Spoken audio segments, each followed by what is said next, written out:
Good morning, and thank you so much for waking up with us here on Live Now from Fox. I'm Jeanne Francine here with you on this Thursday morning, or as I like to call it, Friday Eve. It is August 15th. We do begin with breaking news as relates to conflict in the Middle East, learning from our content partners over at the Associated Press that Palestinian health officials are reporting Israeli strikes across the Gaza Strip happened overnight and into Wednesday, killing at least 17 people. This includes 5 children and their parents. The strikes came on the eve of new talks aimed at reaching a ceasefire in the 10-month war.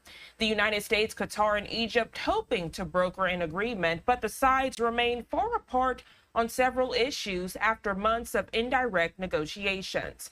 A top Hamas official telling the Associated Press the group is losing faith in the U.S. as a mediator in the Gaza ceasefire talks. It was not clear late Wednesday if Hamas would attend the talks that do begin today. Well, joining us live this morning for this breaking news alert, national security expert with the University of New Haven, Ken Gray. Good morning to you, Ken. Thank you so much for joining us. Good morning, Jeanne. Glad to be with you again. So we are focused this morning on the ceasefire negotiations. They are supposed to get underway this morning, but it seems like Hamas is not too thrilled to participate, considering those overnight strikes along the Gaza Strip. If you could catch us up, please. So for the last couple of days, Hamas has been saying that it did not intend to be part of the ceasefire meeting there in Cairo with Qatar, the United States, Hamas, and Israel. This is Sinwar, Yahya Sinwar, now elected as the head of Hamas, saying that he does not want to participate in this. If Sinwar sees that the ceasefire agreements would be to his disadvantage, he's not going to agree to take part in this. So it's not surprising that Hamas may be walking out on these ceasefire meetings. The question then, could they be forced to participate in the ceasefire negotiations? Maybe the International Criminal Court or the ICJ, someone, because we know that with this looming conflict, lives are at stake. Well, there was already arrest warrants that was recommended by the ICJ for the leadership members of Hamas, Sinwar being the only one of the 3 still alive. So they have no real mechanism to be able to force Hamas to do anything. Here's the thing, is that Hamas's battle plan the entire time, their strategy has been to attack Israel, grab hostages, bring them back into the Gaza Strip, and then wait for the world opinion to turn against Israel and come to their assistance. And they have been executing this plan flawlessly. They also had hoped to have the other members of the axis of resistance all pile on top of Israel at the same time. That has, to some effect, been found to work.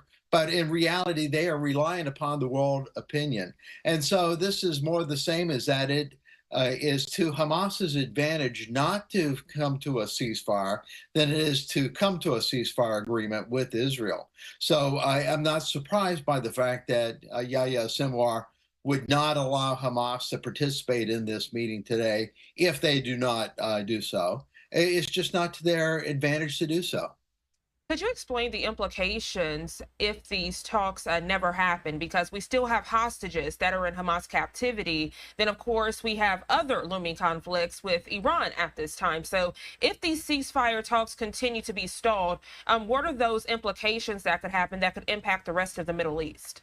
Well, the negotiations have been focused primarily on getting the hostages out and stopping the conflict within the Gaza Strip. Now, Netanyahu's focus is on getting rid of Hamas. It is not to his, and he is also opposed to a two-state solution. And as far as Sinwar goes, Sinwar does not want the battle to end because he thinks that the Israelis can lose by having the world opinion turn against them, which it has been. Right now, you have France, the UK, and Germany all speaking out against Israel, saying that they want to see the ceasefire to start right away, that they are opposed to Israel's continuation of this war. So the world opinion is turning against Israel in many ways. And so I think that it is really to Sinwar's advantage not to make this ceasefire happen. But both sides, both Israel, there are those on the Israeli side that are in actuality opposed to the ceasefire because of one, the two-state solution, and also because of the fact that they want to get rid of Hamas entirely. And Hamas, on the other hand, is opposed to the ceasefire in reality because they think that they can beat Israel because of the world opinion turning against Israel. Well, Ken, I don't think any of us can understand the minds behind Hamas, but we know that they did speak with the Associated Press, and they told the Associated Press that they are losing faith in the U.S. as a top mediator. What do you think they meant by that? Because obviously the U.S. can't make either side do anything, but the U.S. at least did present a post-war plan, which we know that pressure was on the Israeli prime minister to do so. So Hamas is again using the world press as a foil against Israel. They see the United States as the power behind Israel. And so by saying that they lose faith in the United States' ability to broker this ceasefire, they're just doing more of the same. That is, they are playing the world to meet the goals of their strategy here. Their strategy, again, is to use the world opinion against Israel to force the outcome that they want. The outcome they actually want is for Israel to cease to exist, for the entire area to become Palestinian. Ken Gray, always a pleasure speaking with you for these breaking news alerts. We appreciate your expertise, all things international relations and national security. Thank you for joining us. Anything else you'd like to add? Anything we need to be keeping a watchful eye for? Again, less than a day away from potential ceasefire talks, and it looks like those talks will continue to be stalled. We keep on waiting for the other shoe to drop as far as the Iranian plans to attack Israel in response to the assassination of Hania. But we're thinking about it as if it were going to be a military attack. It doesn't have to be. It could be an assassination. It could be a cyber attack. It could be many things. So we should not be so focused on a repeat of the type of attack that occurred back in April. It may be many other things. Likewise, the Iranians reported yesterday that they had a cyber attack on their banking system, that their banking system was attacked. So it may be Israel doing the same thing that they expect Iran possibly to do. That is, take out their attacks by way of cyber as opposed to kinetic. You know, it's so interesting that you mentioned that cyber attack, because if we look back in just recent days this week, we know that former President Donald Trump's campaign, they said that they were having a cyber attack. They blame Iran for that. So very interesting that you mentioned that, since we are dealing with elections right here in the U.S. and there are fears that what's happening in the Middle East could trickle over. We've already seen it with those college protests, right? So it's only fair to imagine that it could potentially impact banking systems, as you mentioned, also the U.S. election. Absolutely. By the way, you mentioned the trickle over here in the United States. Another casualty occurred here. That is, the president of Columbia University resigned based upon criticisms of her handling the protests there on the Columbia campus. We're about to go back into the fall semester now. And so she is yet another university professor who, because of the way they handled the pro-Palestinian encampments on their campuses, has resigned. So yet another casualty in this war. Absolutely. That president did receive a lot of backlash. And I think you can read my mind, Ken, because we're actually going to get to that story later in our newscast this morning. Always a pleasure, Ken. Thank you so much for joining us. I hope you enjoy the rest of your day. Thank you. As we further discuss conflict in the Middle East, giving you a live look, southern Israel looking into Gaza. And during my discussion with Ken, again, discussing less than a day away from a new round of talks aimed at achieving a ceasefire between Israel and Hamas. The timing is crucial this morning as Israel braces for a promised attack from Iran and casualties mount among civilians in Gaza. One negotiating team, however, may not be at the table. Fox News national correspondent Jeff Paul joining us from Tel Aviv this morning to explain. They are some of the youngest casualties of this war. Children in Gaza rush to the hospital as the intense fighting between Israeli forces and Hamas shows no end. But there is a renewed effort to silence the strikes, rocket fire, and gun battles as a fresh round of negotiations begins in hours. There is no more time to waste, and there's no more valid excuses from any party for any further delay. The U.S., including CIA Director Bill Burns, Egypt, and Qatar, will mediate the truce talks, with Israel confirming it's sending a delegation to Doha. Hamas leaders say they won't attend.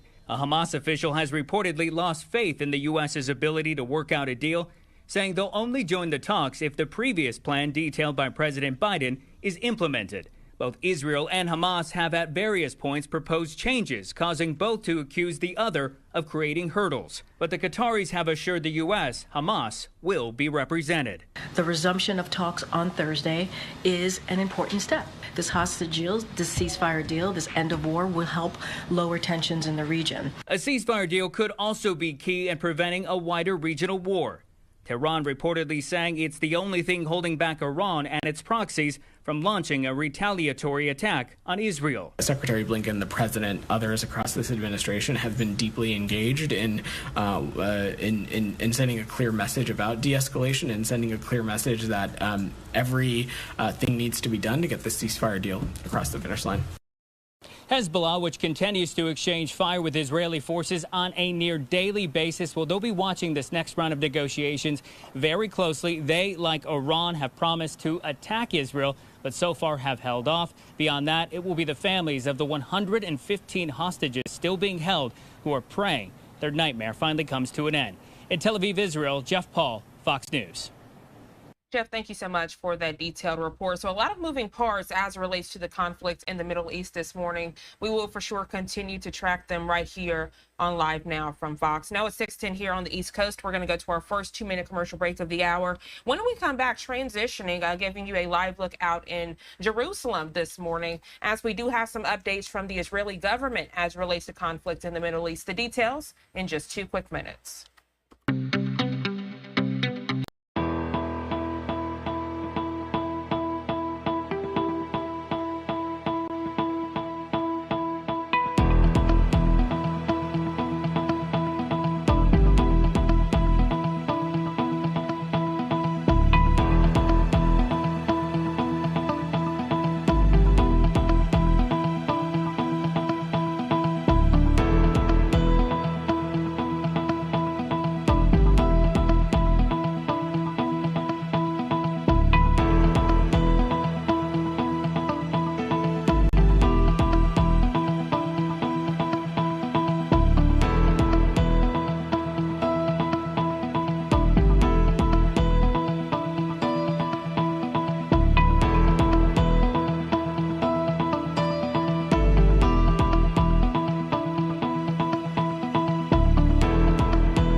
Welcome back to Live Now from Fox as we continue your top international headlines this Thursday morning, 6:13 here on the East Coast. Good morning to you. If you're just now tuning in, you're getting a live look out in Jerusalem, Israel. And before the break, we were speaking with national security expert Ken Gray. We continue to keep a close eye on that new round of ceasefire talks. We're hearing that Hamas is saying they will not participate. Again, this is an ever-developing situation. Right now, we're going to check in with the Israeli government as they gave an update ahead of these ceasefire talks, letting us know what we can expect, and of course giving an update on that looming hostage situation. As at this hour, several hostages still in Hamas captivity. Let's listen in.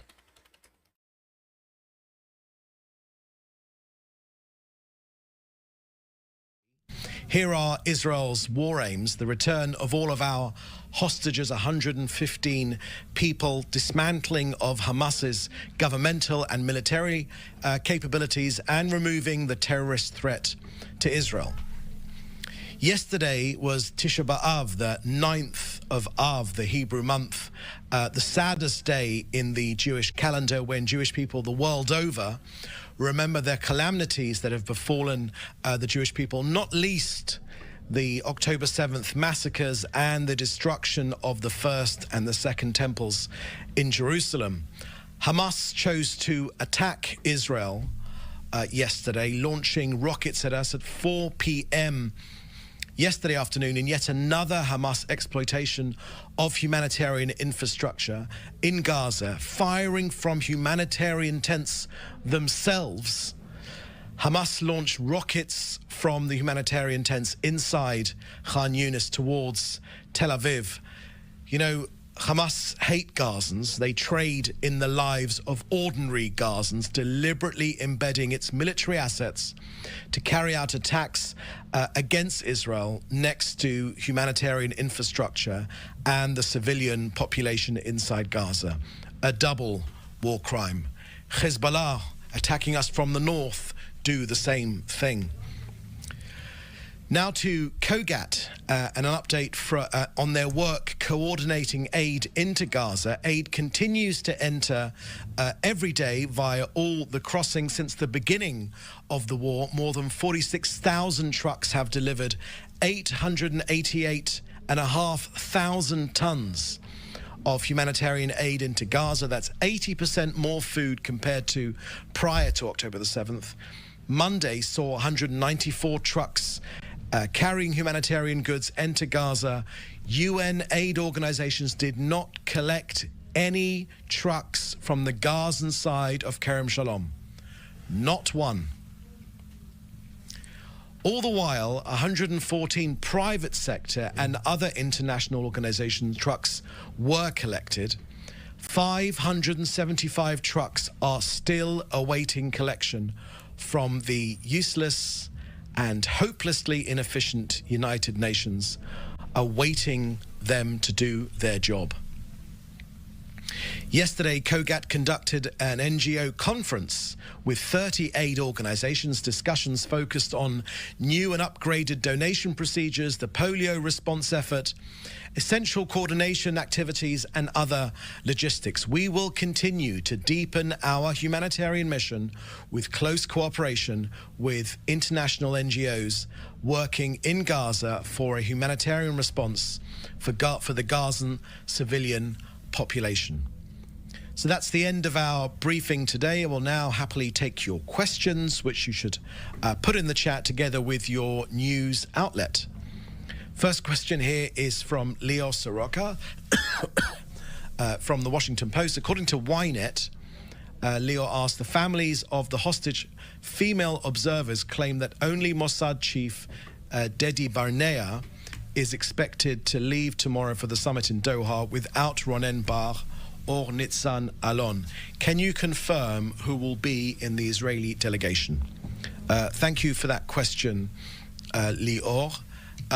We're not discussing who we're sending, but I can update you on the latest on the hostage release negotiations. There have been a number of misunderstandings that have arisen. The charge that the Prime Minister added new conditions to the May 27th proposal is incorrect. The Prime Minister's July 27th letter did not introduce extra conditions and certainly does not contradict or undermine the May 27th proposal. In fact, it's Hamas that has demanded 29 changes, no less than 29 changes to the May 27th proposal, something the Prime Minister refused to do. So here are the facts. Firstly, on the Netzarim crossing, just a reminder that the Netzarim corridor, which crosses Gaza from east to west about a third of the way down Gaza, the May 27th proposal stipulates that only unarmed civilians will be permitted to cross the Netzarim corridor to northern Gaza. Now, the reason why this is so significant is because this is precisely the area closest to Israeli villages, kibbutzim, and towns like Sderot, where most Israelis in the area live. So we have a very strong imperative to ensure that weapons and gunmen and terrorists do not go back into that area. The July 27th letter stipulates that an agreed-upon mechanism should be established to assure this, something that was initially raised by the US mediator. So the letter does not only contradict the May 27th proposal, it facilitates it. Secondly, on the number of living hostages, I know, Lior, this wasn't precisely your question, but it gives me an opportunity to speak about the specifics of the deal, which is the first time we've done that during this briefing. So the second point I want to make to you is on the number of living hostages to be released. The May 27th proposal stipulates that a specific number of hostages will be released, living or dead. Now, Israel's position in the July 27th letter stipulates that all the living hostages in the relevant category should be released, again, fully conforming to the May 27th proposal. And the third point we'd make is that the way Palestinian prisoners will be released. The May 27th proposal stipulates that Israel will have a veto over a certain number of released prisoners and can designate that at least a certain number of prisoners will be released abroad, outside Israel and outside the Palestinian Authority and outside Gaza. The July 27th letter fully conforms with this condition as well. Thus, the July 27th letter does not introduce new terms. To the contrary, it includes essential clarifications to help implement the May 27th proposal. So Israel has welcomed the outline, which has been supported by President Biden and the mediating countries, and will enable the returning of the hostages while achieving our other war goals. Until now, Hamas has continued to set terms and refused to reach an agreement. Now, Israel will send the negotiations team on the agreed-upon date, that's tomorrow, August 15th, in order to finalize the details of the implementation of the framework agreement. It is Hamas that continues to set additional terms and has refused to reach an agreement. Okay, next question here is from Wire's iPhone. Wira Davis. Two questions. Wira Davis from the BBC News. Two questions, please. Firstly, has Israel got any specifics to say about the reported strike in Gaza, which killed the Al-Qassam twins and their mother? Okay, let me. I haven't got any specifics of that on that question, Wira. I can share with you our findings from the attack which we undertook at the terrorist command and control center located inside a former school compound. I don't know if this is the same incident that you're referring to, but this former school, it's referred to in the international media as a school, it's a former school compound used as a civilian shelter. You know, if a school compound is being taken over by terrorists, it's no longer a school compound. The site that was attacked served as the Hamas and Palestinian Islamic Jihad terror organization as a shelter and as a command center from which various attacks were planned and advanced against IDF troops and Israelis. The elimination of 31 Hamas and Islamic Jihad terrorists has been confirmed. Their pictures have been released, their jobs have been released, their affiliation to the terrorist organization, the crimes they committed have also been released. So this reflects a systematic pattern of exploiting the population and civilian infrastructure for terror purposes. The terrorist organizations have established in Gaza a vast network of tunnels which pass under homes, hospitals, mosques and schools and UN facilities which are used for terrorist operations, storage of weaponry and imprisoning Israeli hostages. Israel sees harm caused to civilians as a tragedy, while of course Hamas sees them harm to civilians as a strategy. Again and again and again, even though the BBC in particular, Wira, has got this wrong. For instance, the famous Al-Ali hospital, where the BBC claimed that hundreds of people were killed. That wasn't nowhere near the number. And secondly, it was, of course, an Islamic Jihad rocket. So the BBC has very often got these questions wrong. They've got their information wrong. So taking, all information which comes out of Gaza is released by Hamas. It has to clear Hamas.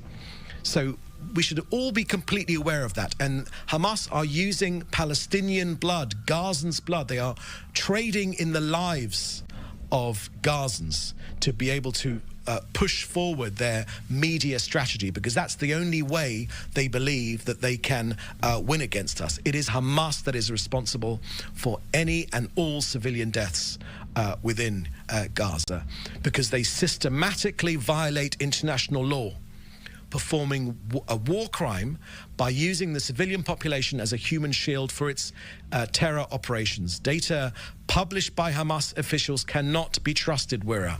Very, very important point. It cannot be trusted. You wouldn't even dream of using ISIS figures at the BBC. You wouldn't dream of quoting them. You'd be shouted down. But somehow, in this scenario, you happily quote them, even if you do say that they are Hamas figures. And it's been proven in previous incidents the number of casualties are exaggerated and very often inconsistent with the data which we hold here at the Israeli government and at the Israel Defense Forces. The precise weaponry used in the attack could not have caused the amount of damage and casualties that are being reported. Furthermore, no severe damage was caused to the compound, as can be seen in the photos taken after the strike of this Hamas and Islamic Jihad compound. Prior to the strike, numerous steps were taken to mitigate the risk of harming civilians, including the use of a small warhead, aerial surveillance, and intelligence information. The event at this, the Saturday morning event is still under IDF review. Let me just say further to that, Wira, that the BBC is being played. You are being played by the terrorists again and again and again. They embed themselves amongst where people live, where ordinary Gazans live. Yesterday's event of this rockets fired from inside a humanitarian tent. Hamas themselves released that footage. This is not Israeli footage. Hamas themselves released the footage of firing rockets at Israel from inside a humanitarian tent, inside Khan Yunis, because they want the response. They are using their own people as human shields. They want us to, and they want you to repeat, so they can repeat appalling images so that they can win this dastardly war against us. But it does not work. Hamas hate Gazans. They hate their own people. They are trading in Gazans' blood. And the BBC and you, Wira, should not fall for it. Okay, next question from... next question from Wira Davis at the BBC. Do you expect tomorrow's talks to happen? And will Israel be sending a delegation to Qatar irrespective of Hamas's participation? Thanks. I think I did answer that question earlier, where yes, we are sending a delegation. We've made our position completely clear. We want these negotiations to succeed. It is an imperative that we get our hostages back. It's one of our key war aims. We are doing everything we can to get our people back, and Hamas, as usual, are dragging their feet and coming up with all sorts of stipulations which are unreasonable, and changing the documents and making amendments at the last moment, and all the sorts of most unpleasant aspects of negotiations in this part of the world. Okay, so that's that question. So yes, we are sending our delegation. I can confirm that, and the Prime Minister has confirmed that. Now you ask, thanks, I'm referring to a subsequent attack covered by many news outlets in which about the attack and whether children were harmed. Yeah, I mean, look, I mean, I say to you quite clearly, Awira, the BBC is being played, okay? And I don't say that there's an agreement between Hamas and the BBC. That's not what I'm saying, and other international media, not just the BBC. But it is a key part of Hamas's strategy for you to report these unbearable images. It is an absolutely key part. They wouldn't do it unless you reported it in the way that you report. And then you bring up, other experts talking about these events. None of these experts, even the ones in Gaza, never once blamed the events on Hamas. Not once did they do that. And what does that tell you? That tells you that everything which comes out of Gaza, every bit of information is controlled by Hamas. The BBC is being played. It's very clear for all to see, and you should not fall for it. Of course you have a duty to report the facts. Of course you have a duty. I note that your correspondent, who was in Gaza, has moved to Istanbul. So you have a duty, of course, to report the facts, but you are, Gaza, Hamas relies on the BBC to produce these appalling images. That's the only reason that's the only way they think they can beat us. Next question is from Jim Williams at Zenga International News. Good afternoon, David. Defense Secretary Austin has sent 2 more warships and a submarine to the region. Also, the head of CENTCOM, General Kurilia, is in Israel to work with his Israeli counterparts. Do you think that this show of force and the linking of the US and Israel helps make Iran think twice about a large attack on Israel? Thank you very much for that question, Jim. Look, as the President of Israel made clear just this morning, and echoed by the Prime Minister, and I think in common with everyone here in Israel, our security services remain on extremely high alert. The government expresses its full appreciation and thanks to our allies standing united with us in the face of the hate-filled threats of the Iranian regime and its terrorist proxies. And of course, in particular, we must thank the government of the US, and the entire government here expresses its gratitude to all the allies as part of the coalition, to President Biden and to other leaders for this American leadership, for their steadfast commitment in words as well as deeds to the safety and security of Israel. As the President said this morning, our President said this morning, together we stand side by side in defense of the free world. The international community stands together to curb the dangerous ambitions of Iran, which states its intentions to destroy the state of Israel and threatens both regional stability and the free world. Prime Minister's made that clear, and the President have made that clear, and all of us here in the government are in agreement, and indeed people living here in Israel.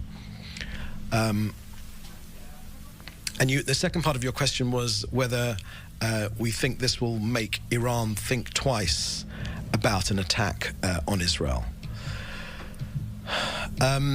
Look, Iran, there's an axis of evil here, and they formed what they think is a stranglehold against Israel. And now I can't speak for the Iranians and how they think. I'm a representative of a democratic government fighting for its life, literally fighting for our life. This is an existential war against us.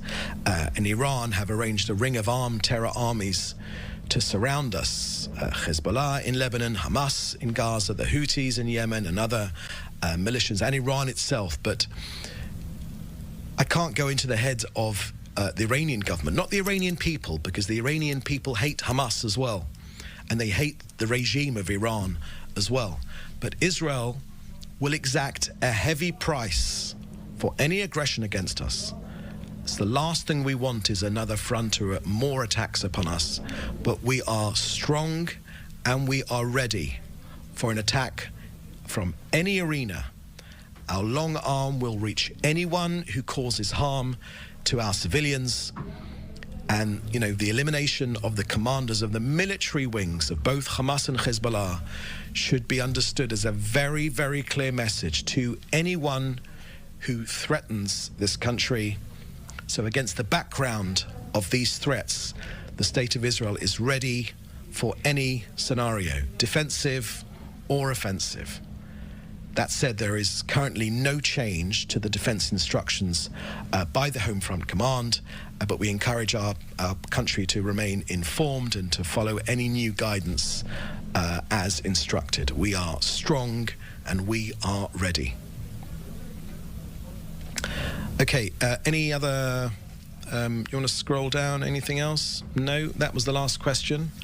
Okay, so thank you for joining us. There won't be a briefing tomorrow, so we are, the next briefing will be next week, as things stand right now. In the meantime, do please stay safe, and we look forward to joining us next time at the next briefing. Thank you for joining us. Clarity. So that was the latest briefing from the Israeli government, giving you a live look, southern Israel looking into Gaza. And as you heard the Israeli spokesperson mention, there won't be a briefing for the next few days into the weekend, as there are a lot of moving parts and they have to speak with, other government officials to figure out what is best for Israel. But of course, as we get more information in, you'll be the first to know right here on Live Now from Fox, and of course our website, LiveNowFox.com. The time now 6:35 on the East Coast. Let's go ahead and go to a quick 2-minute commercial break. We'll be right back.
Welcome back to Live Now from Fox. I'm Gina Francine here with you on this Thursday morning as we continue your top stories and headlines on this Friday Eve. And we kind of alluded to this story in my interview with Ken Gray this morning. Following backlash over this spring's anti-war protests on the campus of Columbia University, one of the nation's Ivy Leagues is getting a new president.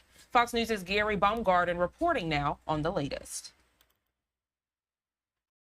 Columbia University President Minouche Shafik announcing Wednesday she's stepping down, her resignation effective immediately. The move coming months after anti-war protesters calling for a ceasefire in the Israeli-Hamas war and for the university to divest financially from companies supporting Israel set up encampments on school grounds.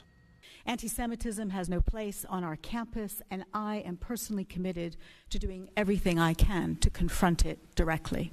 In a letter to the Columbia community, Shafik acknowledged progress made on important issues, but how this has also been a time of turmoil for herself, her family, and the school, writing in part, quote, "My moving on at this point would best enable Columbia to traverse the challenges ahead."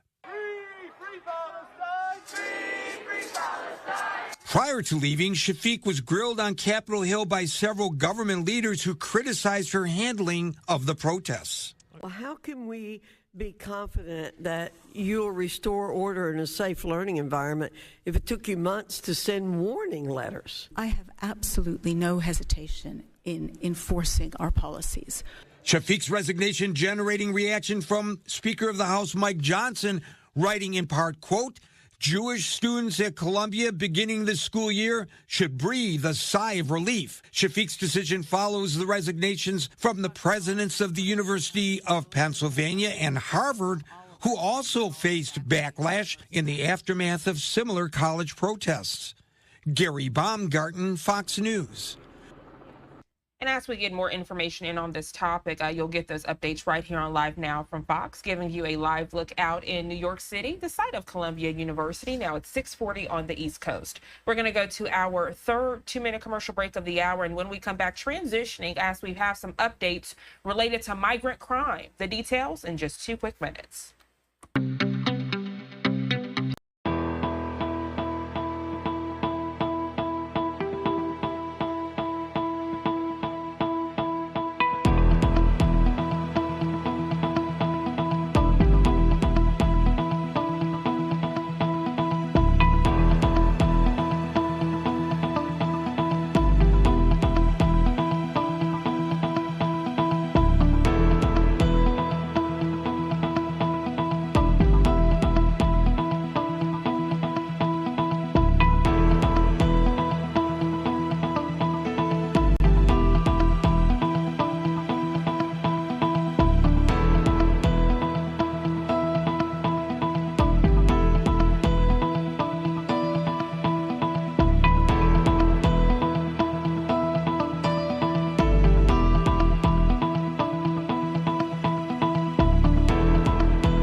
Welcome back to Live Now from Fox. As we further discuss your top stories this Thursday morning, a Haitian immigrant accused of raping a 15-year-old girl is back in jail after previously being released by local authorities.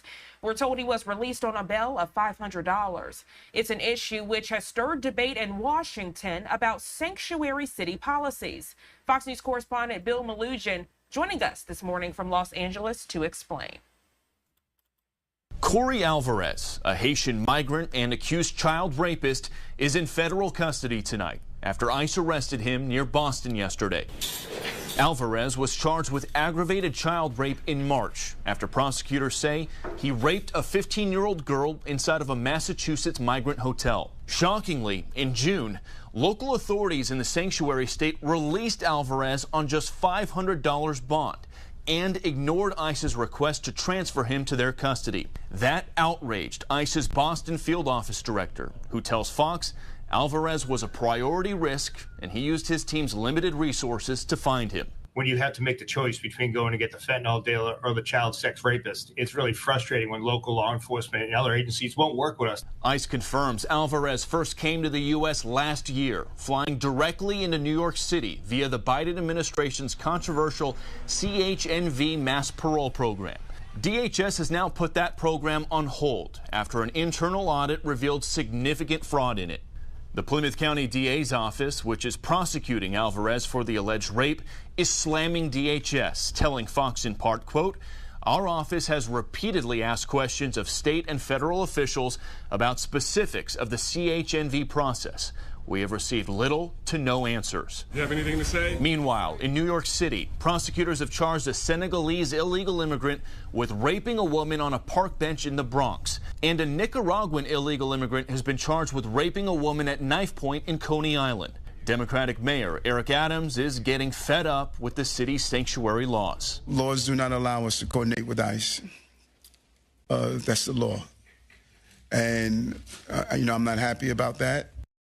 Mayor Adams and the NYPD are now both calling for changes to the city's sanctuary laws. They say it just makes no sense that they are banned from cooperating with ICE when it comes to these repeat violent offenders in the U.S. illegally.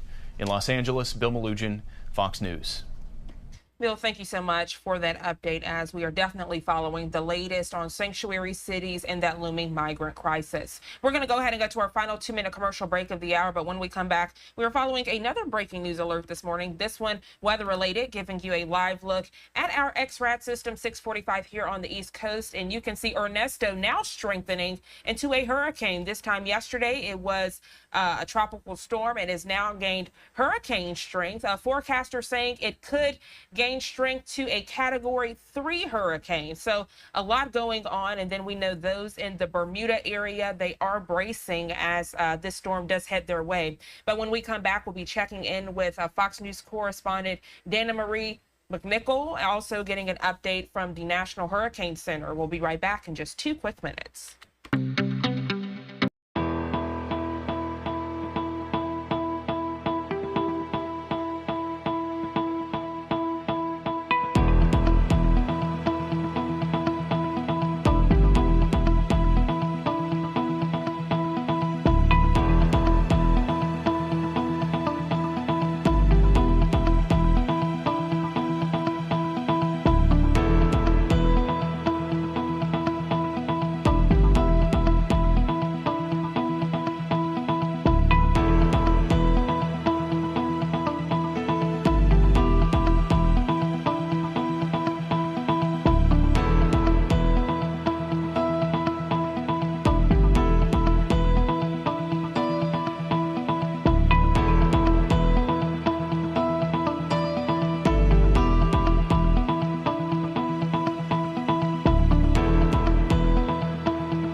Welcome back to Live Now from Fox, now at 6:48 here on the East Coast. We are transitioning to discuss the very latest of your weather-related headlines, of course, relating to Ernesto. Ernesto officially forming into a hurricane off the coast of Puerto Rico, and you're getting a look at the damage and the storm surge as it did make landfall. You can see trees leaning to the side, a lot of flooding, and definitely some flash flooding issues there this morning. The storm is growing in strength after it brought torrential rain, flooding, and damaging winds to several islands in the Caribbean.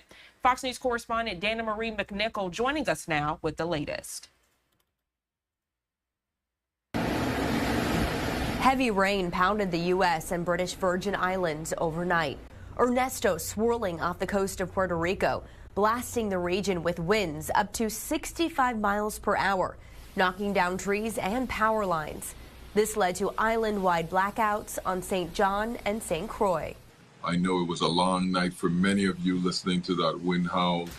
The storm, which has now strengthened into a hurricane, is expected to continue dumping sporadic rainfall across the region, hindering cleanup efforts. Officials warn it could take some time for power to be restored. On the island of St. John, the National Guard is helping assess the damage. Please be careful for any downed trees and power lines. Assume all power lines are live. Similar messaging being pushed out in Puerto Rico. More than 700,000 people are in the dark there. Luma Energy released a statement saying it's prioritizing restoring electricity to hospitals and the island's water and sewer company. This is on top of the mass flooding impacting locals. Ernesto is expected to continue moving across open waters for the rest of the week.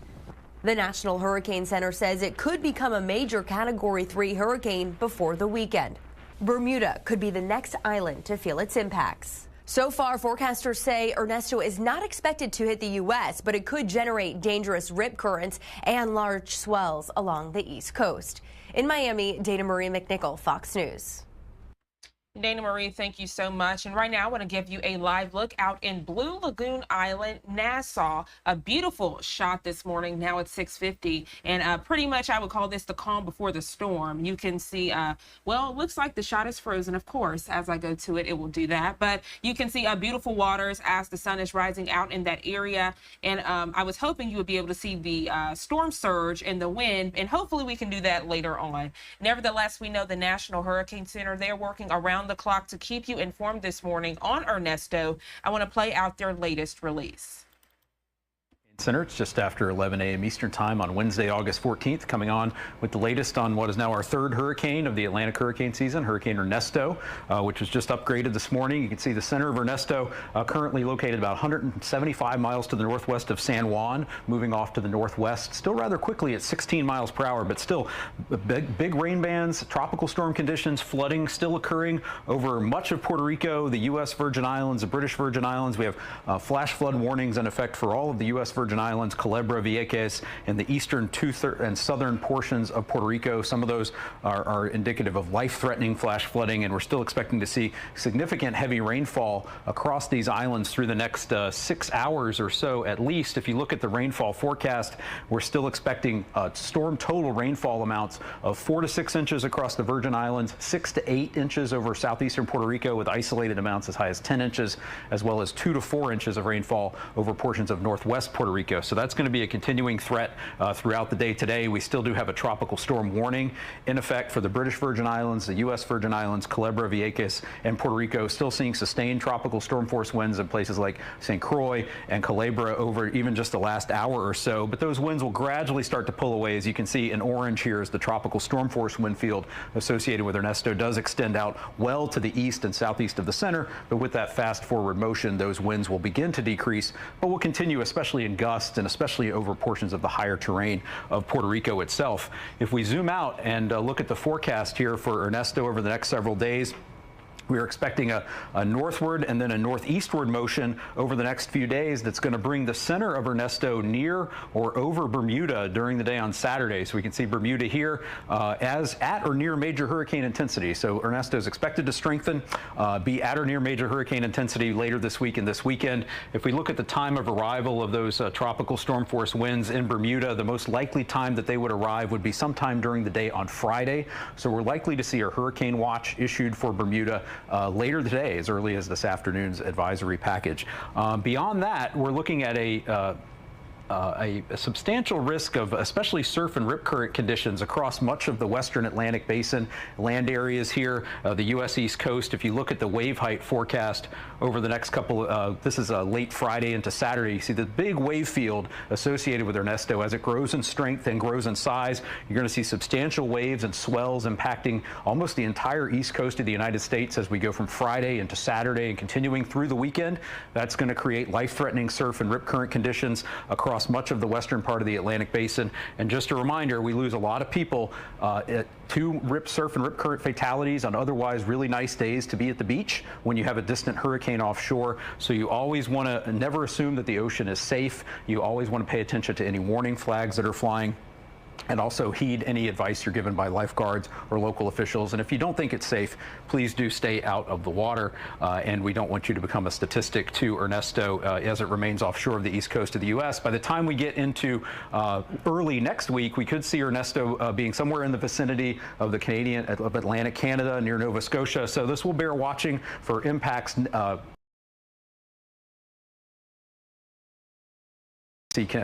Wind, storm surge, heavy rainfall impacts starting as early as Friday and continuing into Saturday, and then potentially some impacts farther downstream as we get up to Atlantic Canada by early next week. So let's just finish off with the key messages here. We're going to see heavy rainfall continuing to result in locally considerable flash flooding, the risk of mudslides today across the Virgin Islands and portions of Puerto Rico. Tropical storm conditions, especially in those wind gusts, will continue over Puerto Rico and the Virgin Islands through the day today. Ernesto is likely to bring impacts to Bermuda later this week, and interest there should be monitoring its progress. We're likely to see a hurricane watch issued for Bermuda later today. And again, even though Ernesto is going to remain well offshore of the U.S. East Coast, we're going to see swells generated by the storm reaching the east coast of the U.S. later this week and into this weekend. So please be safe if you're headed to the ocean. So you can again find more information on Ernesto here at hurricanes.gov. We'll be with you throughout the event. For those of you in Puerto Rico and the U.S. Virgin Islands and along the U.S. East Coast, you can find more information at your local National Weather Service office at weather.gov. We'll be back with more on Ernesto as we go through the rest of the week. Thanks for joining us. I'm Mike Brennan at the National Hurricane Center. And we definitely appreciate the National Hurricane Center keeping us updated. Again, giving you another live look at our XRAD system as we continue to track now Hurricane Ernesto. And we know the area of Bermuda, they are bracing this morning as the storm does track in that direction. The government of Bermuda holding a press conference to update the public. I want to play that for you now.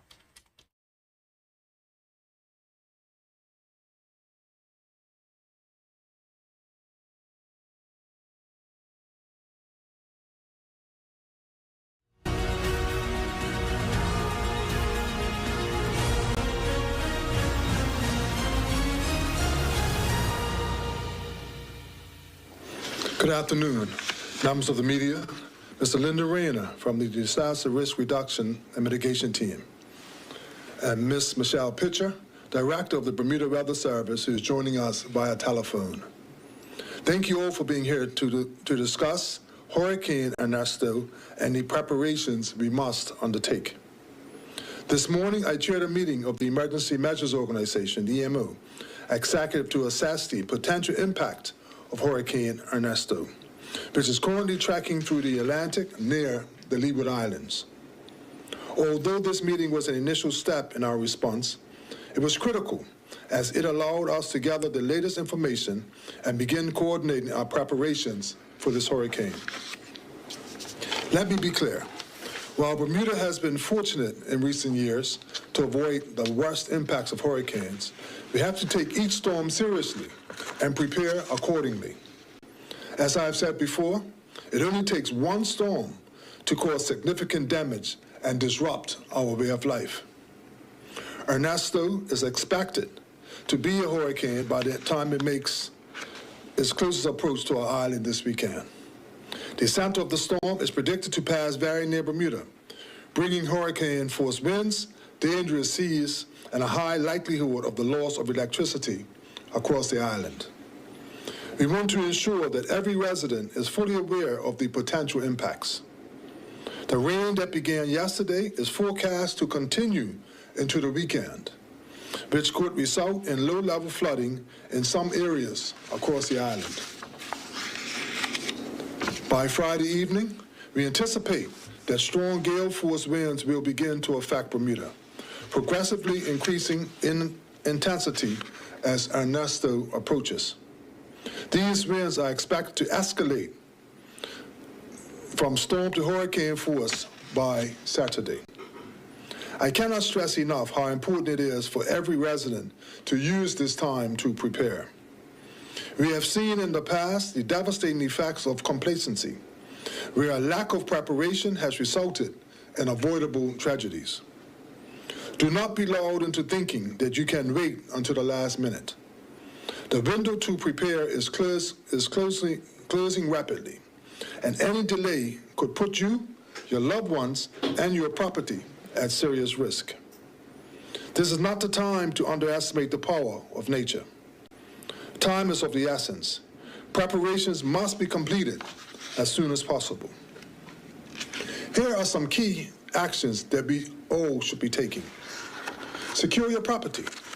Ensure that outdoor furniture and other movable items are safely stored away to prevent them from becoming dangerous projectiles. Boat owners, please secure your vessels properly and make sure your boat insurance is up to date. Home insurance. Double check that your home insurance policies are up to date and that premiums are current to avoid financial hardship and disappointment later. Stock up on essentials. This is so important. Have enough food, water, and medicine to last a few days. Ensure you have rope, portable power banks, spare batteries, flashlights, and other hurricane supplies. Check on your neighbors. This is especially important for our elderly and vulnerable residents. We must make sure everyone is prepared and safe. I shall be reconvening the EMO executive tomorrow for our next meeting, during which time we will receive updated information and subsequently make key decisions. These decisions will include the operation of the causeway, the airport, and public transportation services such as buses and ferries, as well as other government services. We will also discuss the emergency shelter at Cedar Bridge Academy. Following this meeting, we will promptly inform the public of these decisions. In the event of a power outage, the emergency radio station at 100.1 FM will be operational to provide timely updates and critical information. I urge everyone to tune in if needed. I also want to remind the public that while various weather sources are available online, the Bermuda Weather Service is the official source of weather information for the island. The EMO makes decisions based on information provided by the Bermuda Weather Service. Please stay informed by visiting www.weather.bm for the latest updates and forecasts. Additionally, the BWS has an account on Facebook, which also provides updates. I will now hand it over to Mrs. Michelle Pitcher, Director of the Bermuda Weather Service, who will provide you with the latest update on Hurricane Ernesto. Thank you. Mrs. Pitcher? Thank you, Minister. Good afternoon, everyone. As of the 12 noon update, Ernesto has been upgraded from a tropical storm to a Category 1 hurricane. It is expected to continue to intensify and briefly become a Category 3 hurricane or a major hurricane around Friday morning. However, it is expected to then decrease in intensity as it makes the final approach to our area and indeed passes Bermuda. I just want to echo some of the key forecast details that the Minister has already provided for us. We are expected to have our tropical storm force winds arriving around Friday afternoon. And indeed tonight, with consultation from the National Hurricane Center, we will be issuing the appropriate tropical storm and hurricane watches and warnings associated with the timing of the arrival of the winds. But from Friday afternoon, we will be seeing our tropical storm force winds, and then it's expected to intensify to a Category 1 hurricane wind. So that's going to be 65 to maybe 70 knots sustained. sometime around dawn on Saturday, give or take a few hours there. Again, it's a bit early for us to have the exact timing and the details, and that information will become much more solid and will increase our confidence in our forecast as time wears on. However, we do need to be prepared for the strongest winds starting early Saturday morning. Right now, it looks like Ernesto will be passing us around midday Saturday to our west, only about 50 nautical miles to the west, as a Category 2 hurricane. The latest forecast still maintains Category 1 force winds over the island. So the Category 2 winds are staying closer to the center of the hurricane and possibly outside of our area. However, each tropical cyclone is its own storm, so please stay up to date with the latest information from www.weather.bm, because while we want to hope for the best and maybe see an improvement in our forecast, we do need to be prepared for the worst and a higher intensity wind field. Also, please note, as already the minister has stated, we have a very wet lead up to the arrival of Hurricane Ernesto. We've already had several intense showers, isolated thunderstorms this week, and the semi-stationary front that has brought this to our area is going to remain through the rest of this week, and it won't be exiting the area until Ernesto pushes it away. The wet conditions add an extra element of precautions that everybody needs to take because it's going to be wet and slippery out there. Please stay safe as you're making your preparations. Also, with reference to the low-level flooding, it's going to be a lot of rain. We've been very dry recently with the Bermuda Azores high over the area, and now it looks like all of the rain is coming. And while nobody wants to catch up on the rain all at once, it's looking like we're going to be measuring several inches of rain by the time this event is over. So please be extra mindful of areas that tend to flood. That's all I have for now. Thank you very much. Thank you, Ms. Pitcher. Are there any questions? Thank you, members of the media. Thank you, Minister. Thank you, Director Pitcher. I'm going to turn it over for Q&A. We'll start with Owen from the Royal Gazette. Owen?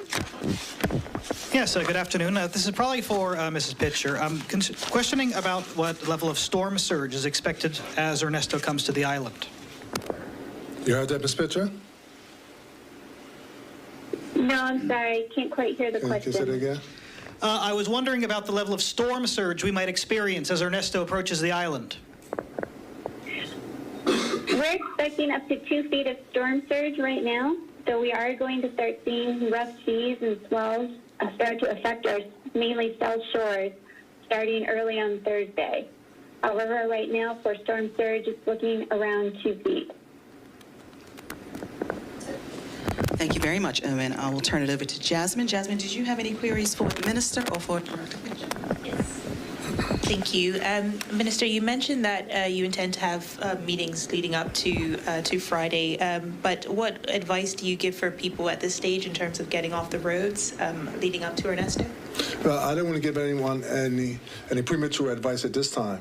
What I can say is just get prepared, because it's better to be prepared and don't need it than to need and not be prepared.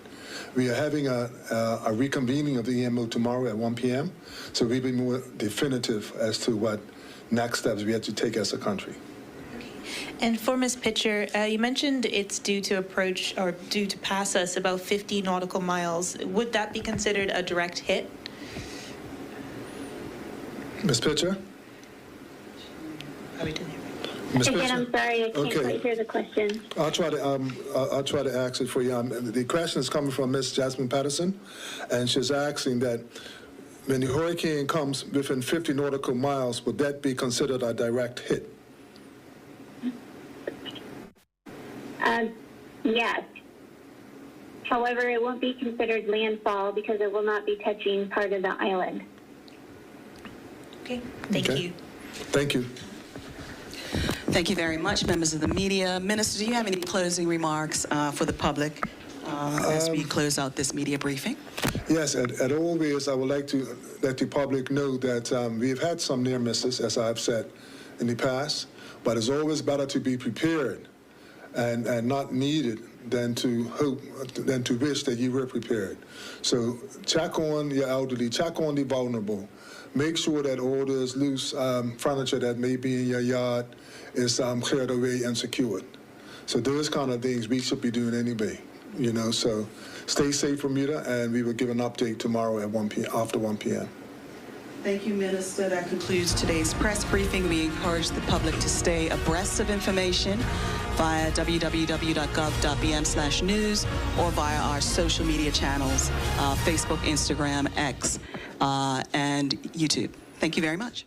So that was the very latest from the government of Bermuda, holding that press conference as Ernesto, now a hurricane, now at hurricane status. And on the right side of your screen, you are seeing the current track of Hurricane Ernesto. Now it's 7:08 on the East Coast. We're going to go to our first 2-minute commercial break of the hour. When we come back, transitioning to your top political headlines, we'll be checking in with Fox News correspondent Connor Hansen. Also, if you're in for a special treat, we have political analyst Rich Rubino joining us live this morning. We'll be right back in just 2 quick minutes.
Welcome back to Live Now from Fox. As we now transition to your top political headlines. Now it's 7:11 here on the East Coast. New polls showing this morning that Kamala Harris is making big gains as Democrats prepare for their convention next week in Chicago. Both vice presidential nominees have been on the trail and just agreed to debate one another. Fox News correspondent Connor Hansen joining us now to explain from New York.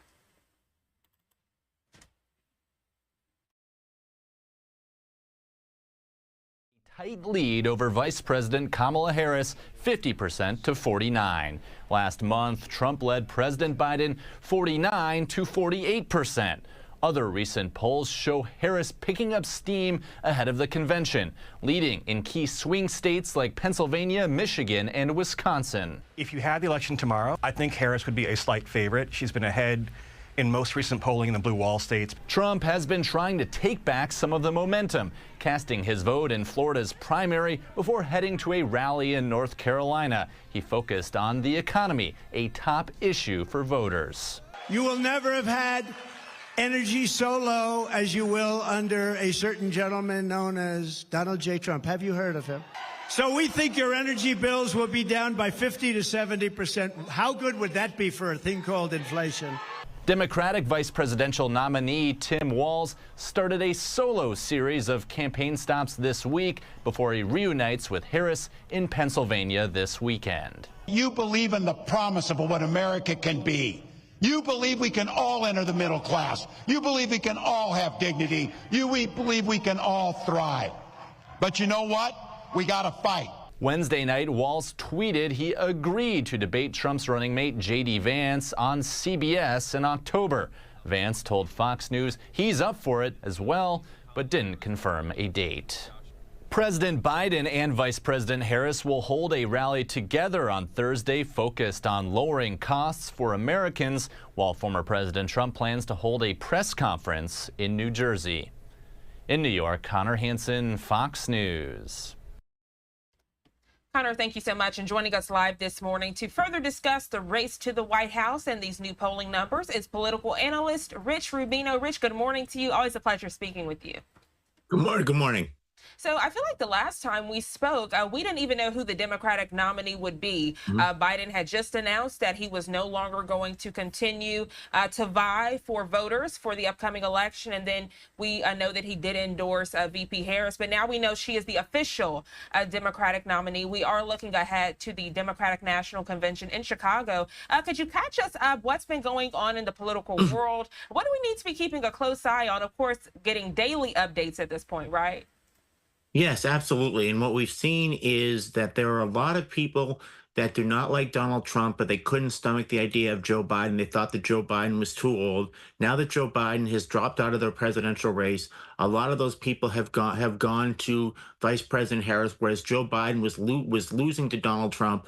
Right now, Kamala Harris is actually has a slight lead in pretty much every swing state except for Nevada, and Nevada is only losing within the margin of error. So it's been a problem for President Trump, and you're seeing a convention coming up. And generally speaking, a candidate who has a candidate's convention, the candidate comes out with about a 5 or 6 point bounce. Donald Trump has failed so far to try to define Kamala Harris, although he is using the term now San Francisco liberal. Now, what is San Francisco liberal? Well, back in 1984, the Democrats held their national convention in San Francisco, and they nominated Walter Mondale for president and Geraldine Ferraro for vice president, arguably the most liberal ticket in the history of in American history. So Gene Kirkpatrick, the UN ambassador for President Reagan, coined the term San Francisco liberal, and it looks like Donald Trump is trying to use that term to try to allegate Vice President Harris with probably Nancy Pelosi eventually represents San Francisco, and just trying to make the case that she's basically a wild-eyed liberal and that she's not a realistic choice for America. That's the case Donald Trump will make. Vice President Harris, of course, has chosen Tim Walz, the vice presidential running mate. Most polls so far have shown that while Donald Trump's choice of J.D. Vance has had negative connotations upon Donald Trump's campaign, contrary-wise, Tim Walz has at least been a net zero or at least neutral for the vice president, and we'll see next week as both of them will address the Democratic National Convention in Chicago. Rich, I remember a few months back when we spoke, you told people to keep a close eye on Nikki Haley and her voters. If we fast forward to a recent interview that she had with Fox News Channel, they played some remarks for her when she was actually campaigning against former President Trump. And she was saying how Trump represents a new Republican Party, how that if she doesn't get the vote, then Biden will win, right? And then we fast forward and we saw her speaking at the RNC, giving her support behind former President Donald Trump. I want to ask you about those voters, because those that were voting for her, we now see some of them eyeing VP Harris instead of Trump. And then there are some that are still looking at Trump. Break that down for us as far as the everyday American, the working woman, those women who were for Haley.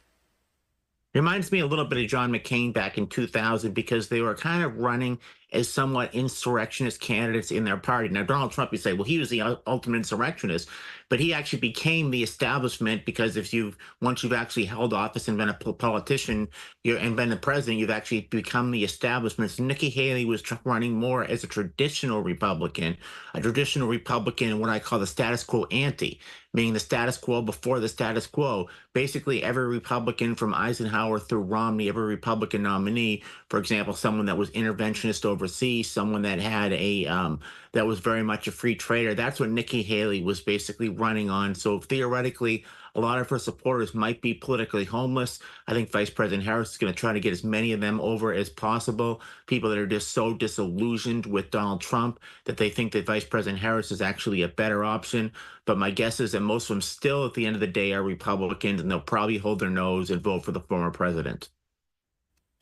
Rich, getting back to VP Harris, we are looking ahead to the Democratic National Convention. We know it is next week in Chicago. What should we be keeping a close eye for? Are you hearing any of the speakers that we can expect to take the podium?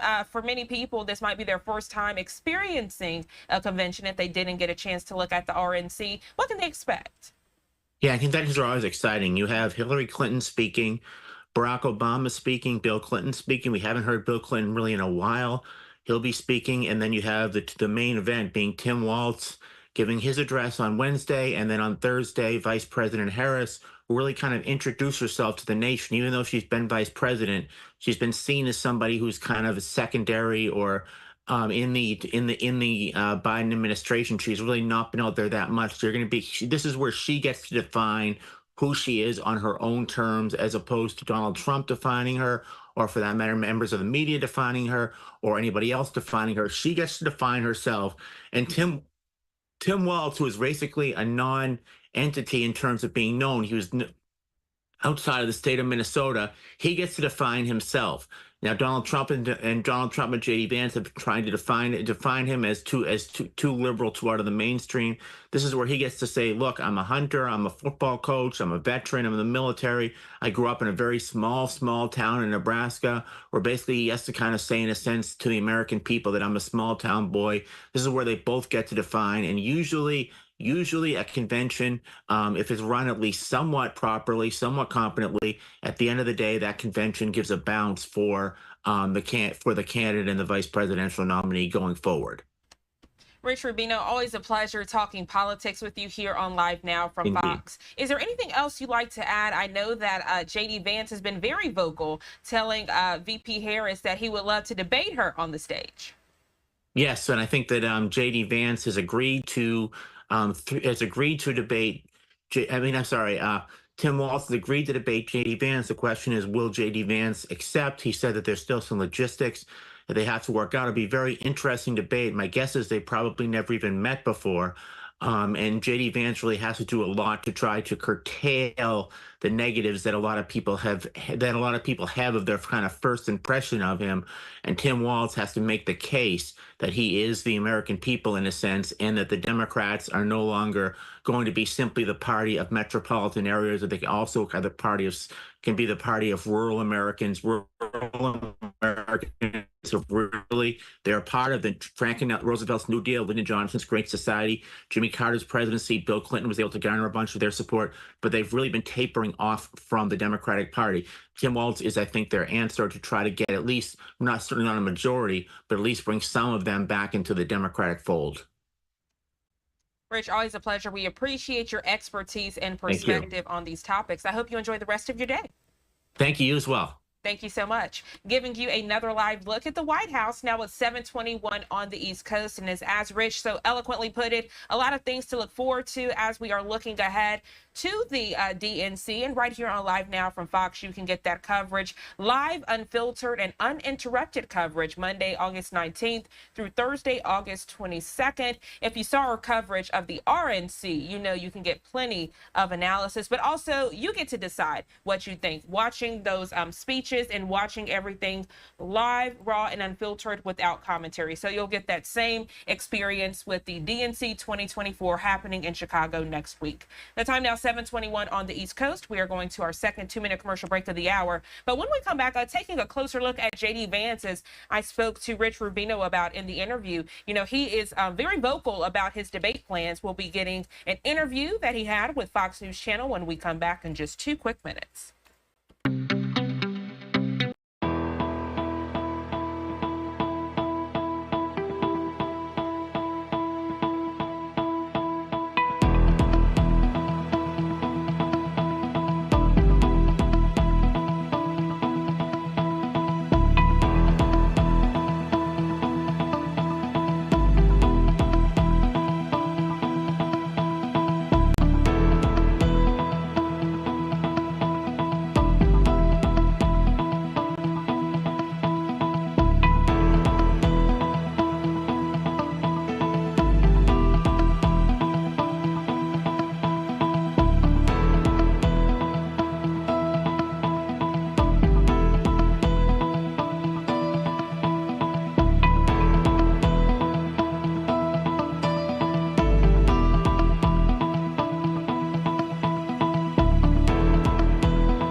Welcome back to Live Now from Fox and giving you another live look at the White House as we stay on top of your top political headlines this Thursday morning. Before the break, we were discussing the state of the race with political analyst Rich Rubino, and we alluded to the fact that J.D. Vance, he's been very vocal about his debate plans. He spoke to Fox News sharing those plans. Let's listen in now.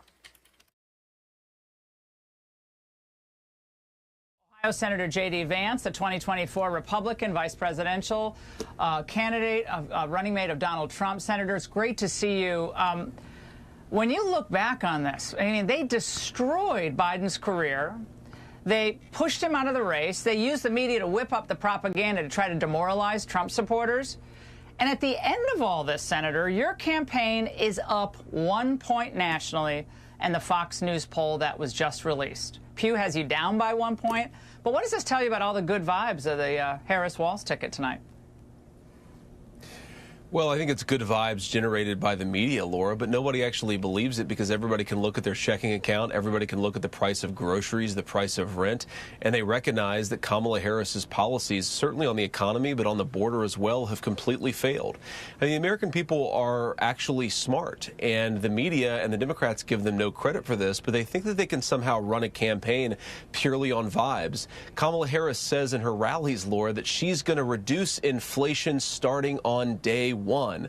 Well, day one, Laura, was 3.5 years ago. Her policies are what caused the inflation crisis, and the American people, I think, are just too smart to buy this garbage. It's why we continue to win this race. And look, we're going to run through the finish line, Laura. We're going to need every single vote that we can get, but I'm as confident today as when I joined the ticket that we're going to win this race. Now, Senator, tonight Walz agreed to a vice presidential debate on CBS, and he wrote on X, "See you on October 1st, J.D." Senator, are you in? Look, Laura, we're certainly going to debate Tim Walz. We just heard about this thing 3 hours ago, so we're going to talk to them and figure out when we can debate. I actually think we should do more than one debate, so hopefully we're going to see him on October 1st, but hopefully we're going to see him either before or after that, because I think it's important for the American people to actually see us discuss our views. If you look at the way that we've run this campaign, Laura, Donald Trump and I are giving every media interview. We're talking to every audience that we can get in front of because our vision is so clear. We don't think that Americans who work hard and play by the rules should struggle to afford groceries. We don't think our children should be killed by fentanyl, and we have a vision for how to implement public policies that are going to secure that border, cut down on the drugs, and bring the costs of everything from groceries to housing down to reasonable levels. Because we have that vision, we're going to go anywhere and talk to anybody. It's a shame that the Kamala Harris-Tim Walz campaign seems to run, not just from the media, but from voters. And I think that, again, the American people will see right through it. Well, Senator, is there any doubt that you will not be there on October 1st to debate Walz? Look, Laura, we want to actually look at the debates, look at the moderators, talk about the rules a little bit. CBS reached out to us about this literally 3 hours ago. I was landing from a rally and a press conference in Michigan. I strongly suspect we're going to be there on October the 1st, but we're not going to do one of these fake debates, Laura, where they don't actually have an audience there, where they don't actually set the parameters in the right way, where you can have a good exchange of ideas. In other words, we're not going to walk into a fake news media garbage debate. We're going to do a real debate, and if CBS agrees to it, then certainly we'll do it. What's it like to work with President Trump? Because we're hearing from all the usual suspects that he's in a bad mood, he's snapping at everyone, he's this and that. But tonight I want to give you the chance to just tell everyone, now that you've had some time to work with President Trump, what's it been like? You know, it's so weird, Laura, to hear the media reports and to see what they say about him and to actually talk to him every day, sometimes multiple times per day.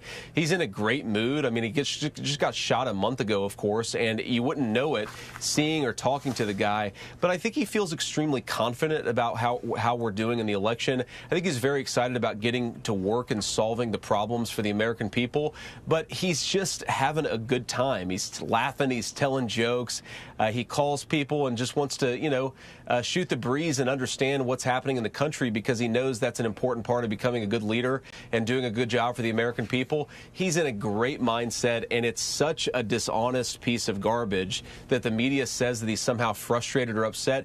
He knows he's going to win this race, Laura, but most importantly, he knows he's going to be able to be a very good president for the American people one more time. Now, this story about the manipulation of headlines via Google from the Harris campaign, people say, well, it's technically not disallowed. There's no real problem with it. I mean, it's been done before, but it's injecting pro-Harris spin into a lot of these ads. Senator, I think it seems like an effort to obviously help her. They're obviously worried about their internal polls. That's obvious to me tonight. But this is a sign of, to me, not strength, but real desperation on their part that this is what they have to do.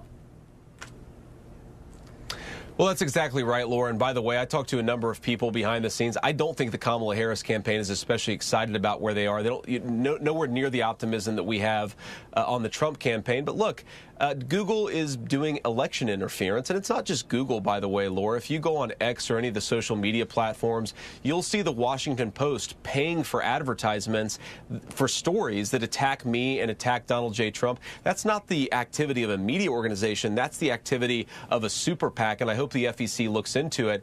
Same thing with Google and all these big tech companies, Laura. We know that we are playing in a broken, fundamentally unfair game, but we also know that we're doing this for the American people. So they're going to throw everything at us. We're not going to complain about it. We're going to plow ahead, do our job, and remind people Donald J. Trump delivered peace across the world. He delivered prosperity and rising wages here at home. Give him another chance. He's going to do the exact same thing one more time.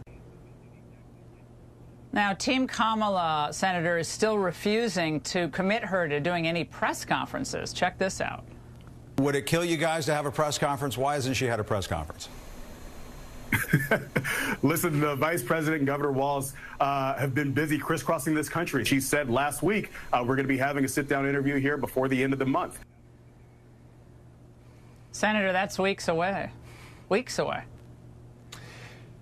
Look, Laura, if she can't face a media that's fundamentally biased and friendly to her, how is she ever going to sit in a room with Vladimir Putin or Xi Jinping or any of the world leaders that you have to deal with as United States president? I think it's very revealing, Laura, of her character that she's terrified of the media. She's terrified of taking tough questions. And people say, Laura, you know, the critics say, well, it's because she's not that smart. And I actually disagree with that. I think it's because she knows that if her real views come out, the American people are never going to support a dangerous radical who opened the American southern border, and they don't want somebody who, as a prosecutor, did to San Francisco.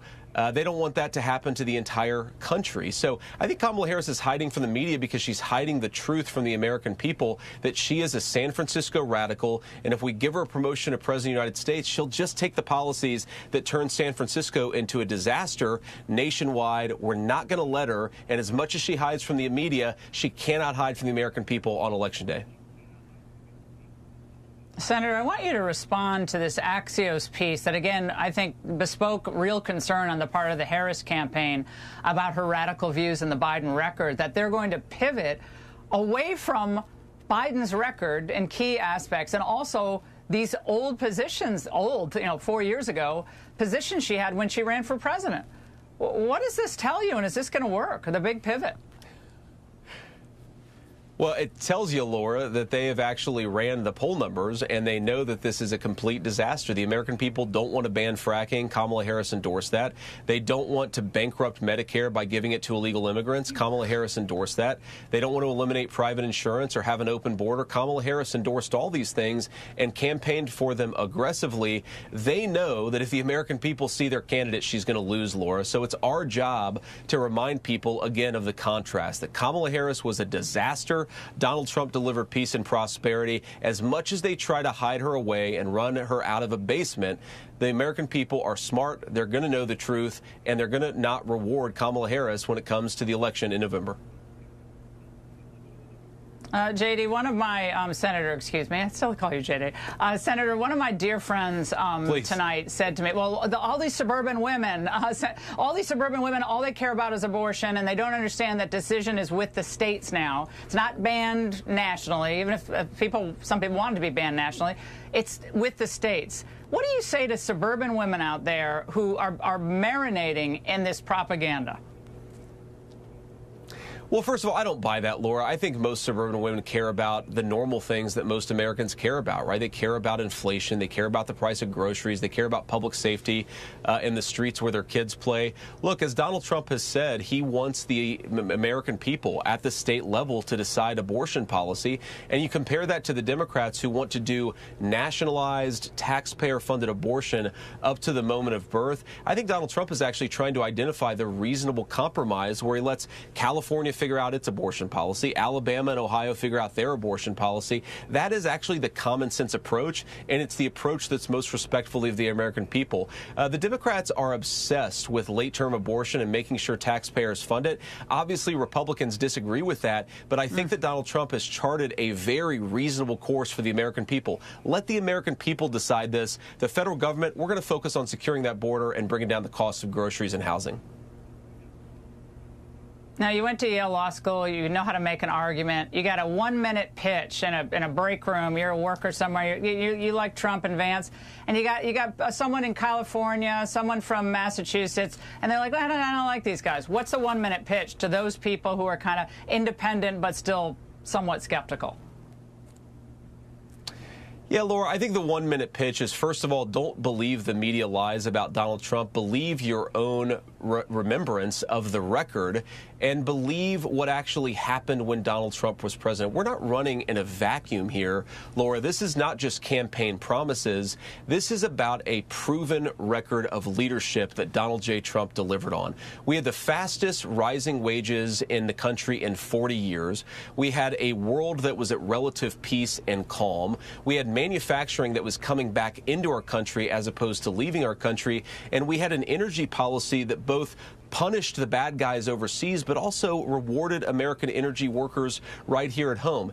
Donald Trump's policies worked, and if you give him an opportunity to do it again, he's going to do even better the second time around. I think that pitch is what we have to take to the American people. Your life was better when Donald J. Trump was president. Give him another chance, and he'll deliver it again.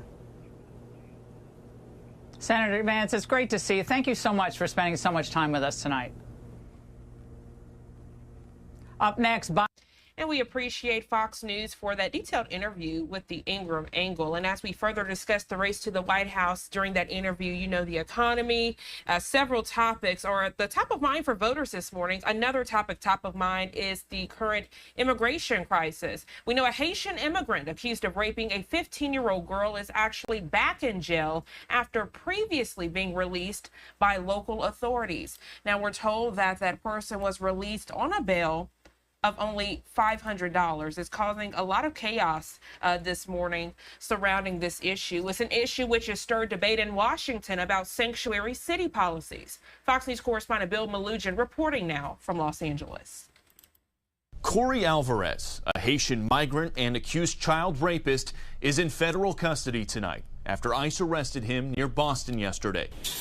Alvarez was charged with aggravated child rape in March after prosecutors say he raped a 15-year-old girl inside of a Massachusetts migrant hotel. Shockingly, in June, local authorities in the sanctuary state released Alvarez on just $500 bond and ignored ICE's request to transfer him to their custody. That outraged ICE's Boston field office director, who tells Fox Alvarez was a priority risk, and he used his team's limited resources to find him. When you have to make the choice between going to get the fentanyl dealer or the child sex rapist, it's really frustrating when local law enforcement and other agencies won't work with us. ICE confirms Alvarez first came to the U.S. last year, flying directly into New York City via the Biden administration's controversial CHNV mass parole program.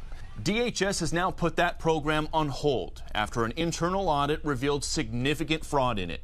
The Plymouth County DA's office, which is prosecuting Alvarez for the alleged rape, is slamming DHS, telling Fox in part, quote, "Our office has repeatedly asked questions of state and federal officials about specifics of the CHNV process.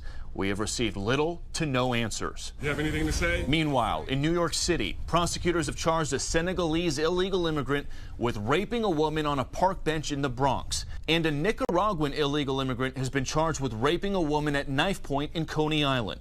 Democratic Mayor Eric Adams is getting fed up with the city's sanctuary laws. Laws do not allow us to coordinate with ICE. That's the law. And, I'm not happy about that. Mayor Adams and the NYPD are now both calling for changes to the city's sanctuary laws. They say it just makes no sense that they are banned from cooperating with ICE when it comes to these repeat violent offenders in the U.S. illegally. In Los Angeles, Bill Malugin, Fox News. Bill, thank you so much for that detailed report. We're going to go ahead and go to our third 2-minute commercial break of the hour. But when we come back, transitioning to conflict in the Middle East, you're getting a live look right now, 7:39 on the East Coast at the Israel-Lebanon border. And goodness, you can see in the distance there plumes of smoke. We don't know if this is an airstrike that just happened or what, but we are working to learn more about this. When we come back, checking in with national security expert Ken Gray on the very latest of conflict in the Middle East. We'll be right back in just 2 quick minutes.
Officials are reporting Israeli strikes across the Gaza Strip happened overnight and into Wednesday, killing at least 17 people. This includes 5 children and their parents. The strikes came on the eve of new talks aimed at reaching a ceasefire in the 10-month war. The United States, Qatar, and Egypt hoping to broker an agreement, but the sides remain far apart on several issues after months of indirect negotiations.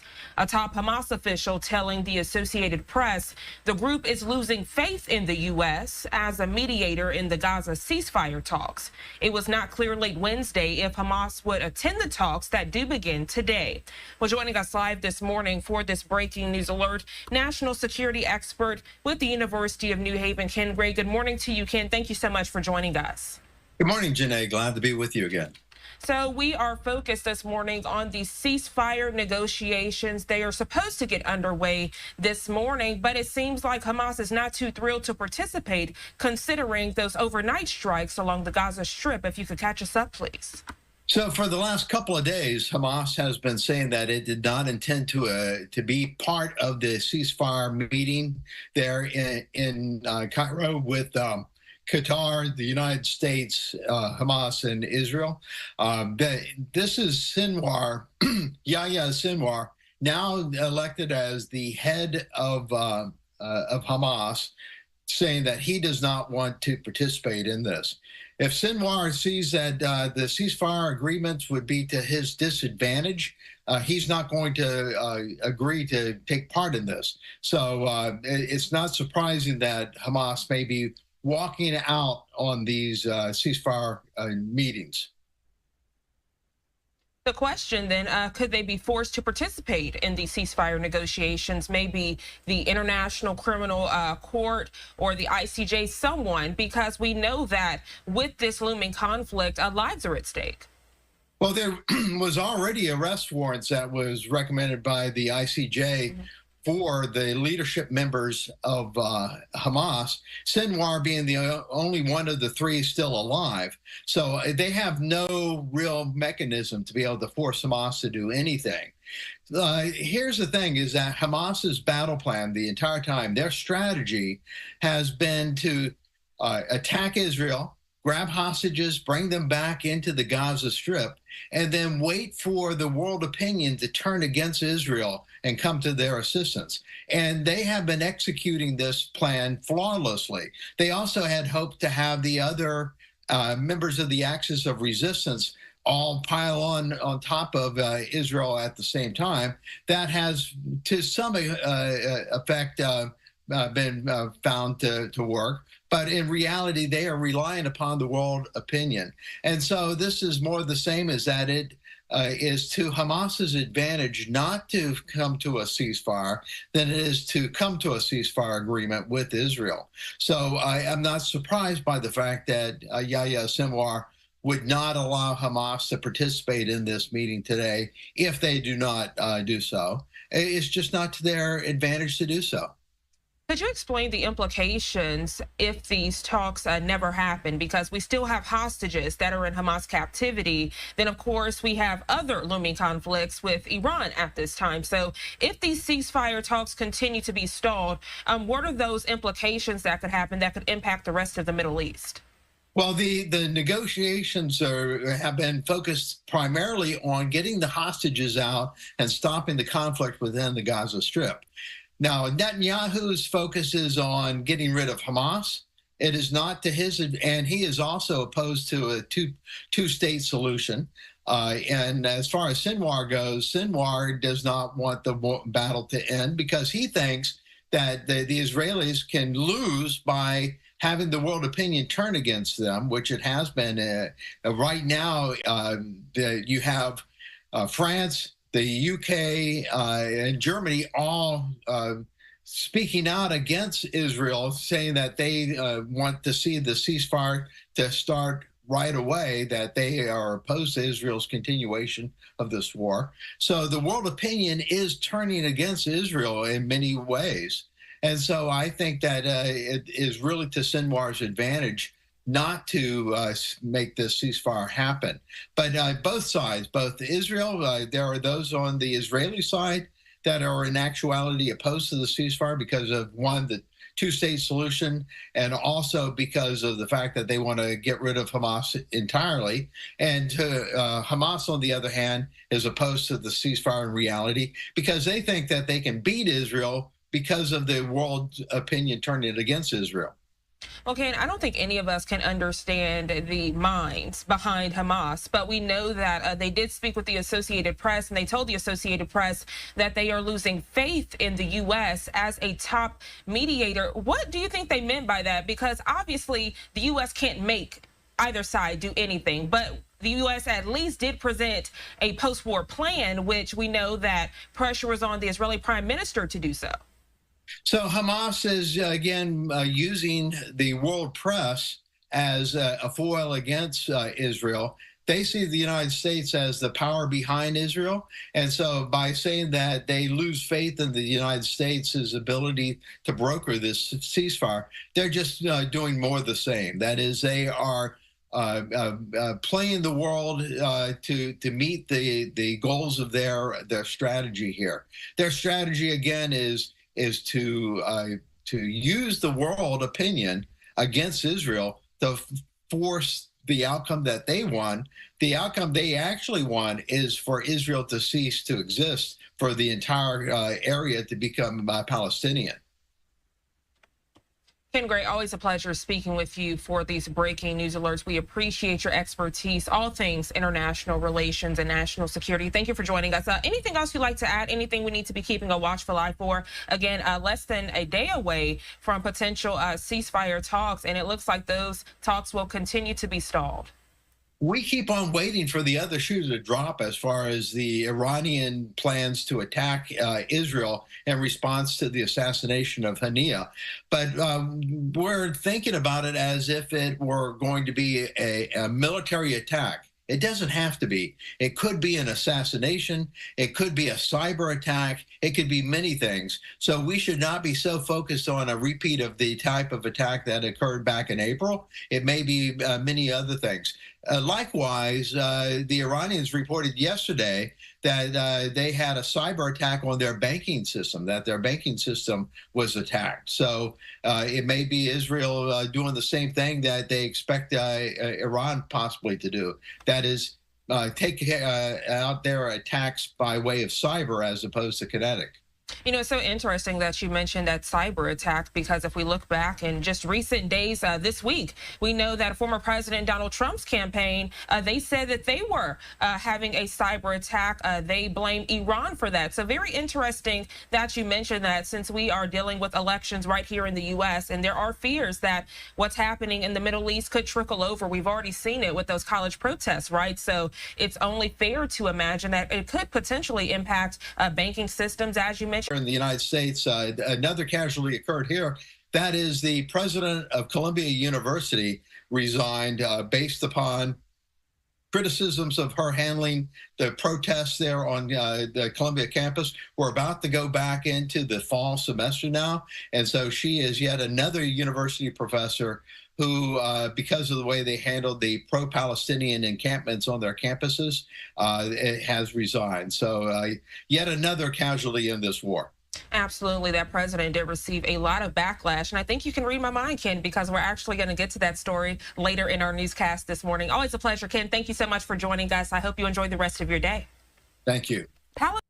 And now getting to that story that Ken Gray alluded to in that report as it relates to Columbia University, giving you a live look out in New York City, one of my favorite morning skyline shots. Here is 7:51 on the East Coast. And following backlash over this spring's anti-war protests on the campus of Columbia University, one of the nation's Ivy Leagues is getting a new president. Fox News' Gary Baumgarten joining us now with the latest.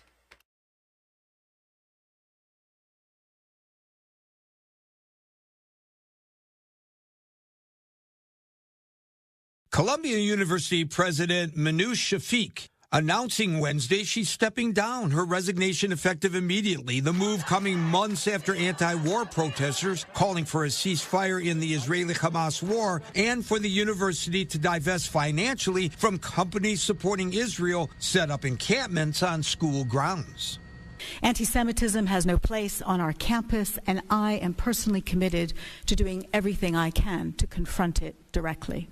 In a letter to the Columbia community, Shafik acknowledged progress made on important issues, but how this has also been a time of turmoil for herself, her family, and the school, writing in part, quote, "My moving on at this point would best enable Columbia to traverse the challenges ahead." Free Palestine! Free Palestine! Prior to leaving, Shafik was grilled on Capitol Hill by several government leaders who criticized her handling of the protests. Well, how can we be confident that you'll restore order in a safe learning environment if it took you months to send warning letters? I have absolutely no hesitation in enforcing our policies. Shafik's resignation generating reaction from Speaker of the House Mike Johnson, writing in part, quote, "Jewish students at Columbia beginning the school year should breathe a sigh of relief." Shafik's decision follows the resignations from the presidents of the University of Pennsylvania and Harvard, who also faced backlash in the aftermath of similar college protests. Gary Baumgarten, Fox News. Gary, thank you so much for that detailed report. As we get more information in related to conflicts in the Middle East and how it's trickling over here to the U.S., you'll get that right here on Live Now from Fox. The time now 7:53 here on the East Coast. Good morning to you if you're just now tuning in. I'm Jeanne Francine. We're going to take our final 2-minute commercial break of the hour. When we come back, transitioning to a top headline this morning as relates to Hurricane Ernesto. You're getting a live look there at its track with our XRAD system. We'll be right back with some updates in just 2 quick minutes.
Welcome back to Live Now from Fox. Switching gears now to your weather-related headlines as it relates to now Hurricane Ernesto officially forming into a hurricane off the coast of Puerto Rico. And you're seeing, based on the video on your screen, the storm growing in strength after it brought torrential rain, flooding, and damaging winds to several islands in the Caribbean. Fox News correspondent Dana Marie McNichol joining us now with the latest. Heavy rain pounded the U.S. and British Virgin Islands overnight. Ernesto swirling off the coast of Puerto Rico, blasting the region with winds up to 65 miles per hour, knocking down trees and power lines. This led to island-wide blackouts on St. John and St. Croix. I know it was a long night for many of you listening to that wind howl. The storm, which has now strengthened into a hurricane, is expected to continue dumping sporadic rainfall across the region, hindering cleanup efforts. Officials warn it could take some time for power to be restored. On the island of St. John, the National Guard is helping assess the damage. Please be careful for any downed trees and power lines. Assume all power lines are live. Similar messaging being pushed out in Puerto Rico. More than 700,000 people are in the dark there. Luma Energy released a statement saying it's prioritizing restoring electricity to hospitals and the island's water and sewer company. This is on top of the mass flooding impacting locals. Ernesto is expected to continue moving across open waters for the rest of the week. The National Hurricane Center says it could become a major Category 3 hurricane before the weekend. Bermuda could be the next island to feel its impacts. So far, forecasters say Ernesto is not expected to hit the U.S., but it could generate dangerous rip currents and large swells along the East Coast. In Miami, Dana Marie McNichol, Fox News. Dana Marie, thank you so much, and giving you another live look at the current track of Hurricane Ernesto. And we know it is heading towards Bermuda. The government of Bermuda holding a press conference to share their latest plans to keep residents in that area safe. Let's listen in.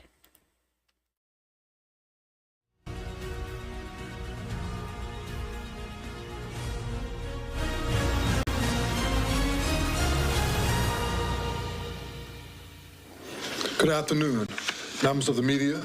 Mr. Linda Rayner from the Disaster Risk Reduction and Mitigation Team, and Ms. Michelle Pitcher, Director of the Bermuda Weather Service, who is joining us via telephone.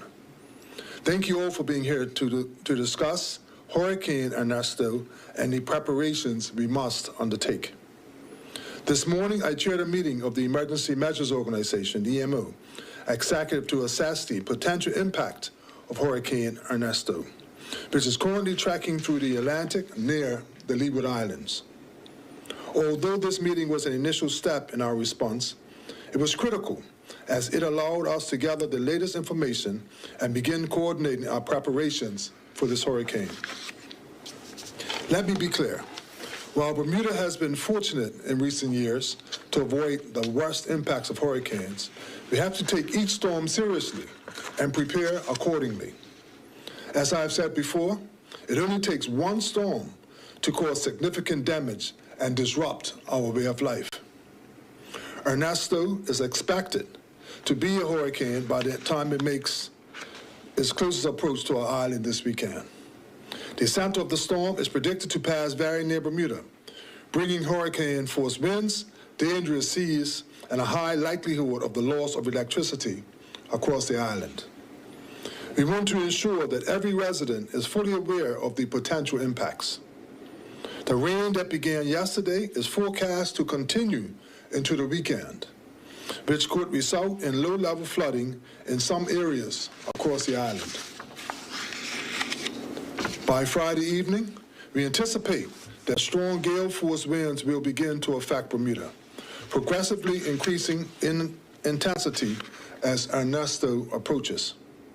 These winds are expected to escalate from storm to hurricane force by Saturday. I cannot stress enough how important it is for every resident to use this time to prepare. We have seen in the past the devastating effects of complacency, where a lack of preparation has resulted in avoidable tragedies. Do not be lulled into thinking that you can wait until the last minute. The window to prepare is closing rapidly, and any delay could put you, your loved ones, and your property at serious risk. This is not the time to underestimate the power of nature. Time is of the essence. Preparations must be completed as soon as possible. Here are some key actions that we all should be taking. Secure your property. Ensure that outdoor furniture and other movable items are safely stored away to prevent them from becoming dangerous projectiles. Boat owners, please secure your vessels properly and make sure your boat insurance is up to date. Home insurance. Double check that your home insurance policies are up to date and that premiums are current to avoid financial hardship and disappointment later. Stock up on essentials. This is so important. Have enough food, water, and medicine to last a few days. Ensure you have rope, portable power banks, spare batteries, flashlights, and other hurricane supplies. Check on your neighbors. This is especially important for our elderly and vulnerable residents. We must make sure everyone is prepared and safe. I shall be reconvening the EMO executive tomorrow for our next meeting, during which time we will receive updated information and subsequently make key decisions. These decisions will include the operation of the causeway, the airport, and public transportation services such as buses and ferries, as well as other government services. We will also discuss the emergency shelter at Cedar Bridge Academy. Following this meeting, we will promptly inform the public of these decisions. In the event of a power outage, the emergency radio station at 100.1 FM will be operational to provide timely updates and critical information. I urge everyone to tune in if needed. I also want to remind the public that while various weather sources are available online, the Bermuda Weather Service is the official source of weather information for the island. The EMO makes decisions based on information provided by the Bermuda Weather Service. Please stay informed by visiting www.weather.bm for the latest updates and forecasts. Additionally, the BWS has an account on Facebook which also provides updates. I will now hand it over to Mrs. Michelle Pitcher, Director of the Bermuda Weather Service, who will provide you with the latest update on Hurricane Ernesto. Thank you. Mrs. Pitcher? Thank you, Minister. Good afternoon, everyone. As of the 12 noon update, Ernesto has been upgraded from a tropical storm to a Category 1 hurricane. It is expected to continue to intensify and briefly become a Category 3 hurricane or a major hurricane around Friday morning. However, it is expected to then decrease in intensity as it makes the final approach to our area and indeed passes Bermuda. I just want to echo some of the key forecast details that the Minister has already provided for us. We are expected to have our tropical storm force winds arriving around Friday afternoon. And indeed tonight, with consultation from the National Hurricane Center, we will be issuing the appropriate tropical storm and hurricane watches and warnings associated with the timing of the arrival of the winds. But from Friday afternoon, we will be seeing our tropical storm force winds, and then it's expected to intensify to a Category 1 hurricane wind. So that's going to be 65 to maybe 70 knots sustained sometime around dawn on Saturday, give or take a few hours there. Again, it's a bit early for us to have the exact timing and the details, and that information will become much more solid and will increase our confidence in our forecast as time wears on. However, we do need to be prepared for the strongest winds starting early Saturday morning. Right now, it looks like Ernesto will be passing us around midday Saturday to our west, only about 50 nautical miles to the west, as a Category 2 hurricane. The latest forecast still maintains Category 1 force winds over the island, so the Category 2 winds are staying closer to the center of the hurricane and possibly outside of our area. However, Each tropical cyclone is its own storm, so please stay up to date with the latest information from www.weather.bm. Because while we want to hope for the best and maybe see an improvement in our forecast, we do need to be prepared for the worst in a higher intensity wind field. Also, please note, as already the minister has stated, we have a very wet lead up to the arrival of Hurricane Ernesto. We've already had several intense showers, isolated thunderstorms this week, and the semi-stationary front that has brought this to our area is going to remain through the rest of this week, and it won't be exiting the area until Ernesto pushes it away. The wet conditions add an extra element of precautions that everybody needs to take because it's going to be wet and slippery out there. Please stay safe as you're making your preparations.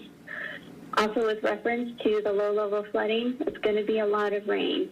We've been very dry recently with the Bermuda Azores high over the area, and now it looks like all of the rain is coming. And while nobody wants to catch up on the rain all at once, it's looking like we're going to be measuring several inches of rain by the time this event is over. So please be extra mindful of areas that tend to flood. That's all I have for now. Thank you very much. Thank you, Ms. Pitcher. Are there any questions? Thank you, members of the media. Thank you, Minister. Thank you, Director Pitcher. I'm going to turn it over for Q&A. We'll start with Owen from the Royal Gazette. Owen? Yes, good afternoon. This is probably for Mrs. Pitcher. I'm questioning about what level of storm surge is expected as Ernesto comes to the island. You heard that, Ms. Pitcher? No, I'm sorry. Can't quite hear the question. Can you say that again? I was wondering about the level of storm surge we might experience as Ernesto approaches the island. We're expecting up to 2 feet of storm surge right now, so we are going to start seeing rough seas and swells start to affect our mainly south shores starting early on Thursday. However, right now for storm surge, it's looking around 2 feet. Thank you very much, Owen. I will turn it over to Jasmine. Jasmine, did you have any queries for the Minister or for Director Pitcher? Thank you.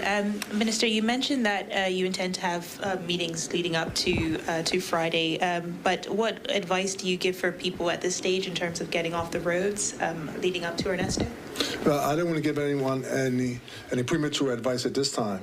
What I can say is just get prepared, because it's better to be prepared and to need and not be prepared.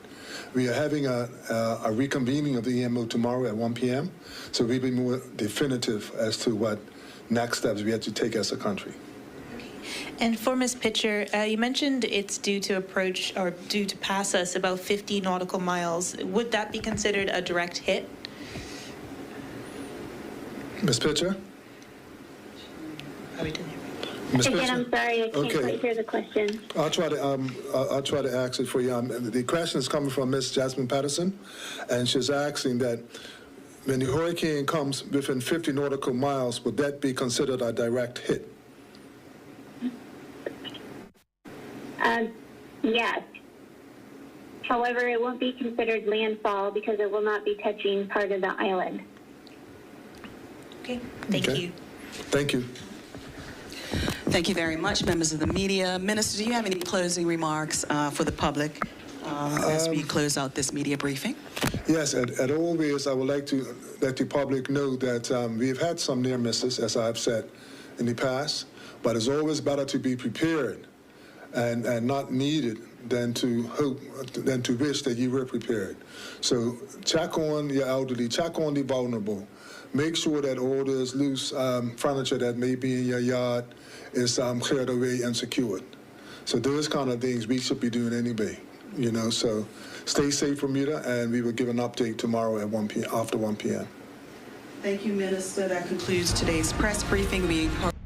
All right, that right there was the government of Bermuda holding a news conference to update the situation, as we do know that Hurricane Ernesto is going to bring a lot of rain and some very gusty, powerful winds. A lot of those areas are under a hurricane warning right now. You can get a look on our XRAD radar system. That is Hurricane Ernesto, expected to become a major hurricane later on today. We'll keep you posted right here, as we do on Live Now from Fox.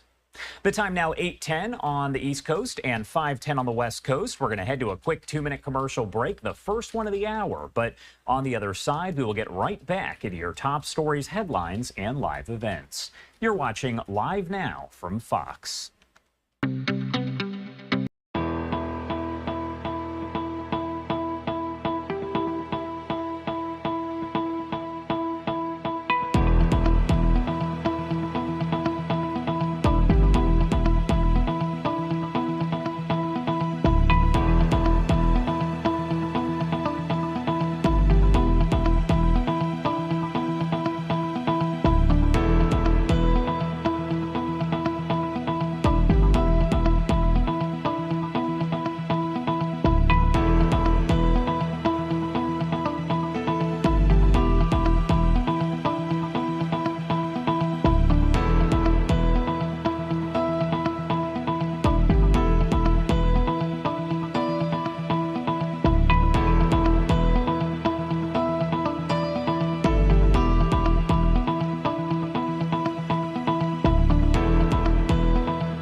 Welcome back here on Live Now from Fox, 8:13 on the East Coast and 5:13 on the West Coast. My name is Josh Breslow, and I do want to bring you your top stories and breaking news from across the country and the world. Right now, you are taking a live look over Haifa there in Israel, as there are those continuing concerns about a major attack from Iran. Major cities there across Israel on alert. In the meantime, ceasefire talks picking back up today in Doha. Israel has sent a delegation to take part, but Hamas has insisted that it's going to skip the negotiations altogether. We'll keep you updated on any of those developments that come out of Qatar. The U.S. also calling for an immediate investigation by Israel into allegations of Israeli soldiers using Palestinian civilians as guinea pigs to test areas for any kind of hidden explosives. The State Department asked about that report from Israeli newspaper Haaretz, claiming Gaza civilians were being sent first into tunnels and buildings out of concern that they could be booby-trapped. A spokesperson for the U.S. State Department saying, quote, "We would urge Israel to immediately and transparently investigate these allegations and hold any potential perpetrators accountable." The Israel Defense Force is not denying any of it, but did say that conduct was, quote, prohibited, and it would investigate any such claims. Obviously, a lot to discuss here, so I do want to bring in a friend of the show, Alex Trayman, CEO and Jerusalem Bureau Chief at Jewish News Syndicate. As always, thank you so much, Alex, for taking the time to be here with us today. Josh, thanks for having me. Of course. Well, first off, I do want to talk about these claims in that Israeli newspaper against the IDF. The U.S. was asked about it during their State Department briefing and said that if that were true, it's obviously not appropriate. They do want an investigation into that. And the IDF said that's what they're going to do. What do you make of those claims overall? Well, I think it's important to note that even in the State Department's briefing, that they said that there was not necessarily any concrete indications that the report was true. So that's one aspect of it. Second of all, you have Palestinian terrorists that are dressed like civilians in Gaza.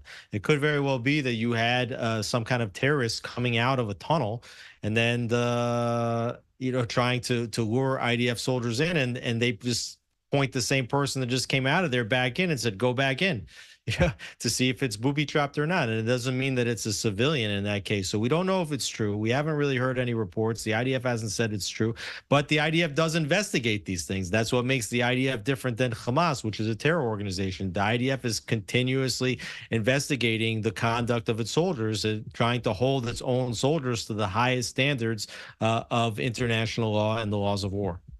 And on that same note, it is interesting to note, because we've heard various reports over the past several weeks of the different Hamas terrorists who are actually wearing the civilian clothes there and firing rockets, firing missiles there at Israel from those humanitarian areas, which, of course, they are surrounded by civilians and they're wearing civilian clothes. So it would be very difficult to distinguish. Exactly. And that's part of the strategy, all along. And that's why Hamas is not telling you in their numbers, which are not reliable numbers to begin with. And we've seen, over the months how those numbers have changed, or even the UN has said, that they're reducing the amount of civilian casualties that they're being told. But Hamas never says, how many of its soldiers have been killed versus civilians, because there's ultimately very little way to tell the difference between a civilian and a soldier. And the soldiers are hiding amongst the civilians, hoping that as many civilians as possible will be killed. I mean, I know it's a cynical strategy and people don't want to believe it, but this is a terrorist organization that is out to defeat the state of Israel. They don't have the firepower to beat the IDF straight on in a military battle, and these are the tactics that they need to use in order to get a victory, and that comes through delegitimization. I do want to talk about the ceasefire talks that are getting underway right now in Doha. We know that Israel, according to Netanyahu, is sending that delegation to discuss more about the ceasefire and hostage release deal, but Hamas has indicated they're not going to send anyone. So my question for you, is a deal even possible if Hamas is not there to negotiate? Well, it seems as though Hamas is being represented in those negotiations, even if it's not sending its delegation. I mean, it's taking place in Doha. We know that Hamas's senior leadership has been living in Doha, under Qatari watch and safekeeping for many years. So they're definitely being represented in some way. But what incentive do they really have to reach a ceasefire? They're a terrorist organization. The second that this battle will be over, now they're going to have to pick up the pieces, and they're not going to be able to fight against the state of Israel. So, meanwhile, they don't have too much incentive. The question is whether Iran has the incentive to have a ceasefire reached. If Iran and Lebanon, and rather Hezbollah, are looking for a ladder to climb down over their threats to attack Israel, for which Israel would surely retaliate, in kind. If they are trying to avoid some kind of a major regional escalation, they may push Hamas, who's their terror proxy, to reach a ceasefire with the state of Israel. This is being referred to by many folks out there, many experts, as a last chance deal. Why exactly is that? Well, I think that when you look at the situation just between Israel and Gaza, this isn't a last chance at all. As long as there's hostages, there's going to be continued attempts to bring the hostages home, and negotiations is one of the proven methods. So Israel will continue to engage in negotiations. I think the United States is calling it a last chance for negotiations, A, to put pressure on Israel, but B, they're saying that Iran and Hezbollah may attack Israel if a ceasefire is not reached. So basically, you have the threat of a major regional escalation here, and the United States has been holding Iran and holding Hezbollah off now, for a matter of days. They're basically saying that if these negotiations fall apart, that they don't think that they can hold Iran or Hezbollah back any longer. Yeah, obviously a lot of questions about this and whether it really is, a last chance. But reports are indicating that Israel has drawn up a list of the 33 living hostages that would be released in the first phase of the ceasefire deal. Do we know how Israel goes about deciding who is included in that list? I assume, we're talking about the two Bebas children who are there. They're probably included in that in some way. How do they go about deciding? The ones on the list, I think that there, first of all, that there is a lot of intelligence as to which hostages may be alive and which ones might be dead. So I think that Israel goes on the basis of some of this intelligence. But the 33 on the list are women, children, elderly, those that would be considered humanitarian cases, as opposed to those like Israeli soldiers or men of military fighting age that were taken hostages. Well, those are not; those individuals are not on the initial list of the first 33. If a ceasefire deal here is reached, does that necessarily mean that Iran is not going to launch that major attack on Israel? Because they've said, of course, that that is the plan. If there is a ceasefire hostage release deal that is reached there, they won't attack. But does that word really mean anything? Well, the word doesn't really mean very much. I mean, remember, we had a ceasefire on October 6th, many ceasefires between Israel and Hamas. And, Iran is the chief of the terror proxies in the region. But you might get a temporary peace. I mean, I think that's all that Israel would be hoping for. But essentially what that would be doing is kicking the can down the road. Iran is now a nuclear threshold state. They're on the edge of having a deliverable nuclear weapon. And this would just give time for Hezbollah to rebuild, potentially for Hamas to rebuild, and for Iran to race forward and complete their nuclear weapons and their deliverability systems. And we're hearing about all kind of replenishment efforts that Iran might be making for newer types of ballistic missiles. So this might give Iran the opportunity to plan for the next attack. Any ceasefire now that Israel would reach, even if it includes Iran and Hezbollah, is literally just kicking the can down the road till the next conflict. One thing that stood out to me that we've heard through, again, various reports, Iranian officials claiming anonymously, so it's important to note that the U.S. actually presented Iran with a list of those Israeli Mossad agents that were involved in the assassination of Hamas's leader Ismail Haniyeh. Is there any reason to believe that the U.S. would actually do something like this and, I guess, let those names out there, especially when we're talking about allies of the U.S.? Well, there's no confirmation from the U.S. government, which has called the report categorically false, and there's no confirmation from the Israeli government that they consider the report to be true. However, there have been numerous reports that the Iranians and the United States have been negotiating with the United States, trying to prevent Iran from launching this massive attack on Israel, both directly and via its proxy Hezbollah.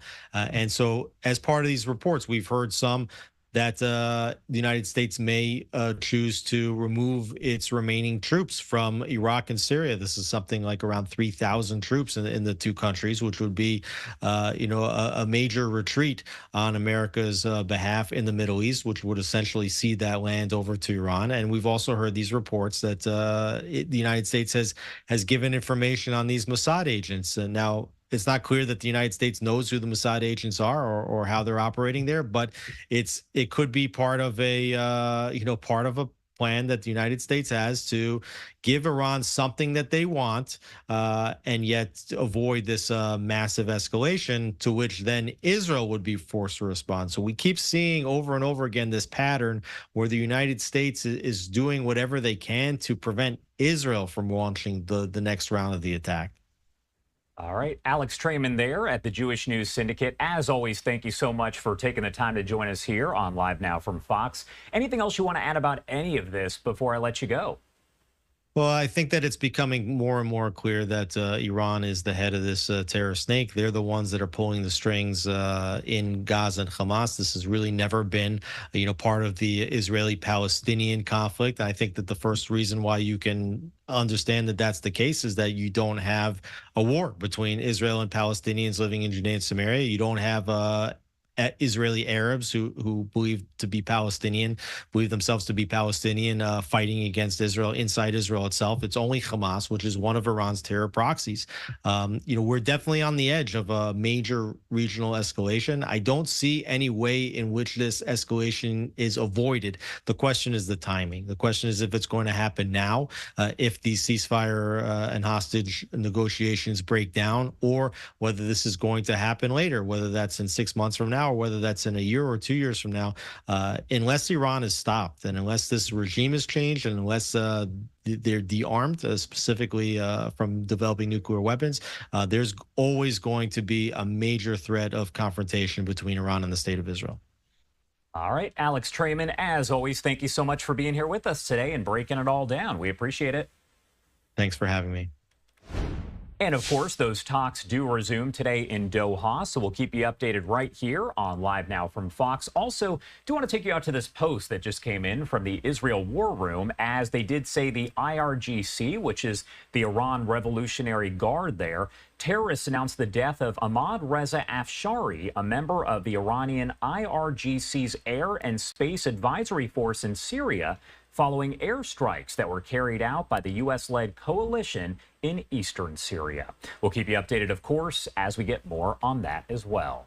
8:26 on the East Coast, 5:26 on the West Coast. My name is Josh Breslow. You're watching Live Now from Fox, and we will be right back with more live, raw, and unfiltered coverage coming up in 2 short minutes.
Welcome back here on Live Now from Fox, 8:28 on the East Coast and 5:28 on the West Coast. Do want to get back into your headlines, and the details of this next story are incredibly graphic here. A Haitian immigrant accused of raping a 15-year-old girl is back in jail after previously being released by authorities on a bail of just $500. It's an issue which has stirred debate in Washington about sanctuary city policies. Fox's Bill Malugin reports from L.A. Corey Alvarez, a Haitian migrant and accused child rapist, is in federal custody after ICE arrested him near Boston. Alvarez was charged with aggravated child rape in March after prosecutors say he raped a 15-year-old girl inside of a Massachusetts migrant hotel. Shockingly, in June, local authorities in the sanctuary state released Alvarez on just $500 bond and ignored ICE's request to transfer him to their custody. That outraged ICE's Boston field office director, who tells Fox Alvarez was a priority risk, and he used his team's limited resources to find him. When you have to make the choice between going to get the fentanyl dealer or the child sex rapist, it's really frustrating when local law enforcement and other agencies won't work with us. ICE confirms Alvarez first came to the U.S. last year, flying directly into New York City via the Biden administration's controversial CHNV mass parole program. DHS has now put that program on hold after an internal audit revealed significant fraud in it. The Plymouth County DA's office, which is prosecuting Alvarez for the alleged rape, is slamming DHS, telling Fox in part, quote, "Our office has repeatedly asked questions of state and federal officials about specifics of the CHNV process. We have received little to no answers." Do you have anything to say? Meanwhile, in New York City, prosecutors have charged a Senegalese illegal immigrant with raping a woman on a park bench in the Bronx. And a Nicaraguan illegal immigrant has been charged with raping a woman at knife point in Coney Island. Democratic Mayor Eric Adams is getting fed up with the city's sanctuary laws. Laws do not allow us to coordinate with ICE. That's the law. And, I'm not happy about that. Mayor Adams and the NYPD are now both calling for changes to the city's sanctuary laws. They say it just makes no sense that they are banned from cooperating with ICE when it comes to these repeat violent offenders in the U.S. illegally. In Los Angeles, Bill Malugin, Fox News. Bill, thank you so much for that report. And do want to head international now and get into some of the other stories that we have been covering here. It's now been 3 years since the Taliban took control over Afghanistan. While there's no international recognition as the country's official rulers there, the terror group has taken part in high-level meetings with major powers in the region, including China and Russia. There's also really been no U.S. challenge on the Taliban's rule over Afghanistan, and we actually saw them carrying around and touting some of the different American equipment that was left there over the past several days. We've seen that happening. I do want to talk more about all of this, so let's bring in Javed Ahmed, a non-resident scholar at the Middle East Institute, joining us now live. Thank you so much for taking the time to be here with us today. It's great to be here. Thank you. All right, so first off, the first question I want to talk about here, a lot of people have heard of the Taliban. They know pretty much it's a terrorist organization, and that's pretty much the extent of what most people know. So can you break down who the Taliban is? Well, the Taliban have multiple identities. They have reincarnated time and again, not just as a radical Islamist group, but also as pure Islamists, as nationalists, as Afghan nationalists, as drug lords, even in their own words, as victims of the U.S. war on terror in most recent years. But now all of those identities have come together. They've converged and combined as they rule Afghanistan and call the shots in that country. Personally, I see them as a product of that environment, and they currently have a staying power, a military staying power, a political staying power, religious staying power, and which have further consolidated in the last 3 years of their rule, not just through suppressing dissent or removing competition and political alienation in that country, but also through torture, through arbitrary killings, through imprisonments, but also exercising, selective patronage within their own ranks through appointments or corruption to ensure internal rank cohesion and rank discipline. Overall, Josh, all of these actions have for now solidified the Taliban's staying power, which means that they aren't going anywhere in the foreseeable future. And that's what a lot of people have been wondering is how long will the Taliban be around? Now, obviously, we've been covering the Israel-Hamas war, the situation over in Gaza for quite a while. My question for you is, how does the Taliban overall compare to the Hamas terrorist organization? Well, it's a very difficult comparison to make, mainly because, one of them or one of these groups controls the entirety of the Afghan territory and rules the country of Afghanistan, and who aren't declared as a foreign terrorist organization by the United States, even though they're elements of U.S. designated foreign terrorists who are now today playing as governing partners of the Afghan or the Taliban rulers, like the Haqqani network. But on the other hand, you got groups like Hamas who are fighting a very difficult war with a significantly, different political context. But there's considerable inspiration, I must say, between the two sides, especially from Hamas's side. on senior elements of the Taliban leadership, and many of whom have actually met publicly with the now deceased leaders of Hamas. In fact, one of the Taliban leaders attended the funeral of Hamas leader in Qatar. And I think, one of those inspiration is the Badri 313 Special Brigade unit that I want to flag. It's also known as the Martyrdom Battalion of the Taliban. It's a unit of the Taliban's elite special forces that includes their highly trained fighters, their special forces, their quick reaction guys, their suicide forces, with many of members of this unit associated with this group that I said before, the Haqqani network. And so the Taliban has historically used these suicide bombers as a weapon of war. They publicly glorified them among their ranks as well. But this particular brigade got its inspiration from the Al-Aqsa Martyrs Brigade in Palestine, which had been involved in various military and civilian attacks, included suicide bombing. So it's a difficult comparison to make at this point, but there's greater inspiration, leadership inspiration, rank inspiration, between the two sides. The Taliban, if I'm correct, does have a supreme leader that rules over it, kind of like Iran. So do they serve for life? Is that kind of a lifelong position as supreme leader? Yes, so the Taliban has a supreme leader. They call the Emir. They also refer to them locally as the Amir al-Mu'mineen, or the leader, the ruler of the faithful. His name is Maulawi Habatullah Khunzada. He wields the unimpeachable authority over government and society as a whole. He sees, his right to rule not just as a God-given responsibility, but also as a religiously sanctioned one, his own right to, enforce strict enforcement of God's commandments. He's a reclusive figure, who, despite the Taliban governing the country today, he has never come out publicly. And yes, he does serve for life, but then again, considering the life expectancy within armed groups like the Taliban is often shorter, which could well include, incidences of internal mutiny. I did want to, highlight one thing, Josh, is that it's important, is that the Taliban Emir has articulated his vision, not just his vision, but that of the Taliban as a whole, the unit that he's leading, which revolves around three foundational elements.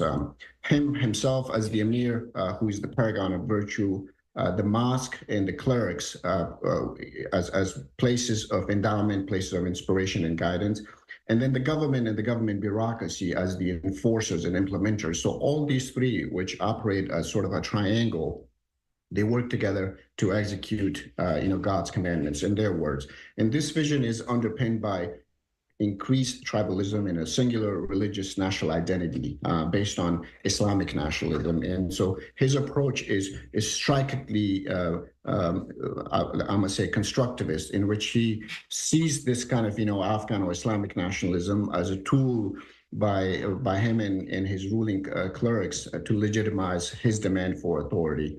So, and I think this is important because the Taliban very much believe that their centralized power structure allows for very swift decision-making process. It also guarantees longer-term political predictability with others, including if they want to, at some point, want to have a relationship with the United States. So to them, this is their dream emirate, an Islamic emirate, which goes beyond, a simple political preference. They believe that this dream emirate is their divine right. It's bestowed upon them by God, which gives them all the legitimacy they want, and it allows them to enforce their laws and remove and suppress those who stand against them, whether internally or externally.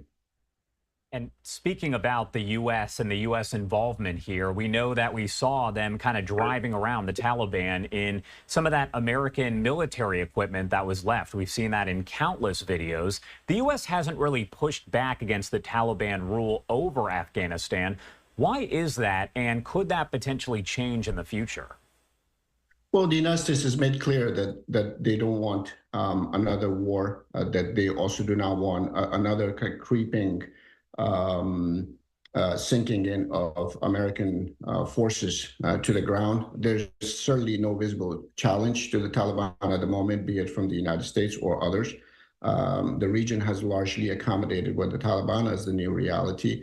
The United States has also engaged with them selectively to ensure that the humanitarian crisis that's unfolding in Afghanistan is kept under control, that the economy has at least some kind of a macroeconomic stability, and by that through which the United States want to make sure that it does not create or compound the Afghan problems more and more. The United States has also encouraged the Taliban and non-Taliban forces to come together and engage in a dialogue to form some kind of a participatory representative government that's inclusive of most, if not all, Afghan ethnic groups, which the Taliban have so far resisted.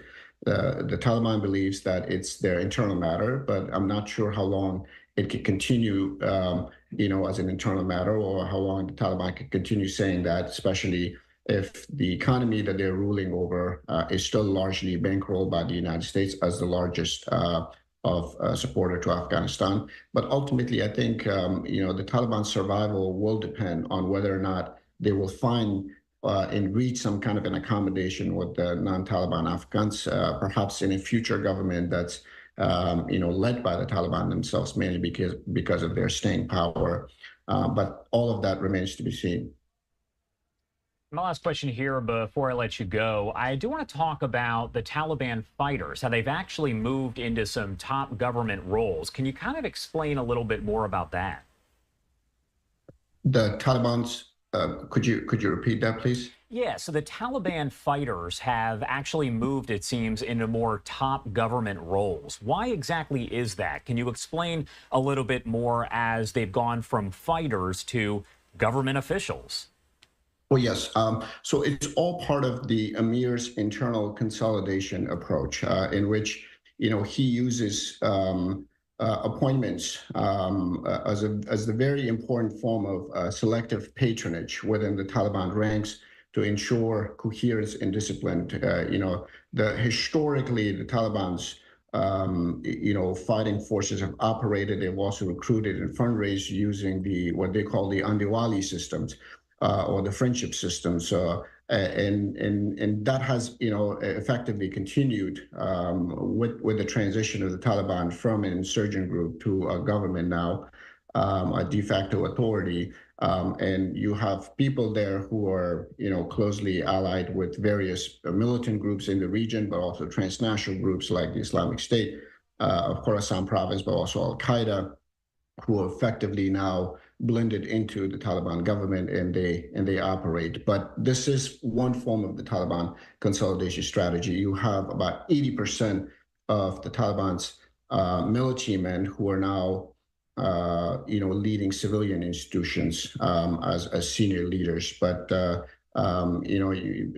within that bureaucracy, which to a large extent have effectively become militarized, you also have a large number of Afghans who served under the previous government in those functional positions, who today operate on a more kind of technical side. And perhaps that's one of the things the Taliban have kept a tap over, ensuring that the economy and other things do not boil over.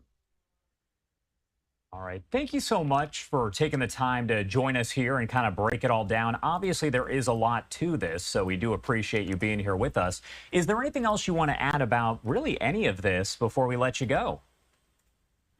Well, the security has improved because the Taliban has mostly stopped killing, but it's still a hermit kingdom. The country is still a hermit kingdom. You've got the local economy, which is in shambles, mainly because the Afghan economy was never self-reliant. The Taliban seems to, be concerned about that, mainly because they don't want large-scale unemployment, which they cannot manage, or it could potentially, compound into a problem that becomes unmanageable, and which will create serious internal problems. But at some point, this hermit kingdom needs to, engage with the rest of the world, especially if they wanna rule. And one part of this engagement includes engagement with the United States, the region, but also with other Afghans, the non-Taliban Afghans. So that accommodation needs to be reached, and I'm not sure if the Taliban have reached that realization yet. All right, Javed Ahmed, thank you so much for taking the time to be here with us and break it all down. We really appreciate it. Thank you. All right, everybody, I do want to get you to some breaking news that we are following out of Russia right now. Take a look at your screen. Again, this information just coming in as U.S.-Russian dual national, a ballerina there, Ksenia Kavana, was convicted today of treason in a Russian court, sentenced to 12 years in prison on charges that stem from a $51 donation to a charity aiding Ukraine.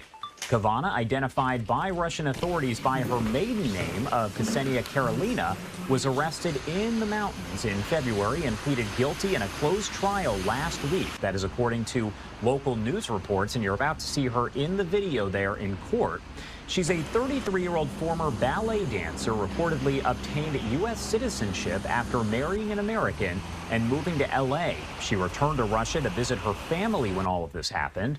Russia's Federal Security Service said she, quote, proactively collected money in the interests of one of the Ukrainian organizations, which was used to purchase tactical medical supplies, equipment, weapons, and ammunition for the Ukrainian armed forces. The rights group, the First Department, said the charges stem from a $51 donation to a U.S. charity. The trial did take place about 880 miles east of Moscow. Her attorney said he did plan to appeal the verdict. Quote, she admitted guilt in part in transferring the funds, but did not admit her intent to transfer the funds to the organizations where they were most likely received. That is a quote from her attorney, who added she did not assume that the funds she transferred would be used for anti-Russian actions. Since sending troops into Ukraine in February of 2022, Russia has sharply cracked down on dissent and has passed laws that criminalize criticism of their operation in Ukraine, as well as remarks considered to discredit the Russian military.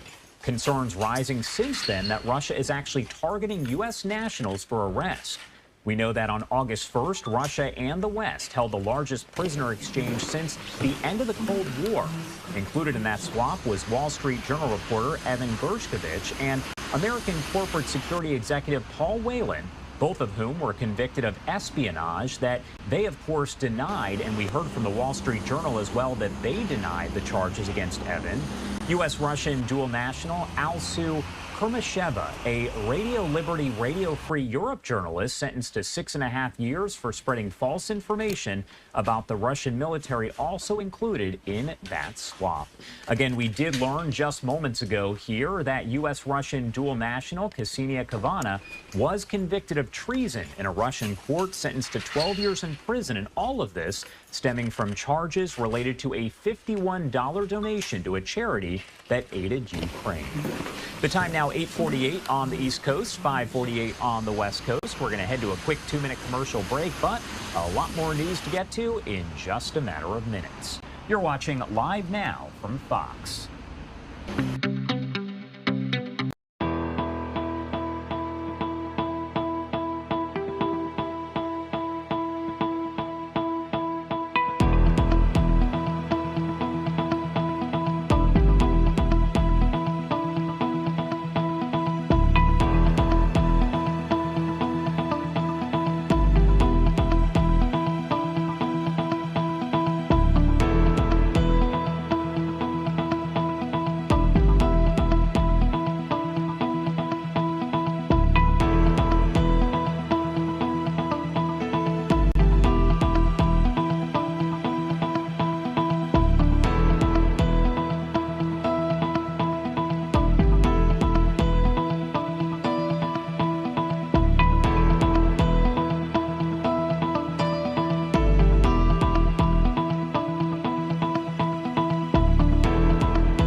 Welcome back here on Live Now from Fox. The time 8:50 over on the East Coast and 5:50 on the West Coast. My name is Josh Breslow, and I'm here for the next couple hours to bring you all of your top stories and live events from across the country and across the world. You are obviously right there looking at a live shot of the White House as we do get into some political news now. Vice President Kamala Harris making a joint trip to Maryland with President Biden for the first time since he dropped out of the 2024 race. Griff Jenkins with Fox News has more on all of this from Washington. Vice President Harris is expected to discuss the economy and lowering costs for Americans while standing next to her boss.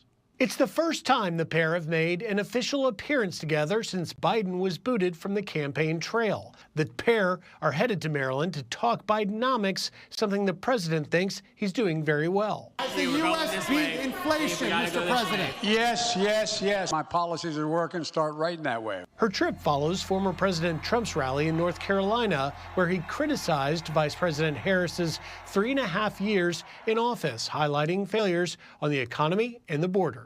You're paying the price for Kamala's liberal extremism at the gas pump, at the grocery counter, and on your mortgage bill and on everything else. We're not going to let this incompetent socialist lunatic keep breaking our economy for 4 more years. New Fox polls show Trump leading Harris by 1 point nationally, but just 28% of registered voters believe the condition of the economy is excellent or good. Axios is now reporting that she is hoping to distance herself from President Biden's unpopularity on the economy.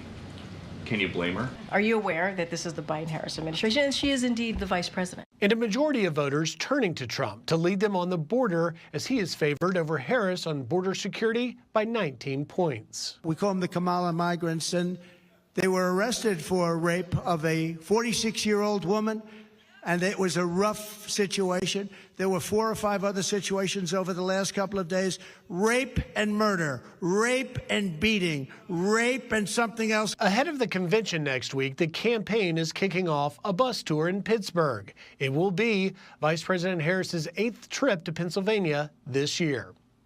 In Washington, Griff Jenkins, Fox News. Griff, thank you so much for that report. Another live look over at the White House. Now, the event between Biden and Harris should actually take place around 1:30 p.m. Eastern time. Important to note, though, that those events rarely start on time. However, once it does get underway, we will bring it to you right here on Live Now from Fox. And also later today, we expect to hear from former President Trump. That speech slated to begin at 4:30. Again, you can watch all of those campaign speeches right here on Live Now. We do have to head to our final 2-minute commercial break of the hour, but we'll have much more live coverage coming up in just a matter of minutes. You're watching Live Now from Fox. Much more to come.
Welcome back here on Live Now from Fox, 8:55 on the East Coast and 5:55 on the West Coast. Do want to head back out to this live image of the Capitol building over in D.C. as we know that we are hearing from several big officials over the past really several weeks, but want to send over to an interview that Fox did with Patrick Ryder. He is, of course, the Deputy Pentagon Press Secretary about a variety of issues that includes Iran, Israel, and other topics. Let's pop up the audio here and listen in. Patrick Ryder, right now, the Pentagon Press Secretary. General, always good to have you. These talks to find a ceasefire, even though Hamas won't be participating directly in them, do you have any understanding that it would affect Iran's decision to strike Israel regardless? Yeah, well, first of all, Neil, thanks very much for having me. And look, you know, I'm not going to speak for Iran. We're obviously watching and monitoring the situation extremely closely right now. As you know, we've deployed some additional capabilities into the region to protect our forces, but also support the defense of Israel. Certainly, you've seen the U.S. government work very closely with partners in the region to try to make a ceasefire possible and, most importantly, get those hostages released. But from a DoD standpoint right now, our focus is on ensuring that we can defend Israel if it is attacked and ensure that our forces have the firepower they need to be protected themselves. I mean, it seems very apparent from just looking at the naval presence we have, General, in that neck of the woods, that it's substantially bigger than it was the last time Iran attacked Israel, helping mightily, stop 300-plus missiles from killing anyone. And I'm wondering, the beefed-up operations, U.S. presence around the region, it seems like you are taking it as a given that Iran will act at a similar heft. Well, look, you know, I'm not going to, again, speculate on what they may do. We know what they've said publicly, and we know that they've indicated that they will retaliate. So we've got to take that extremely seriously. We've got to make sure that we have the capability and capacity to protect our forces, to defend Israel should it be attacked, and also to send a very loud and clear message of deterrence. So the immediate threat, and the ones who have constantly acted regardless of what Iran was thinking or doing, is Hezbollah. Hezbollah has all of those missiles to the north. It has used them repeatedly, even just today. Is it your sense as well that if Iran does respond, it will do so through its proxies and on its own? In other words, it'll be everybody involved. It'll be Hezbollah. It'll be the Houthi rebels, hitting commerce and shipping in and around the Gulf, and to say nothing of Hamas, that they'll all be involved. Yeah, well, that's certainly a potential. And of course, as you well know, Iran frequently uses its proxies to carry out operations to enable their policy.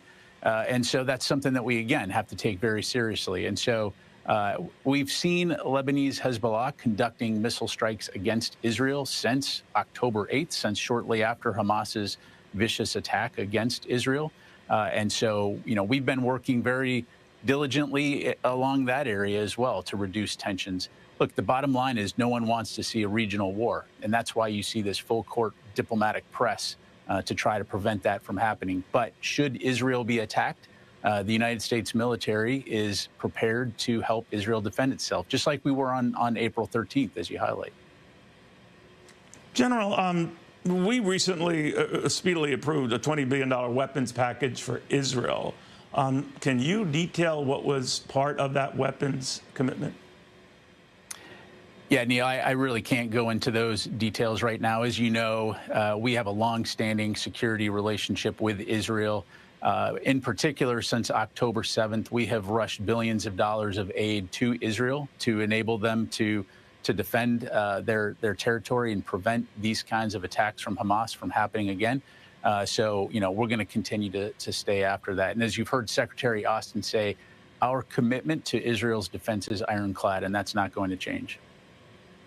How are relations these days between yourself, not directly, sir, but the administration and Israel? We were told, and a State Department spokesman had kind of concluded and agreed that Israel didn't give much of a heads up when they wanted to take these Hezbollah and Hamas bigwigs. I don't know whether that was just out of fear of word leaking out or things are that tense between us and Israel.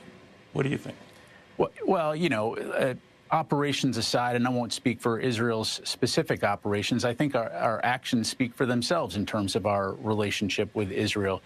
You know, the fact that, again, we rushed billions of dollars of aid, we rushed capabilities into the Central Command and European Command theaters of operations after Hamas's attack, again, to deter potential aggression. And the fact that we continue to stand by Israel's side when it comes to potential attacks from Iran. And in the case of April 13th, actual attacks. And we demonstrated clearly that commitment to help them defend themselves is ironclad. So again, that is not going to change. We will continue to support Israel in its defense.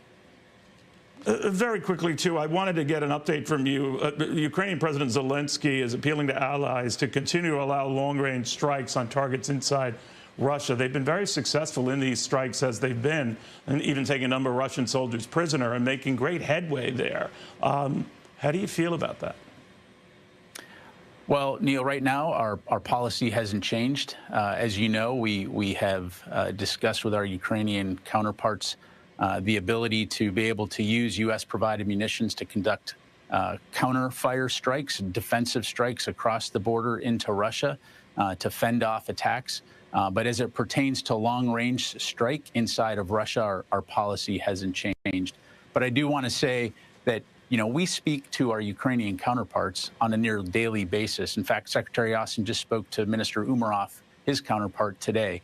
And our commitment to helping Ukraine defend itself and to take back its sovereign territory hasn't changed. So we'll continue to work closely with our allies and partners to ensure they have what they need going forward to defend their freedom and defend their sovereignty. General Patrick Ryder, thank you very much. Good catching up with you. Likewise. Thanks, Neil. Big thank you to Fox News for providing that report to us. And what you're looking at right now is a live image from Haifa, Israel, as we know that folks there are on high alert as Iran has essentially said they will attack, but it's a question of when. So many of those major cities in Israel are just watching and waiting to see what happens. Jeff Paul is on the ground over in Israel and filed this report.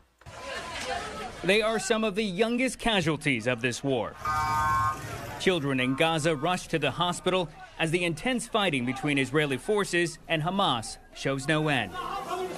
But there is a renewed effort to silence the strikes, rocket fire, and gun battles as a fresh round of negotiations begins in hours. There's no more time to waste, and there's no more valid excuses from any party for any further delay. The U.S., including CIA Director Bill Burns, Egypt, and Qatar, will mediate the truce talks, with Israel confirming it's sending a delegation to Doha. Hamas leaders say they won't attend.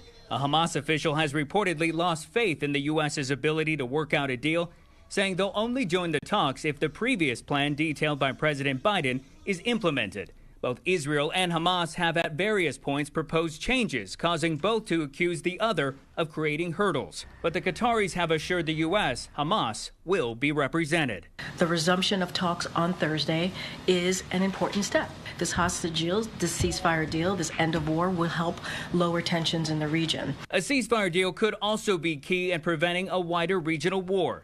Tehran reportedly saying it's the only thing holding back Iran and its proxies from launching a retaliatory attack on Israel. Secretary Blinken, the president, others across this administration have been deeply engaged in sending a clear message about de-escalation and sending a clear message that every thing needs to be done to get this ceasefire deal across the finish line. Hezbollah, which continues to exchange fire with Israeli forces on a near daily basis, well, they'll be watching this next round of negotiations very closely. They, like Iran, have promised to attack Israel, but so far have held off. Beyond that, it will be the families of the 115 hostages still being held who are praying their nightmare finally comes to an end. In Tel Aviv, Israel, Jeff Paul, Fox News. Jeff, thank you so much for that report. Again, those ceasefire talks will get underway in Doha. The Hamas terror group, they're saying they are not going to send a delegation, but as we've heard from experts, they will still have a representative of some kind who is there for the talks. Israel, of course, is sending a delegation. We'll keep you updated on everything that does happen there in Doha right here on Live Now from Fox. The time now 9:06 on the East Coast and 6:06 on the West Coast. My name is Josh Breslow, and I'm here for the next couple hours to bring you all of your top stories and live events from across the country and across the world. Do want to head to our first 2-minute commercial break of the hour, but a lot more news to get to in just a matter of minutes. You're watching Live Now from Fox. We'll be right back.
Welcome back here on Live Now from Fox, 9:08 on the East Coast and 6:08 on the West Coast. Do want to get to a developing story that we are covering here on Live Now.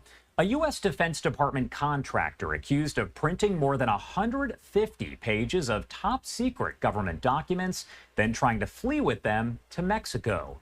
Federal prosecutors identified the 50-year-old man as Gokhan Gun. You'll see his photo in a second. An electrical engineer with the Air Force who lives in Virginia but holds dual citizenship in Turkey. Court documents allege Gunn was leaving for the airport to board a flight to Puerto Vallarta, Mexico, when FBI agents executed a search warrant on 2 of his homes. The agents say they found documents marked as top secret inside a backpack in front of his home, as well as stacks of classified documents in his dining room. Gunn claimed he was heading to Mexico on a fishing trip, but prosecutors described that as, quote, nonsensical.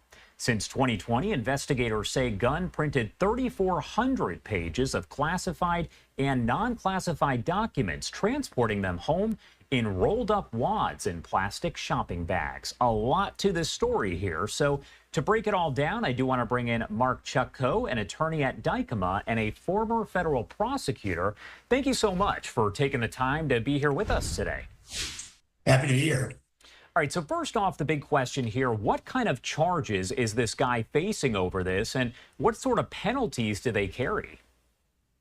Well, he's currently been charged by complaint with a single count of unauthorized removal and retention of classified information. So that carries a maximum penalty of 5 years in prison. That's merely a placeholder charge for his arrest and for the search warrant. The investigation is continuing, and I would expect an indictment to be forthcoming with more serious charges. A likely type of offense would be the Espionage Act gathering or transmitting national defense information, which has a maximum penalty of 10 years, perhaps 20 years, depending on the level of damage and the intent. And of course, we already have a lot of information, but I imagine in those court documents we'll get even more. Do we know the content so far of these classified documents? Because everything I've seen pretty much just said they were top secret and classified. Yeah, at this point, we don't, because they have not been disclosed. That's the whole point behind the damage here, is to try to plug the leaks so that this information is not publicly disseminated. There's a pretrial process under the Classified Information Protection Act in which the government will work with the court and with the defense to determine what level of disclosures can be made in this case. And unless and until the government declassifies the documents, we won't know for sure exactly what they say. Are there different levels, so to speak, of classified documents, or are they all kind of the same? They're classified, they're top secret, so they carry, I guess, the same weight overall. No, there are different levels based on the damage to national security from the disclosure of the information contained within them. So the top classified category is top secret, and that an unauthorized disclosure could reasonably result in exceptionally grave damage to the national security. So that would be the most serious classification. Secret involves serious damage to national security, and confidential would result in just damage to national security. So we've heard here that there have been at least some documents classified as top secret, which is, as I said, the top level of classification, but others would likely be confidential. I'm sure there will be a very thorough investigation to figure out how he was able to print these. Can you think of any reason that an electrical engineer would have access to classified and top secret documents? Well, according to the court records, he was a wireless communications specialist with the Joint Warfare Analysis Center. And so it is possible that he had access and he was providing support work for weapon systems, for targeting of munition systems. And so that remains to be seen. But certainly, even in a support role, oftentimes you need people like that to have access to very sensitive documents. Yeah, and like I said, I'm sure there will be a very thorough investigation to kind of figure out all of this and how this was able to transpire. Does the intent really matter here? Are the charges maybe lessened if it turns out that he was just printing them versus if he planned to actually hand them over to someone in Mexico? Does any of that really matter?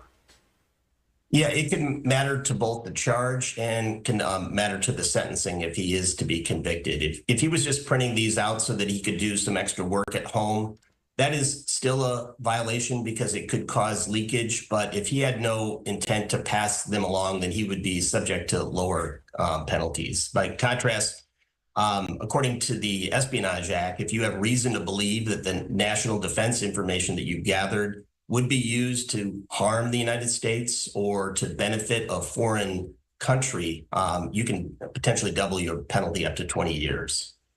You know, in this case, as you had mentioned, his backpack contained a top secret document plus a list of security clearances. I'm sure that the government is investigating to determine whether perhaps Mr. Gun was going to Mexico to meet a handler to show them what kind of access he has and what he could do for them in the future. You know, the complaint also mentions, and in the detention hearing, they talked about him traveling to a number of different Middle Eastern countries in Europe. And given some of your previous stories about the tensions in the Middle East, you can imagine that the government is investigating this really thoroughly. For sure. And we do know once again that all the information is still kind of coming in, so there is a lot left to figure out. Now, people out there know a lot about the classified documents cases involving former President Trump, President Biden, former Vice President Mike Pence. We've heard a lot about that over the last year or so specifically. Are there a lot of these cases where maybe folks who have access to these, not necessarily a president, vice president, but maybe just a regular guy, an electrical engineer working there at the Department of Defense, does take classified documents? Are there a lot of these cases that maybe the public just doesn't know about? I wouldn't say that there are a lot of them, but there are ones, and they're taken very seriously. Just earlier this year, a 21-year-old Massachusetts airman, Jack Teixeira, was convicted, pled guilty of passing along highly sensitive information on a Discord chat room. There was no suggestion that he was giving it to the enemy, but he was sentenced to 16 years in prison. You have the case of Chelsea Manning, who was involved in the WikiLeaks matter. She originally received a sentence of 35 years before it was commuted down to 7 years. And even Julian Assange, who's not a government official, recently agreed to a 62-month time-served sentence for his role in the WikiLeaks matter. With all of these classified documents cases, my last question for you here, do you foresee any sort of changes in the way that they are handled, the way that classified documents are kept classified? Yeah, it's a challenging situation. It's not like 30 years ago where there would be a stash of printed materials in a safe. Now, just about all records are housed on electronic servers, so more people have access to that information. With a click of the button, they can either print out, in this case, or download materials, and it can be transferred anywhere. So this is a big challenge for the government. They're going to have to continue to think about ways to make accountability for these records to make sure that you don't have mass distribution of very sensitive materials like this. All right, Mark Checco, thank you so much for taking the time to help break it down. There is a lot to this case. I keep saying it, but a lot left to figure out. So I'm sure we'll have you back very soon as we do get more details. Is there anything else you want to add about any of this before I let you go? No, I think you have it. This is it's a constant chase the people that have access to this to try to make accountability. And so you're going to see more of these cases continue to come in the future, both higher level people and lower level people. All right, Mark, have a good rest of your day. All right, thank you. And I do want to remind you folks at home, coming up in less than an hour at about 10 a.m. Eastern time, we do expect to hear from Vice Presidential candidate J.D. Vance. He's going to be speaking at an event, and we'll bring that to you uninterrupted right here on Live Now from Fox as it does get underway. Again, that is expected to start around 10 a.m. Eastern time. As I always say, most of those events don't start right on time, but once it does, you can watch it right here. Let's head to a quick break now at 9:18 on the East Coast and 6:18 on the West Coast. My name is Josh Breslow, and I'm here for the next couple hours to bring you all of your live events, top stories, and breaking news. We'll be right back.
Welcome back here on Live Now from Fox. My name is Josh Breslow, and I'm here to bring you all of your top stories and live events from across the country and across the world. Here at Live Now, we are a culmination of our different Fox affiliates across the country, and we do have a lot of them in some big cities here. So we always check in on their top stories to see what they're covering. Do want to head over to our Fox 5 DC team right now as they're covering two major stories. One, the search for a missing mother over in Virginia, but also an Amber Alert issued for several children. Again, this is our Fox 5 DC team. Community members demanding answers this morning following a local mother's 2-week now disappearance. Mamta Kaffel was last seen on July 31st. In fact, last night, people in Manassas Park rallied to get more help and information from police. They are expected to be back out there today. All right, we're going to get back out to Mel Niala because she's in Manassas Park trying to find some answers. Morning, Mel. Good morning. And police have really not given out a whole lot of details as they continue this investigation. We don't know whether Mamta had her cell phone with her, what perhaps she was last wearing, or whether a vehicle was involved in this. But we can tell you her friends and family, as you mentioned, they're going to gather again tonight to do another community search for any hint of her. It has been a long 2 weeks. And as you can imagine, they're scared and confused. Taking a look at the crowd that was gathered here at the Manassas Park Police Station last night, it is clear 28-year-old Mamta Kaffel Bott is loved. She was last seen July 31st, but did not show up for work August 1st at UVA Health Prince William Medical Center. Manassas Park Police confirmed they did a welfare check at Mamta's home August 2nd after co-workers called. Her husband, Naresh Bott, seen here at the rally, told police he did not believe she was missing at the time. He told Fox 5 that sometimes his wife would stay with friends. If you are anywhere, if you are able to listen this, just, like for my baby, you got to be here as soon as possible. Mamta was officially reported to be involuntarily missing on August 5th. While the timeline is frustrating to her friends and coworkers, a longtime police investigator says there is work going on behind the scenes. We often hear from people that contact us, oh, the police aren't doing anything. And in reality, they are. And they just don't advertise everything they're doing for obvious reasons, particularly if there's suspicion of criminal activity. Mamta is the mother of an 11-month-old. Her friends don't believe she would just take off and leave. Manassas Park Police tell Fox 5 that they did look into reports from her husband and her friends that sometimes Mamta would not come home for a day or two, staying with friends, that sort of thing. They say that there had never been any prior missing persons reports filed. The investigation continues. Anyone with information is asked to contact Manassas Park Police. Mel, thank you. I'm Jacqueline Matter with this Fox 5 News alert this morning. Virginia State Police issuing an Amber Alert out of Virginia Beach. 3 children were reportedly abducted last night. 5-year-old boy Zaire Plummer, 7-year-old boy Zayn Plummer, and 16-month-old girl Zaria Plummer. The children are all from Virginia Beach and are believed to be with 36-year-old Dana Demetrius Plummer. He is described as a black male, 5'9", 170 pounds, and police do believe he is driving a 2024 Honda Passport with temporary plates. You can see the tag number there on your screen. Anyone with information on their whereabouts should contact Virginia State Police immediately. All right, that was our Fox 5 DC team. I do want to check in now with our Fox 29 Philadelphia team, as over the last 12 hours, they have been closely following an execution-style killing that happened. A man just picking up a pizza, then heading home when he was killed again. Police say execution-style. Our Fox 29 Philadelphia team has Hank Flynn covering that.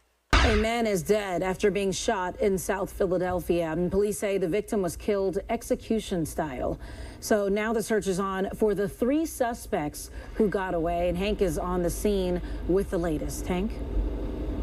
Yeah, the more we work it out here, Alex, the worse it feels. It was absolutely done execution style, according to police, and according to a very 4-second short piece of clip that someone walking by a couple hours gave to me that I can't show you because it's simply too bloody. This fellow on a bicycle was simply trying to get a slice of pizza. 25-year-old man shot to death here on Snyder Avenue at 15th Street, just west of Broad last night at about 7 o'clock. Police say 3 shooters were in a car when they spotted the man, pulled over, and began shooting. And then when the victim was shot off his bicycle, the shooters closed in, lowered their weapons, and executed him, shooting him dozens of times, all of it caught on a slew of surveillance cameras. We found 40 spent shell casings from several semi-automatic weapons. So we know at least 40 shots were fired.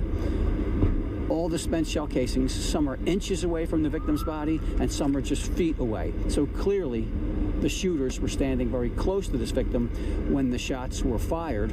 So clearly this 25-year-old victim appears to be the intended target. Right, and Small added that 40 shell casings from several weapons were found, and it seems clear the victim was aggressively targeted, located, and executed. The shooters jumped back into their car when they were finished and took off east at a high rate of speed down Snyder Avenue toward the Delaware River.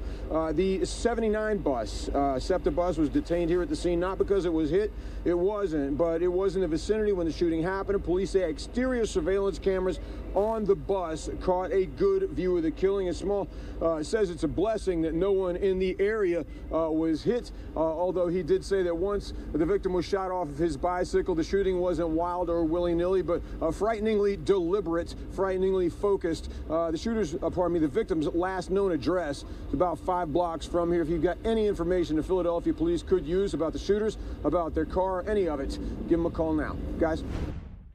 All right, that was Hank Flynn with our Fox 29 Philadelphia team. As you did see in his story there, police held a very brief news conference where they did give an update on the situation, only about 2 minutes in length, but it was captured by Steve Keeley. He is also with our Fox affiliate there in Philadelphia. At 7 p.m., 1st District Police and Fire Department paramedics responded to 911 calls, multiple, for report of gunshots and report of a shooting at 15th and Snyder. When police and medics arrive on location, they find a 25-year-old male laying on the highway. He's still straddling a mountain bike. He's suffering from multiple gunshot wounds to his head and chest and torso. He's unresponsive. Medics pronounce him dead on the scene at 7:08 p.m. He had identification on him. We know he's a 25-year-old male whose last known address is about 5 blocks away. We found 40 spent shell casings, so we know at least 40 shots were fired from several separate semi-automatic weapons. Most of these 40 shell casings are a few inches away or just a few feet away from where the victim is laying on the highway. Now, the entire incident was captured on private surveillance cameras, and you can clearly see the victim riding a mountain bike westbound in the 1500 block of Snyder. And you see 3 males get out of a parked dark or black sedan. 3 males start shooting at this victim on the mountain bike. After the victim falls to the street, falls off his bike and collapses onto the street, you can see on the camera that the shooters stand over this victim and continue to shoot him while he's laying helplessly on the street. So clearly targeted, clearly shot, execution style. And our 40 spent shell casings, since most of them are just a few inches and just a few feet away from him, that clearly shows that the shooters were standing very close to the victim when the shots were fired. After shooting this victim, 3 males, the shooters, wearing dark-colored clothing, get back into this dark or black sedan. That's possibly a Nissan, we're not certain. They get back in the car, and the car's last seen going eastbound on Snyder from 15th Street. In addition to the camera that police did view that recorded the incident, we found numerous other business and private surveillance cameras in the immediate area. And again, that was courtesy Steve Keeley. He is with our Fox 29 Philadelphia team. Some big stories that our different Fox stations are covering. We'll, of course, keep you updated as we do get some updates there. 9:30 on the dot over on the East Coast and 6:30 on the West Coast. My name is Josh Breslow, and I'm here for the next couple hours to bring you all of your top stories and live events from across the country and the world. Do want to remind you that coming up in just about 30 minutes, we do expect to have a news conference, a campaign event with J.D. Vance, who is, of course, Trump's running mate. We're going to bring that to you in full as it does get underway right here on Live Now from Fox. Let's head to a quick 2-minute break, but a lot more news to get to in just a matter of minutes. You're watching Live Now from Fox.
Welcome back here on Live Now from Fox. Time 9:32 on the East Coast and 6:32 on the West Coast. Another update to a story we have been following very closely over the last several days with a lot of different developments here.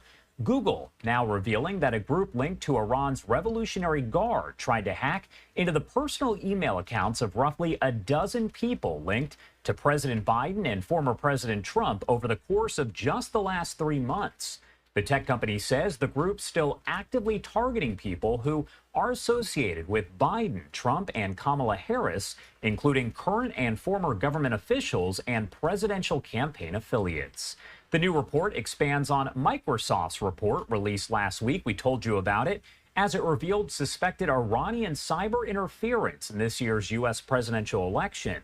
Trump's campaign revealed over the weekend that it had been hacked and that sensitive internal documents were stolen and distributed, declaring Iran was to blame. So much to discuss here, so do want to bring in an expert to help break it down. Ryan Ellis is an associate professor of communication studies at Northeastern University. His research and teaching focusing in part on cybersecurity. Thank you so much for taking the time to be here with us and even try to break some of this down. My pleasure. Thanks for having me. Of course. Well, first off, I do want to talk about your overall thoughts on these reports that we've now seen from Microsoft and Google coming out just days apart that essentially say the same thing. What are your overall thoughts on that? Well, it's worrisome, of course. We don't want foreign actors meddling in our elections, but it's not terribly surprising. We saw 2016, 2020 elections here in the U.S. as well as elections abroad, that this is something that happens. We see foreign attempts to interfere and influence elections. So it's not super surprising, but it is worrisome for sure.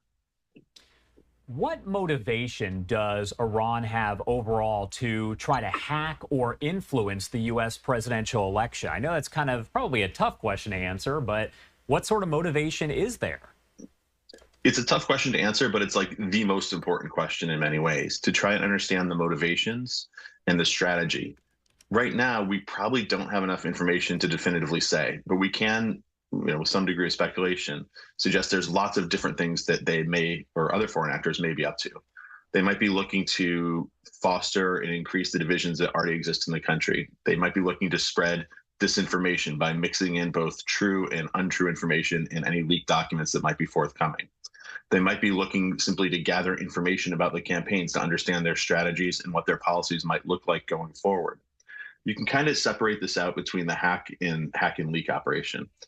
Governments collect information on other governments all the time, on current officials, former officials, potential future officials. That's unremarkable, it's understandable, and it's something that we fight against, we push back against, of course. Hacking and leaking is a little different, right? That's where the strategy changes. It's not just trying to understand an adversary, understand what's going on inside a government or a future government. It's trying to some way also influence the shape of domestic politics here in the United States. So you can kind of separate the two things into the hack operation and hacking and leaking. Like I said, collecting information on a rival government happens all the time. The leaking is a little different, right? It suggests a different strategy. What that might be, we don't really have enough information to tell yet. It could be to embarrass, could be to inflame divisions. It could be to try to shape the narratives of the next few months. We just don't know yet. It's a little too early to tell. And kind of on that same note, we know from the Microsoft report that some of the possibilities included some fake news sites that were set up. And that was more so, I guess, to influence the people out there, the voters. And they were fake sites, but with some believable stories, I guess. Yeah, I think moving forward, so far we don't really know what they got, right? We don't fully understand what information they were able to access and collect.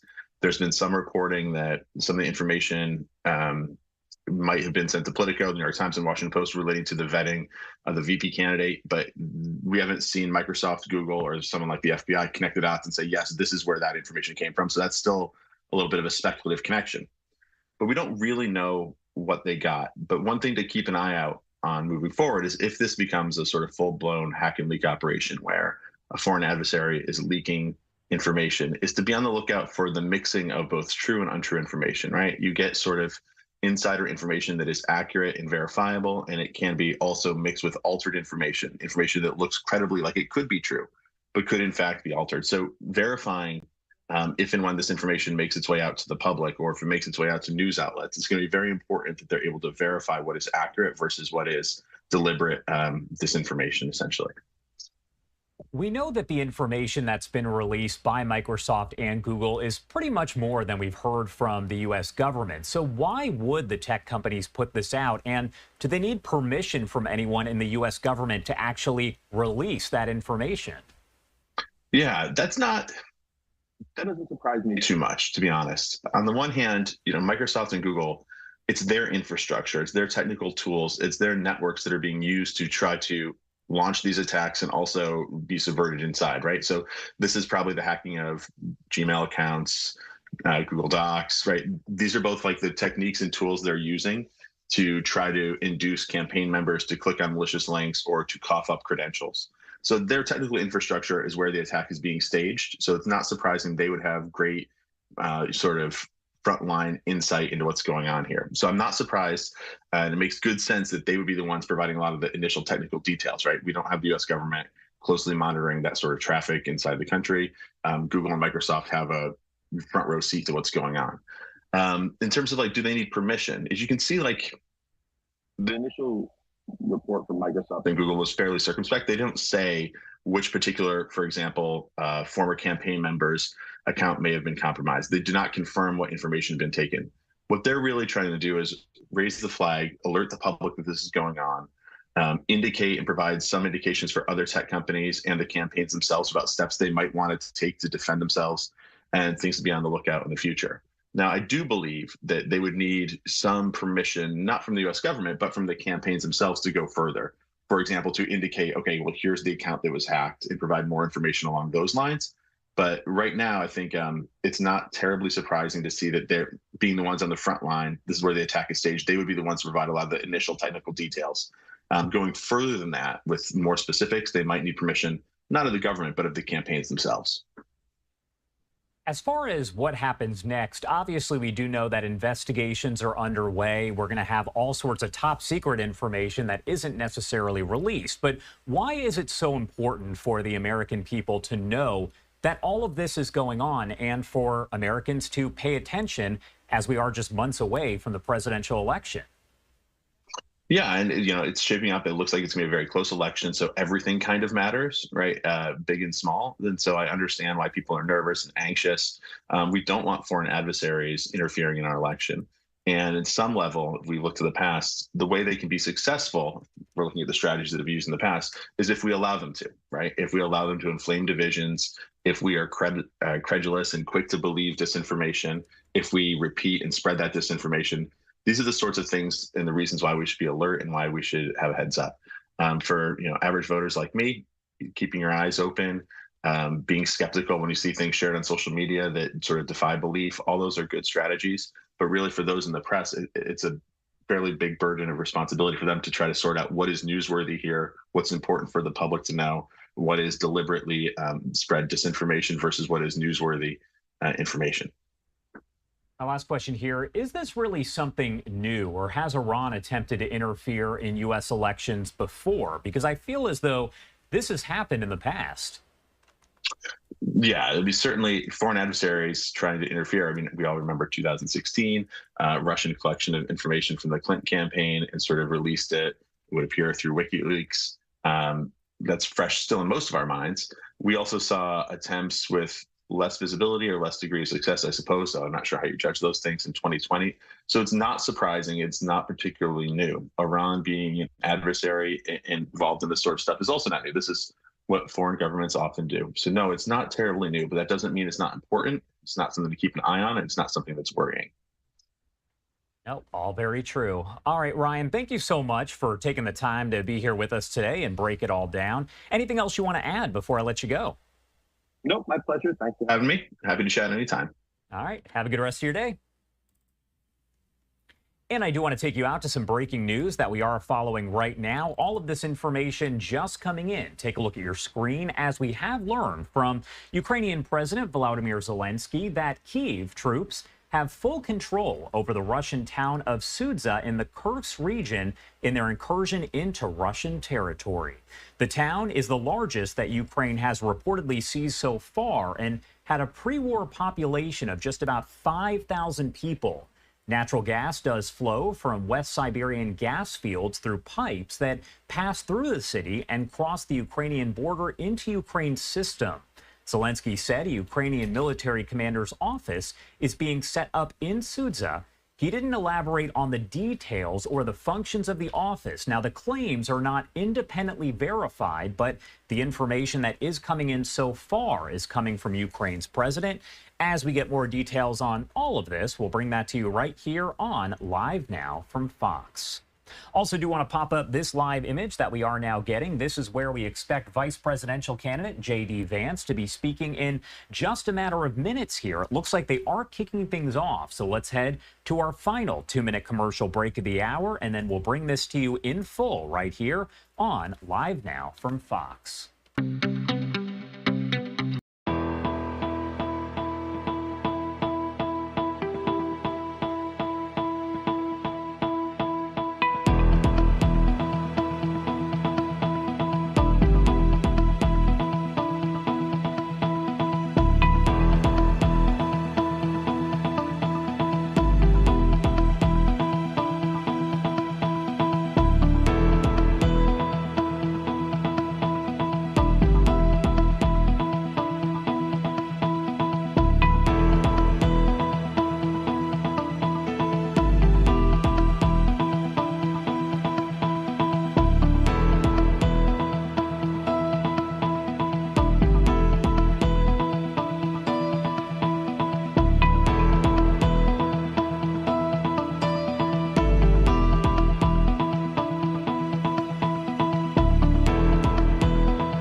Welcome back here on Live Now from Fox, 9:45 on the East Coast, 6:45 on the West Coast. Do want to head live out to New Kensington, Pennsylvania.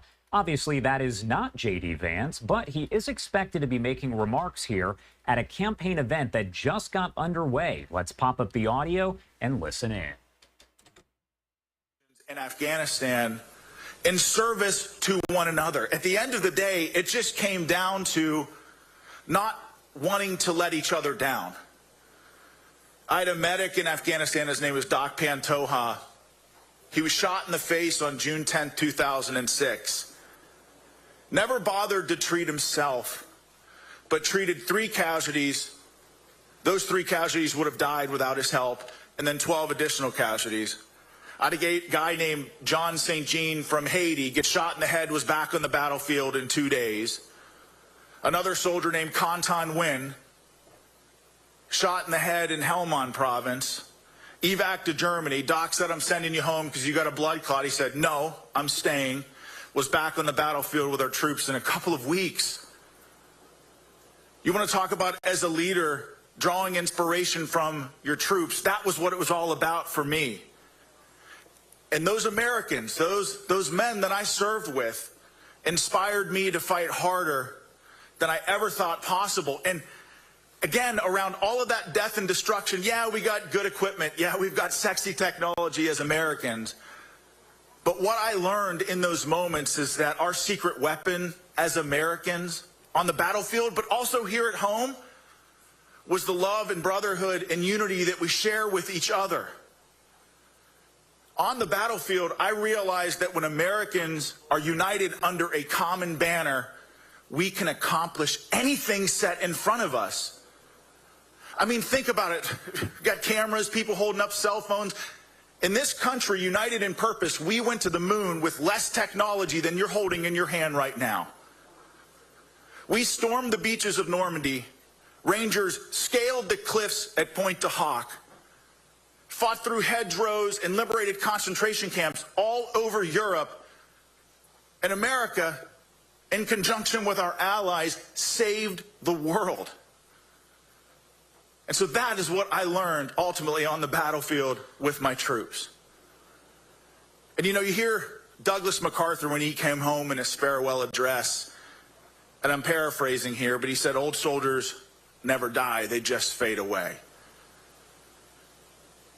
And one generation after the next, at least since World War II, but probably going back prior, our members of our military, our veterans, our combat veterans, people who have seen hell all around the world and risked their life to defend freedom, come home to this country and they fade away. And the gap between people who enjoy freedom on a day-to-day basis in this country and the people who protect it has never been greater. You know, only 0.4% of this country has served during what was the longest period of war in our nation's history, 20 years. And I think that's a tragedy, because how many legacies are lost of our servicemen and women who sacrifice everything, and sometimes they're drafted, sent over there against their will. Sometimes they volunteer and they find themselves surrounded by death and destruction, and then they come home and we don't hear about their stories. We don't hear about what it takes to defend freedom. And so maybe in some ways in America, we take for granted what we have here. You know, Ronald Reagan said that freedom isn't passed in the bloodstream from one generation to the next. It has to be fought for. And that responsibility, that duty, that obligation rests with all of us in this room, but especially those who've worn the uniform. And so President Trump has done amazing things, and J.D. Vance, combat veteran, will do amazing things when they win in November for our nation's veterans.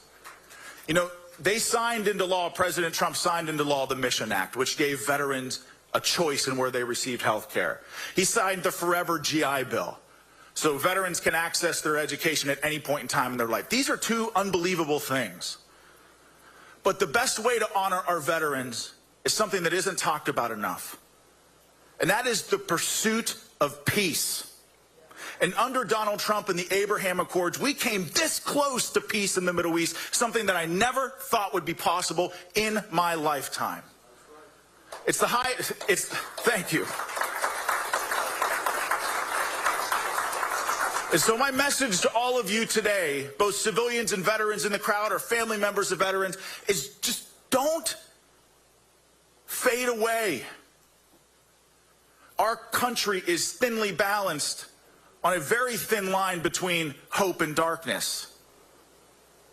And this country is relying on all of you to fight for it, now more than ever. So thank you all for your time today. God bless you all. And God bless this amazing country that we call home. Take care. Thank you.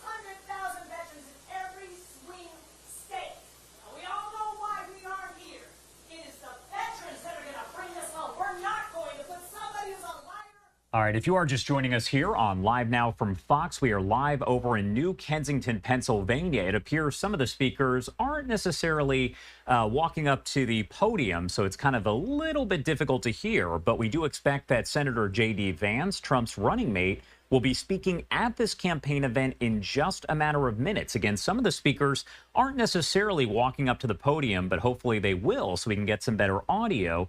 In the meantime, do want to point out some of the other boxes there on your screen. We do have a live look over Haifa, Israel to the top right-hand side of your screen. That is where we do know that folks are on alert, as they have been for a couple weeks now, concerned that Iran will attack in a major attack that could really happen at any time.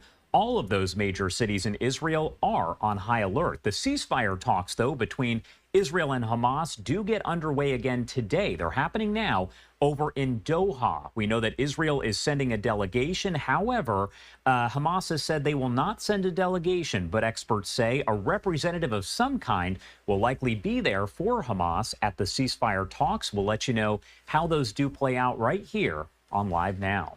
Also want to call your attention to that live look over at the White House in D.C. Coming up later today in Maryland, that is when we will hear from Kamala Harris and President Biden. They're going to speak at 1:30 p.m. Eastern Time. We now have a speaker at the podium, so let's pop up the audio. Motivation. Dedication. Motivation. Love to double time. Now J.D. Vance is running the line. Waltz is falling way behind now. Motivation. Dedication.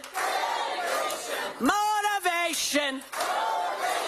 Love to double time. Give yourself a round of applause. And I saw y'all in the back wimping out in the cheap seats. I saw. But I saw all these guys participate. Listen up. I'm the executive director of Veterans for Trump. What that means is the Veterans Coalition is going to be the most powerful coalition. If you have not signed up, you need to sign up at veterans.donaldjtrump.com. Veterans.donaldjtrump.com. Get in there because we're going to activate the veterans better than anybody. Right now, we have some incredible speakers coming out. You already know who most of them are. We got J.D. Vance, the United States Marine. We got Congressman Mass. We got Congressman Banks. And we got Congressman Waltz. I'm not going to stand here and talk about the VA that had a 91% approval rating under Donald J. Trump because Congressman Waltz is going to cover Afghanistan. We have the other congressmen that are going to, Congressman Mast will cover the VA, and all of them are going to talk to you about the reasons we're not going to tolerate an administration that does not respect the military, allowed that botched withdrawal, and the VA that does not ensure that we get the care that we have earned. We know that they brought back thousands of employees that Donald Trump fired because of their mismanagement and poor care of veterans. So I'm going to leave you with one last thing because we got another speaker before they come out. I want you to all connect with Rodney over there. He's going to email me, Rodney Patton, and I'm going to send out all the information I just gave on how you can get involved. The veteran's voice is the one that has to be heard the most. So now let me introduce our next speaker. Here we go. Pennsylvania State Treasurer and retired Army Reserve Colonel, Stacey Garrity. Oh my gosh, isn't she great? But good morning, everyone. So I was just here 2 years ago at this exact location returning a Purple Heart to the family of the late World War II Frank Musto. So it's great to be back in Lower Borough. But again, I'd like to thank Senator Vance for having me here today and thank him and each and every one of you for your service to our country. It is refreshing to know that we have a veteran on the ticket. Someone who actually deployed to the Middle East. Because the only combat zone Tim Walz saw was the burning streets of Minneapolis in 2020, right? Boo. But before I was elected state treasurer, I spent 30 years in the United States Army Reserve, retiring with the rank of colonel. I deployed 3 times to the Middle East. I had 1,200 soldiers under my command. Now, it wasn't easy, but it was the greatest honor of my lifetime. Thank you. So I go to all 67 counties every year, and one of my favorite parts of the travels are the ability to speak with veterans all across the Commonwealth. Here in Pennsylvania, we have just about 800,000 veterans, the 4th largest veteran population in the nation. And our veterans are concerned, aren't we? Yes. We're concerned because the brave men and women who have served and are serving our country are being left behind. Because the values that were instilled in all of us as soldiers, they've been left at the door, haven't they? So instead of focusing on success of the battlefield, the Biden-Harris administration focused on checking boxes. Instead of training our soldiers to fight and win, the Biden-Harris administration is training our soldiers not to offend anyone. That's right. Instead of reminding our soldiers why they put their lives on the line for our country, the Biden-Harris administration is reminding our soldiers what the letters DEI mean.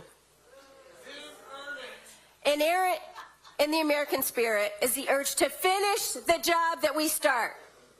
And for most of American history, that's exactly what we did. We saved Europe from the Nazis. And then from communism. When we were attacked on 9/11, we sent a strong message to the world. Don't mess with the United States. That's right. But that all changed under the Biden-Harris administration. We all watched the disastrous withdrawal from Afghanistan in horror, didn't we? But the Xi Jinpings and Vladimir Putins of the world, they watched it with glee. And we know Kamala Harris was watching as well because she was, in her words, the last person in the room. That fact, in and of itself, should disqualify her from ever serving as Commander-in-Chief. Because since that dark day when we lost 13 brave men and women, we've all witnessed a chain reaction of American weakness abroad. Afghanistan, Ukraine, Israel, Iran, and it's only going to get worse. We need to get rid of chaos through weakness policies of the Biden-Harris administration and bring back peace through strength policies of the President Trump and J.D. Vance administration. So Charles Province once said, "It is the soldier, not the reporter, who has given us freedom of the press. It is the soldier, not the poet, who has given us freedom of speech. It is the soldier, not the lawyer, who has given us the right to a fair trial. It is the soldier, not the politician, who has given us the right to vote. We owe our brave service members everything we have. So that's why, yes. So from now until Election Day, I encourage veterans all across our Commonwealth and country to join us on another mission. Join us in a different kind of fight for our country. Join us in the fight to send President Trump and J.D. Vance to the White House. It's up to all of us to get the job done. Thank you. God bless all of you. God bless Pennsylvania. And God bless the United States.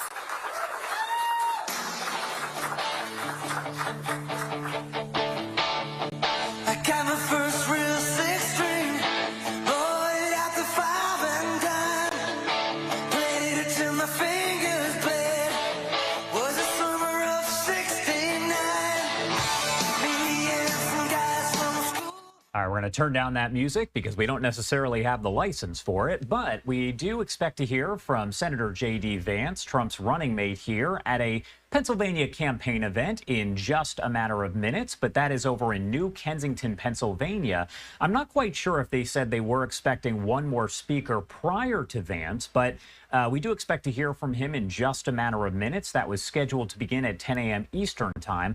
Obviously, they did start the program just a little bit early, so he should, in theory, be the next speaker. Again, we will bring that to you in full as we do get it right here on Live Now from Fox. But while we're waiting, I do want to take you out to this live image that we do have coming in from our Washington, D.C. station. We brought this to you just a bit earlier, as we do know that an Amber Alert has been issued for 3 kids from Virginia Beach. Again, limited information, but here is what we know, and what you're looking at is some sort of scene that is connected to this. However, it's not quite clear just yet, but the Virginia State Police and Virginia Missing Children Clearinghouse have issued that Amber Alert on behalf of the Virginia Beach City Police Department. Police say the abductions occurred on August 14th. That was yesterday at 8:48 p.m. local time. Investigators say the children are believed to be in extreme danger and were last seen at JR Court in Virginia Beach last night.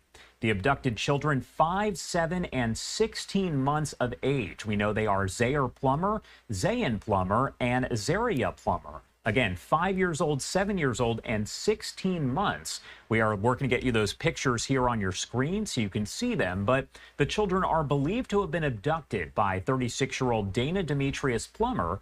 Police describe Plummer as a man with brown hair and brown eyes, 5'9", 170 pounds. No clothing description provided. They also say that Plummer stabbed the mother of the children before then taking off with them.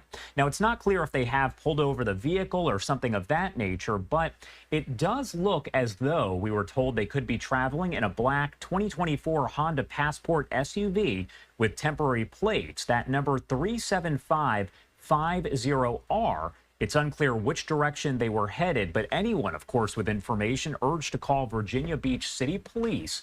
Now, it's kind of hard to tell as I zoom in just a little bit if that is the vehicle that police were searching for, but it does look like there was some sort of crash in that area. So if we do get any sort of updates here from investigators, we will make sure to bring that to you right here on Live Now from Fox. Again, do want to take you out live to this image that we do have as we are over in New Kensington, Pennsylvania, awaiting a speech from Senator J.D. Vance, who is Trump's running mate. We're going to bring that speech to you in full right here on Live Now from Fox as it does get underway. In the meantime, let's head to a quick 2-minute commercial break, but we will have much more coverage here on the other side. You're watching Live Now from Fox. Stay with us.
Welcome back here on Live Now from Fox, 10:07 on the East Coast and 7:07 on the West Coast. We are following some breaking news right now coming in from our partners over at TMZ. They say there's been a big break in the death investigation of actor Matthew Perry. We're told there have been multiple arrests that have been made, including at least one doctor. Again, law enforcement sources telling our partners over at TMZ that multiple law enforcement agencies executed search warrants and seized computers, phones, and other electronic equipment to determine who supplied Perry with the ketamine that caused him to lose consciousness last October and drown in his hot tub. We're told that Perry had been getting ketamine infusion therapy for treatment of anxiety and depression, but the last therapy was a week and a half before his death, so the ketamine in his system was not prescribed by a doctor. TMZ also broke the story that Perry had the same level of ketamine in his system that is used for general anesthesia during surgery. Law enforcement sources also telling TMZ that the ketamine Perry ingested was not legally prescribed, and multiple agencies, including the DEA, U.S. Postal Service, and LAPD, had conducted a criminal investigation that went on for several months. We are told via TMZ that at least one doctor has been arrested, along with several dealers who helped to allegedly arrange and deliver that ketamine to Perry. Sources telling TMZ the search warrant revealed text messages that discussed Perry and the ketamine that he wanted and what they were doing to get it to him. The texts also discussed the price the Friends actor did pay for that drug.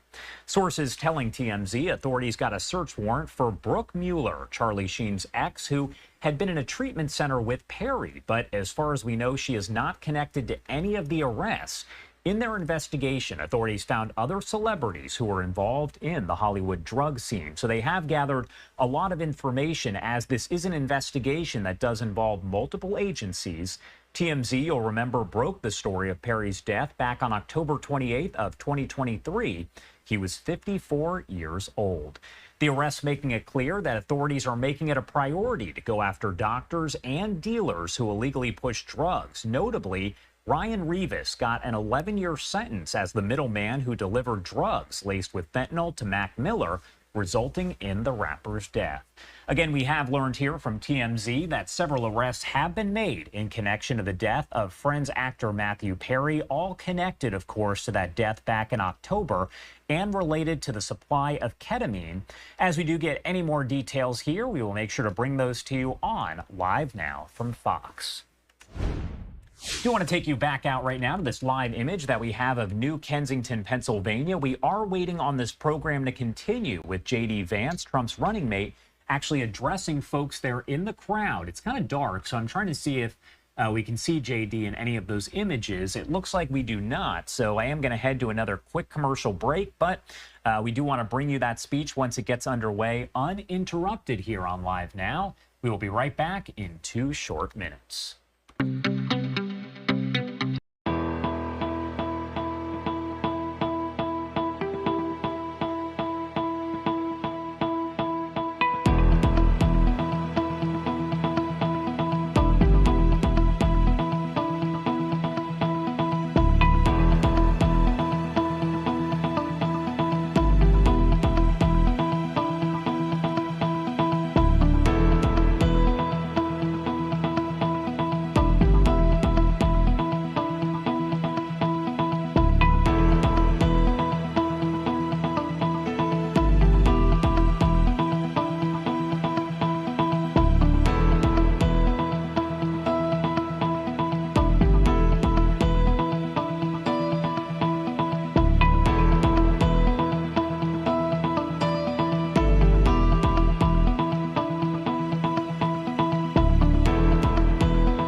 Welcome back here on Live Now from Fox. Again, a lot of breaking news to get to here over the last several minutes. You are taking a live look over D.C. as we have this scene provided by our Fox 5 D.C. team. It is an aerial view of some kind of scene that is connected to the Amber Alert that has been issued for those 3 children who were abducted from Virginia Beach, from a home there. Again, you can see the camera is kind of zooming in, and it looks like there is some sort of crash involved here. We are waiting for official word on how exactly this is connected to that Amber Alert. But again, authorities issuing an Amber Alert earlier today after they say 3 children were abducted from a home in Virginia Beach. The Virginia State Police and Virginia Missing Children Clearinghouse issued that Amber Alert on behalf of the Virginia Beach City Police Department. Police saying the abductions occurred yesterday at 8:48 p.m. Local time there. Investigators say the children are believed to be in extreme danger and were last seen at JR Court in Virginia Beach Wednesday night. The abducted children 5, 7, and 16 months old, so 5 and 7 years old and 16 months. Zaire Plummer is 5, Zayn Plummer is 7, and Zaria Plummer is 16 months. We are working here to get those photos for you so you can have them, but we're also following the story very closely with the help of our Fox 5 DC team. Now, the children are believed, according to investigators, to have been abducted by 36-year-old Dana Demetrius Plummer. Police describe Plummer as a black man with brown hair and brown eyes, 5'9", 170 pounds.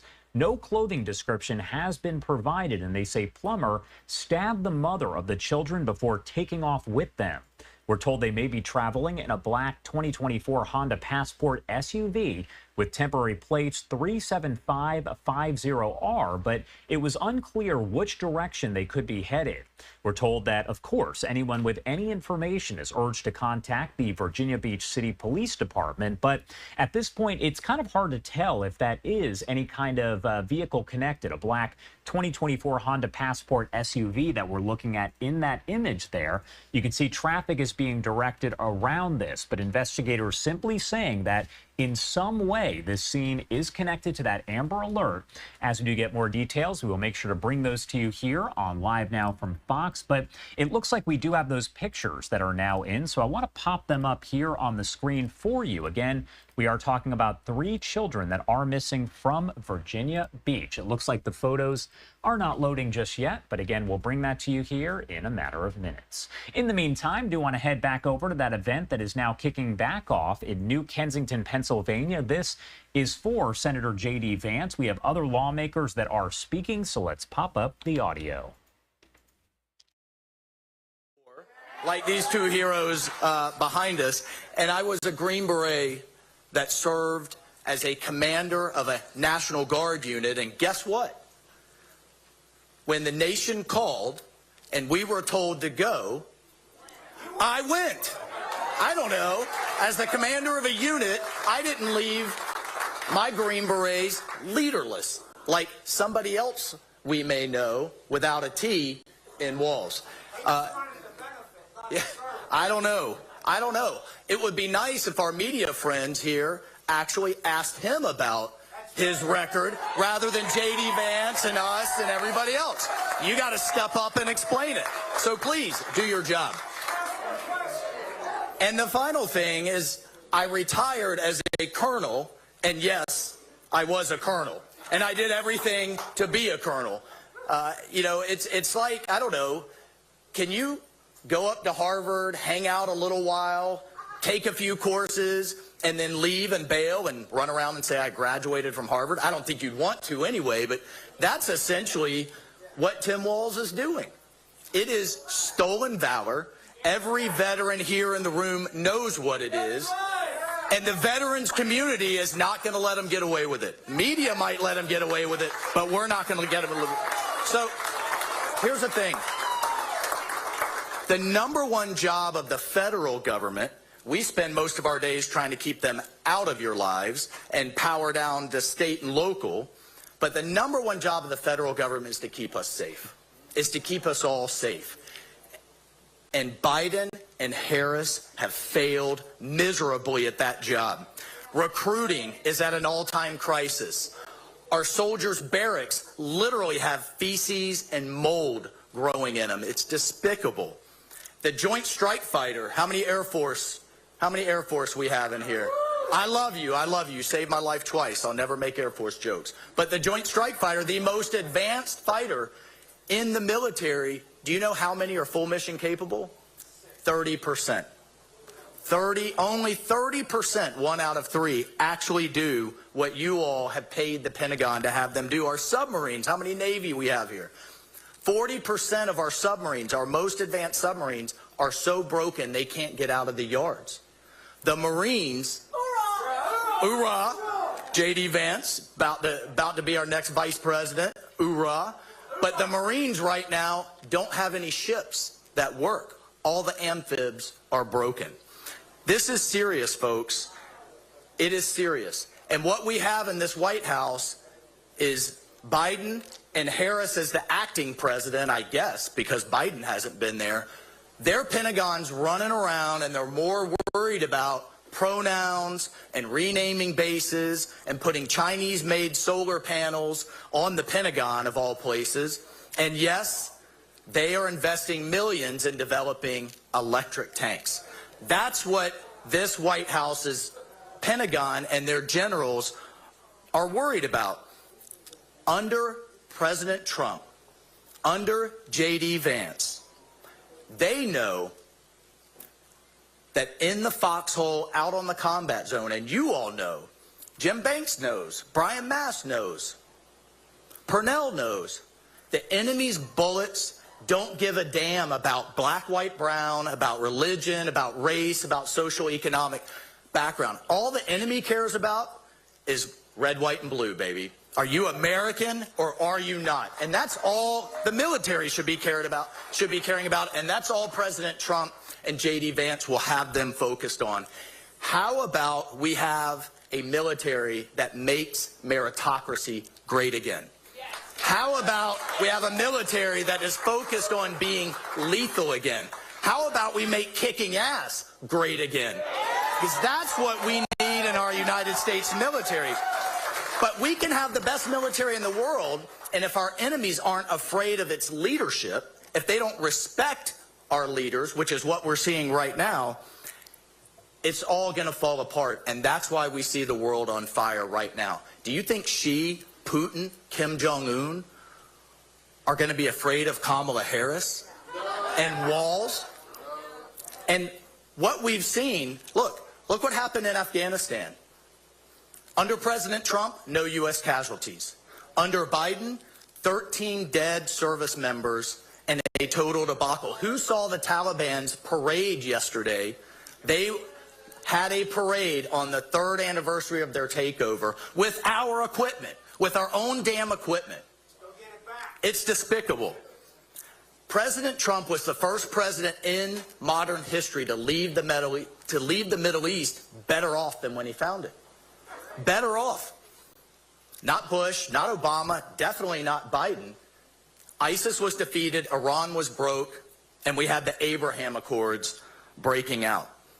Ukraine. Trump told Putin, you do anything, I'll take the tops off the Kremlin. I'll take the tops right off, and he didn't. Putin invaded another country under Bush, under Obama, and under Biden, but not under President Trump. And he told NATO, you've got to pay up for your own defense. And they were. What does Biden tell everybody? Hey, you, the American taxpayer, dig deeper and deeper in your pockets to pay for Europe's defense. He's got it all backwards. And then finally on the border, President Trump has a plan, a real plan to take out the cartels. We need to unleash holy hell on those cartels. If that were ISIS and Al-Qaeda sending chemicals, fentanyl, to kill hundreds of thousands of Americans, it wouldn't even be a debate. But who saw Harris's flip-flop now on the border? Now apparently she cares about the border. It's fake, and the American people see it for what it is. We see it for what it is.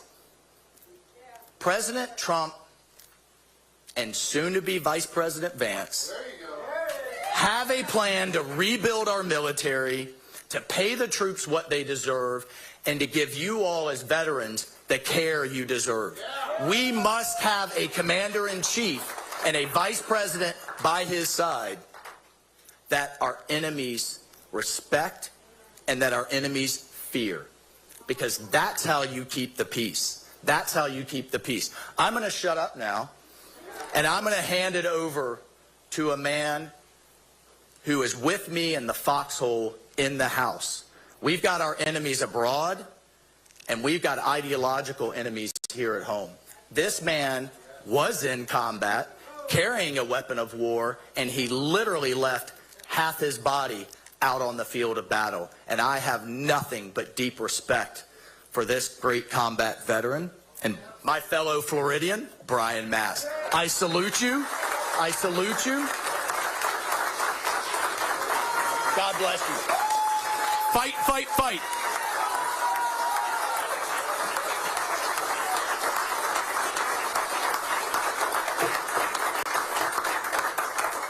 Great Army Colonel, he knows when to make the way for a staff sergeant. And listen to one. He is a great man, though. He's a great friend. You really, does this look like half of me? Do you think that's half, a full half? I don't want to get fully into semantics, but I mean, I think maybe it's a little less than half. I don't know. We'll have this debate later. I do want to have a serious conversation. Everything that my colleague, Mr. Waltz, said is absolutely true. Are there any Gold Star family members in here today? Any Gold Star family members? I don't see anybody. I can't see everything with the lights right now, but I would say this. You all know Gold Star family members. And the simple fact of the matter is, there's only one team right now. There's only one person asking to be your vice president, one person asking to be your president, that is trying to make this country worthy of the sacrifice of those Gold Star families. That's right. That's JD, and that's President Trump. Sir, I see your hat says Vietnam. Welcome home. The fact of the matter is, there is only one person asking to be vice president and one person asking to be president that is fighting like hell to make this country worth your sacrifice in war. And that's JD and Donald Trump.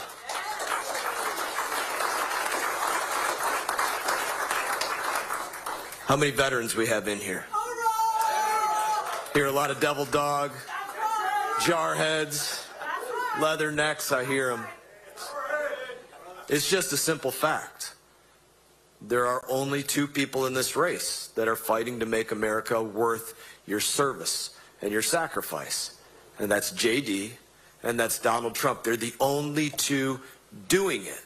How many of y'all wore an American flag on the shoulder of your uniform? That's right. It's a serious thing. There's only two people that are fighting to make this country worth you moving through combat, moving through training, sacrificing time away from your families, building those memories that you have of seeing friends lost, those things that you'll carry with you forever, to make this country worth that sacrifice. Sean, there's only two people in this race, one president, one vice president, fighting to make this country worth that Purple Heart that you earned. It's J.D. Vance, and it's Donald Trump. How many of y'all seen an American flag folded with the casket of one of our great Americans beneath it? It's just J.D. Vance and Donald Trump that are fighting to make this place worth that sacrifice. That's literally what's on the line for this country right now. Are you going to have people that live it, that fight it every single day to make this place worth what you all have given up, what your friends in combat have given up, what your friends that gave their lives gave up, what those family members that do not have them anymore gave up, what your friends that you march alongside in Veterans Day parades gave up, what your friends that you remember on Memorial Day gave up. They are fighting for that. Our President Trump, y'all seen that photo of him where he's hugging the American flag, wrapping his arms around it, embracing it? because he loves this place. He loves this country. And that's what we need out of our leadership. It's people that love this place, love it enough to wrap their arms around it, embrace it because they're proud of who we are. They're proud of who you are. They're proud of what America represents to the world. They're willing to put on the uniform like J.D. Vance, go out there, march as a Marine, serve his time in the war zone, in combat alongside his brothers and sisters in arms. That's what we need in the fight, and that's what we get out of this team.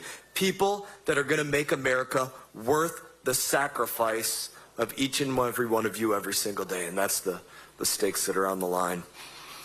I get to speak about one other friend real quickly here who works every day to make America worth the sacrifice of every single one of you.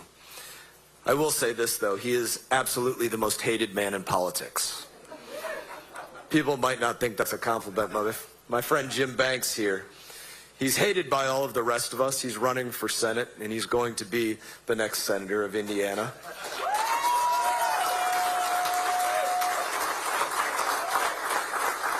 Doing everything that I can to resist talking about his Navy service as an Army guy, making fun of him. He's a very resilient individual. He's very resilient. You know, imagine if you had to spend all this time in Congress with Army veterans like Mr. Waltz and I, as a Navy veteran, you know, living under the shadow of Army veterans on a daily basis. It's just, so he's tough. He's resilient. He's used to living in the shadow of others. No, he's a great man. He's a great fighter, and he's such a great man and such a great fighter that he will be the next senator from Indiana unopposed. That's how much of a statement he's made in his community. Proud to have you come up here, brother.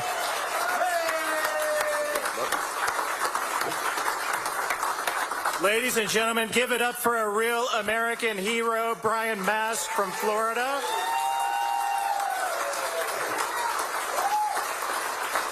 This man has sacrificed so much for this great country. I'm proud to serve in the halls of Congress with him and my good friend, Mike Waltz, also from Florida. Give it up for another great American. I'm Jim Banks. I'm a congressman from the great state of Indiana, and I believe that America is the greatest country in the history of the world. That's right! And I, too, am an actual veteran of Operation Enduring Freedom. And the proudest moments of my life was putting on the uniform of the United States of America in Afghanistan, right? Like many of you, there's nothing prouder than to wear the uniform of the United States of America. 3 years that Afghanistan officially fell to the Taliban.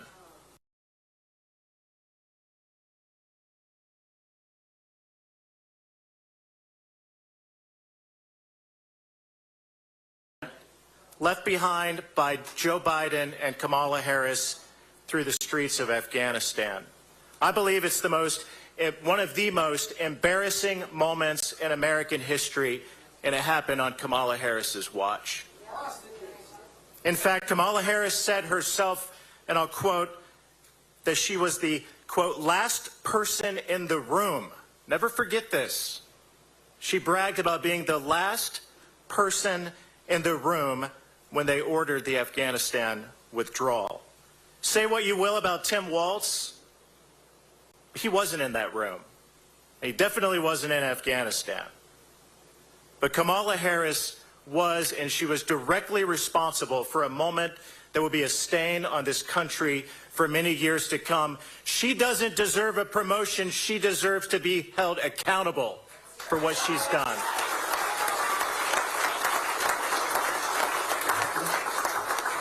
My good friend Brian Mast and I both were elected to Congress in 2016, meaning that we've served in Washington for now 8 years. 4 years under the greatest president of my lifetime and Donald Trump, who made America strong.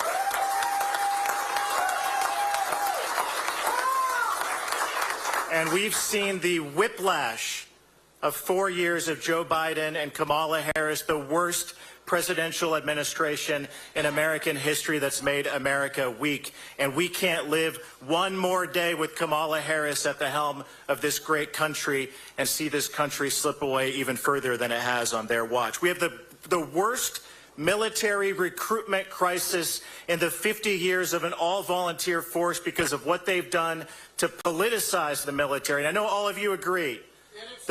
The military shouldn't be a political experiment. The military is about fighting and winning wars.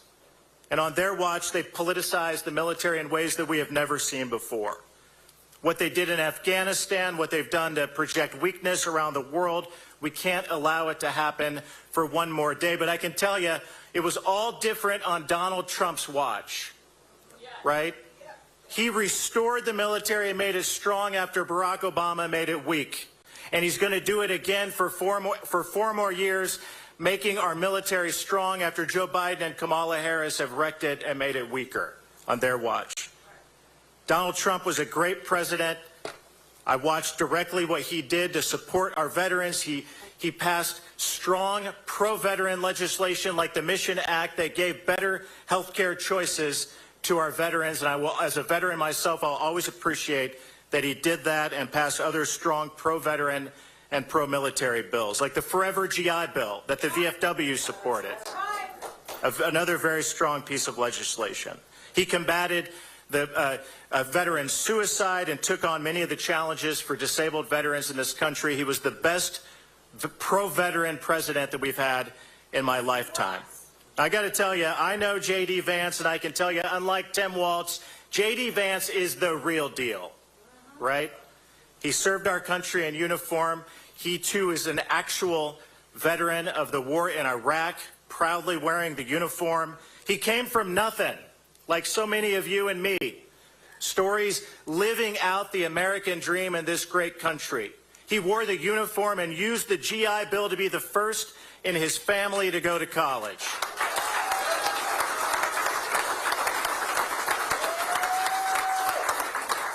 J.D. Vance is a family man, and I want a family man in the White House backing up Donald Trump every day, supporting American families and kids in this country who have big challenges ahead of them because of the wreck that Joe Biden and Kamala Harris have caused our country. As a veteran, he's going to be a strong backup to the best president of my lifetime and make him even better. And how many of you know J.D. Vance is the first post-9/11 veteran to be on any presidential ticket in the history since that time. And as a post-9/11 veteran myself, he represents me and my generation, and I'm very proud of that.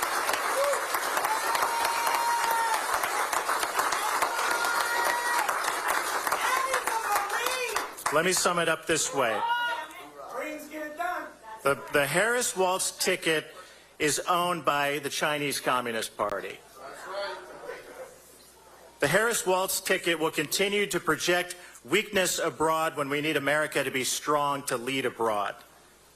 But with Donald Trump back in the White House and J.D. Vance by his side, advising him each and every day, Donald Trump is going to be an even better president than what we had for 4 years not that long ago.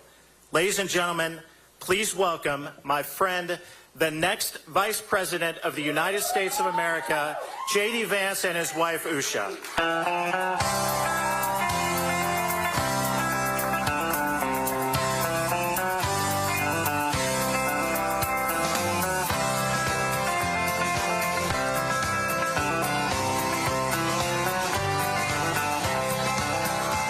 Hey, wow. It is great to be here. Hoorah, we got a Marine out there. God bless you. What do you guys put in the water here in Western PA? This is a hell of a crowd. Thank you, guys. It's great to be here. It's great to be part of VFW Post 92. I've actually got the card right here in my pocket. I'm officially a member, so this is not the last time you're going to see me. I'm going to come back to VFW Post 92, have some pancakes, maybe a cigarette, whatever, right?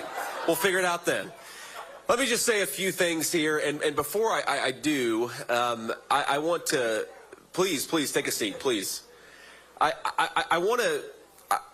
think it's appropriate because this is actually the 3-year anniversary of when President Joe Biden got us out of Afghanistan in the most disgraceful way. And of course, Kamala Harris was right there every step of the way.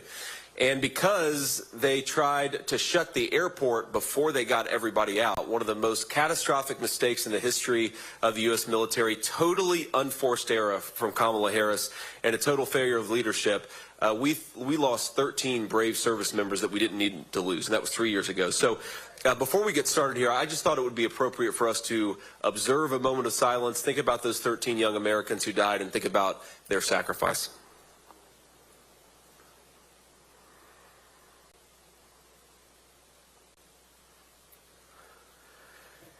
Amen. Thank you all, and thank you all for remembering them. You know, a lot of you know my story of service, and a lot of you don't. So just talk a little bit about my service in the United States Marine Corps, what it meant to me, and how it transformed me. Hoorah! We've got some Marines out there. Of course, we're the loudest and the most obnoxious. Of course, that's what we bring to the United States military. I've been traveling around with 4 soldiers and a sailor, and you know. That's like the beginning of a bad joke, I think. 4 soldiers, a sailor, and a Marine walk into VFW Post 92. Well, let me just say a few things about that service. So I was so fortunate to have the Marine Corps play a transformative role on my entire life. I was in a lot of ways a troubled kid, a directionless kid, and the Marine Corps really changed who I was. Now, the mamaw, the grandmother who raised me, was not excited about me joining the United States Marine Corps, enlisting right out of high school. She loved the Marines, and she was proud of this country and proud of what the Marines fought for. But like a lot of parents and grandparents of a lot of young people, remember, this was April of 2003 when I enlisted. We had just invaded Iraq a month before, and she was worried about my safety. And I remember when the Marine Corps recruiter, I believe his name was Staff Sergeant Crafton, he was from the South because he had that real deep Southern accent. Staff Sergeant Crafton came to our house, and my mamaw said, "If you step 1 foot on my porch, I will blow it off."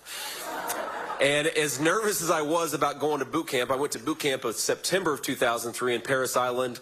My recruiter said, "Listen, as tough as those Marine Corps drill instructors are, they've got nothing on that grandma of yours." So I was prepared in many ways for Marine Corps boot camp, but it really did have a transformative effect on my life. And I know that all of us who serve share this common bond of this is our home.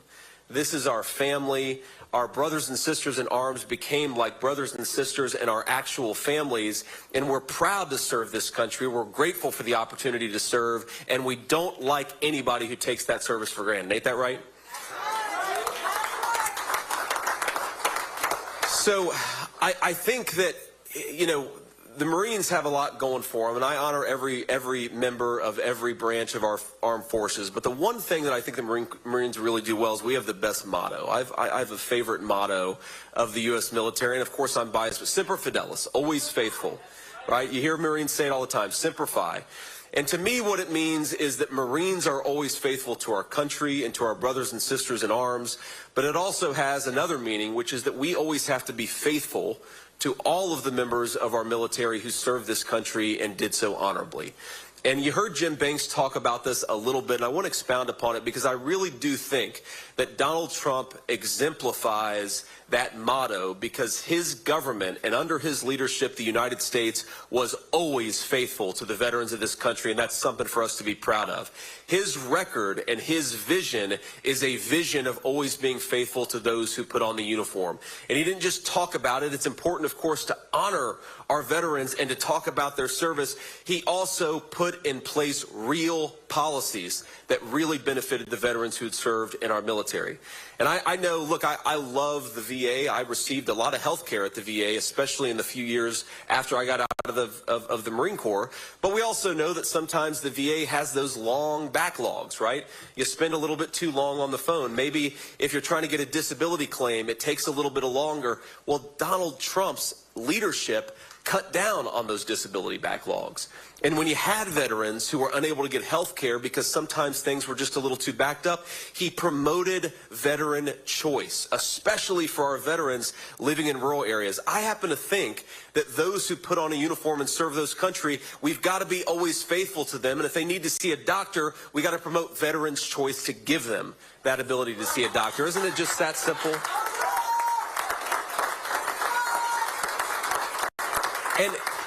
And I think this administration that we have now, Kamala Harris and now Tim Walz has joined the ticket. And by the way, I want to say we've got a great Congressman Waltz here with a T who has not lied about his service. And so everybody who's calling him, complaining about Tim Walz, this is the good Waltz with a T. It's Walz with a Z that we're going to criticize later today. But I want to talk not about Tim Walz right now. I want to talk about what the Harris administration has done to fail these veterans.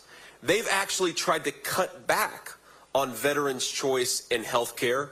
The disability backlog has gotten worse. Wait times at our VA have gotten worse. The veteran suicide problem is still terrible, and Kamala Harris wants to give Medicare and health benefits to illegal aliens. She wants to give first-class hotel accommodations to our illegal aliens. We've got 300,000 veterans who are homeless in this country right now. Let's take care of them first and leave the illegal aliens to their home countries.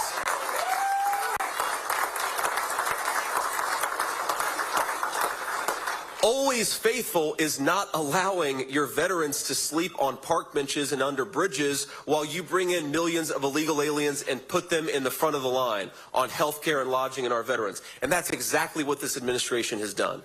So I just want to make a simple pitch to veterans and to everybody who loves veterans or cares for veterans in this country, but especially here in Western PA. We have got to get back to a presidency that looks after veterans. We've got to get back to a presidency that is always faithful to the service of our veterans. We have got to get back to the presidency of Donald J. Trump. He did it already, and he's going to do it again if we give him another opportunity. Let's take care of our veterans and not leave them.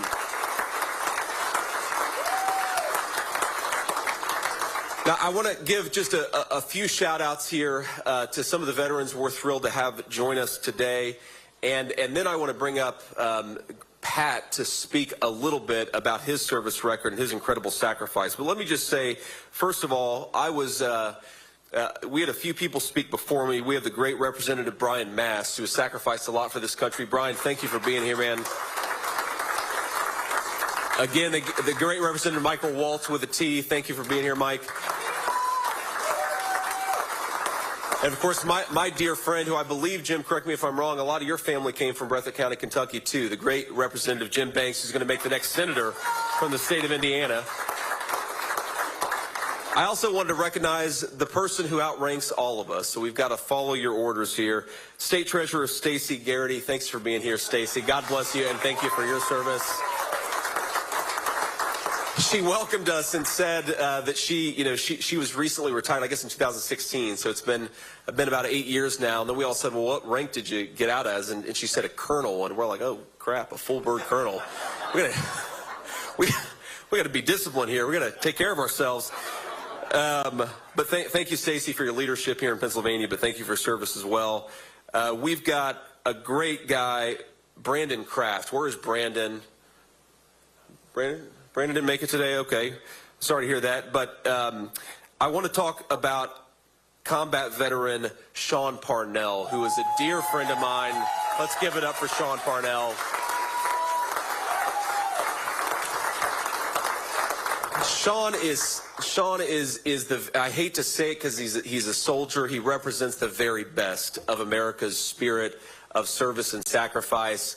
He himself knows what it feels like, I think, to be under constant, dishonest media smears, and he serves his country despite it. Sean, I'm proud to have you as a friend. Thank you for everything that you've done for this country, and you're going to keep on doing for the state of Pennsylvania. Then finally, I want to introduce Pat Harrigan, who is a great veteran of the United States Army. He was a Green Beret. He is a combat veteran, and he's going to be the next congressman from the state of North Carolina. Pat is just, he's a very, very impressive guy. He's one of the few people who makes me feel short. I think Pat's like 6'6", but a great human being, a great servant of this country. He did it already in the United States Army as a Green Beret. He's going to do it as a representative from the state of North Carolina. Pat, why don't you come up here and say a few words, man? Let's give it up for Pat Harrigan. Well, thank you, Senator. And it's great to be here with our veteran family. I walked around a little bit and talked to a few of y'all. and some of you guys haven't served, and that's great. But to those who haven't served and are watching this now, I can appreciate that you might not understand why America's veterans across the political spectrum are standing up to sound the alarm about Tim Walz. I can appreciate how you might look fondly on his 20-plus years of service in the National Guard. And I understand why it can seem like nitpicking when our veteran community reads his words and we scream, "Stolen valor." I get it, and I don't judge it. Without serving and deploying, I might not get it either. But I'm hoping that at the very least, by the time that I sit down here today, you'll understand why we are so passionate in our united voice that Tim Walz is a coward who betrayed his men at their greatest time of need and is not fit to serve the United States of America as Vice President.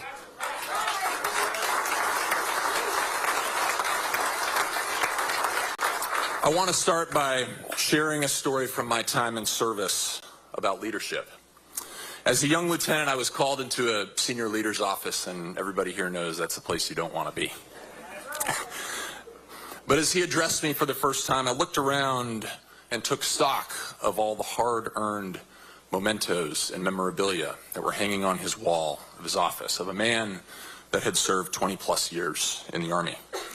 And as he asked me questions, something that was on his desk caught my eye. Sitting there was this simple, nondescript, framed picture of a young sergeant fitted in all of his combat gear. And the title at the top of the picture is, "This Man Pays for My Mistakes." And what struck me immediately was that picture was not facing outward, as if to show others the picture. Rather, it was facing inwards towards his chair. And I asked him why he had this picture, and he said that it served as a constant reminder of the one and only purpose of his role as a leader. And in that moment, I learned one of my most valuable lessons of leadership, and it was a lesson that served me through my deployments in Afghanistan. I learned that a leader is a servant who places the needs of his men and women above himself. A leader is someone that shows up day in and day out, not thinking about his own goals, but about what is best for those under his command. A leader leads his team into battle from the front, not cowering from the back, or worse yet, quitting altogether. A leader understands that our country has placed its sons and its daughters, its mothers and its fathers, and its brothers and its sisters in his care. When a leader violates this trust, hell hath no fury like the men, women, mothers, and children impacted by that coward. The men and women standing in this VFW today have earned the right to be here. They have deployed to combat on behalf of a grateful nation. We have all served under good leaders and bad ones, and our experience has taught us to quickly spot the difference between the two.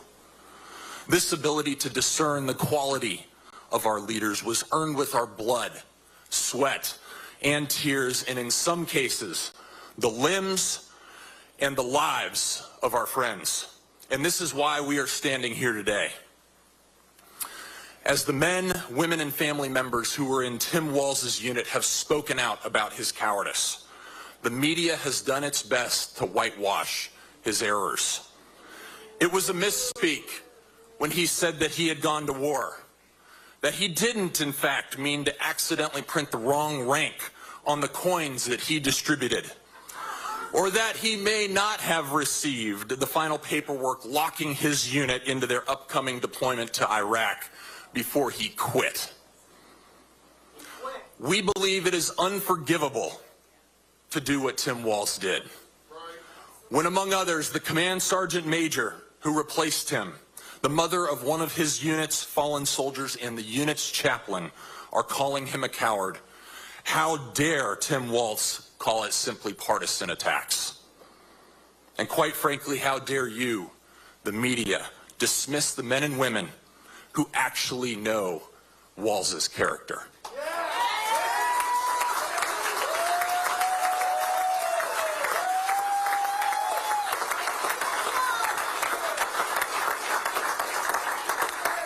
That's the thing about men and women who, like Senator Vance, have earned their membership as a veteran of foreign wars. Not one of us, we will not back down when we recognize a bad leader who will harm our brothers and sisters in arms. This is why we stand here today speaking out against Tim Walz. His actions have clearly shown that he does not care about the man who will pay for his mistakes. His own chaplain called him a coward. Think of that, his own chaplain. Tim Walz knew a deployment was coming for the men and women under his care, and he chose to be in the halls of Congress rather than have earned the right to stand here with you and I on this hallowed ground in this VFW.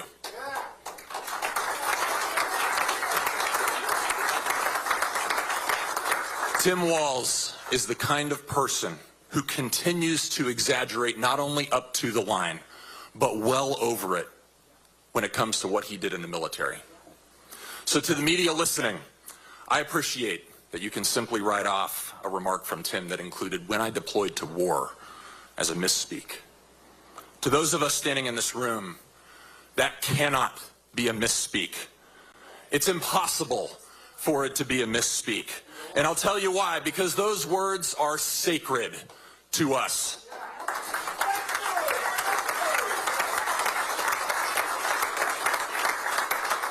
But those are the words spoken by a man who chose to let those in his care fight on his behalf. And those are the words of a coward who is trying to hide the truth from the American people. So those of us in this room and in VFWs across America, we aren't going to let him get away with it, are we? We will continue to sound the alarm that Tim Walz cannot and will not be anywhere near leading our military. The only question that remains is whether the media will tell the truth or continue to cower right next to Tim Walz. Thank you all.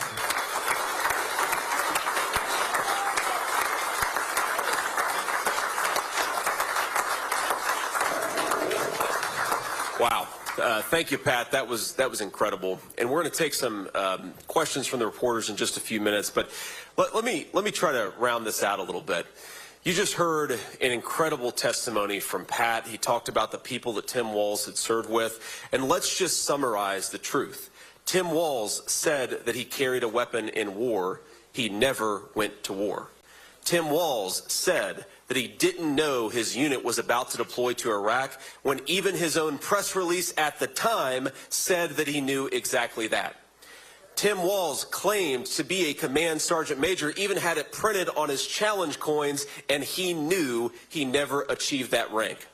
And now Kamala Harris, showing terrible judgment, has decided that her way out of this political problem is to claim that she and Tim Walz are the victims. I think the victims are the veterans who are having their service disparaged because the guy who wants to be their vice president is lying instead of telling the truth. I think those are the real victims of what Tim Walz has done.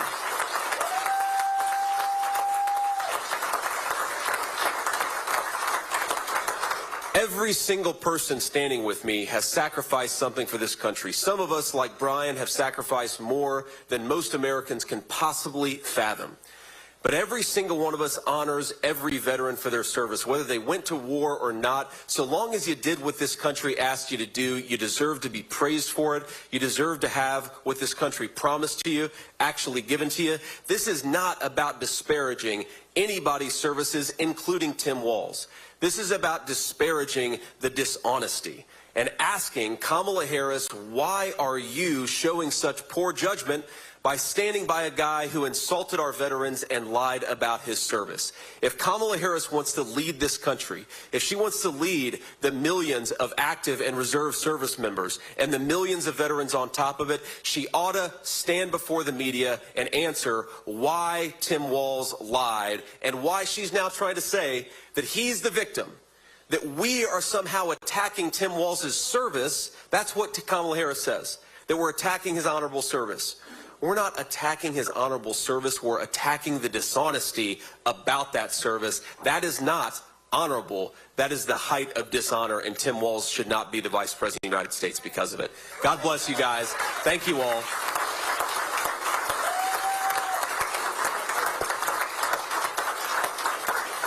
And now let's take a few questions from the press here. Especially, we'd like to start with the local Pennsylvania press if we have some. And again, you can ask a question to me or any of my colleagues standing up here. Thank you all. News is out that you've agreed to a debate on October 1st, and you're calling for additional debates. Can you explain what do you hope to get out of those additional debates? Well, it's not really what I hope to get out of these additional debates. It's what the American people deserve to get out of seeing the people who want to be their vice president actually debate.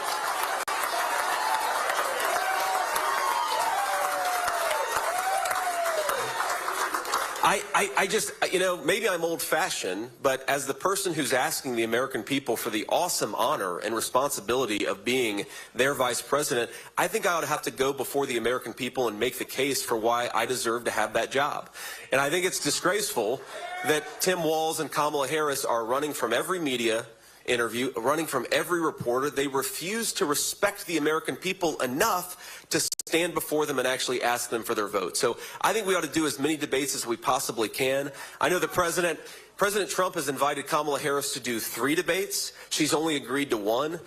Tim Walz, I guess we agreed to do a debate on October 1st, but CNN, not exactly friendly to me, much more left-wing than almost any other media station.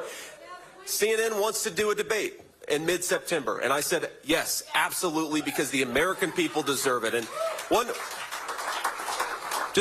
final point about this. Look, the Harris campaign is not running a political campaign. They're trying to produce a movie. She never stands before the American people without a script. She never talks to voters unless a teleprompter is right in the middle of them. This is not a person who we should trust to sit in a private room with Xi Jinping and Vladimir Putin and the leaders of America's, whether they're adversaries or friends. If you are afraid of a friendly media, and the media has been very friendly to Kamala Harris, then how can we possibly trust you to represent us on the world stage? The answer is we can't, which is why we ought to fire Kamala Harris, not give her a promotion.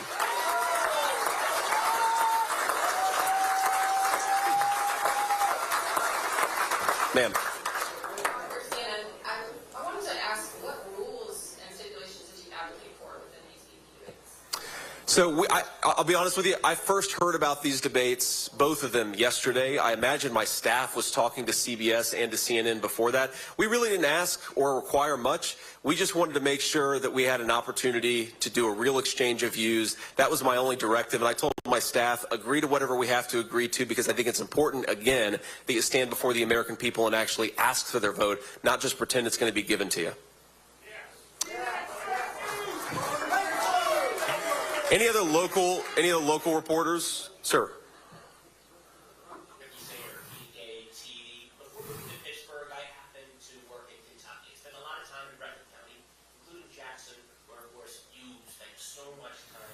Sure. It's the kindest people I've ever met, I'll add. But it's also a region that, as I learned, has a lot of people who rely on government assistance. You were talking yesterday about how much you don't like handouts. So my question is, under a second Trump administration, what programs could those families expect cut, and what would be done to make sure that they can stay on their feet? Well, look, I know a lot of people, and I grew up with a lot of people, including in my own family, who had to rely on government assistance from time to time. We don't criticize anybody for actually relying on assistance when they're down on their luck and they need it. What we do criticize is a government that has chosen to provide handouts instead of good job opportunities for American citizens. I think that, because, look, fundamentally, and again, I say this having known a lot of people who have required these programs to put food on the table. Fundamentally, if you are depending on the government is always going to be able to control you in a certain way. Whereas if you are depending on a good job and an economy that's growing for everybody, then no one is your master. You are your own master. And I think that's the vision of this country that we should have, is that every single person controls their own destiny, writes their own ticket. But look, you mentioned absolutely, Breathitt County, Kentucky is one of the poorest counties in the entire United States of America. We've seen a lot of economic opportunity decline in places like Breathitt County and places like Western Pennsylvania. Why? Well, for a whole host of stupid policies that our leaders have put in place. I mean, you have a president, Kamala Harris, she's the acting president, I guess, because we all know Joe Biden isn't home.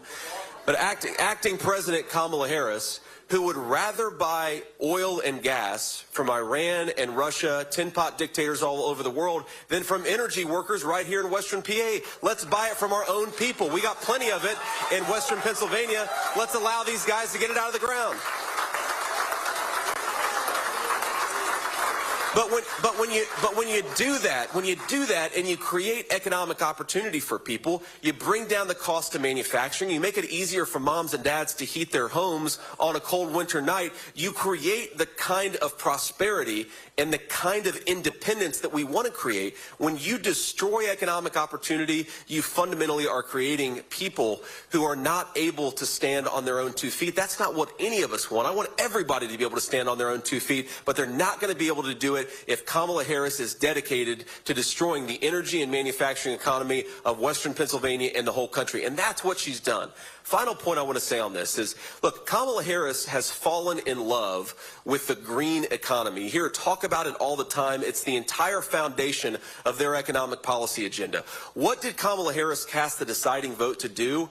To ship a lot of American tax dollars to buy electric vehicles that are made in China. Why don't we keep American tax dollars here at home? Why don't we build factories here in the United States of America? And if we're going to subsidize anything, let's subsidize the products that are built and made in America, not in communist China.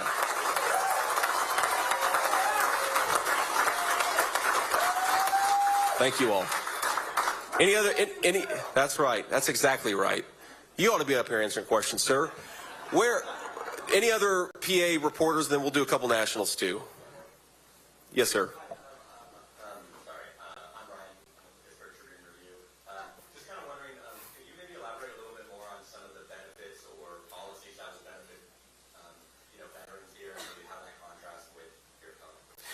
Yeah, well, look, the first and most important thing is we all love the VA here. And 90%, 95% of the people who work at the VA are really good and solid people. But if you have people, and every bunch has a few bad apples, who are not doing their job, who are not responding to veterans' phone calls, you've got to be able to fire those people because they drag down the many good employees at the VA. One of the things... Thank you, but one of the things that President Trump did is he made the VA more efficient by empowering the people who were doing the good jobs and disempowering and sometimes firing the people who weren't doing good by our veterans. You've got to do that to make the VA actually function.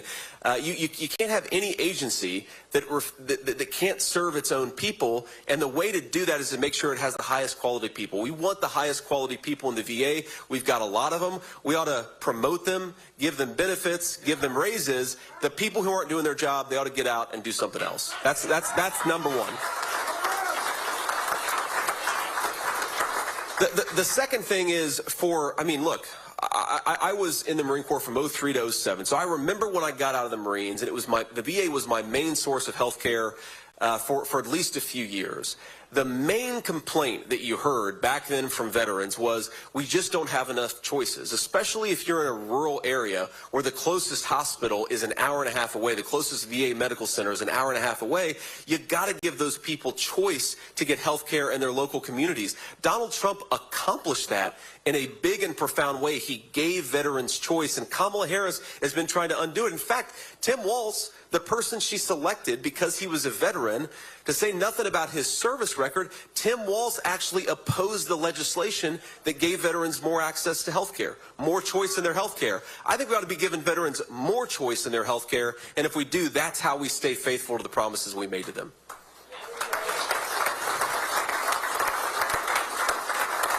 Any more local PA? Ma'am.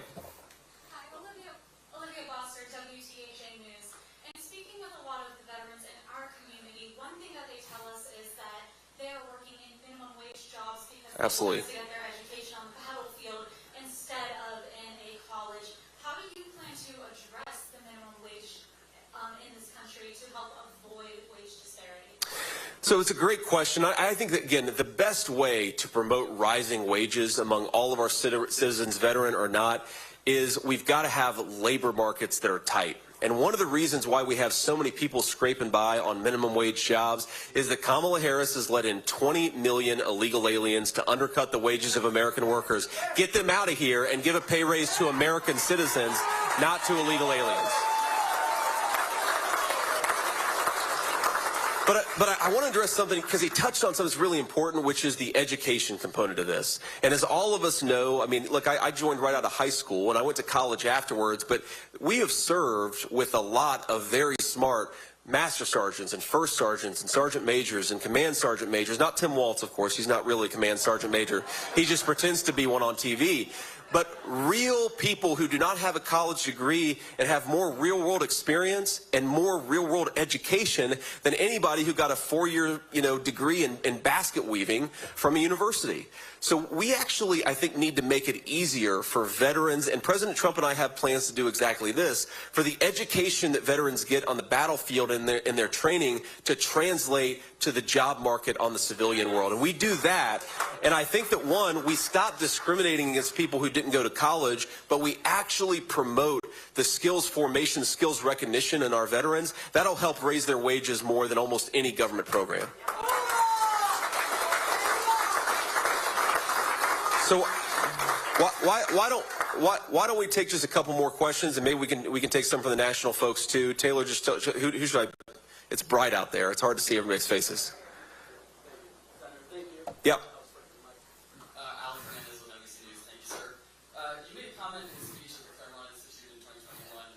Oh, here we go. Many corporations say abortion bans are bad for business because, quote, corporations are so desperate for cheap labor that they don't want people to parent children. Do you stand by that sentiment? And if so, what evidence do you have to support that claim? Well, sometimes the evidence to support it is what people actually say. And look, I really do believe that we have to be more pro-family in this country. And I do think, I mean, look,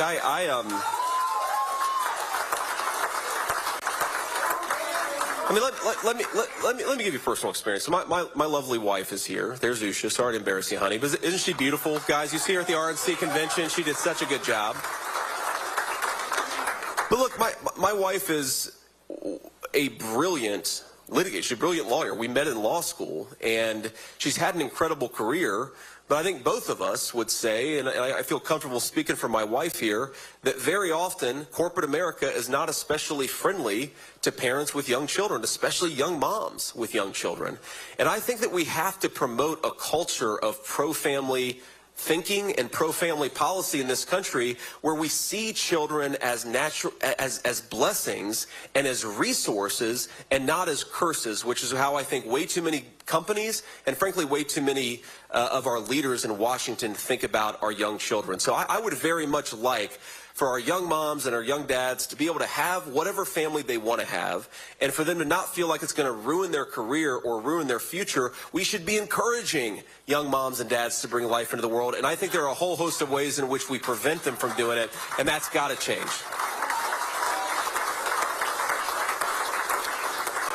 And I'll do one more, ma'am, maybe right there in the middle.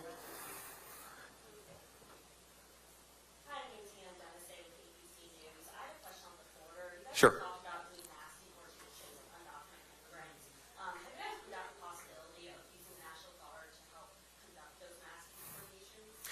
Look, I find this question so funny because Kamala Harris has let in 20 million illegal aliens, and I'm not criticizing you to be clear, but Kamala Harris has let in and allowed 20 million, it's probably more like 25 or 30 million illegal aliens into this country.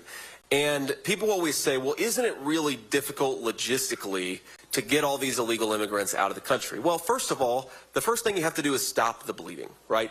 Kamala Harris suspended deportations on day one. She stopped Donald Trump's Remain in Mexico policy. If you want to get serious about reducing illegal immigration in this country, is got to stop people from coming in at the record numbers they have been coming in since Kamala Harris became the border czar. So we got to start there, stop the bleeding. The second thing is, okay, well, now that we've gotten illegal immigration as close to zero as physically possible, what are you and President Trump going to do about the 20 million illegal aliens who are here? And I think of it as kind of like somebody asking me, well, that's a really big sandwich. It's 10 times the size of your mouth. How are you possibly going to eat the whole thing? And it's, well, you take the first bite, and then you take the second bite, and then you take the third bite. And that's how you approach the 20 million illegal aliens who are here, is you say, look, you say, let's start with the first million who are the most violent criminals, who are the most aggressive. Get them out of here first. Prioritize them. And then you see where you are, and you keep on taking bites of the problem until you get illegal immigration to a serviceable point. Now, you ask about using the National Guard. Look, I don't know that you need to use the National Guard, but we are going to use every law enforcement tool at our disposal to get illegal immigration under control. That is the most important promise that we will make on this campaign. We're going to get illegal immigration under control. We're going to make groceries and housing most affordable. And by the way, we have a vision to do it. We actually have the plans, we have the policies to accomplish this stuff. That's a big thing that sets us apart from Kamala Harris and Tim Walz.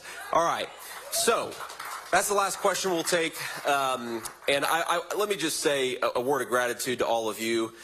Incredible to come here in the middle of the day in Western PA and have such a lively, enthusiastic, and wonderful crowd.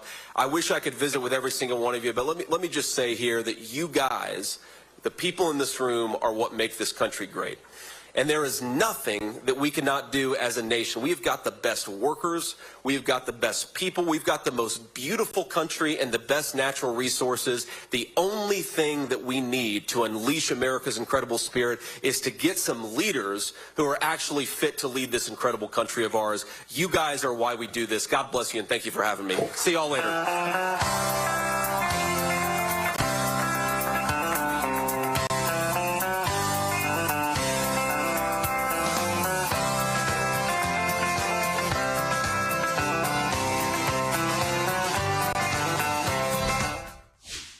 That was Senator J.D. Vance speaking there in Pennsylvania. And in just a few hours, Biden and Harris will also be speaking in Maryland a bit later today, and we will have that coverage for you as well.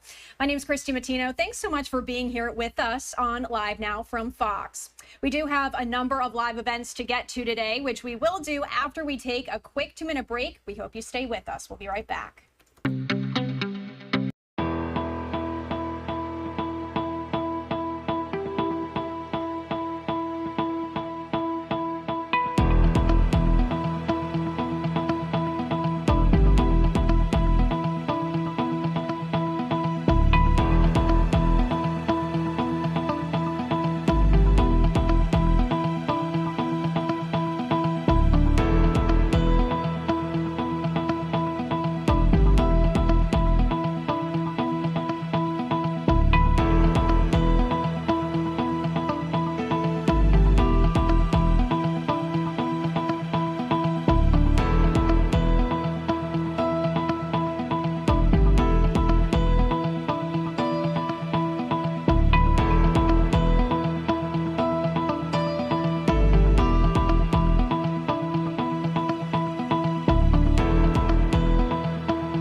Welcome back here on Live Now from Fox. It is 11:16 on the East Coast, 8:16 on the West Coast. We do have a number of stories to bring you today. We're going to start off with politics and the election and the latest and all of that. We're going to jump to our Fox 5 New York team to give you all the breakdown on that. As we get closer to Monday's start of the Democratic National Convention, Democrats gathered for a rally in Harlem. Yeah, things kind of got out of control, though. The event was quickly interrupted by protesters who then stormed a nearby restaurant. Good Day's Robert Moses joins us with the very latest. Robert, this could be seen a lot maybe next week at the DNC as well. That's right, Dan and Rosanna. The owner of that restaurant you alluded to estimates that protesters did a few $1,000s worth of damage to his establishment. And yes, it could be a harbinger of more protests to come next week in Chicago.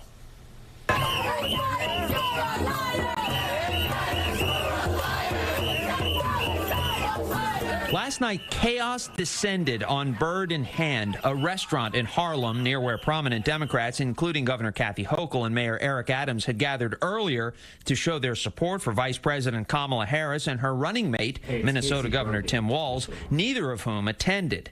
Demonstrators interrupted the mayor as he spoke. Make sure you vote. Make sure you vote. Tell them to vote. Make sure you vote. That was only the beginning. Later, protesters stormed the restaurant during the after-party. There are children in body bags. When police kicked out the demonstrators, mayhem erupted.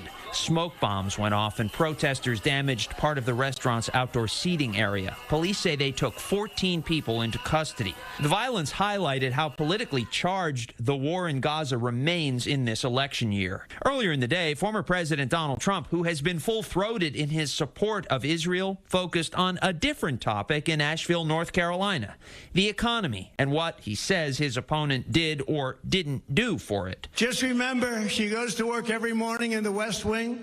Her desk is 10 steps from the Oval Office. The former president spoke for more than an hour, and he often veered off course, opining about the vice president's laugh. For nearly 4 years, Kamala has crackled as the American economy has burned. No, her laugh is career-threatening. That's a laugh of a person with some big problems. And tomorrow, the vice president will deliver her own speech on the economy, fresh off of yesterday's news that inflation has now dipped below 3%, which is a 3-year low. According to her campaign, she will call for a ban on big corporations gouging consumers on products like food and groceries. Dan, Rosanna, back to you. So Robert, just want to make sure the protesters at this particular rally were against the Israel-Hamas war. That's right. That's right. Pro-Palestinian. Pro-Palestinian. Yep. Okay, just wanted to double check. Yep. Thank you so much, Robert. Meanwhile, the president of Columbia University has resigned. And this is all related to this same. All right, thank you to our Fox 5 New York team there for that coverage. We are going to stay on the topic of politics here. We're just days away at this point from the Democratic National Convention kicking off in Chicago on Monday. The convention comes nearly a month after the president's announcement that he's suspending his re-election bid and endorsing Vice President Kamala Harris. Even though both Harris and Walz have officially been nominated, the convention organizers say there will be a ceremonial roll call next week in Chicago. And while it will be a celebration inside the convention, officials are expecting it to be a different story outside on the streets, as pro-Palestinian demonstrators are planning large protests that have caused some legal troubles. A federal judge ruled against the demonstrators, asking for a larger protest route that would take them closer to Chicago's United Center Arena, where the convention will be held. But demonstrators protesting the Biden-Harris administration's support for Israel and its war with Hamas are saying they need a larger route to accommodate the crowds. Well, we're going to give you a preview of the DNC. We're going to bring in Casey Burgett, Legislative Affairs Program Director at GW. Thank you so much for joining us here on Live Now from Fox. Happy to be here. All right, so first off, just a broad overview here. We do see a lineup of speakers. Former President Barack Obama as well as President Biden will be speaking, but what else can we expect if we tune into the DNC? Every Democrat you've ever heard of, and then even some you haven't. This is all about a unity message. This is about Democrats coming together. They're going to use the past, the present, the future, other Democratic candidates to gain momentum, not only for the party, but those up and down ballot races we know are going to really matter for the House, the Senate, and state and local legislature. So this is a wholesale 4-day show for Democratic support, rallying behind Kamala Harris and every other Democrat out there. Now, Biden isn't the first president to drop out of a race, although it isn't very common for a president to do so 1 month ahead of the DNC. So how is this going to change the maybe order of events at the DNC or the speech that President Biden is set to give? Yeah, probably more the speech that he's set to give more than the order, right? They're going to bring out Obama, who's still the most popular Democrat that there is. They're going to bring out Bill Clinton, and the ordering of those will kind of take a predictable pace. But Kamala Harris will have that primetime speech on Thursday. That's reserved for the nominee. And even though she wasn't 2 months ago. Now she is, and that's her spot. But it does leave the question about what President Biden is going to say. We know that there was a huge public pressure campaign to get him out of the race. He was reluctant to do so. And now we're going to see how his tone maybe has changed in support of Kamala Harris, taking the spot that he wished he was still in, and about the decision that he had, not blaming Democrats for pushing him out, but maybe as a legacy play that this is good for the party, good for the country, and I recognize my role in that. So it's likely to take a more conciliatory tone than we may thought he would give a couple weeks ago. And outside of the DNC, what we were just mentioning here before I brought you on is that we are expecting large crowds of pro-Palestinian protesters. I guess my question here is, for the election, how much weight can we expect the Israel-Hamas war to really have as a deciding factor on whether some voters may go for Harris and Walz? So foreign affairs is important, given the role that a president plays in that, but it's the domestic issues, the kitchen table issues that we know motivate voters to show up and pick one candidate over the other. Now, the challenge with that is that this Israel-Hamas debate is a true fault line within the Democratic Party, so that undercuts their message of we all believe the same thing and go out and elect Democrats and we'll get these things done for you. There's disagreement there. And especially with the generational divide. The Harris campaign is trying to make inroads with the young voters who typically sit out of elections. And this is one of the most important issues on their agenda. And so it's kind of undercutting that effort to get out the younger vote, who we know goes for more progressive candidates, when they disagree about this issue, especially with the candidate at the top of the ticket. So it's an interesting balance to walk there, and I'm interested to see how they handle that, given that we're likely to see big protests in Chicago. And I want to jump quickly to the economy here. A recent poll by Fox News says it is one of the biggest issues for voters here. So is Trump going to continue to focus here on kind of pinning Harris with Biden, along with what we have been seeing with the economy and inflation and all that? Is that going to continue to be his tactic for the rest of the campaign up until November? 100%. And it's not only with the economy. He'll tie Harris to the Biden administration, which is fair because she is literally the VP. Harris will try to distance herself on some of those issues. But yes, Trump will hammer immigration. He will hammer the economy, inflation. We know his playbook going forward. Now it's about tying Harris to a lot of frustrations voters have out there on those fronts. And we had an interview here on Live Now from Fox maybe last week about this news that the Democratic National Convention has given media credentials to 200 content creators. Wanted to hear your thoughts on how you think that is going to impact the campaign, as some have some concerns that maybe there is going to be some possibility for misinformation or bias to spread. Do you think this is a good move for Harris's campaign? Yes, this is the new frontier. This is a way, especially for how cheap it is, given just giving them the credentials and let them go post on their own. It's a great use of technology, and one that I'm surprised has taken this long to accept, right? The concern for misinformation is out there, but that's true no matter who produces it and whether they're on the ground in Chicago or not. Right. So you might as well let them in, let them use those huge networks, those influential ways that they communicate directly with their followers. And especially since those followers are the most unlikely to have voted in an election before. This is a great way to reach a new audience with a new message. And it's 2024 now, so it's time. Right, and this is how a lot of young people get their news and hear about politics and the election and all that. Exactly. Casey, anything else that you'd like to share with us here before I let you go? No, I don't think so. If you're good, I'm good. We're all going to be watching the DNC next week to see exactly how the Democrats portray their message and how excited they are about Kamala Harris specifically. I'm excited to see what the difference is of just, was it going to be excitement no matter who replaced Biden, or is it about Kamala? And we're going to see about where that energy comes from next week with Democrats in Chicago. A lot to watch. Thank you so much, Casey Berger, for joining us here on Live Now from Fox. Anytime. And we did want to give a quick programming note here that we will be streaming the Democratic National Convention next week, beginning on Monday. We're also going to have pre-coverage here on Live Now from Fox. We will bring those speeches to you live, raw, in full, and unfiltered, so we hope you tune to us. We are going to go away for another quick minute break, but when we come back, lots more news and live events to get to. Stay with us.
Welcome back here on Live Now from Fox. Do you have a live event we want to take you out to right now? Officials in Texas speaking out on immigration. So let's turn up the sound there and listen in. That's on all Republicans who will support this and who have pushed these type of agendas, because we know that with Trump, with Project 2025, that this is now a war. This is a war on immigrants. This is a war on the American dream. And this is a war on all people of color, all people who would desire to seek refuge in this nation, all people who seek safety, who seek peace, who seek freedom and liberty. This is un-American. This is un-American. We can have national immigration laws. We can change them, we can modify them, we're gonna reform them, but we don't say to people, just go die in the street.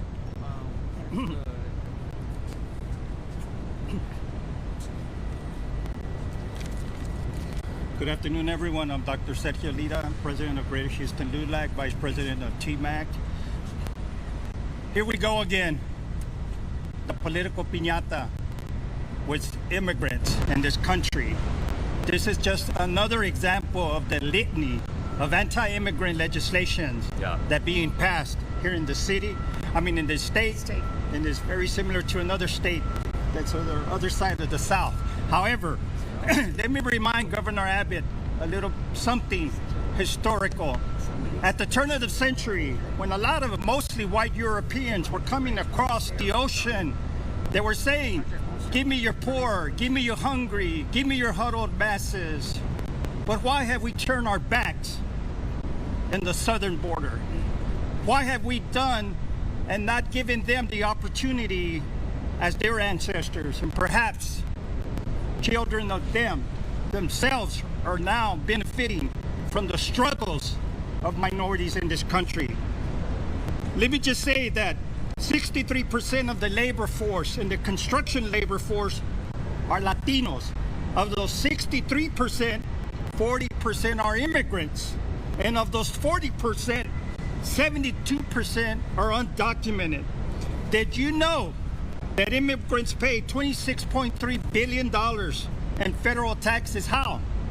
ITN, the identification tax number. There are many undocumented folks who pay into our federal coffers. Undocumented immigrants. This legislation is targeted to a very specific group, the undocumented immigrants, who folks think that they're ripping off this country, that they're invading us, but they contribute more to the coffers in state, federal, local taxes than the benefits they receive.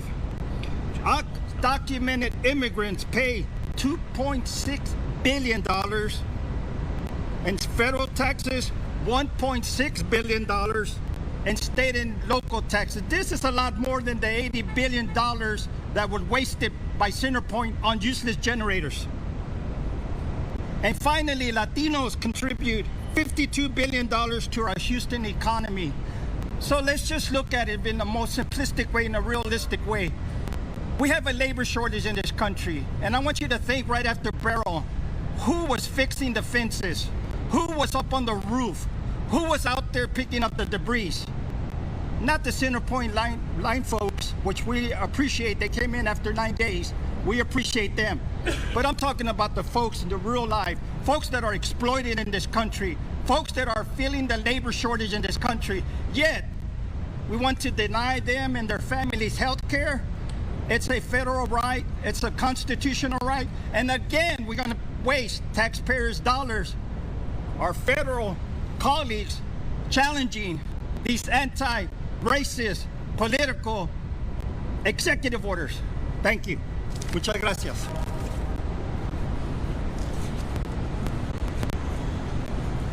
Hello, I'm Dr. Stephen Pei. I'm a professor at the University of Houston. In the Texas Multicultural Advocacy Coalition. It's a coalition of Black, Latino, and Asian. We are the primary victim of this bill just signed by Governor Abbott. I think Asian has been labeled as the model minority, but don't forget, we have plenty of Asian working in Chinatown, working at the bottom of the society. They need medical help. But let me take this one to one level, much more personal. I came to U.S. over 50 years ago. I'm a U.S. citizen. But if tomorrow I am in a medical emergency, I'm not conscious, I don't have any document with me, am I going to be treated by the hospital? I'm worried about not just for the undocumented immigrants, I worry about myself, my children. I think that's where we are. We are keep pushing out these anti-immigrant laws or bills or orders. Keep in mind, after the 2 World War, the immigrants from Europe really bring the American university to the top of the world competitiveness. After World War II, the Asian immigrants really bring the American high-tech competitiveness. Right. Even today, we talk about artificial intelligence. Do you know more than 50% of the top artificial intelligence researchers are from China in this country? If we cannot maintain meaningful, helpful immigration policy, we are shooting ourselves not just at the foot, we are shooting ourselves somewhere very close to our head. Thank you. Right. In summary, we are here in the Texas Medical Center because this is a problem that confronts the patients as well as the doctors. Because at some point the doctors are the ones who have to acquire the data that the governor has requested. And we want the doctors to know that we're going to stand with them to protect them from whatever penalties the governor may think should be imposed. Because the truth is, in this country, emergency health care as a matter of law is available to persons regardless as to whether they are documented or undocumented. And it's important for us to note that these persons, many of them, are going to now be put in a position where they may not get the health care that they need and that they deserve and that their tax dollars may be paying for because they do pay taxes, federal, state, and local taxes. So let's not call them deadbeats. Let's not look at them as people who don't deserve health care. Let's look at them as human beings in the richest country in the world where we pride ourselves in taking care of people who need health care. Health care for all is really what I stand for, but today I'm here to protect health care for those who need emergency care. And I yield now to those who would ask questions. Can't hear you.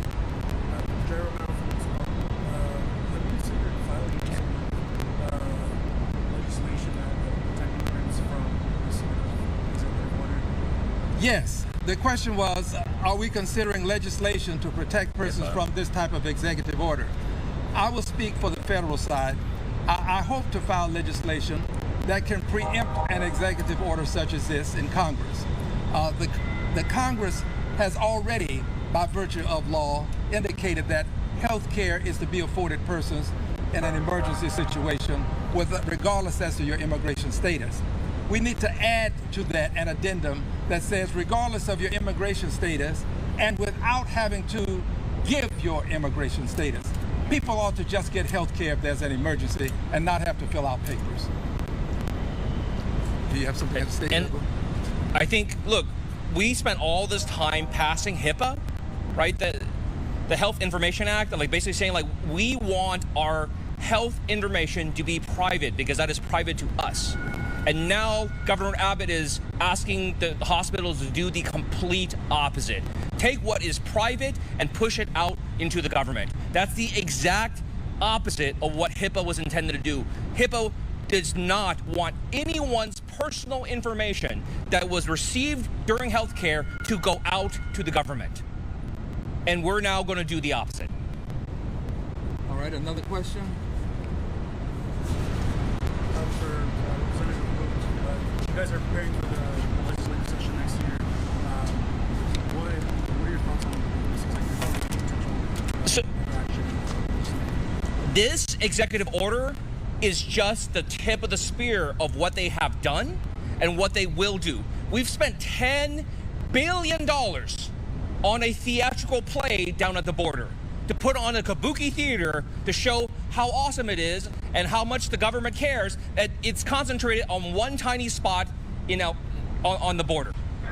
And at the same time, what the governor is preparing for, what Republicans are preparing for in 2025 are the plans of 2025, and that is to go after all immigrants. This is the tip of the spear.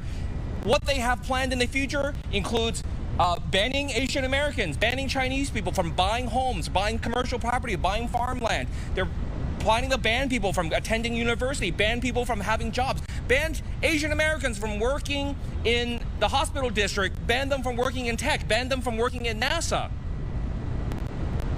This is the beginning of Trump's anti-immigrant wave. It has already come. We have already seen the beginnings of it. This is the crest of the wave. This is the big part of the wave that's coming, and we expect more behind it, and we will fight. Our communities have to come out and vote, and we have to come out and fight, whether you're a citizen, whether you're undocumented, whether you're a refugee. Everybody needs to come out and fight for their communities, because this is a war against all people of color, against all immigrants, against anyone who does not look like Governor Abbott. Let me just add something. Can I just add? Please. I just want to add something. State Rep Gene Wu mentioned Project 2025. If you read it, and you read the early Nazism manifesto, there are some strong similarities when you're fighting for a nationalism country, very similar to the early Nazisms of Germany. But I just want to say one thing, and that is Martin Luther King said it perfectly. When we all are older, we're almost there, but as we get older, we're going to remember one thing. We're not going to remember the words of our enemies. We're going to remember those who remained silent. Silent when we knew perfectly well that there was evil legislation proposed and passed. And we will no longer stay silent for the most vulnerable, undocumented immigrants who have no voice, who are unable to vote. However, keep in mind that if they're going after them, who are they going after next? And let me close with this, if I may. It's important to note the $100 billion that Congress appropriated for Texas. That's $1 billion, not $100 million, appropriated for Texas. Why? Because the governor is indicating that the Biden-Harris administration should have to pay for the emergency medical care. Well, if the governor had accepted the $100 billion, some of that $100 billion could be used for the very thing the governor is complaining of. The governor is creating an issue for political purposes. You should not play politics with health care. That's what the governor is doing. And just as I had a bill presented to deal with those laws that would somehow prevent persons from another country from buying property in this country, we preempting it at the federal level. We're going to preempt what he's trying to do with this executive law at the federal level. Governor, you're wrong. You're not standing with the people. You're standing with the politics. That's right. Thank you, everybody. You want to get out the sun now? Yes. Thank you for tolerating the sun. All right, so that was Democratic Congressman Al Green there in Houston, Texas, with other officials asking for health care for undocumented immigrants. We also did quickly want to just give you this live look right here to show you that we are monitoring the State Department as they are expected to give a briefing here in just about 3 minutes or so, but as we know, these things can tend to start a little bit later. So we are keeping an eye on that for you. We are going to go away for a quick 2-minute break here on Live Now from Fox. When we come back, lots more live events and news to get to. Stay with us.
Welcome back here on Live Now from Fox. It's 11:46 on the East Coast, 8:46 on the West Coast. Did also want to pop up this live look once again, as we showed you before the break, as we are awaiting the State Department press briefing to begin there.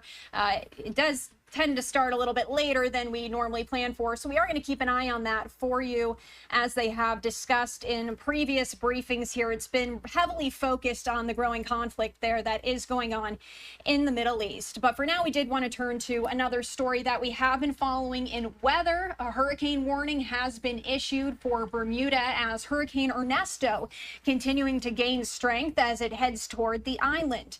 Ernesto hit areas of the Caribbean, Puerto Rico, and the U.S. Virgin Islands. Damaging wind gusts and flooding rain damaged the Caribbean on Tuesday and Wednesday, knocking out power to hundreds of thousands of people and causing reports of water rescues due to flash flooding. The storm is now aimed at Bermuda and is expected to strengthen into a major hurricane between now and landfall on the small chain of islands later this week. And we actually did hear just about about 45 minutes ago now, the National Hurricane Center putting out another update on all of this. So we did want to turn over to there and listen into that. Good morning, everybody. This is Mike Brennan here at the National Hurricane Center. It's just after 11 a.m. Eastern Time on Thursday, August 15th, coming on with the latest on Hurricane Ernesto, which is gradually strengthening and expected to continue strengthening as it approaches Bermuda over the next day or two, and bringing multiple dangerous impacts to that island where there's a hurricane warning in effect. Also going to bring widespread dangerous surf and rip current conditions to much of the western part of the Atlantic Ocean over the next several days. So we'll start off with what Ernesto is doing this morning. It's currently located about 570 miles south-southwest of Bermuda, moving north at 14 miles per hour. Maximum sustained winds, based on data we have from the Hurricane Hunter aircraft, are around 85 miles per hour. If we look at the forecast for Ernesto, we're expecting a northward and then a northeastward motion over the next 48 to 72 hours, and that's going to bring the center of Ernesto near or over Bermuda during the day on Saturday, where there's a hurricane warning in effect. That means hurricane conditions are expected on that island within 36 hours. So if you're on Bermuda, you need to be getting ready for hurricane impacts. And if you note, the motion forward speed of Ernesto is going to be rather slow as it moves near or over Bermuda, all the way from Friday evening all the way through the day Saturday, still in the vicinity of the island, even Saturday evening. So there's going to be a long duration of strong winds, dangerous storm surge, the potential for life-threatening flooding from heavy rainfall on that island. If we look out at the longer range forecast, beyond that time, we expect Ernesto to accelerate northeastward, passing near or over portions of Atlantic Canada early next week, and then moving out into the North Atlantic by next Tuesday as it loses its tropical characteristics. So when could we see impacts beginning on Bermuda? The most likely time of arrival of those sustained tropical storm force winds is going to be Friday afternoon or Friday evening, as you can see here, with the expectation that you're going to see those hurricane conditions during the day on Saturday. In terms of rainfall, we're expecting 4 to 8 inches of rainfall, with isolated amounts as high as 12 inches as Ernesto moves slowly by the island. That's going to create the potential for life-threatening flooding on the island of Bermuda. In addition to that, we're going to see dangerous storm surge accompanied by life-threatening waves and large and dangerous waves near the coastline of Bermuda itself, and so that's going to only exacerbate to those issues. So follow any advice you've been given by your local government officials on the island of Bermuda, and please use today and the early morning hours and early after through the morning hours on Friday to prepare before conditions begin to deteriorate Friday afternoon on the island of Bermuda. Now, stepping back out, let's take a look at the surf and rip current risk. So with a growing hurricane moving off the east coast of the United States, the wind field's expected to grow. Ernesto is expected to intensify. It's going to create a large wave field that's going to affect not just the northern Caribbean islands that it's moved past already, but much of the east coast of the United States. This is the rip current risk for today.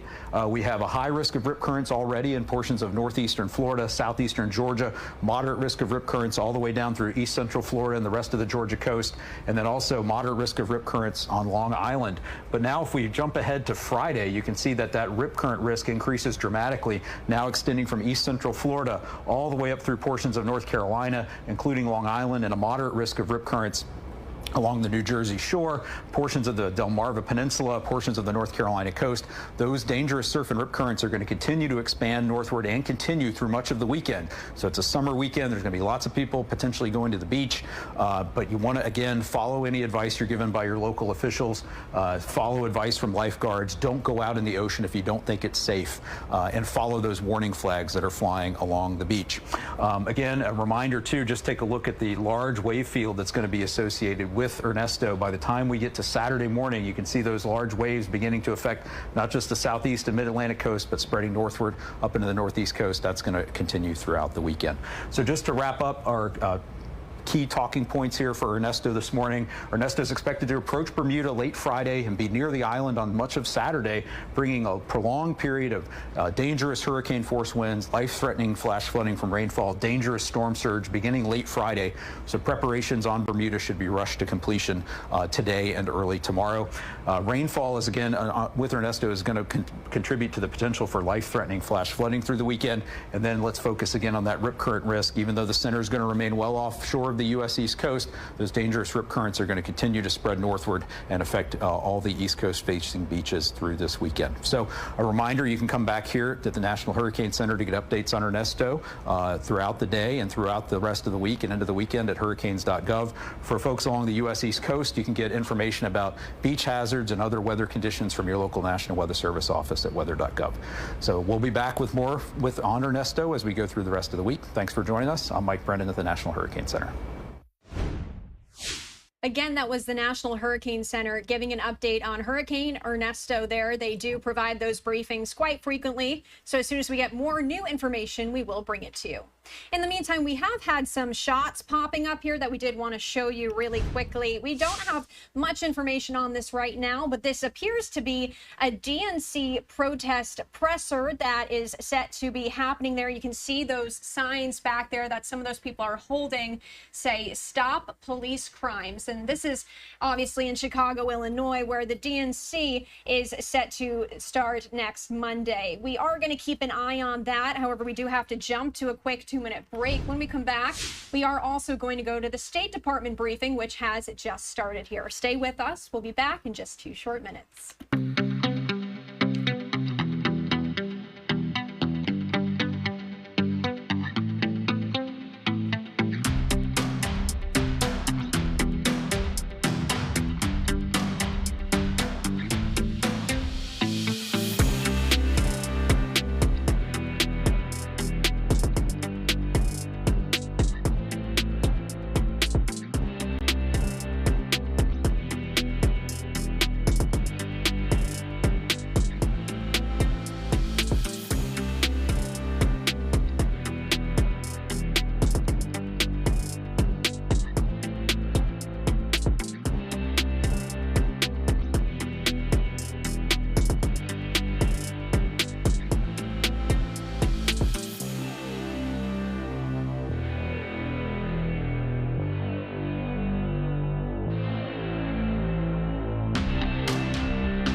Welcome back here on Live Now from Fox. We did just see the State Department briefing begin there, so let's pivot and listen in. specifically in talking about some of the humanitarian issues and technical concerns. So that process has begun. And discussions as it relates to humanitarian actors, ensuring humanitarian access, achieving a ceasefire, that has proceeded with international partners and technical partners on what that roadmap will look like.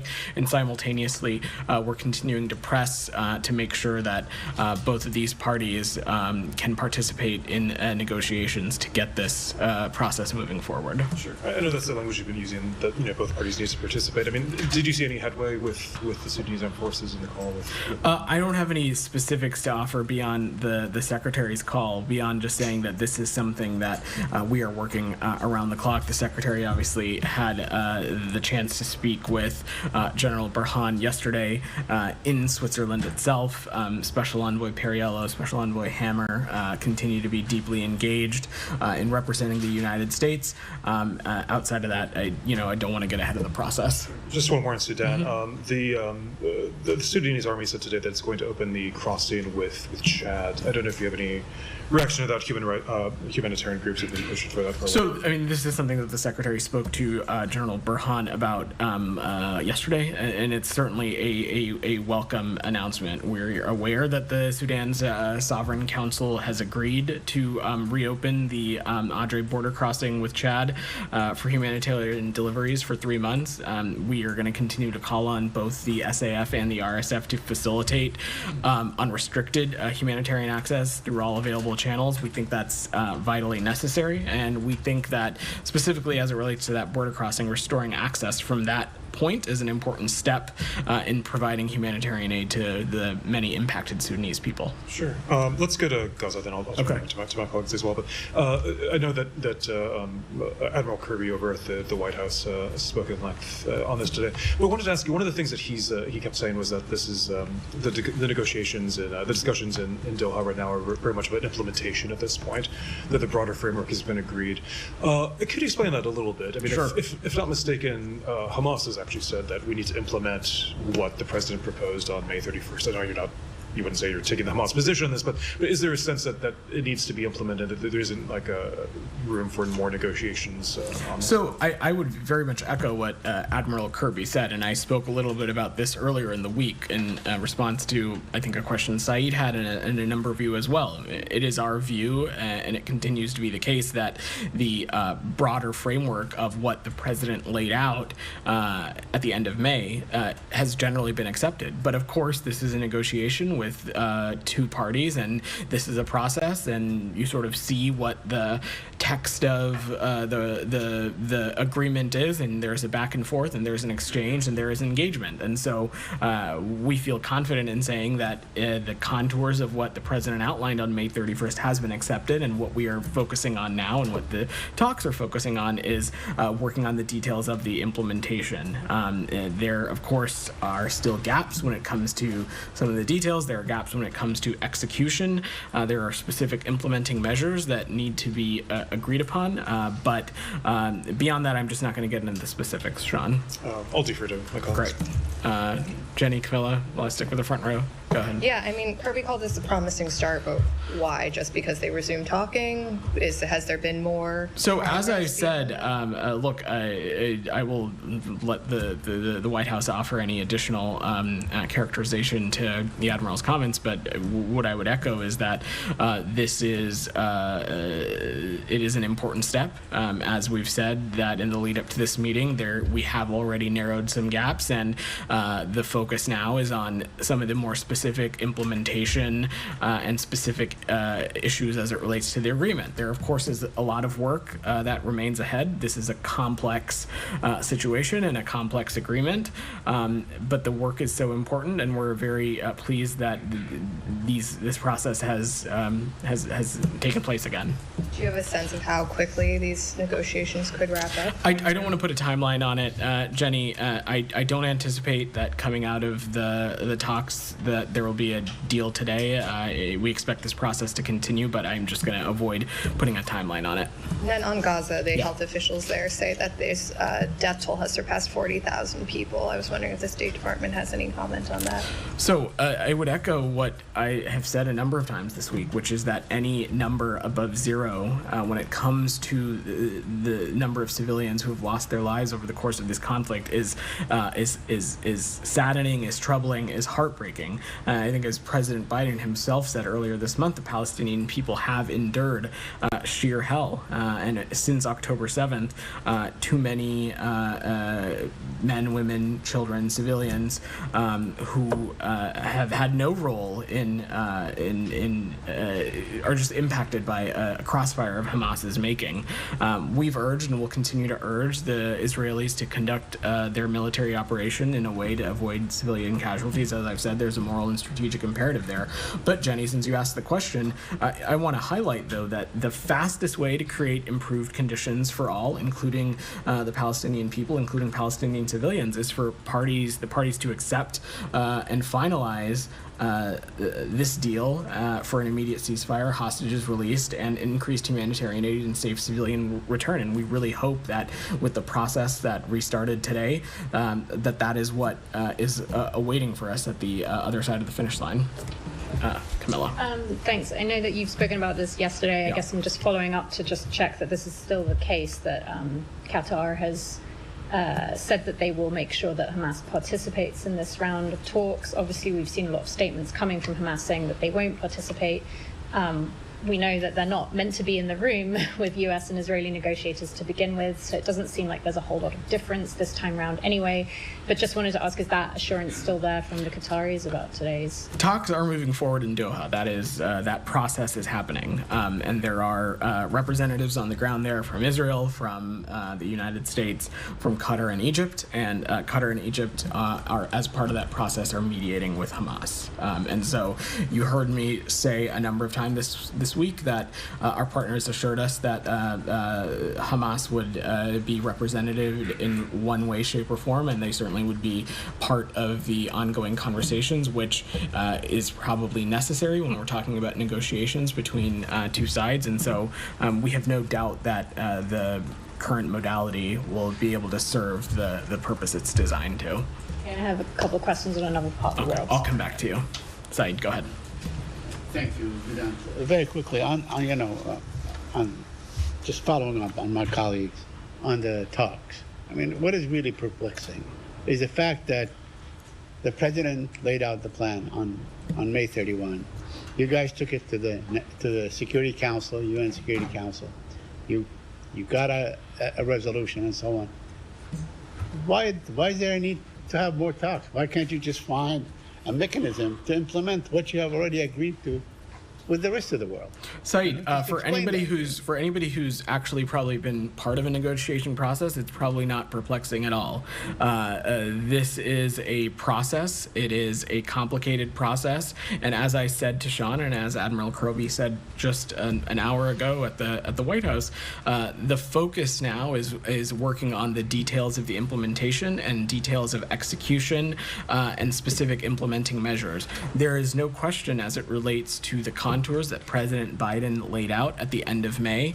That was then quickly supported by the international community, including the UN Security Council and much of the Arab world. And it is the contours of the plan that was echoed last week in the trilateral statement by President Biden, the Emir of Qatar, and the President of Egypt. So this is a process, and we're going to let this process play out. I'm not going to get into the specifics beyond that.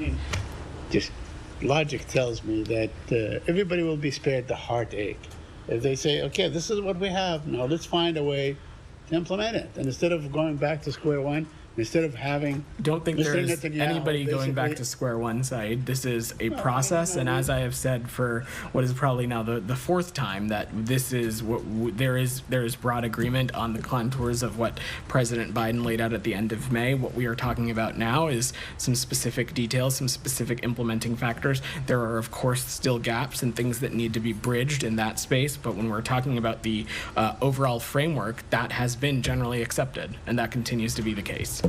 Well, the point, Vedant, I mean, I know what you said yesterday about whatever is attributed to Mr. Netanyahu is basically alleged. You said alleged. In fact, it was the title of my article about what you said. But the Israelis, different Israeli sources, different Israeli media, and so on, they insist that Mr. Netanyahu wants to renegotiate the Philadelphia crossing. Mr. Netanyahu wants to negotiate the Nitzrim crossing. He wants to insist on a system that is almost, impossible to vet, whoever goes to the north and so on. He's saying basically, it's like an impossible situation to arrive at. Saeed, I know you said that it was alleged, but it seems that Mr. Netanyahu insists on these restrictions. Saeed, I know you all have a job to focus on these things, but I try not to spend a lot of time worrying about unnamed sources and documents that may or may not have veracity. What we're focused on is playing a constructive role in the talks that began today, and beyond that, I'm just not going to get into the specifics of the ongoing process. A couple more questions on the West Bank. There's been a settlement in a UNESCO site and so on. I wonder if you're aware of the report and if you have any comment on that. I've seen those reports, Saeed, and again, this administration has spoken out against Israeli actions that undermine territorial continuity for a future Palestinian state. Something like this would certainly be that. Every single one of these new settlements would impede Palestinian economic development and freedom of movement and undermine the feasibility of a two-state solution. Simultaneously, Saeed, what we have said a number of times continues to be the case, which is that the Israeli government settlement program, we find that to be inconsistent with international law, and we certainly oppose the advancement of settlements in the West Bank, and this would certainly be an example of that. If you indulge me one more, Vedant, just to follow up on what Jennifer mentioned about crossing the 40,000 mark. I mean, this is more than 10 to 1 as far as all lost life is precious and so on. But now we have at least 10 to 1 Palestinians that have died. When will enough be enough? Because I know you say, one more, we don't want to see it, but the fact of the matter is that you've been saying this since last December, and we have killing every single day. Every single day, no 24-hour goes by without killing at least 36, 40, 50 Palestinians, most of them children. So, when will enough be enough? Saeed, what we are exactly focusing on is trying to have a resolution that would allow the fighting to stop. That's why we have time and time again, and again just a moment ago, I said that the best thing for the parties to do to minimize impact on all, including the Palestinian civilians, is to accept and finalize a ceasefire deal, one that is encompassing of the hostages being returned, an influx of humanitarian aid, and broader diplomacy to happen for the region to get out of this endless cycle of violence. Tom, go ahead. Follow up on the settlement announcement that Minister Smotrich made yesterday. Do you think your opposition to it will stop this settlement being built? That is not really for me to speak to, Tom. These are obviously unilateral Israeli actions, and when it comes to the United States, not only have we had made our perspective and our point of view on this incredibly clear, how it is a detraction from Israel's security and how it takes us away from a two-state solution, but we also continue to have tools in our tool belt to hold to account individuals who we may think be contributing to greater insecurity in the West Bank. I'm not going to speculate on that from here, though. I mean, that's a separate point, but this is a government-announced settlement. This isn't an outpost. So, it's the same question, really. If you oppose it, I don't quite see why you can't stop it. I'm sorry, I don't really follow, Tom. You've opposed hundreds of settlement announcements, and they are all then built. So what's the point of repeatedly saying you oppose them? It is important for us to make clear our perspective and our point of view, as well as to raise these sometimes tough and difficult conversations with our Israeli partners, and we'll continue to do so. But doesn't it just expose the weakness of your position in that you can say something and say it's your policy, but clearly it doesn't have any effect on the ground? I would take issue with that characterization, Tom. These are not actions that the United States is party to, certainly not ones that we are involved in. Ultimately, Israel is a sovereign country that's going to make its own decisions. That does not detract or change from the fact that when we see things, when we see policy decisions, when we see actions that we disagree with, that we think are not just in the interest of the United States, but also not in the interest of the region, we won't hesitate to say so. It is not dissimilar from circumstances in other countries in which the United States is not party to those decisions, but when we see something we disagree with, we certainly will make our voices heard, and that continues to be the case here. I will also say that the bigger issue here, Tom, is that we want to see these kinds of things end, and that is why we're so committed to getting to a two-state solution, because we think that is the only path forward for the region. And when we see things like this that are inconsistent with that, we won't hesitate to say so. Well, you want to see a two-state solution, but I mean, Smotrich himself said in announcing the settlement, we'll continue to fight the dangerous idea of a Palestinian state and establish facts on the ground. This is my life's mission, and I will continue it as much as I can. So that's what you're up against when you're saying you oppose the building of these settlements. Clearly this will go ahead, and it will not just go ahead, but it will go ahead in occupied territory where you are arming the military force which will facilitate its establishment. So you're saying you oppose it, but you're arming the military force that facilitates its establishment. We have a security relationship with the IDF, Tom. I don't dispute that. That of course continues to be the case. How is building a settlement about self-defense of Green Line sovereign Israel? We don't think it is, Tom. We do not think that the expansion of the settlement program is in Israel's security interest. We think it detracts from a two-state solution and causes further instability and insecurity. I've said these things a number of times. The point that I'm making is that these are not actions that the United States is party to.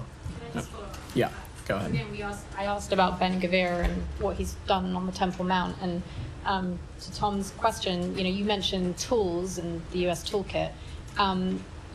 The U.S. hasn't used any tools in that toolkit.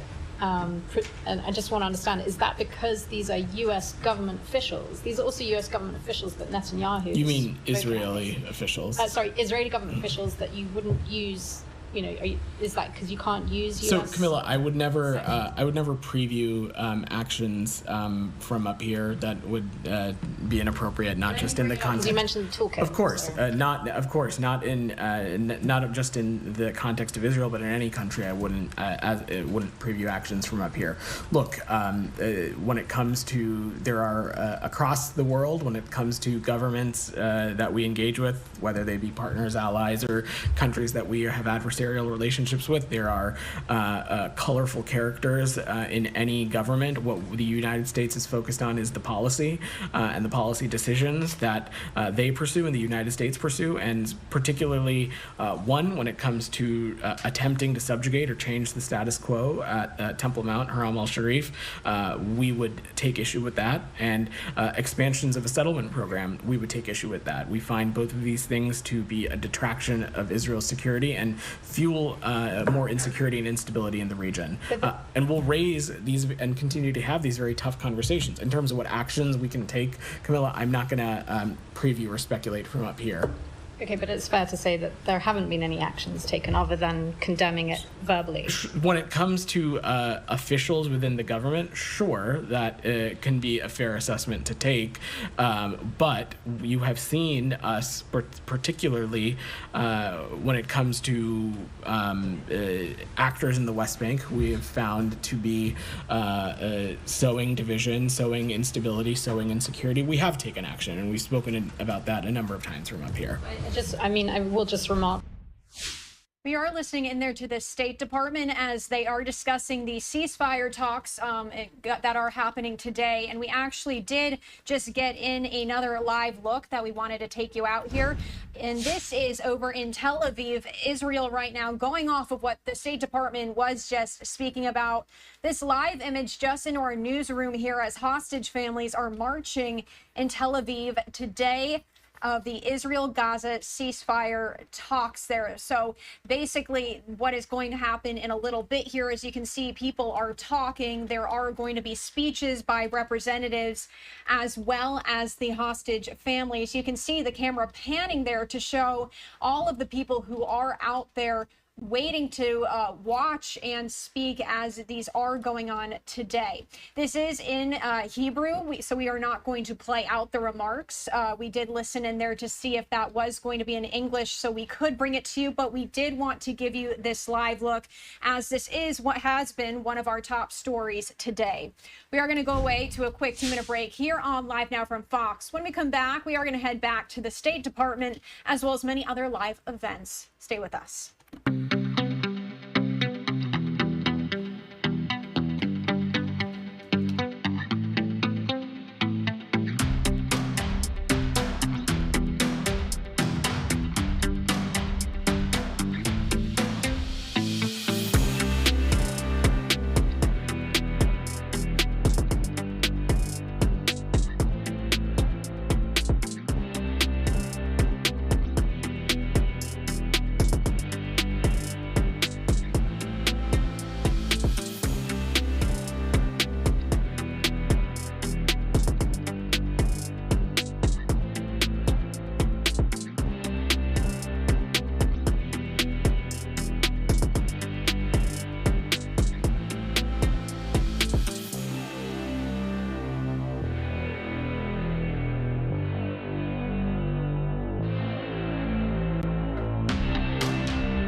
Welcome back here on Live Now from Fox. Your time now, 12:17 on the East Coast, 9:17 on the West Coast. We are going to head back to the State Department as they are discussing the new ceasefire talks with Gaza. We are going to pivot back to that right now. I'm not sure if that's still what they're talking about, but a lot of the reporter questions have been around that. So let's turn back there and listen in. On getting these talks across the finish line. In the pink, go ahead. Yeah. President Lula gave an interview just today, and he has two proposals for Venezuela. So he's laying out the possibility of a new election, but he also is asking for a coalition government. And he was very strong in his demand for Maduro to give answers. He said that Maduro owes Brazil and the world an explanation. Any reaction to these possibilities as today they're meeting in Colombia? I don't have a reaction on any policy proposal, but on the second part of your question, we certainly would agree. Since the onset and conclusion of this election, you have seen the United States clearly and consistently, repeatedly call for a accurate publication of the vote tallies.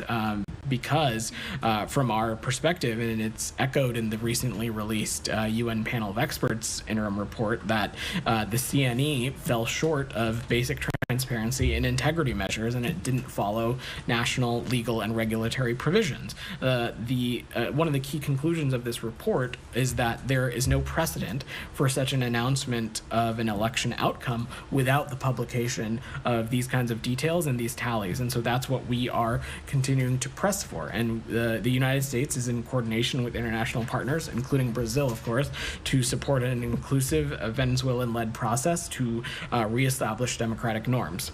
Just a follow-up.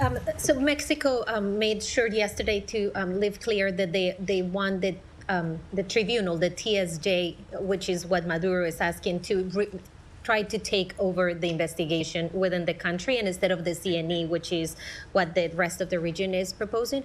Is a valid actor the TSJ, which is a tribunal that is appointed by Maduro? Will that be a route? I'm just not going to speculate on that. What we're focused on is supporting an inclusive Venezuelan process to reestablish democratic norms. Ksenia, and then we got to wrap. Go ahead. Thank you. So the State Department has told the Kosovo government that any unilateral and uncoordinated action to open Mitrovica Bridge to vehicle traffic, quote, increases the potential for violence and puts at risk both the local population and the lives of American soldiers and other members of the NATO mission in Kosovo. Prime Minister Kurti, however, is not backing down. He said that the bridge opening is not up for discussion. Peter Stano, the EU spokesperson, the spokesperson of Borrell, said that the European Union, the entire Quint, all friends of Kosovo, the United States, key European countries, the European Union went to Prime Minister Kurti and told him, quote, don't do it, don't take unilateral actions, don't open the bridge, but it seems he's determined to do so, end of quote. Today, President Osmani called the EU remarks racist and sided with Kurti, saying that she also opposes the dialogue in Brussels about the bridge and that the bridge must be open. Osmani comments came shortly after she was briefed about the security assessment of putting American soldiers who are serving in the KFOR at risk. So my question, what will the United States do to protect the lives of American soldiers in Kosovo from unilateral actions by the Kosovo government, and what kind of consequences, if any, you will be imposing in case they put the lives not only of American soldiers but also everyone involved? So I've not seen those comments or remarks, so I'm going to have to check with the team. But let me just say that we certainly won't hesitate to do whatever is needed to hold to make sure that U.S. personnel and our people are protected. But beyond that, I'm going to have to check back with the team. John, go ahead, because I saw you had your hand up, and then we'll wrap. Yeah. Man, don't wrap, man. 1 week you did not give me a chance. You don't see me in the room. Please don't interrupt your colleagues. Go ahead, John. Mr. Vedan, I've been a journalist 25 years. Don't tell me how to treat my colleagues. You need to treat the journalists with respect. It's my 4th press briefing with you. You have ignored Jaleel, not everybody gets a question. John, please go ahead. Otherwise, I'm going to be insulted. I'm happy to end the briefing if you're not going to let. If you treat a journalist like this, is a shameful attitude. Go ahead, John. You and Matt are disgracing this podium, in my opinion. Go ahead, John. Does the U.S. government see the Doha negotiation as an opportunity to avoid broader regional conflict?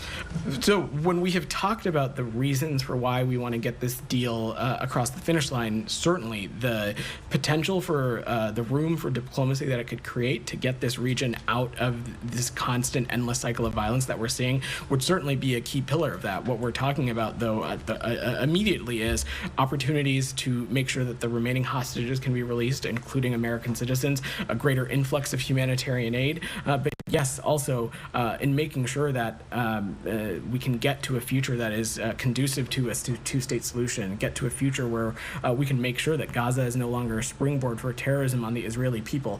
All of those things are certainly part of the goal when it comes to this deal. All right, thanks everybody. President Trump is absolutely right. You guys are shaming this country with your attitude. I swear to you. That was the State Department briefing on the ceasefire talks that are ongoing today. We also did have another story to bring you out to here that we're going to pull up in just a second. We don't have a whole lot of info, but we do know this is out of Chicago, Illinois. It is a DNC protest presser, and we can see some signs there that say stop police crime. So let's just turn over to that and listen in a little bit and see what's going on over there. Hey, y'all, now we got to be quiet. All right. Hatem Abudayeh, H-A-T-E-M, last name A-B-U-D-A-Y-Y-E-H. I'm a spokesperson for the Coalition of March on the DNC and the national chair of the United States Palestinian Community Network. For weeks now, the city attorneys from this building have been negotiating in bad faith with our coalition and have played dirty over and over again.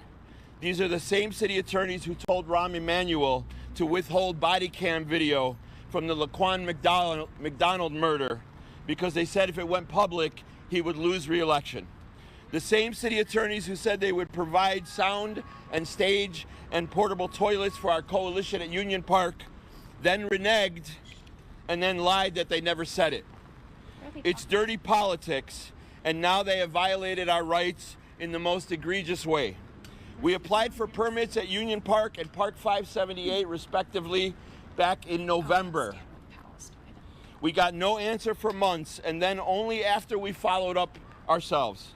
At that point, the Park District told us that the city was handling all of the permits in the parks in the wake of the DNC.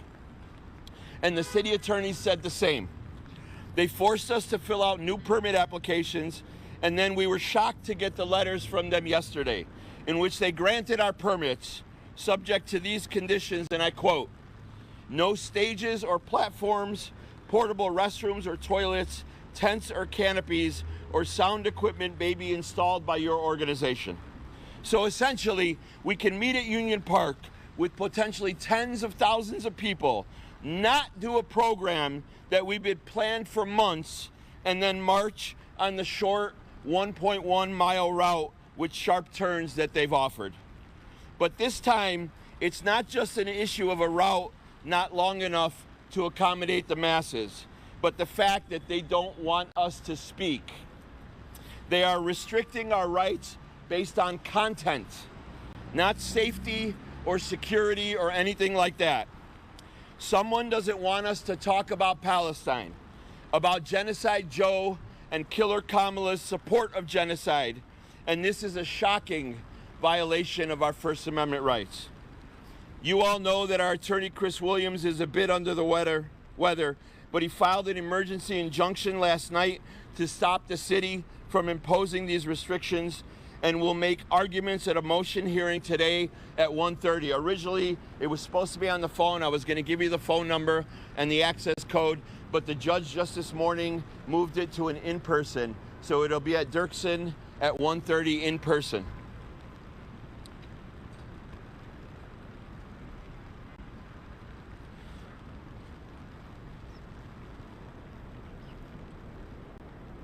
I'm not a lawyer, but the argument is simple. In not responding for all these months, the city basically accepted the Union Park permit application by default. To claim otherwise violates our due process rights because we have no opportunity for a hearing like we did for subsequent denials. And of course, the main point is the political point I made earlier, that they allowed us within sight and sound, but they don't want us to speak. Our First Amendment rights have been violated because they are restricting protected speech and basing the restrictions on content, on the fact that we are saying loud and clear that we stand with Palestine, that the Democrats are complicit in the genocide, the Israeli killing of 40,000 Palestinians, and that Biden and Harris have the power to stop it, and they haven't. And that the Democrats must end all U.S. aid to Israel immediately. It's illegal for the city attorneys to try to stop us from saying this. And lastly, we have over 200 organizations that have joined the coalition, as well as millions of people across the U.S. who support what we are doing and saying, and will fight for our rights to make these demands next week. Some of them are here today. And right before I introduce them to speak, I want to say that there will be a protest here at 4 p.m. as well. Our coalition is organizing, and we are organizing a call-in day, and I expect there might be thousands of phone calls that come in from around the country to the COO of the city of Chicago to demand that they give us the stage and the sound and the tents and the canopies and everything else that we need to be able to organize this protest, the protest that we've been working on for over a year, and that tens of thousands of people are going to be in Chicago next week for. Our first speaker today is a very, very close friend of mine, Imam Abdul Malik Mujahid. He's a faith leader and a community organizer who has always been a great friend to Palestine, and Palestinians. He served on the 2008 Credentials Committee at the DNC and is Chair Emeritus of the Parliament of World Religions. Please welcome Imam Abdul Malik Mujahid.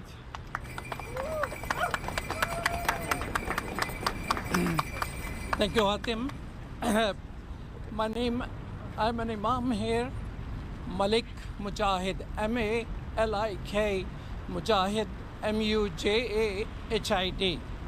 Chicago is a great city, and the whole world is going to be in Chicago.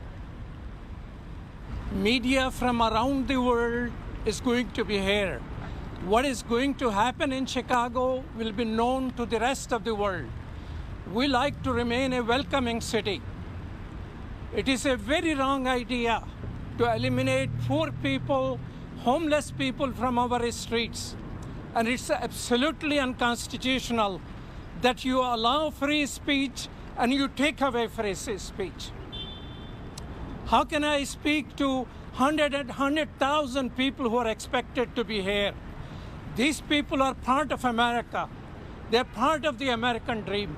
These are the people who will take America forward. We are being told we're not going to go back. I would like to repeat that.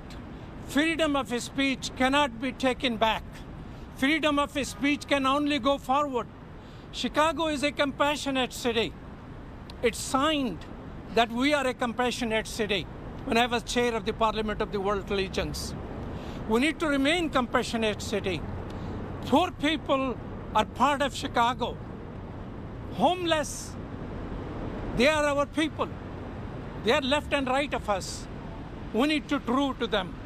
And when the world is coming and the world is watching how we hold up to our ideals of freedom of speech, not just those people who will have 5 or 10 badges to enter this place or that place, but people of the city, people of America who like to speak up when nobody is speaking up against genocide, against apartheid, and against occupation.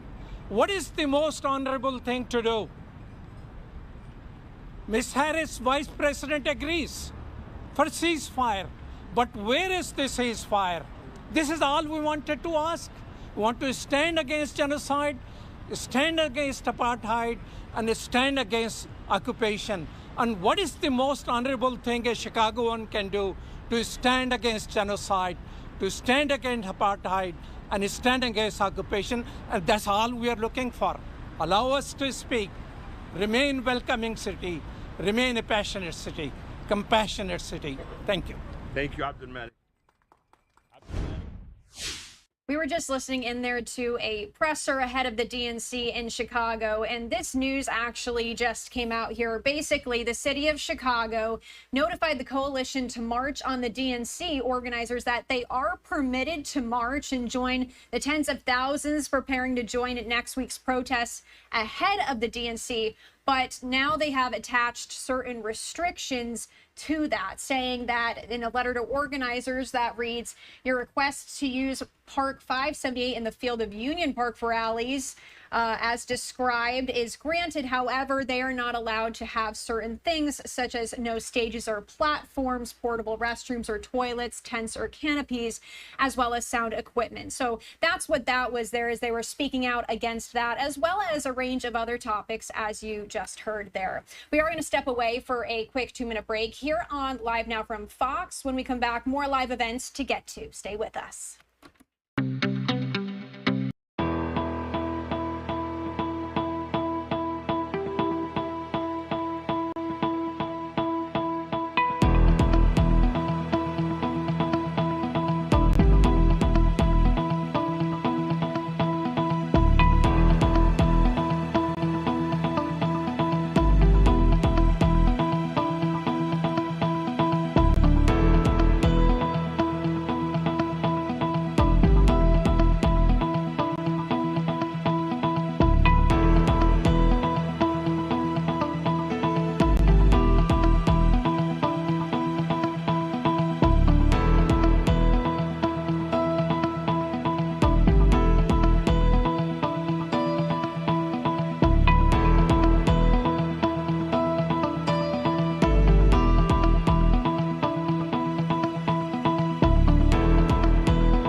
welcome back here on Live Now from Fox. We did want to bring you back to this live look that we showed you just a little bit earlier there. That's in Tel Aviv on the day of the Israel-Gaza ceasefire talks. We saw some families speaking just a little bit earlier today, just about 20 minutes ago when we first brought you this image here.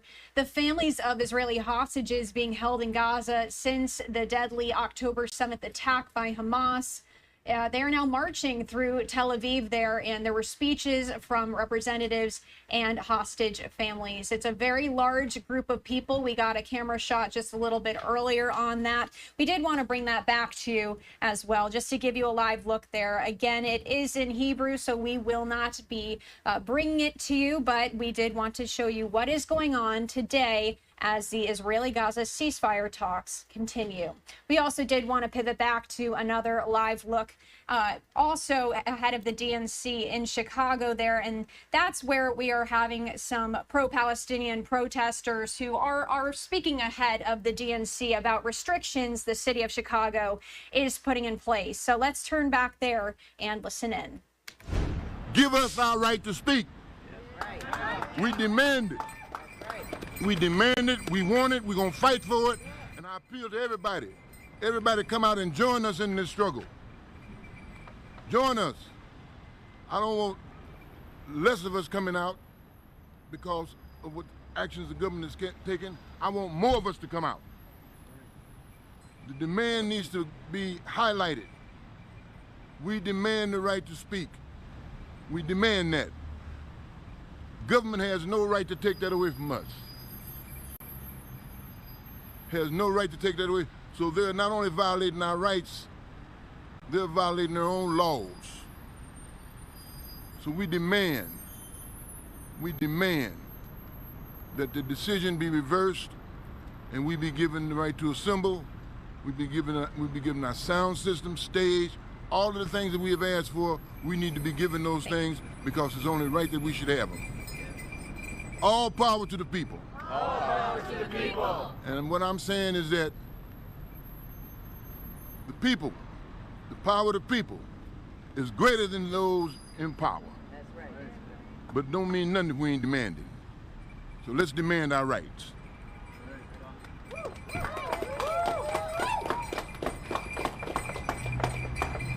Thank you. You good? Yeah. Thank you, Frank. I'll take questions now.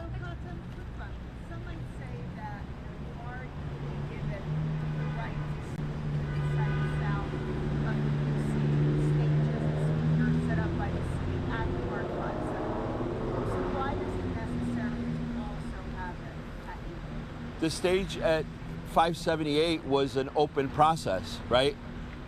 What if none of our organizations that applied for it got a permit to speak there? What if none of the lead organizations of the Coalition to March on the DNC got permits to speak at 578? We did. But we have a permit that was from November at Union Park. So, you know, there's a law that says if they don't respond within 14 days, we get it by default. Why do they get to change that rule? And why do they get to violate First Amendment rights? They're not allowed to do that. We applied for 578 before the city decided that they were going to open the process to every Tom, Dick, and Harry in the city, right? We applied to it. We had first right to 578 at those times as well. So now they're saying, we'll give a few of your organizations some time at 578, but we won't give you your stage at Union Park. That's rejected by us. And as Frank said, you know, we demand that they reverse this decision because it's clearly a violation of the First Amendment. What did the city say was the justification in your letter? What did they cite for not giving you the stages? They cited a ridiculous justification. They put up stages and sound and use electricity and all of that thing for dozens and dozens of concerts every single year, right? They do it for Lollapalooza, then they can't do it for us. They claim that there's some kind of like security challenge related to the use of electricity on the grounds, and that they didn't want any trucks to be on the grounds. But that's the only way that you set up stages and sound and all that sort of thing, and they do it across the city. Listen, it's clear what this is. This is the protest of the DNC. This is a protest that says, free, free Palestine. This is a protest that says, stop the genocide. This is a protest that says, Biden and Harris, you're responsible for 40,000 dead Palestinians. That's what they're trying to say, is that we don't want you saying that to the world, and we reject it. Any other questions? You could. Are you able to provide any update on the appeal for the march?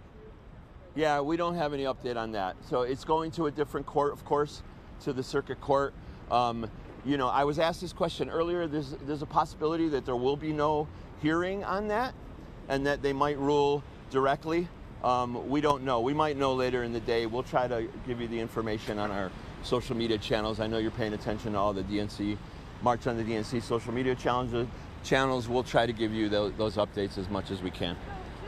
What's your message to the people who encourage you to tone it down after the change of candidate, and who say that the more noise you make from Chicago, the more likely you're going to hand the election to Donald Trump? Yeah, you know what? If the Democrats lose, that's on them. If the Democrats lose, it's because of their policies, because they ignore the immigrant rights community, because they ignore the black liberation community, because they ignore the Palestinian community, because they are responsible for the 40,000 dead Palestinians, 100,000 injured, 2 million displaced. It's the policies of the Democratic Party that will cause them to lose if they lose. We will not take any responsibility for Hillary Clinton losing with her shitty-ass campaign, and we won't take any responsibility for Harris losing if she loses. The responsibility will be on the Democrats. Are you all able to provide your own equipment for Union Park, like stages and sound, and do you plan on respecting the city's ruling here? Listen, we were told, and this is another bone of contention, I've reported this many times, the lawyers here told us that they were going to provide the sound and the stage for us, even at Union Park, from the get-go. So we had to scramble when they decided to lie and renege on that as well and say, no, we never said that, we're not doing that. We had to scramble and work 24/7 for a week to try to find private companies that did this. And now we've got an $60,000 to $80,000 contract on hold while the city says you can't use sound at Union Park. It doesn't make any sense at all. And we're 3 days away, 4 days away, whatever it is. So what we're respecting is our right to speak. What we're respecting is the First Amendment rights of all of us to speak. And that's why we're here. We're going to continue to make the demands of the city. We're going to continue to make the demands of the city attorneys and the reactionaries who have been here since the days of Daley, who are the ones that are standing against us here because of the politics. That's what needs to be expressed as clearly as possible. This is not an issue of safety or security. It's a content-based decision. And a content-based decision is illegal to say, we don't want you to speak because of what you are saying.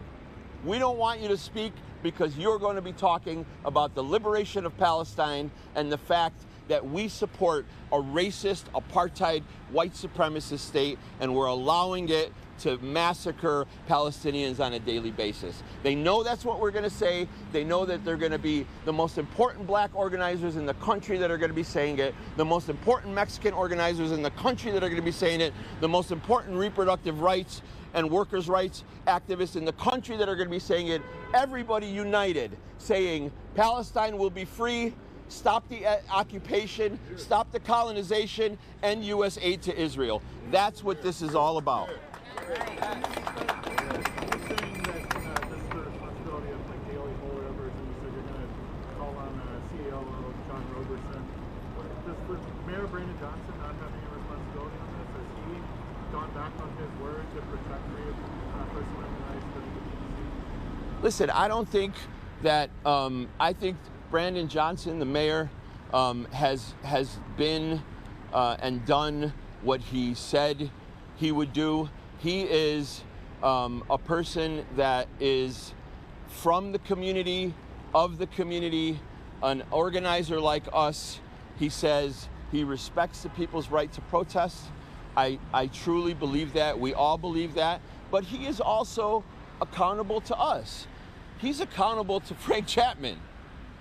Frank Chapman is an 81-year-old legendary Black liberation organizer in this country. One of the most important Black liberation organizers in this country. Brandon Johnson does not become the mayor of Chicago without somebody like Frank Chapman.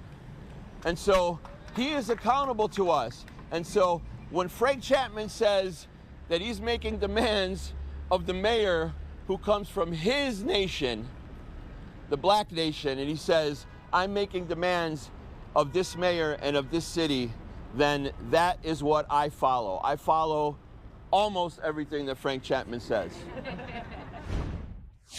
We were just listening in there in Chicago, Illinois, ahead of the Democratic National Convention. Pro-Palestinian protests are expected to be happening next week during the DNC, and you can see there are some unhappy protesters are angry at the city of Chicago, I guess is the word, because they put some restrictions on these protests, such as they're not allowed to have a stage, as well as access to portable restrooms there and some sound equipment. So we will pivot back to that in a little bit. But right now we do have to go to a quick 2-minute break. We'll be right back here on Live Now from Fox.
Welcome back here on Live Now from Fox.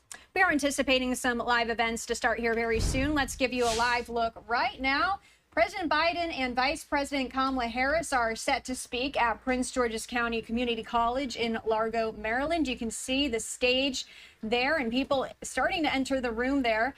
This is their first trip together since Biden ended his candidacy and Harris took over as the Democratic standard bearer for an event to, quote, discuss the progress they are making to lower costs for the American people, including reducing the prices of Medicare's 10 most popular and expensive drugs. We will bring that to you here on Live Now from Fox as soon as we see someone step up to that stage. That is expected to get underway there in just about maybe 40 minutes or so. In the meantime, we do want to stay on coverage here of the Democratic National Committee as that is starting next week, or convention, excuse me, which is kicking off in Chicago on Monday. The convention comes nearly a month after the president's announcement that he was suspending his re-election bid and endorsing Vice President Kamala Harris. Even though both Harris and Walz have officially been nominated, the convention organizers say there will be a ceremonial roll call next week in Chicago. While it will be a celebration inside the convention, officials are expecting it to be a different story outside on the streets, as pro-Palestinian demonstrators are planning large protests that have caused some legal troubles, as we were just showing you before the break there. A federal judge had ruled previously against the demonstrators asking for a larger protest route that would take them closer to Chicago's United Center Arena, where the convention will be held. But we do want to bring in Connor Hansen with Fox News to discuss this a bit more, as new polls show Kamala Harris making gains as Democrats prepare for their convention next week. Both vice presidential nominees have been on the trail and just agreed to debate each other. Let's turn to Connor Hansen right now. A new Fox poll shows former President Trump with a tight lead over Vice President Kamala Harris, 50% to 49%. Last month, Trump led President Biden 49% to 48%. Other recent polls show Harris picking up steam ahead of the convention, leading in key swing states like Pennsylvania, Michigan, and Wisconsin. If you had the election tomorrow, I think Harris would be a slight favorite. She's been ahead in most recent polling in the blue wall states. Trump has been trying to take back some of the momentum, casting his vote in Florida's primary before heading to a rally in North Carolina. He focused on the economy, a top issue for voters. You will never have had energy so low as you will under a certain gentleman known as Donald J. Trump. Have you heard of him?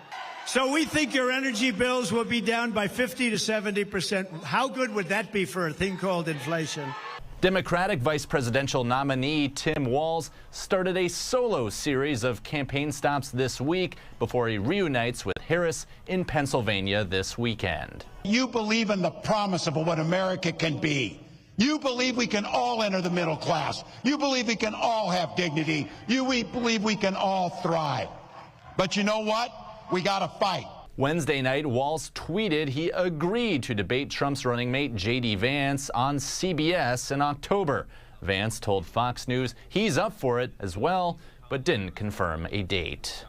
President Biden and Vice President Harris will hold a rally together on Thursday focused on lowering costs for Americans, while former President Trump plans to hold a press conference in New Jersey.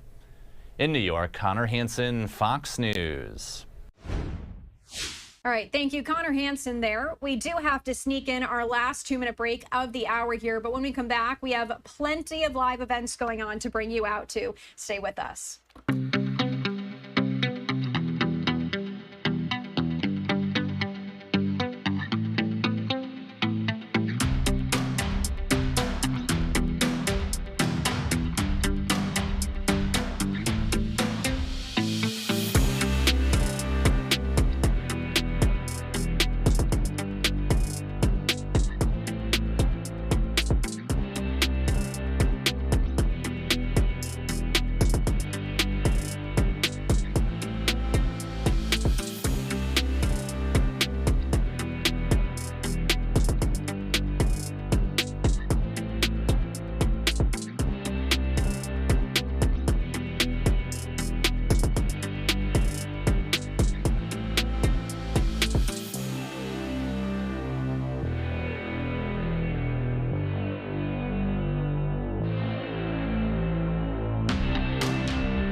Welcome back here on Live Now from Fox. Do want to take you out to another live image we are getting in here. This is the media briefing room. You can see the cameras all getting set up there. This is for the latest news on the death of actor Matthew Perry. At least one arrest has been made in connection to his death.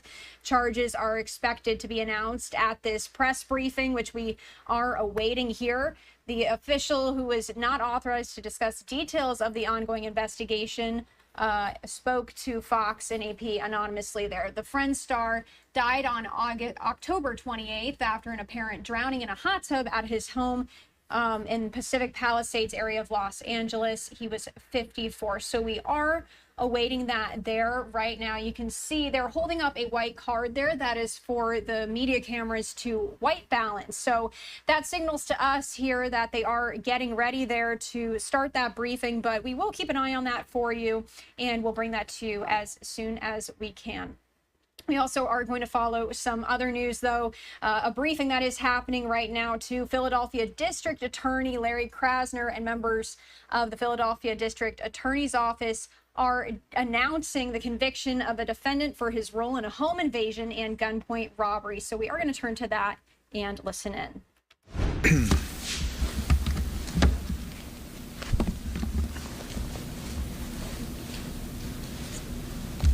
We all good? Everybody ready? Awesome. Okay. Good morning, and thank you all for being here. We are here primarily to discuss a fascinating case in which Kelsey Jamaro, one of our very, very talented young attorneys here, has achieved a conviction of a man who just can't stop robbing people. And he just can't stop robbing them with guns. And that is defendant Marquise Alexander. Mr. Alexander has been convicted after a trial of robbery, conspiracy, theft, stolen property. You'll hear the details. Being a felon in possession of a weapon, that is section 6105. A couple of counts of 6106 and 6108, which are also illegal gun possession charges. We'll get into the details in a moment, but I just want to provide a little bit of context for how this all came to be. First of all, we have with us today Mr. Otis Ryans, that is R-Y-A-N-S. Mr. Ryans is standing right next to me, who had the guts to take the stand and testify against someone who orchestrated a horrific robbery in which he had a gun in his back for an extended period of time while various items, including his own lawfully obtained firearms, were taken from him. The reality is that Mr. Ryans had every reason to be afraid that this could have ended even worse than it did, and thank goodness it didn't. But I really want to commend him for his courage in being willing to follow through with the case, take the stand, testify against a scary individual, and also his willingness to be here to talk about that experience. Takes a lot of guts, and Otis Ryans has those guts. I want to make sure I identify the folks who are here, and then I'll get into some more details. We have with us today Jeff Palmer, who's the chief of the DAO's Prolific Gun Offender Unit. Kelsey Jamaro is here. She is the assistant DA personally responsible for the prosecution of this case.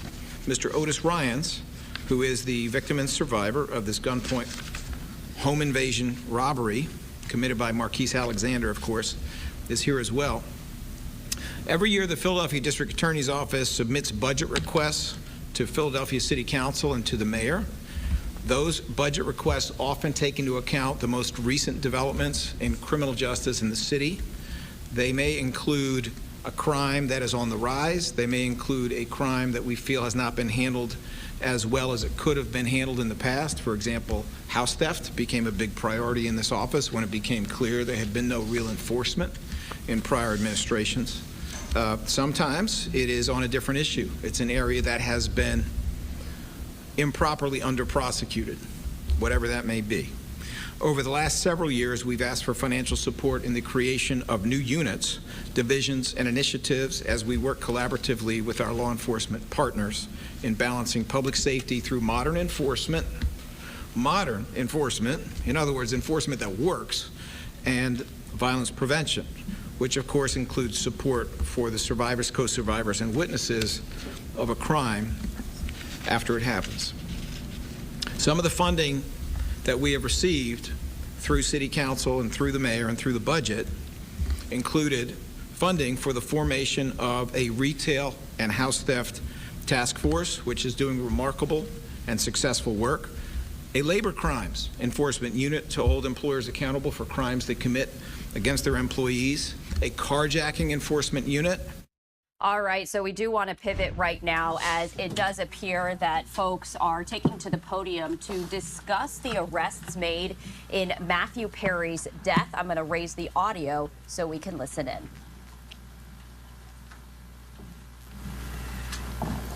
Good morning. My name is Martin Estrada. I'm the United States Attorney based in Los Angeles. We're here today with our law enforcement partners to announce federal criminal charges related to the death of the actor Matthew Perry. Following Mr. Perry's death in October of last year, law enforcement, my office, and our partners represented on this stage began an in-depth, wide-ranging investigation. That investigation has revealed a broad, underground criminal network responsible for distributing large quantities of ketamine to Mr. Perry and others. This network included a live-in assistant, various go-betweens, 2 medical doctors, and a major source of drug supply known as, quote, the ketamine queen. We charged 5 defendants, Mr. Perry, and caring for his well-being. I'm going to talk about the indictment, the allegations, and the charges in more detail. On October 28, 2023, Mr. Perry was found deceased in his home. An autopsy was conducted following his death. That autopsy showed that he had died due to the acute effects of ketamine. Ketamine is a controlled substance. It has some legitimate uses, but it is also used illegally. It is used by people seeking to disassociate from reality. An autopsy was conducted following his death. That autopsy showed that he had died due to the acute effects of ketamine. Ketamine is a controlled substance. It has some legitimate uses, but it is also used illegally. It is used by people seeking to disassociate from reality. It can cause serious health effects, serious health problems, including loss of consciousness, including spikes in blood pressure, and including respiratory issues that can deprive the brain of oxygen. For that reason, it is a drug that must be administered by medical professionals, and the patient must be monitored closely. That did not occur here. This investigation focused on who supplied the ketamine to Mr. Perry. As many of you know, Mr. Perry struggled with addiction in the past. And on many occasions, he sought help for his addiction issues. The investigation revealed that in the fall of 2023, Mr. Perry fell back into addiction, and these defendants took advantage to profit for themselves. The 2 lead defendants in this case are defendants Salvador Plasencia and defendant Jasvin Sanya. First, I'll talk about defendant Plasencia. Defendant Plasencia was a medical doctor. He worked with another medical doctor, defendant Mark Chavez, to obtain ketamine. He then worked with Mr. Perry's live-in assistant, defendant Kenneth Iwamasa, to distribute that ketamine to Mr. Perry. Over 2 months, from September to October 2023, they distributed approximately 20 vials of ketamine to Mr. Perry in exchange for $55,000 in cash. Defendant Plasencia saw this as an opportunity to profit off of Mr. Perry. He wrote in a text message in September 2023, quote, "I wonder how much this moron will pay." He also stated in text messages that he wanted to be Mr. Perry's sole source of supply. He wrote in a text message that he wanted to be Mr. Perry's, quote, "go-to for drugs." As a doctor, defendant Placentia knew full well the danger of what he was doing. In fact, on one occasion, he injected Mr. Perry with ketamine, and he saw Mr. Perry freeze up and his blood pressure spike. Despite that, he left additional vials of ketamine for defendant Iwamasa to administer to Mr. Perry. Of course, defendant Iwamasa had no medical training to speak of. Defendant Placentia knew what he was doing was harming Mr. Perry. He had spoken to another patient in mid-October 2023, and he told that patient that Mr. Perry was spiraling out of control with his addiction. Nonetheless, defendant Placentia continued to offer ketamine to Mr. Perry. Likewise, defendant Sonia knew what she was doing was harming defendants and also Mr. Perry.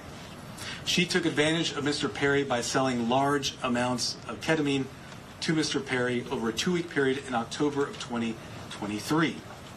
She sold approximately 50 vials of ketamine for approximately $11,000 in cash. She worked with a broker, defendant Eric Fleming, and also the live-in assistant, defendant Iwamasa, to distribute this ketamine. Sonia and the broker, defendant Fleming, saw this as an opportunity to profit off of Mr. Perry. In a text message, the broker wrote, quote, "I wouldn't do it if there wasn't a chance of me making some money for doing this." Defendant Sonia sold the batch of ketamine that resulted in Mr. Perry's death on October 28th. Officers later searched defendant Sonia's home. During that search, they found what amounted to a drug-selling emporium. They found 80 vials of ketamine, thousands of pills containing methamphetamine, cocaine, bottles of Xanax and other illegally obtained prescription drugs, and drug-selling paraphernalia, including scales and ledgers. As I mentioned, the defendants in this case knew what they were doing was wrong. When they'd refer to the ketamine, they used coded language. They'd refer to it using terms such as, quote, Dr. Pepper, or quote, bots, or quote, cans. Also, defendants Placentia and Chavez, as medical doctors, knew full well this was not the proper way to administer ketamine, and they even talked about that in their exchanges. And defendant Sonia also knew that she was doing something that caused great risk to Mr. Perry. In fact, during this investigation, we learned that several years before, in 2019, defendant Sonia had sold ketamine to another customer. That person died the same day.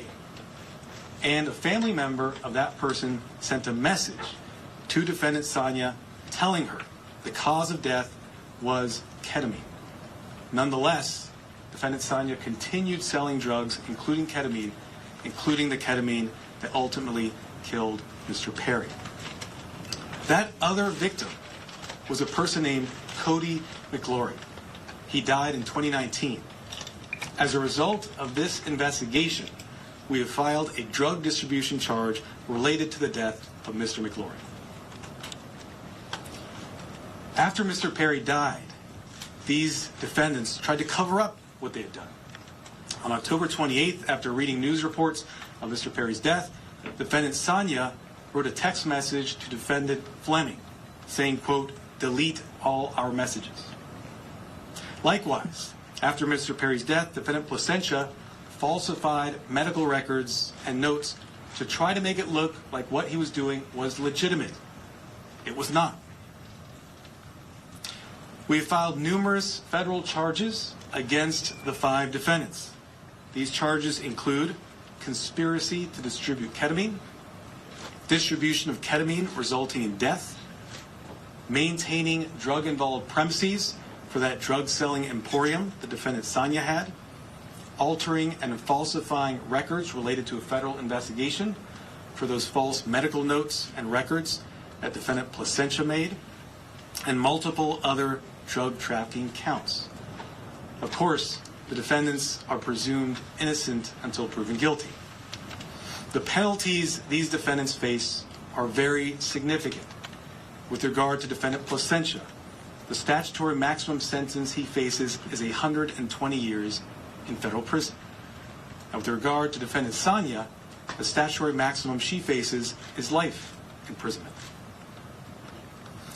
By filing these extensive and serious charges, we are sending a clear message. If you are in the business of selling dangerous drugs, we will hold you accountable for the deaths that you cause. This is nothing new for us. Since 2022, my office has filed over 60 cases against drug dealers who've caused the death of another person. These cases are known as death resulting cases. They are labor-intensive cases, and we work with our law enforcement partners, including ones represented here today, to bring those cases. Our office is a national leader in bringing those cases. They're very important because every victim's life counts. If you are in the drug selling business and you're selling dangerous drugs, you are playing roulette with other people's lives, just like the 5 defendants here did to Mr. Perry. Defendants nowadays are on full notice that the products they sell could result in the death of another person. Therefore, if you're in the drug business, and despite these risks you continue in the drug business, you are pushed by greed to gamble with other people's lives, be advised, we will hold you accountable. I want to thank our partners in this case, the Los Angeles Police Department, the Drug Enforcement Administration, and the U.S. Postal Inspection Service.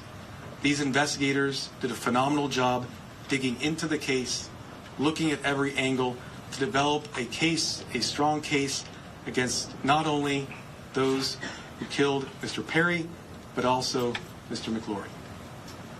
I want to note that these cases are important and will continue to collaborate with our law enforcement partners to bring them, to ensure that justice is brought to every victim.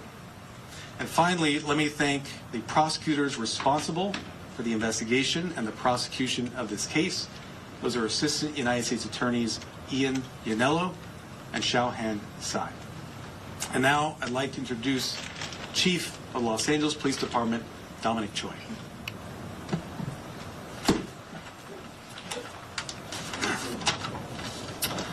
All right, good morning, and thank you, Martine. You know, while it's tragedy that brings us all here together, I'm happy to stand here knowing that these dangerous individuals are no longer on the streets and they won't be able to harm anyone else. The Los Angeles Police Department and our partners here today, we're committed to investigating all cases like this, and it's regardless of someone's background or socioeconomic status. And just with all of our cases, this investigation was done impartially. We let the facts drive this investigation, and those facts led us to a group of individuals who were responsible for supplying and distributing to Mr. Perry narcotics that led to his unfortunate and untimely death. The group standing here today, it's a prime example how our partnerships and our collaboration can yield meaningful results. I want to thank LAPD, our Robbery Homicide Division, who's standing in the back there, the U.S. Attorney Martin Estrada and his team, the DEA and her team, as well as the U.S. Postal Inspection Service and their team for their hard work, diligence, and real patience. Now, I know people think this took a long time, but there was a lot of work, a lot of investigative strategies that went into this to make sure that there's a solid case and that we can pursue this in the courts.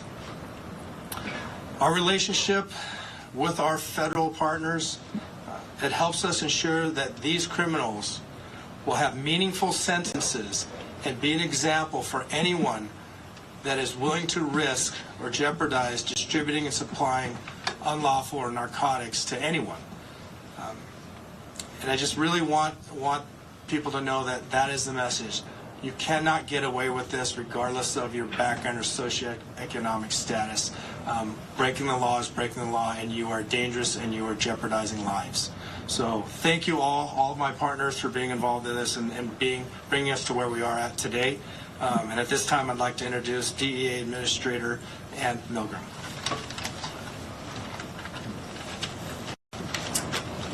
Good morning.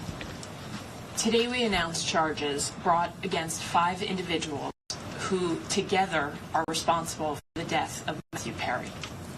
Each of the defendants played a key role in his death. They falsely prescribed, sold, or injected the ketamine that caused Matthew Perry's tragic death.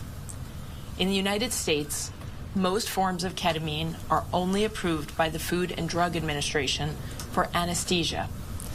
A nasal spray version is approved for treatment of depression, but only in a certified medical setting. Here, Matthew Perry sought treatment for depression and anxiety and went to a local clinic where he became addicted to intravenous ketamine. When clinic doctors refused to increase his dosage, he turned to unscrupulous doctors who saw Perry as a way to make quick money. Dr. Plasencia and Dr. Chavez violated the oath they took to care for their patients. Instead of do no harm, they did harm so that they could make more money. Without performing any medical evaluation or monitoring, they supplied Matthew Perry with large amounts of ketamine in exchange for large sums of money, charging Perry $2,000 for a vial that cost Dr. Chavez approximately $12.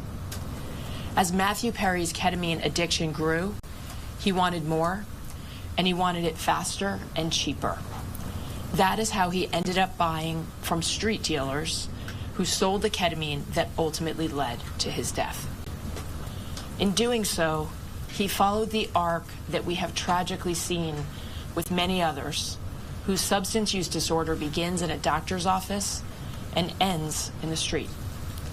Perry turned to his street dealer, Eric Fleming, who sourced his ketamine from a drug trafficker known as the Ketamine Queen, Jasveen Sangha. The ketamine supplied by Sangha would ultimately be the dose that took Matthew Perry's life. Sangha knew that the ketamine she supplied could be deadly, since in 2019 she had sold ketamine to Cody McLaury, who died at the age of 33. But despite this knowledge, she continued to sell ketamine and methamphetamine throughout Los Angeles. Matthew Perry's journey began with unscrupulous doctors who abused their position of trust because they saw him as a payday, and it ended with street dealers who sold him ketamine in unmarked vials. The desperation that led Perry to these individuals was not met with help, as it should have been from the doctors, but instead it was met with exploitation. Exploitation by those who should have guided him toward help. This betrayal of trust is at the heart of this tragedy.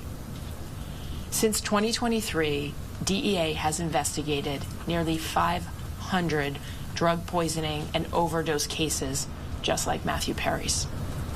We run a national initiative known as OD Justice, where we work with our state and local law enforcement partners to conduct investigations after someone has passed away. And it is important to note that the national model we today have in every 50 state across the United States is based on the work that started here in Los Angeles.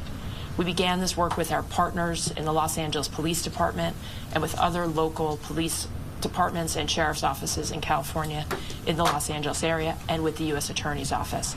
And today it stands as our national model for this critical work. Together, as part of OD Justice, we work to bring justice for the lives that have been lost and to stop others from dying.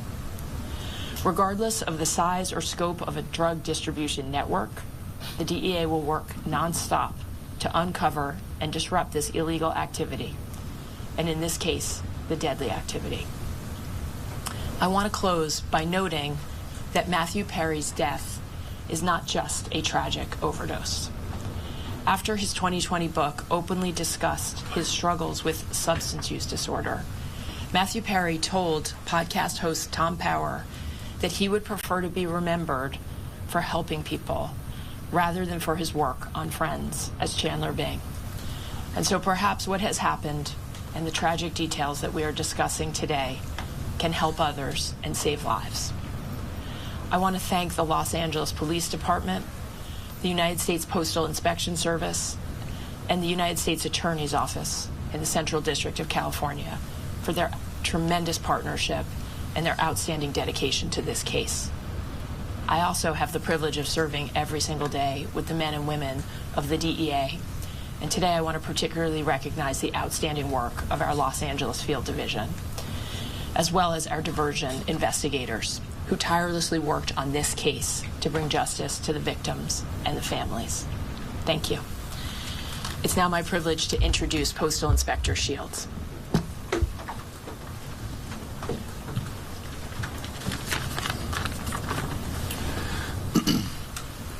Good morning, and again, welcome. I'd like to thank U.S. Attorney Martin Estrada for his tireless dedication to protecting the residents of the Central District of California and his partnership with the Postal Inspection Service. As the nation's oldest law enforcement agency, the Postal Inspection Service has had a long, proud, and successful history of combating criminals who misuse our nation's postal system and cause harm to our employees and customers. This is our mission. In this case, our agency, in partnership with the Los Angeles Police Department, the Los Angeles Drug Enforcement Administration, and the U.S. Attorney's Office, worked to seize, search, and analyze evidence that has culminated in arrests and a dismantling of the group that is responsible for providing the ketamine and the reported contributed to the death of Matthew Perry. In this case, these individuals knowingly and willfully distributed ketamine to Mr. Perry as he struggled to overcome addiction, which ultimately led to Mr. Perry's tragic demise. Unfortunately, every day in this country, families are grieving for their loved ones lost to drug overdoses. We want these families and the American public to know that the Postal Service will not be an unwitting accomplice to anyone using the U.S. mail to distribute illegal drugs or drug paraphernalia. The Inspection Service continues to work tirelessly to rid the mail of illicit drugs, fight drug trafficking and the associated violence, preserve the integrity of the mail, and most importantly, provide a safe environment to postal employees, customers, and the American public. The Postal Inspection Service is turning the tide against drug dealers. Detecting and stopping their shipments is only the beginning. Tracing illegal drugs back to the source and shutting them down is the ultimate mission. Once again, a tremendous thank you to our partners in federal and state and local law enforcement, as well as the U.S. Attorney's Office, for their continued collaboration and hard work in support of this mission. Thank you.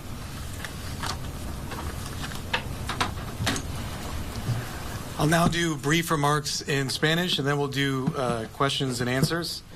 Where are the Spanish language reporters? Hold up your hands. Okay, great.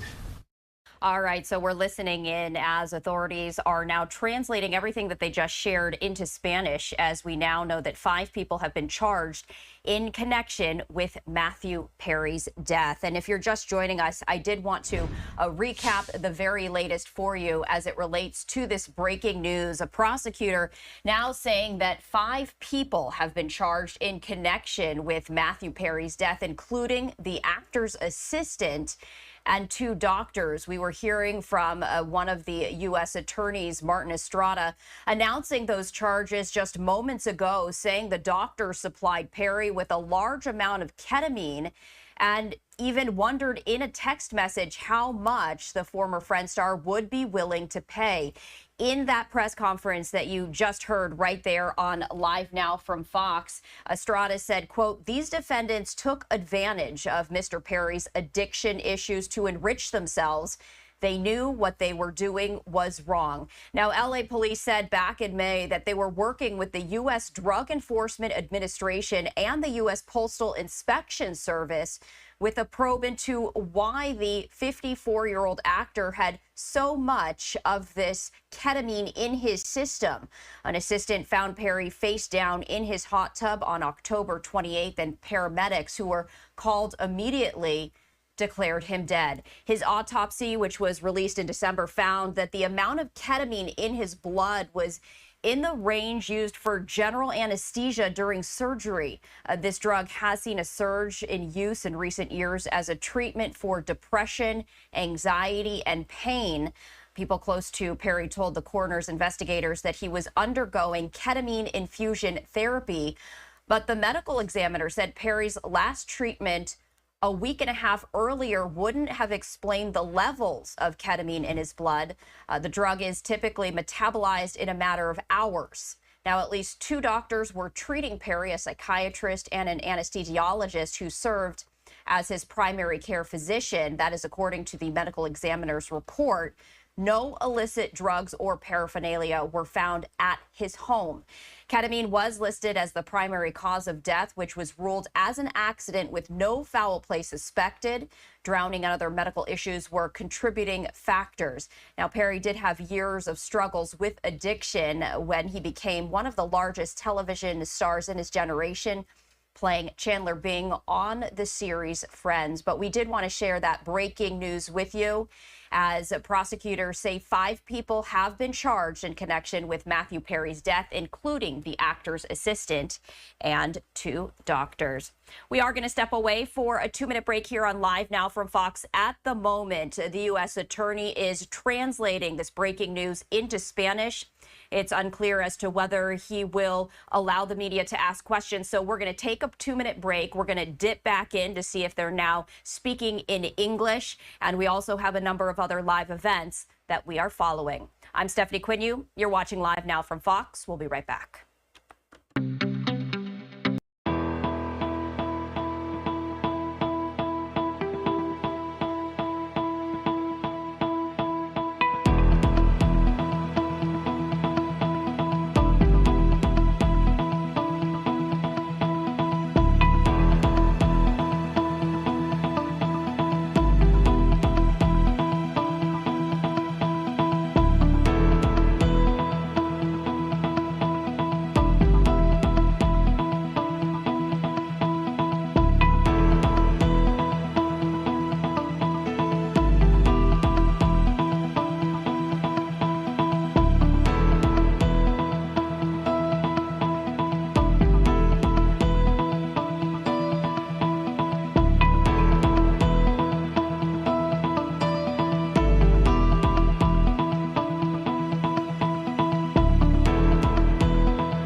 Welcome back to Live Now from Fox, and we continue to follow breaking news as a prosecutor says 5 people have now been charged in connection with Matthew Perry's death, including the actor's assistant and 2 doctors. And just moments ago, they're now fielding questions from the media. So we're going to pivot to that, raise the audio, and listen in.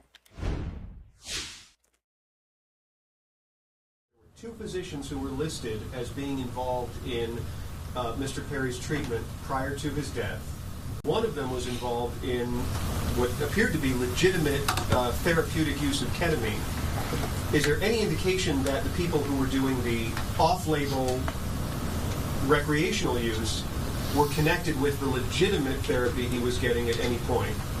And so what I'll tell you is, before we get to your second, what I'll tell you is that in our cases, we go where the evidence leads us. We also respect patient privacy.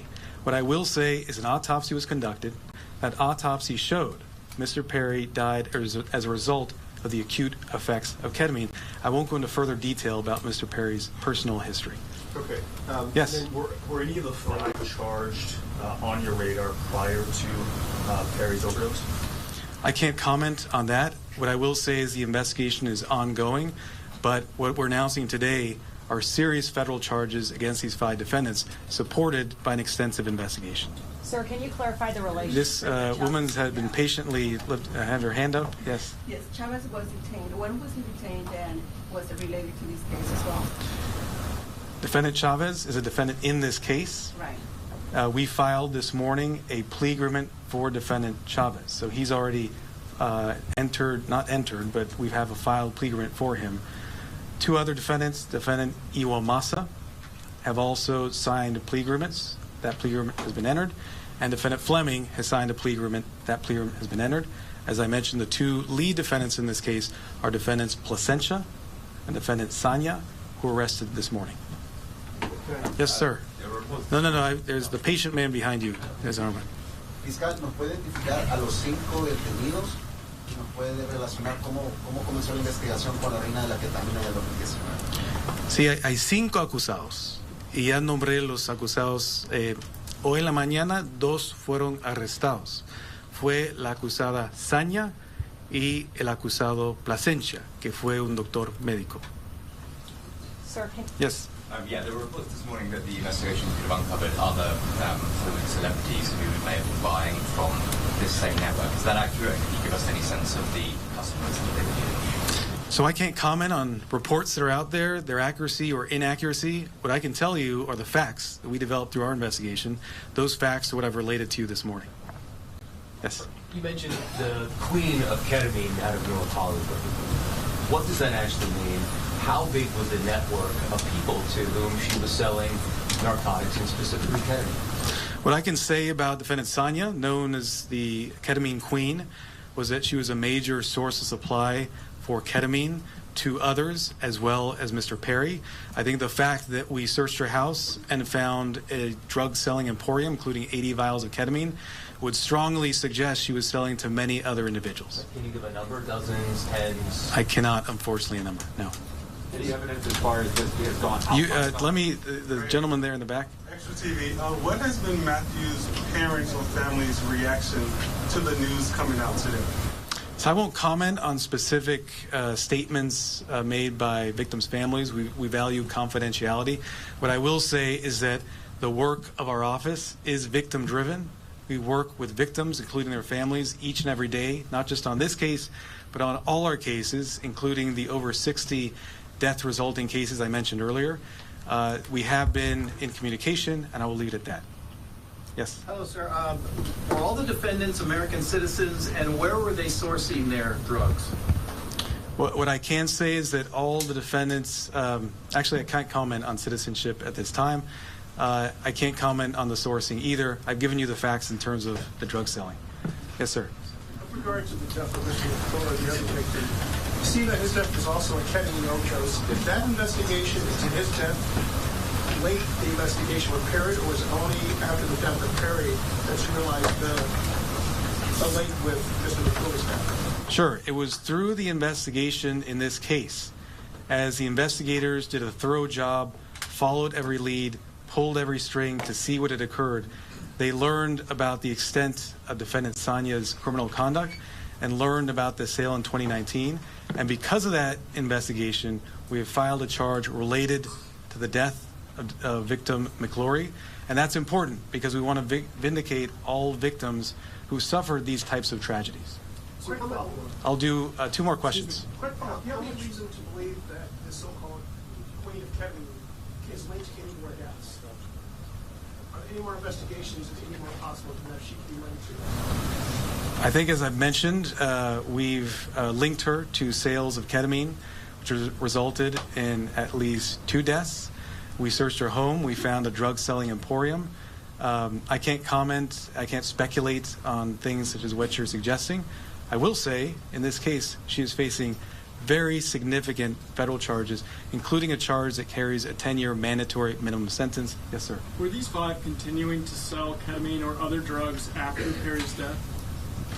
I can't comment on that in terms of where they were selling. No, but in terms of afterwards, were they What I can say is that we searched the home of one of the defendants following Mr. Perry's death. She had 80 vials of ketamine, thousands of pills of methamphetamine, cocaine, bottles of Xanax. Thank you very much. Appreciate it. Can you just clarify the relation? Really, did the doctors work with the street dealers specifically, or was that a separate sale of ketamine, or were they connected to the... So last question, because you've been so patient. We charge a conspiracy here. The conspiracy is against all 5 defendants for selling ketamine to Mr. Perry. Thank you so much. All right, so the update right there has now concluded as we were hearing from a prosecutor who informed the public that 5 people have now been charged in connection with Matthew Perry's death, including the actor's assistant and 2 doctors. Those doctors, they allege, administered ketamine and sold ketamine to Matthew Perry. And even, according to a text message that the prosecutor shared, how much the former Friends star would be willing to pay. So we're continuing to follow this breaking news as we now know that 5 people have been charged in connection with Matthew Perry's death, including the actor's assistant and 2 doctors. One of the individuals known as the Ketamine Queen. We are going to step away for another 2-minute break here on Live Now from Fox. Another major story that we will be bringing to you in its entirety. President Biden and Vice President Harris will be speaking in Maryland as they talk about lowering prescription drug prices for the 10 most popular, most expensive drugs that is provided by Medicare. So we're going to head to that after this 2-minute break, as we are expecting them to deliver remarks shortly. We'll be right back.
Welcome back to Live Now from Fox. I'm Stephanie Quinn. Time right now is 1:39 Eastern, 10:39 Pacific. And I do want to share this live look with you. This is out of Prince George's County, as we are expecting President Biden and Vice President Harris to take the stage as they are talking about lowering prescription drug medications. And you can see that we are expecting them to show up any moment now, as they have now put the presidential seal on the podium. We're going to raise the audio and listen in as we are anticipating President Biden and Vice President Harris to discuss lowering the prices of Medicare's 10 most popular and expensive drugs. And this is the very first trip that they've taken together since President Biden ended his candidacy and Harris took over as the Democratic presidential nominee. So you can see that there's an individual right there just making sure that everything is good to go. Folks are on their feet. We're going to raise the audio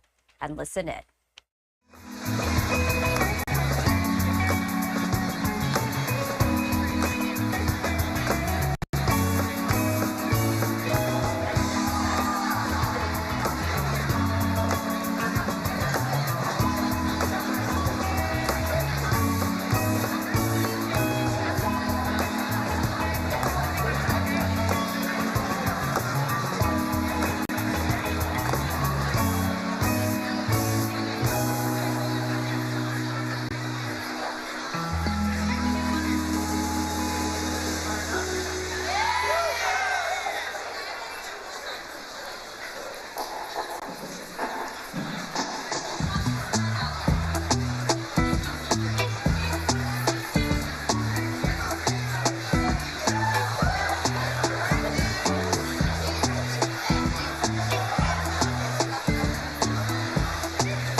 All right, so you can see that they are playing some guitar music right there as we do anticipate President Biden and Vice President Harris to come out and talk about lowering the prices of Medicare's 10 most popular and expensive drugs.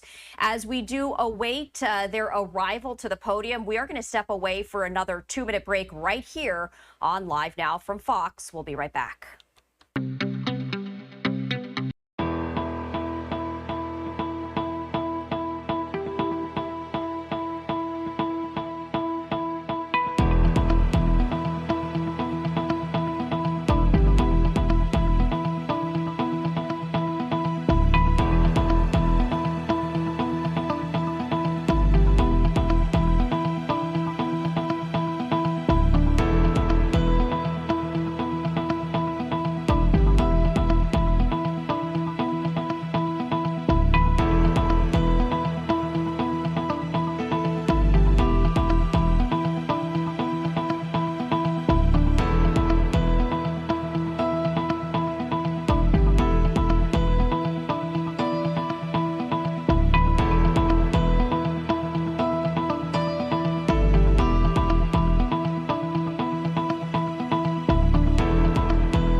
Welcome back to Live Now from Fox. I'm Stephanie Quinu, and we are anticipating President Biden and Vice President Harris to take to the stage right here. This is out of Prince George's County, Maryland, and earlier we were hearing from the governor, Wes Moore, and we do see the camera zooming in, and that is not President Biden or Vice President Harris. It's someone who is waving to the crowd right there. But again, we are expected to hear from the duo. This is the very first trip together since President Biden ended his candidacy and Harris took over as the Democratic presidential nominee. I'm going to raise the audio and we can see what is being said. Retired registered nurse from Portland, Maine. Where I live with my husband of 47 years, our 2 beagles, and our son and granddaughter live nearby. Also, for over 4 decades, I've battled psoriatic arthritis and psoriasis that have taken a heavy toll on my body. But nothing could prepare me for the financial strain that came with the high cost of the drugs I need to live my life, including Enbrel, which comes with a staggering list price. Last year alone, I spent over $9,000 out of pocket just to afford this one drug. As a nurse, I counseled patients on the importance of taking their medications consistently, but I have to admit that sometimes I found myself unable to follow my own advice and have been known to skip a dose here and there. For years, it felt like no one was standing up to Big Pharma for patients like me. But thanks to President Biden and Vice President Harris's Inflation Reduction Act, that is changing.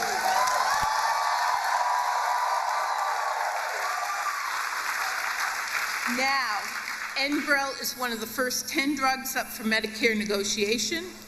The thought of a lower list price for this essential medication feels like a lifeline. President Biden didn't just make a promise, he kept it. Because of the Biden-Harris administration's actions, my husband and I can finally breathe a little easier. That's why it is my great honor to introduce the team who leads the fight to put patients above profits. The President of the United States, Joe Biden, and Vice President Kamala Harris.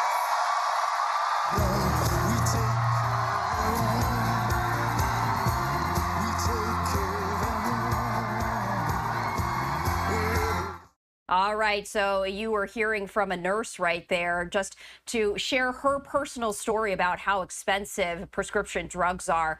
You can see President Biden there and Vice President Harris. This is the very first trip that they've taken together since President Biden ended his candidacy and endorsed Vice President Harris as the Democratic presidential nominee. They're going to be talking about lowering prescription drug costs for American people right there. You can see them hugging right there before they take to the stage, talking about reducing the prices of Medicare's 10 most popular and expensive drugs. Let's once again listen in.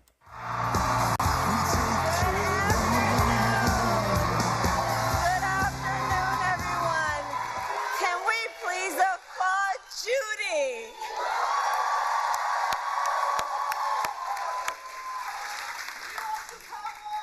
I love you back. It's good to see so many friends. It is good to see so many friends. And I want to thank you. Thank you. And let's please thank you. I love you back. Thank you. Thank you. And I know we all thank Judy for sharing her story. I think we all know it takes a very special person who has dedicated over 40 years of their life to do the work that Judy has done as a nurse, that work being what? To care about other people in a way that is about lifting them up and caring about their well-being. So Judy, we thank you so very much for being here today.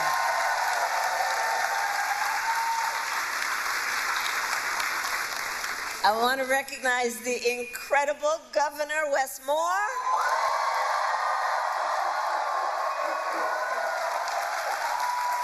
Who's here with Don and his son. And Wes, I'm so thankful to you for all that you do in service to our nation in so many different ways, and your friendship, but in particular, to share such a personal story as you have, and I know it takes a lot out of you to share that story, but to do it in a way that is about lifting up other people and helping, hopefully, others who are not in this room, understanding how real people are impacted every day about this issue and by this issue. Thank you.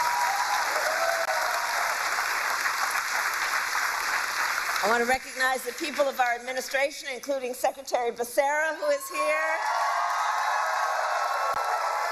the bold administrator, Brooks LaSure, who is here,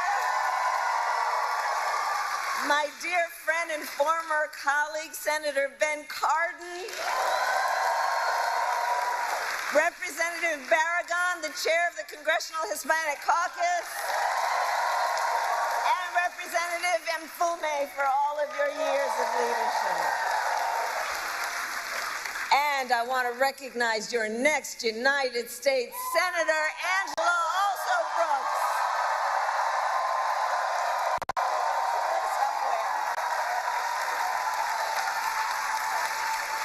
And I've worked with her over the years. I'm telling you, Marilyn, you're going to do a great thing when you send her to the United States Senate. And of course, I could speak all afternoon about the person that I am standing on this stage with.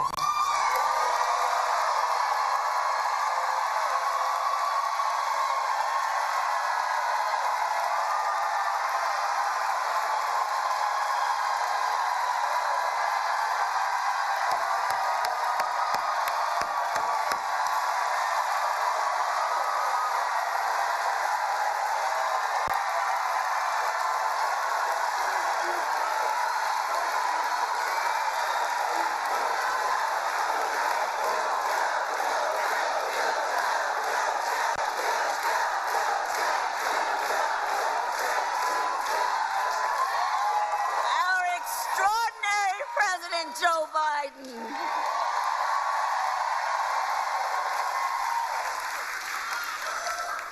And he's going to speak in a minute, but there's a lot of love in this room for our president. And I think it's for many, many reasons, including few leaders in our nation have done more on so many issues, including to expand access to affordable health care than Joe Biden.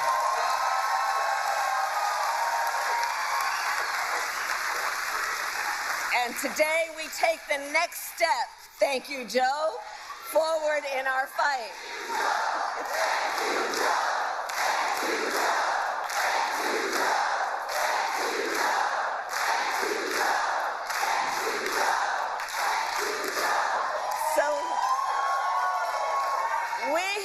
We believe deeply every senior in our nation should be able to live with security, stability, and dignity.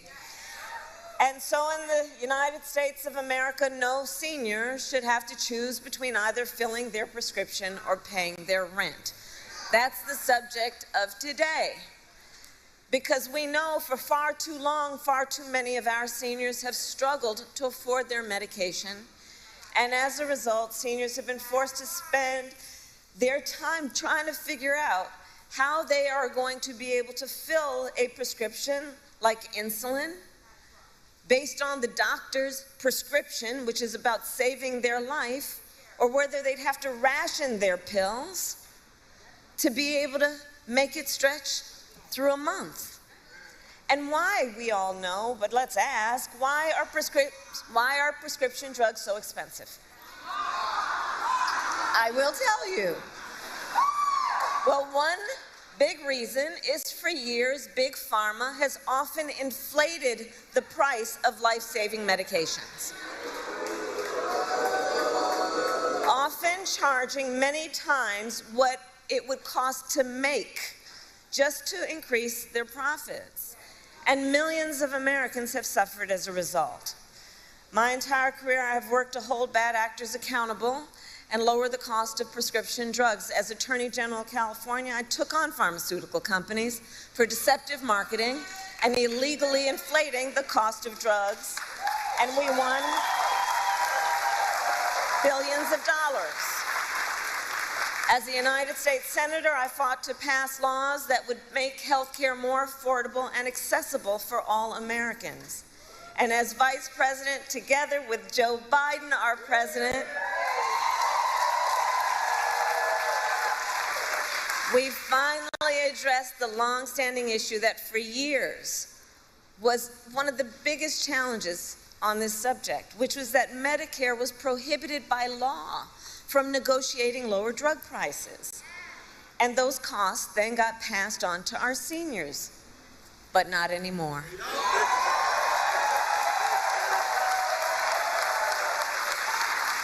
Two years ago, we gave Medicare the power to negotiate lower prescription drug prices for the first time in history. And here is why that matters.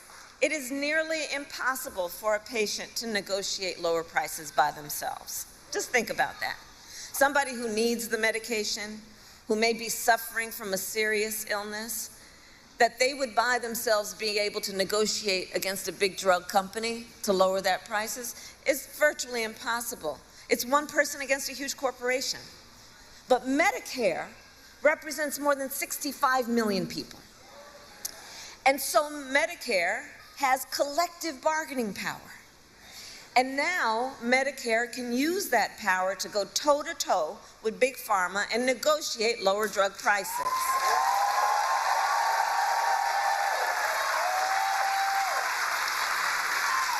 Thank you, Joe.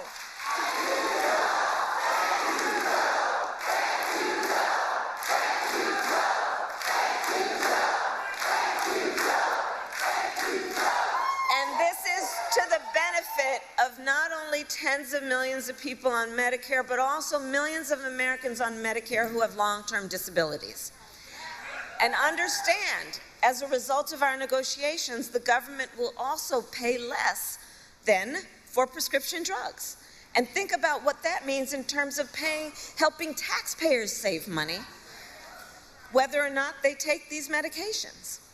So all of this is to say, 2 years ago as vice president, I was proud to cast the tie-breaking vote that sent the bill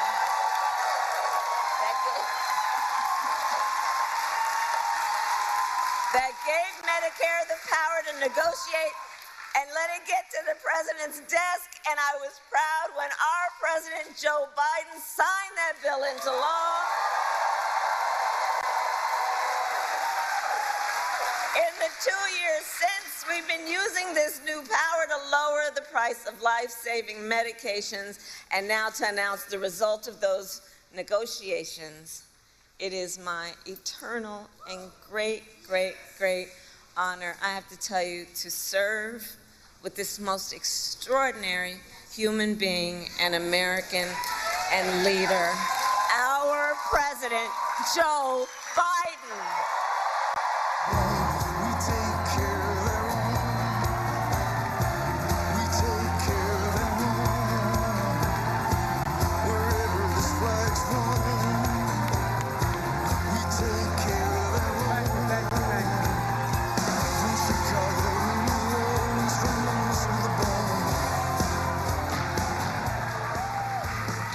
Thank you, Kamala. Well, I love you guys, too. I've been waiting for this moment for a long, long time. First time I sponsored a bill to let Medicare negotiate the price of drugs was in 1973 as a freshman senator with a guy named Frank Church from the state of Idaho. Folks, I have an incredible partner. The progress we've made, she's going to make one hell of a president.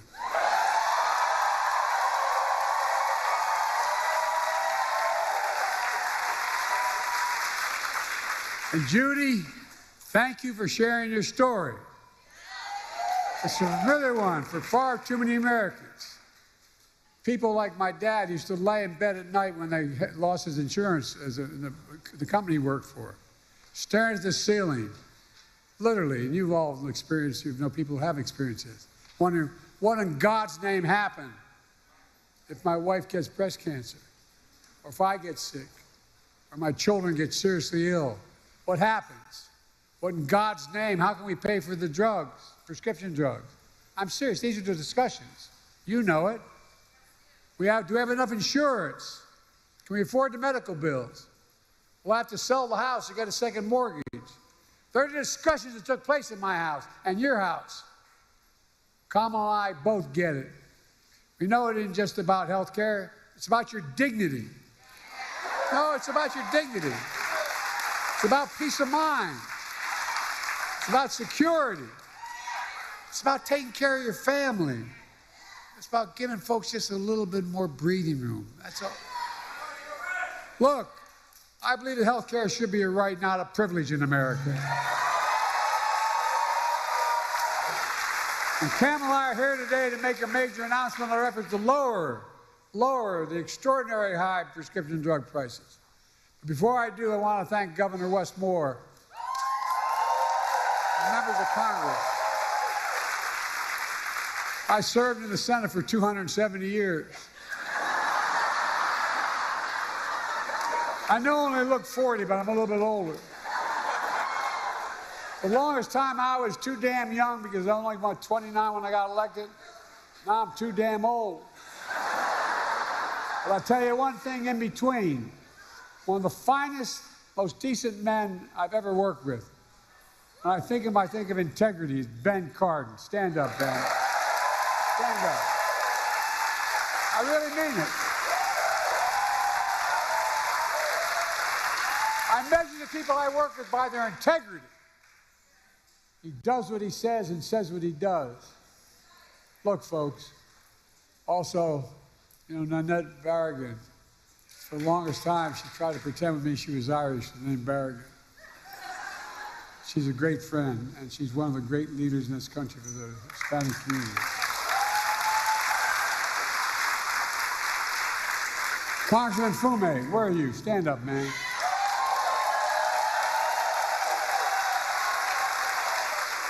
I've never once gone to this man and asked for help and I haven't gotten it. Not one single time. Thank you, pal. Thank you. And your soon-to-be senator.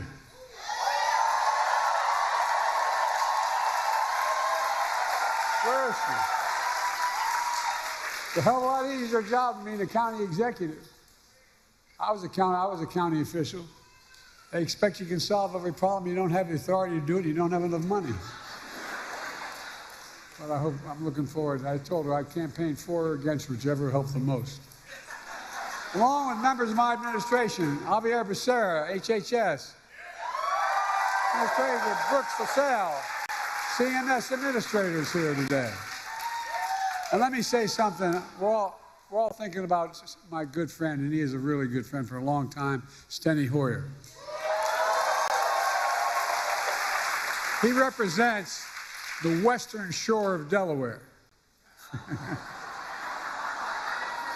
Y'all think we're kidding. We have that fight all the time. I wish him a speedy recovery. I understand he's doing well. Folks,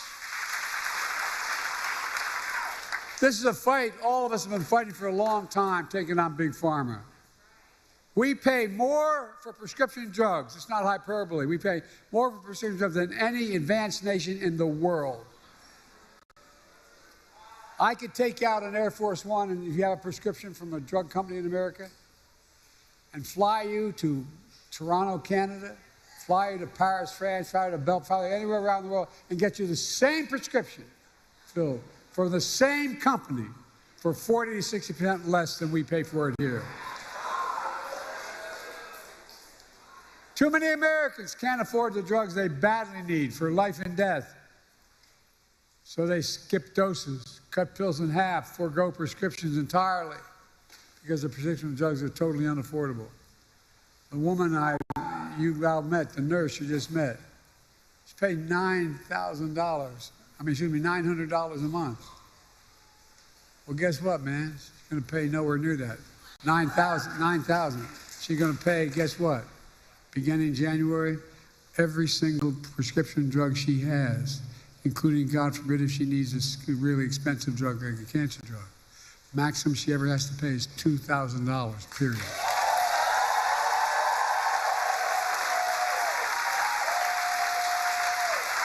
But that's why from the time I was in the Senate, I worked tirelessly to give Medicare the power to negotiate lower drug prices, just like the Department of Veterans Affairs. In fact, I was reminded by staff today, one of the first major bills I worked on was in 1973.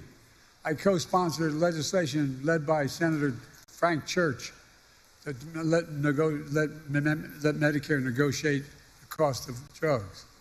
1973, this fight's been going on. You know, the VA pays, as they should, 50% less than Medicare because VA can negotiate the prices. But for years, Big Pharma blocked Medicare from negotiating lower drug prices. As a consequence, they're able to maintain the exorbitant price increases and the profits are uncalled for.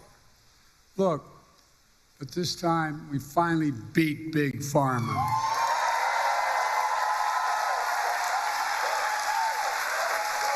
And I might add, with no help from Republicans, not a single Republican voted for this bill, period, not one in the entire Congress.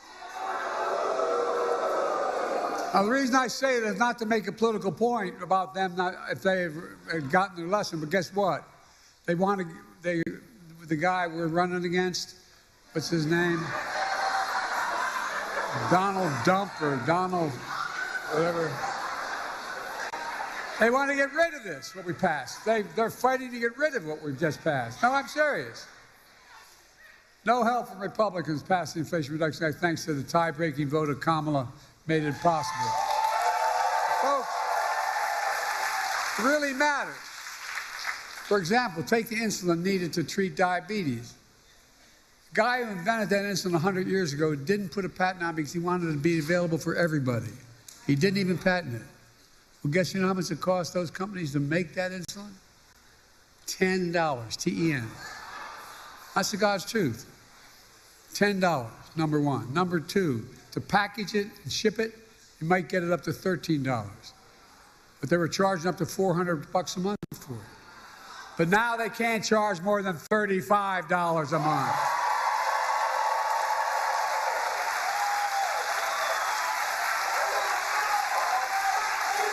It's a big deal. Oh, look, $35 a month. These guys still make enormous profits. That's 3 times what it cost them to make it. The initial legislation capped the cost for everyone who needed that insulin. How many of you know anybody needs insulin for diabetes? Raise your hand. Okay, well, guess what? For the next 3 months we got here, I'm not leaving here, and Kamala, when she's president, going to make sure if we don't get it done, everybody should qualify for that $35 a month. Every American. I mean it. Folks, that's not all. The same law we wrote, means starting in January of this year, every senior in the United States of America, no matter what their cost of drugs, and like I said, some of these cancer drugs are $12,000 a year. Every single penny they spend, they never have to spend more than $2,000 a year for all drugs. All drugs. And we're going to fight to make sure everyone qualifies for that as well. Look, all together, our reforms not only save lives, but here's the point people don't talk enough about. It saves the taxpayers billions of dollars. What we've done so far will save the taxpayers over the next 10 years $160 billion. Taxpayers, lowering the debt. I mean it. Because they don't have to pay the exorbitant price that Medicare had to pay before. They're going to pay $35 instead of $400. Folks, and those savings are only going to increase for American taxpayers because it matters. Look, but that's not all the Inflation Reduction Act did. Last summer, I announced under that law, Medicare is going to select, and it's already passed law, 10 drugs a year, going up to 20 till we get every single drug every year. Drugs treat from everything from heart failure, blood clots, kidney disease, arthritis, blood cancers, and more.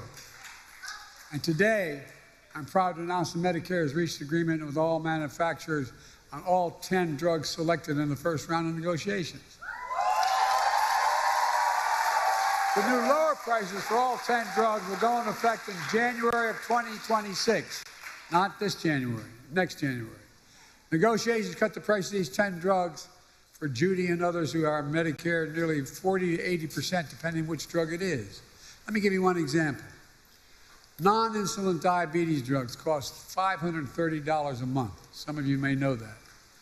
Guess what? It's now only going to cost $115.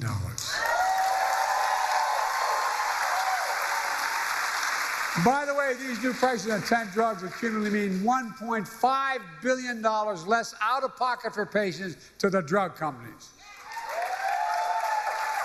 Lower copays for many of the 9 million seniors who take these drugs. But that's not all. We're also saving the American taxpayer because of the new changes, $6 billion a year, because Medicare won't have to pay out that much. Imagine that. $6 billion a year. But we could do that for child care and health care and so much more. We're just getting started. Under the law I signed, Medicare can negotiate lower prices for another 15 drugs next year, 15 the following, and 20 after that, till every drug is covered. That's the law. Now.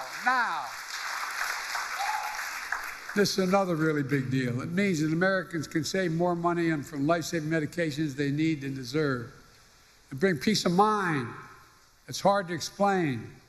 Kamala and I are going to keep fighting to lower the prescription drug costs for everyone, not just seniors. It's a fight that we have to continue. But guess what? Surprise, surprise. Big Pharma doesn't want this to happen at all. The pharmaceutical industry last year spent $400 million lobbying the Congress to stop this. $400 million. Worked pretty well. They didn't get one Republican voting against them. They all voted for him. Republican allies stuck with him. And the ability of the federal government to negotiate lower drug prices was tried to be stopped. But Kamala and all of us in this room are going to keep standing up for Big Pharma. I fought too damn hard to yield now.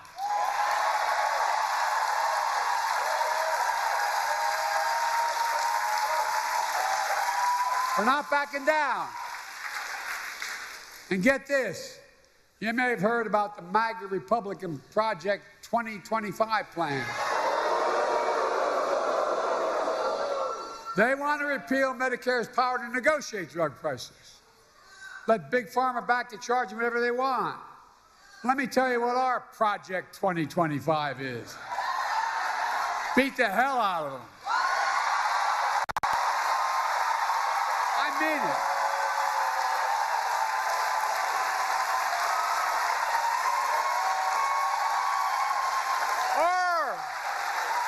In January 25, total prescription drugs costs will be capped at $2,000, no matter how expensive they are. And some are expensive as $12 a year, $12,000 a month, I should say.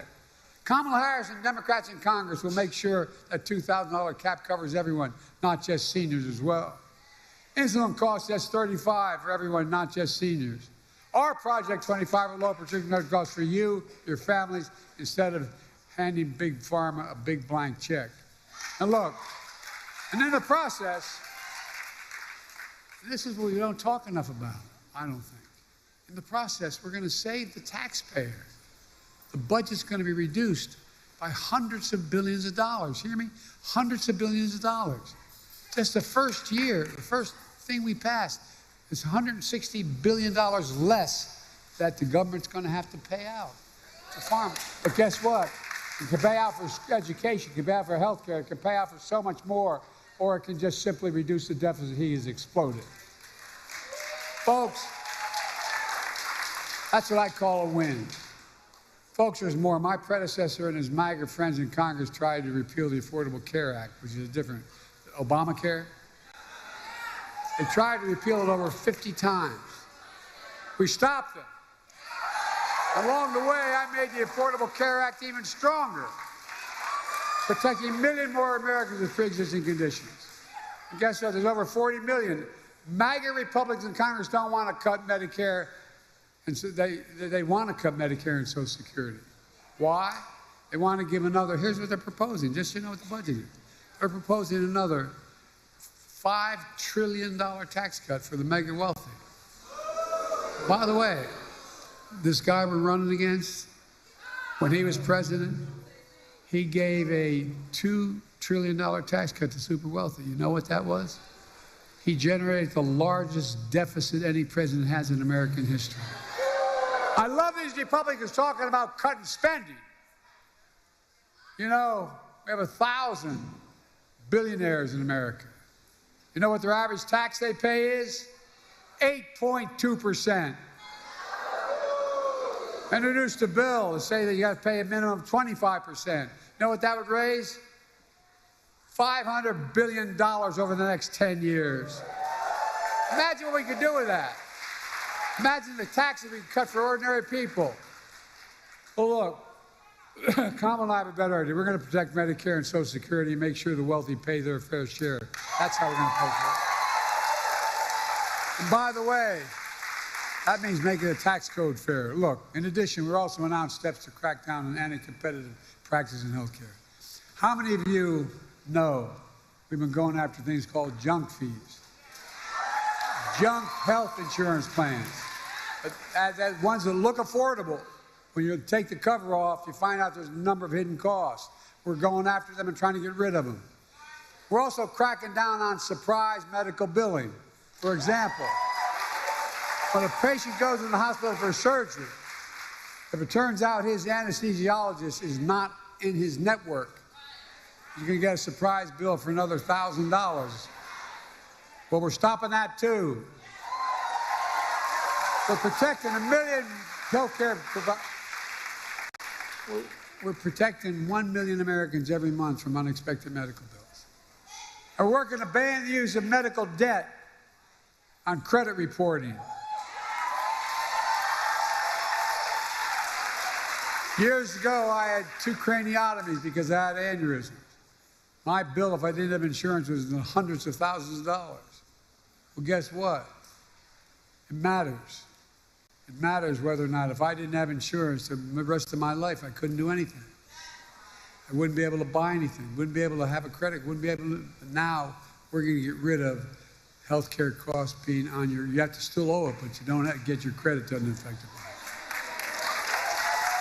Look, I'm a capitalist. I have no problem with companies making money, but not by price gouging seniors and working families. I grew up in a family where my dad used to say, Joey, a job's about a lot more than a paycheck. It's about your dignity. It's about respect. And I really mean this. This is what he would say. My dad was a well-read guy. Never got a chance to go to college. He'd talk about what we needed to do for ordinary working, hard-working people. We changed the whole way we look at the economy. Used to be this idea of trickle-down economics. Even Democrats accepted it. Some Democratic presidents accepted it. That if you're wealthy, makes a lot of money, it'll trickle down to the rest of us. Well, I didn't notice a single penny trickle down on my dad's kitchen table. But guess what now? We measure everything the following way. We build from the middle out and the bottom up, and if they do well, everybody does well. Not a joke. And any money I get to spend as president, I spend it on being made in America by Americans. Americans don't like being played for suckers. We believe we should be patient, but there should be reasonable profits, not unreasonable profits. Look, let me close with this. It's all about health care. It's about lowering costs for families. It's about fairness and security. It's about the dignity for people like Judy and millions of Americans all across the country. That's exactly what we're doing. There's more we can do for everyone. We can't give up. They told me every major piece of legislation we passed to give us the strongest economy in history and the strongest economy in the world. We got more to do for working people. And by the way, everybody does better when there's more unions.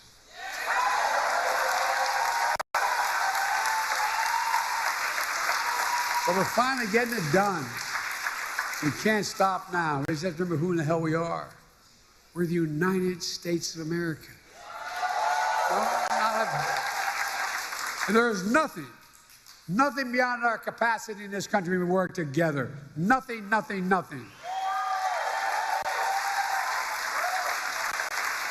I'll tell you what, I thank God that in the last 3 months I'm President of the United States, I was able to finally get done what I tried to get done when I was a young senator at 30 years old. Thank you, God, thank you. God bless you all, and may God protect our troops.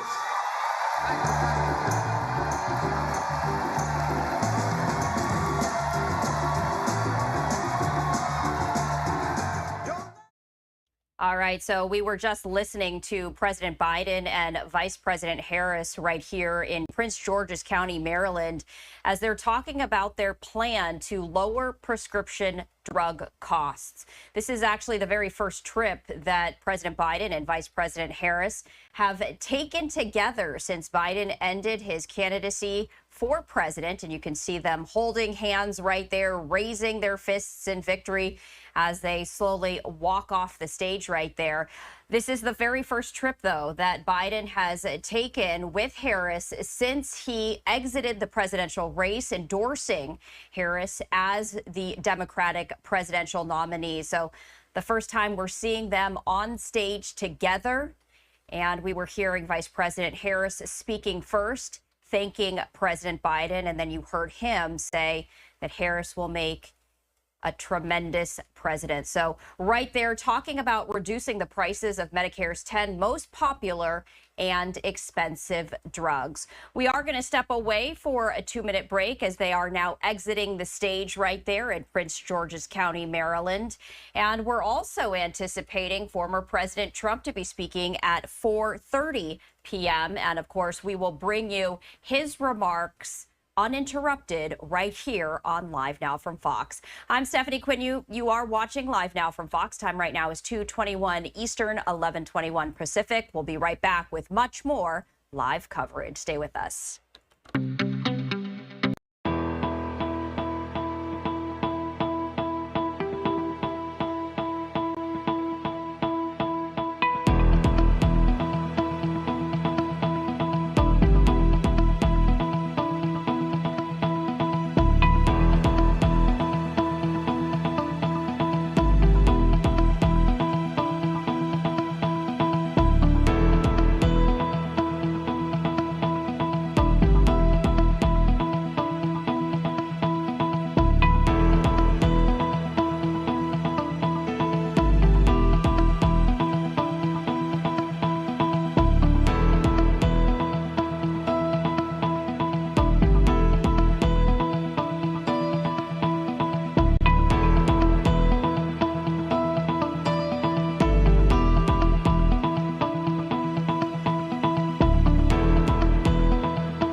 Welcome back to Live Now from Fox. And our next live event takes us out to Fort Lee, New Jersey, as the family of a 25-year-old New Jersey woman demanding justice after the woman was fatally shot by police. And you're taking a live look out of Fort Lee, New Jersey right there. 25-year-old Victoria Lee was fatally shot by a Fort Lee police officer. And now her family, as you can see right there, gathered behind that podium, demanding answers as to why she was shot and killed. Now, all of this unfolded on July 28th when Fort Lee police officers responded to a mental health crisis after the woman's mother and brother called them. According to Lee's brother, she had been holding a knife, but now advocates say the knife was not in her hand when she was shot. So we do see that someone is going to be stepping up to the podium, and so I do want to raise the audio so we can listen in. Today, for their family's justice, and everybody else's as well, so this doesn't happen again.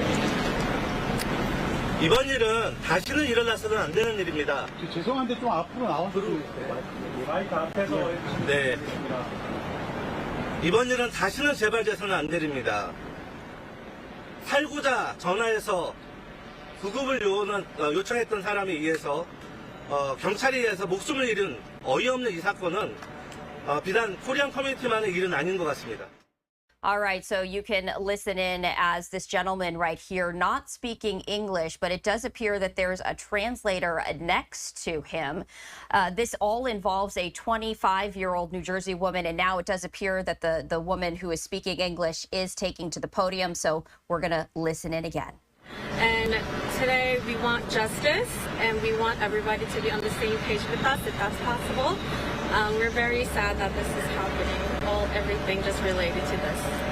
네, 먼저 이 사건이 일어난 포트리 시장님께서 가족의 애도하는 한 말씀을 전하겠습니다.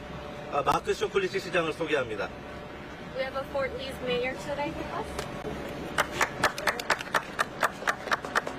Would you say under? Thank you. My appearance here is for one sole reason, and that's to express, on behalf of an entire community, our condolences to Ms. Lee's family, and remind everybody that this has changed the trajectory and has traumatized a lot of families. Many families have been traumatized by this, and to ask everybody to remain patient, avail themselves to a protocol that's established and imposed by the Attorney General, and I'm confident that a complete investigation will be conducted. But primarily condolences, and God bless the family, and also the officers that are involved. We also express our concerns for them as well. Thank you. Thank you for everyone being here today. 오늘 이 자리에 유가족을 대표해서 헨리조 변호사님께서 함께 유가족을 대표해 자리를 하셨습니다. 헨리조 변호사님을 모시고 가족의 대변하는 한 말씀을 듣겠습니다. We have a family representing the attorney representing the family today with us as well. I'm here for the family. Unfortunately, family couldn't be here because they are not in the area, but I could speak for the family, and I thank you all for coming, for support. I just want to briefly say that the police of Fort Lee has acted over and above their duty, and it caused a traumatic death of Victoria Lee. And so we want the AG's office, New Jersey AG's office, to investigate thoroughly and find out what the facts are surrounding the circumstances so that it will be properly handled and have justice on this matter. I just want to say one more thing is that we have agreed to see the body cam tomorrow morning so that we can release this findings tomorrow afternoon to you all. So we'll probably report to you tomorrow afternoon, and I thank you all for the support. Thank you. Can we have your name, please? Sorry. Henry Cho. 예, 다음은 뉴저지 한인회를 대표해서 이대호 회장님께서 한 말씀 해주실 것 같습니다. We have a Korean American Association of New Jersey today.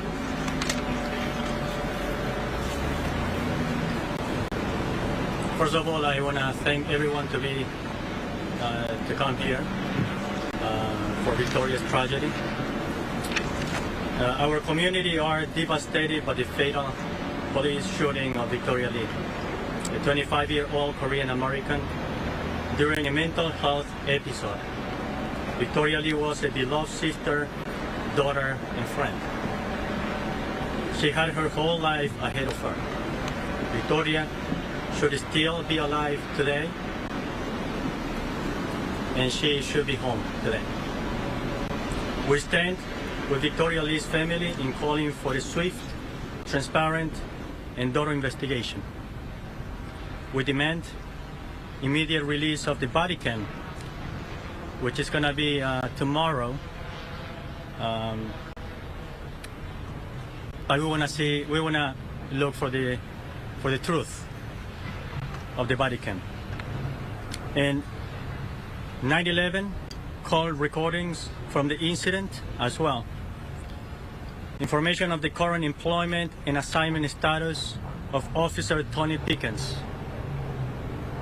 An investigation of the protocols and procedures of the 911 operators, first responders, and police when they receive a call like this. Anyone experiencing a mental health crisis in New Jersey should be able to access help safely. Victoria Lee and other police shooting victims, including Najee C. Brooks and Andrew Washington, make painfully clear the urgent need for a comprehensive strategy, including community-led alternatives to law enforcement responses. Many groups have significant concerns about Arrive Together, since it still involves the police. We should emphasize the need for responses outside of the police, like medical professionals working with community members. We are deeply concerned about the mental health impacts of this incident for Asian American communities. We demand also for the police appropriate training and qualification. Thank you. All right, so we're continuing to listen in as the family is demanding justice for a 25-year-old New Jersey woman who was fatally shot by police after her mother and brother had called police for a mental health situation. They are oscillating between English and also not English, and so the gentleman that you're seeing right now is speaking in another language. What we're going to be doing is we're going to step away for a 2-minute break right here on Live Now from Fox. And I also wanted to share this look with you as we are expecting the Pentagon briefing to get underway at any moment. We're going to step away for a 2-minute break. We'll be right back here on Live Now from Fox.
Welcome back to Live Now from Fox. I'm Stephanie Quinu. Time right now is 2:34 Eastern, 11:34 Pacific, and we are anticipating the Pentagon briefing to get underway any moment now. And once it does happen, we, of course, will bring that to you right here on Live Now from Fox. And you can actually see that the spokesperson has taken to the podium. So let's raise the audio and listen in. And then happy to take your questions. Yesterday, Secretary Austin spoke with his UK counterpart, Secretary of State for Defense John Healey, to discuss a range of regional and bilateral issues. The two leaders discussed their close cooperation to address shared challenges, including countering Russian aggression in Ukraine, the ongoing instability in the Middle East, and cooperation in the Indo-Pacific. Secretary Austin and Secretary Healey reflected on the strength of the U.S.-UK defense relationship and committed to continue working together on their many common priorities. Separately, Secretary Austin also spoke by phone yesterday to Ukrainian Minister of Defense Rustem Umerov regarding priority security assistance efforts and Ukraine's ongoing operations. Secretary Austin and Minister Umerov also discussed the strong support from allies and partners in helping meet Ukraine's urgent military requirements. Minister Umerov provided an update on battlefield dynamics as well as the impact of Russia's continued attacks in Ukraine. And the full readouts of both of these calls can be found on defense.gov. And finally, the department continues to closely monitor the situation in the Middle East. As you've heard us say throughout the week, Secretary Austin and the department have taken actions to reinforce the United States' commitment to defend Israel and to protect our forces by strengthening U.S. military force posture and capabilities throughout the Middle East in light of the escalating regional tensions. We remain focused on de-escalating tensions in the region while also postured for deterrence and the defense of Israel. The U.S. government also remains very focused on securing a ceasefire as part of a hostage deal to bring all hostages home and to end the war in Gaza. And with that, I'd be happy to take your questions. Tara. Hey, Sabrina. So let's start with Ukraine. You just did the readout from the call. Did that call include, now that Ukraine is on an offensive, does that change what sort of weapons they are seeking? And would the U.S. support a different request specifically to support this new offensive maneuvers? Thanks, Tara, for the question. So in terms of weapons that we're providing Ukraine, in the immediate, it doesn't impact what we're providing them, but you've seen us change the types of weapons and systems that we've given over the course of time. And certainly since the war began back in February and our first security assistance package rolled out, the types of artillery, the types of equipment that they were getting, you've seen that change and evolve over time to where they have sophisticated long-range capabilities, along with, we're training their pilots on F-16s. So you've seen us modify and give different capabilities over time, and we reserve that right to continue to do that.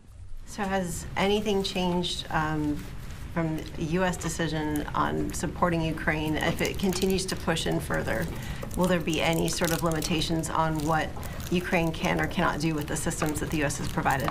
So won't get into engaging in the hypothetical, but what I can tell you is that we're in touch with our Ukrainian counterparts. As I mentioned at the top, the Secretary had a call with his counterpart yesterday.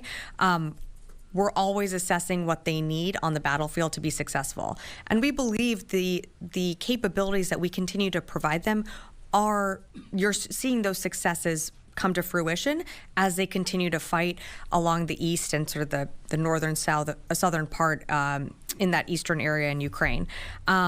So we're committed to providing more presidential drawdown packages. I think the most recent one was as of last week. We're going to continue to do that.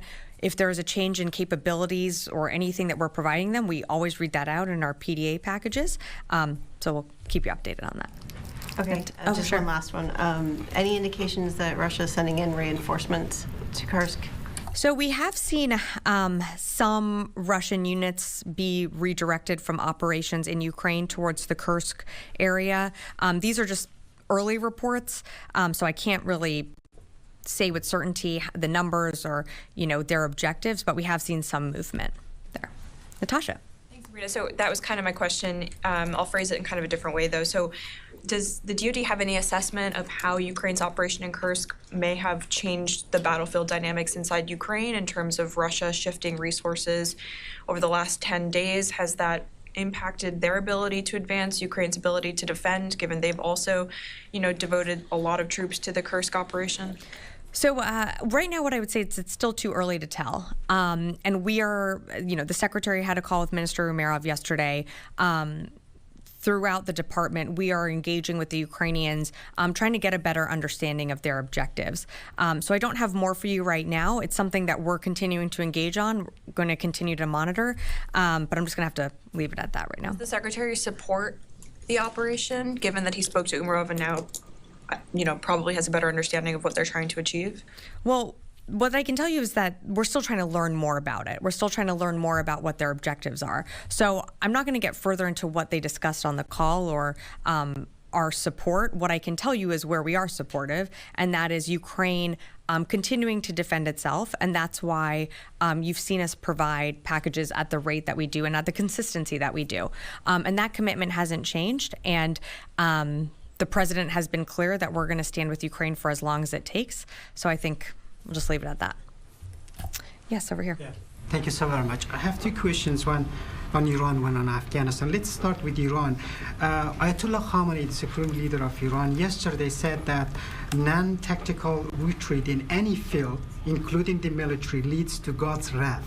How does the Pentagon interpret that? Does it suggest Iran is still considering a retaliatory attack on Israel, or it includes that Khamenei, the supreme leader of Iran, is backing down?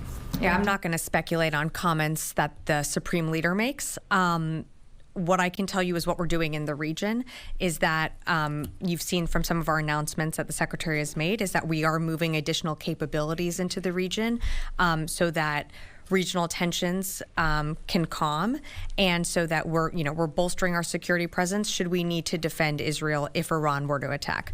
We don't want to see that happen, which is why we've been very clear, and you've heard Secretary Blinken speak to this as well, and Secretary Austin when they were on their trip in the Indo-Pacific together just a few weeks ago, that we've been very clear with Iran directly, publicly and privately, that we do not want to see this broaden out into a wider regional war. If Iran retaliates against Israel, how does the Pentagon assess the threats from the proxies in the region in Syria, Iraq, Lebanon, and Yemen?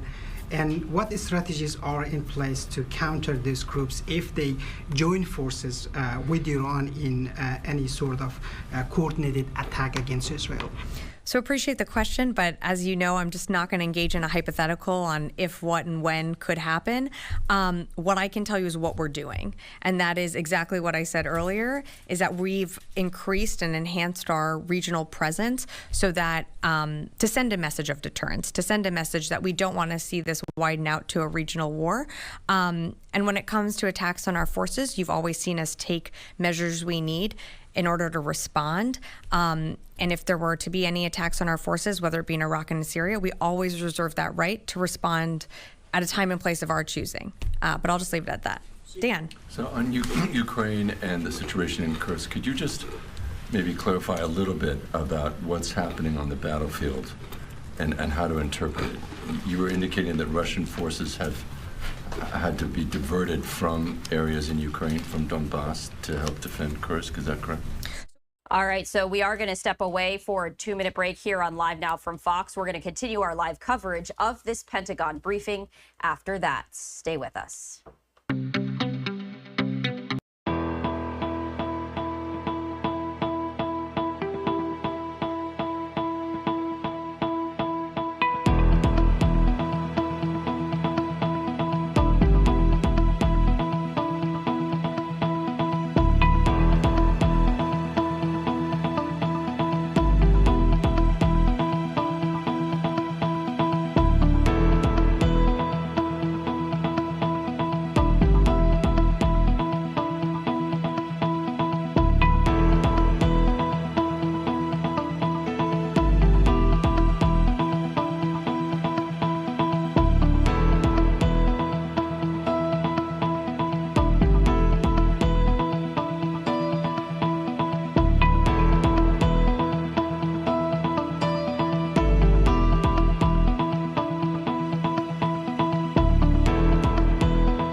Welcome back to Live Now from Fox. I'm Stephanie Quinu, and I do want to head back live to the Pentagon briefing as they're talking about the ongoing wars with Russia and Ukraine, as well as the Middle East conflict. So we're going to pivot to that right now, raise the audio, and listen in. The message to Iran right now is if you launch another major attack, the U.S. and its allies will shoot down these missiles and drones. That's the message. I don't think we've actually been delicate in our messaging to Iran. We've been very clear that if Israel is attacked, we will come to the defense of Israel. You saw us do that on April 13th. I'm kind of paraphrasing what you're saying there. We will do that again. Should Israel be attacked, we absolutely will come to Israel's defense. Does part of that defense of Israel also include potential strikes inside Iran? Yeah, so I'm just not going to go into any hypotheticals, Lucas, but I appreciate the question. Jeannie. Thank you, Sabrina. Two questions, excuse me, two questions on Russia, Iran, and North Korea. Former Russian Defense Minister Sergei Shoigu recently visited Iran and promised missile support to Iran. Normally, Iran provides Russia with weapons to be used in the war in Ukraine. Will this affect the war between Israel and Iran and Hamas?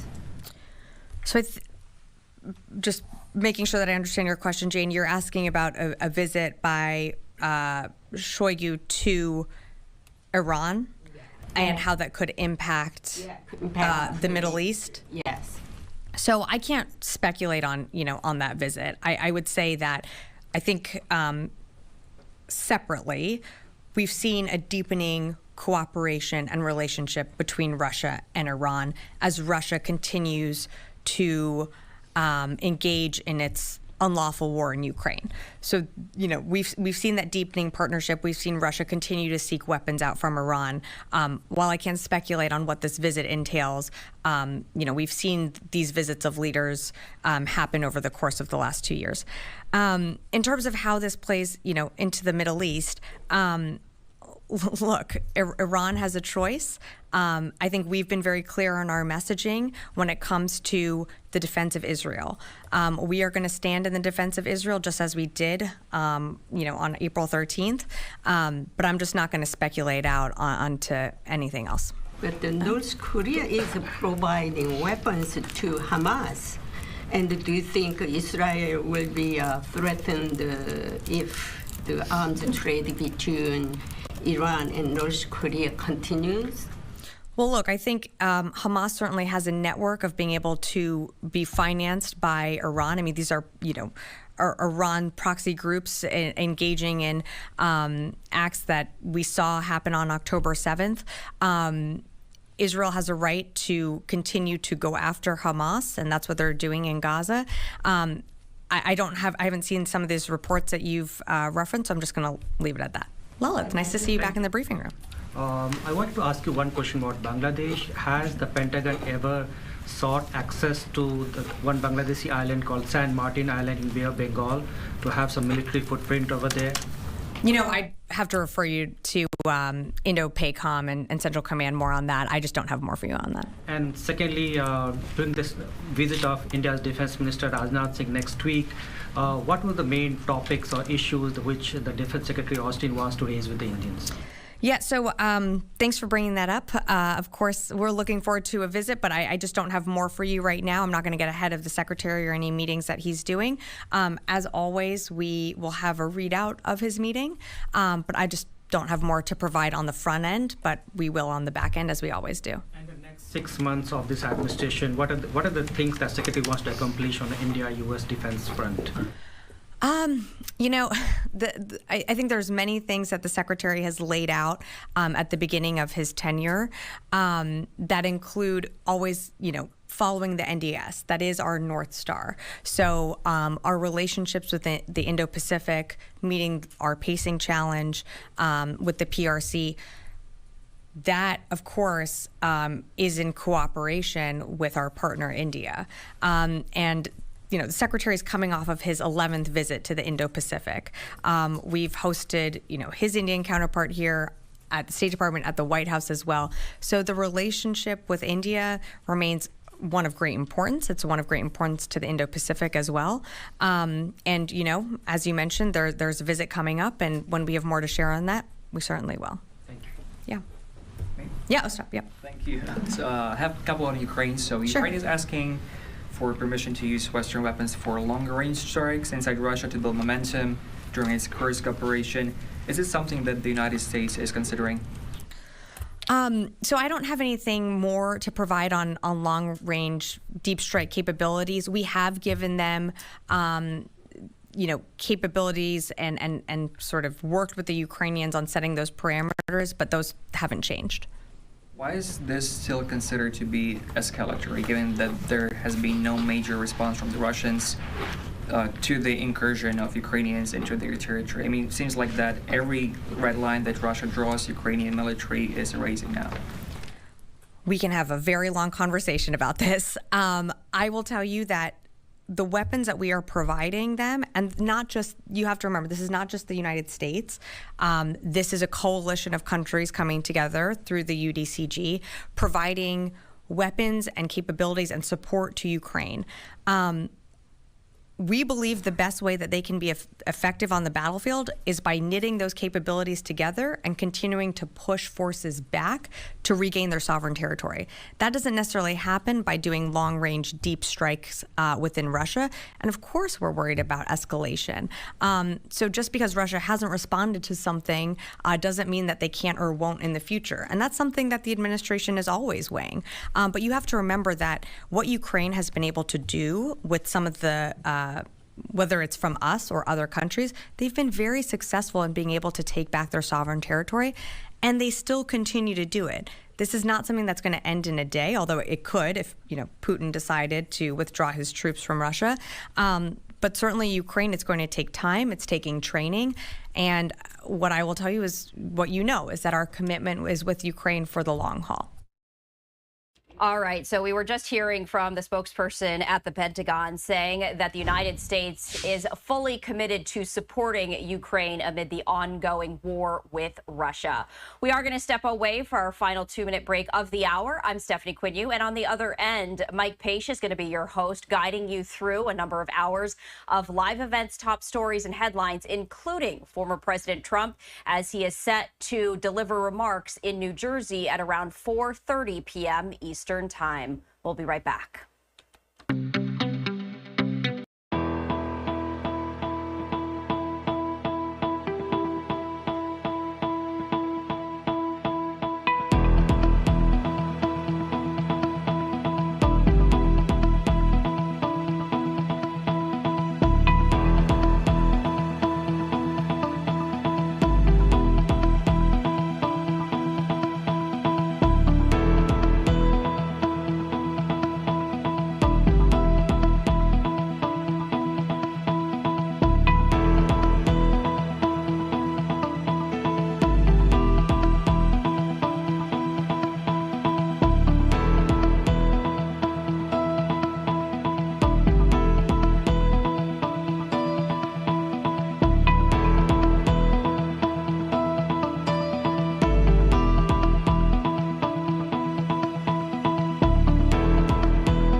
And welcome back, everyone, here to Live Now from Fox. We appreciate everyone continuing to join us all in real time. You take a look at the Dow, big-time gains, 533 points in the green. We'll continue to look at it. We have about an hour and 5 minutes left in the trading day. Hi, everyone. Mike Pace here. Thanks again for joining us, as always, on Live Now from Fox. Coming up in just moments, we will take you out to London, get an update as Taylor Swift will be back on the stage after security concerns prompted her concerts to be on a short hiatus. So we'll break that down coming up in just a little bit on Live Now from Fox. In the meantime, let's continue to listen to the Pentagon briefing still live.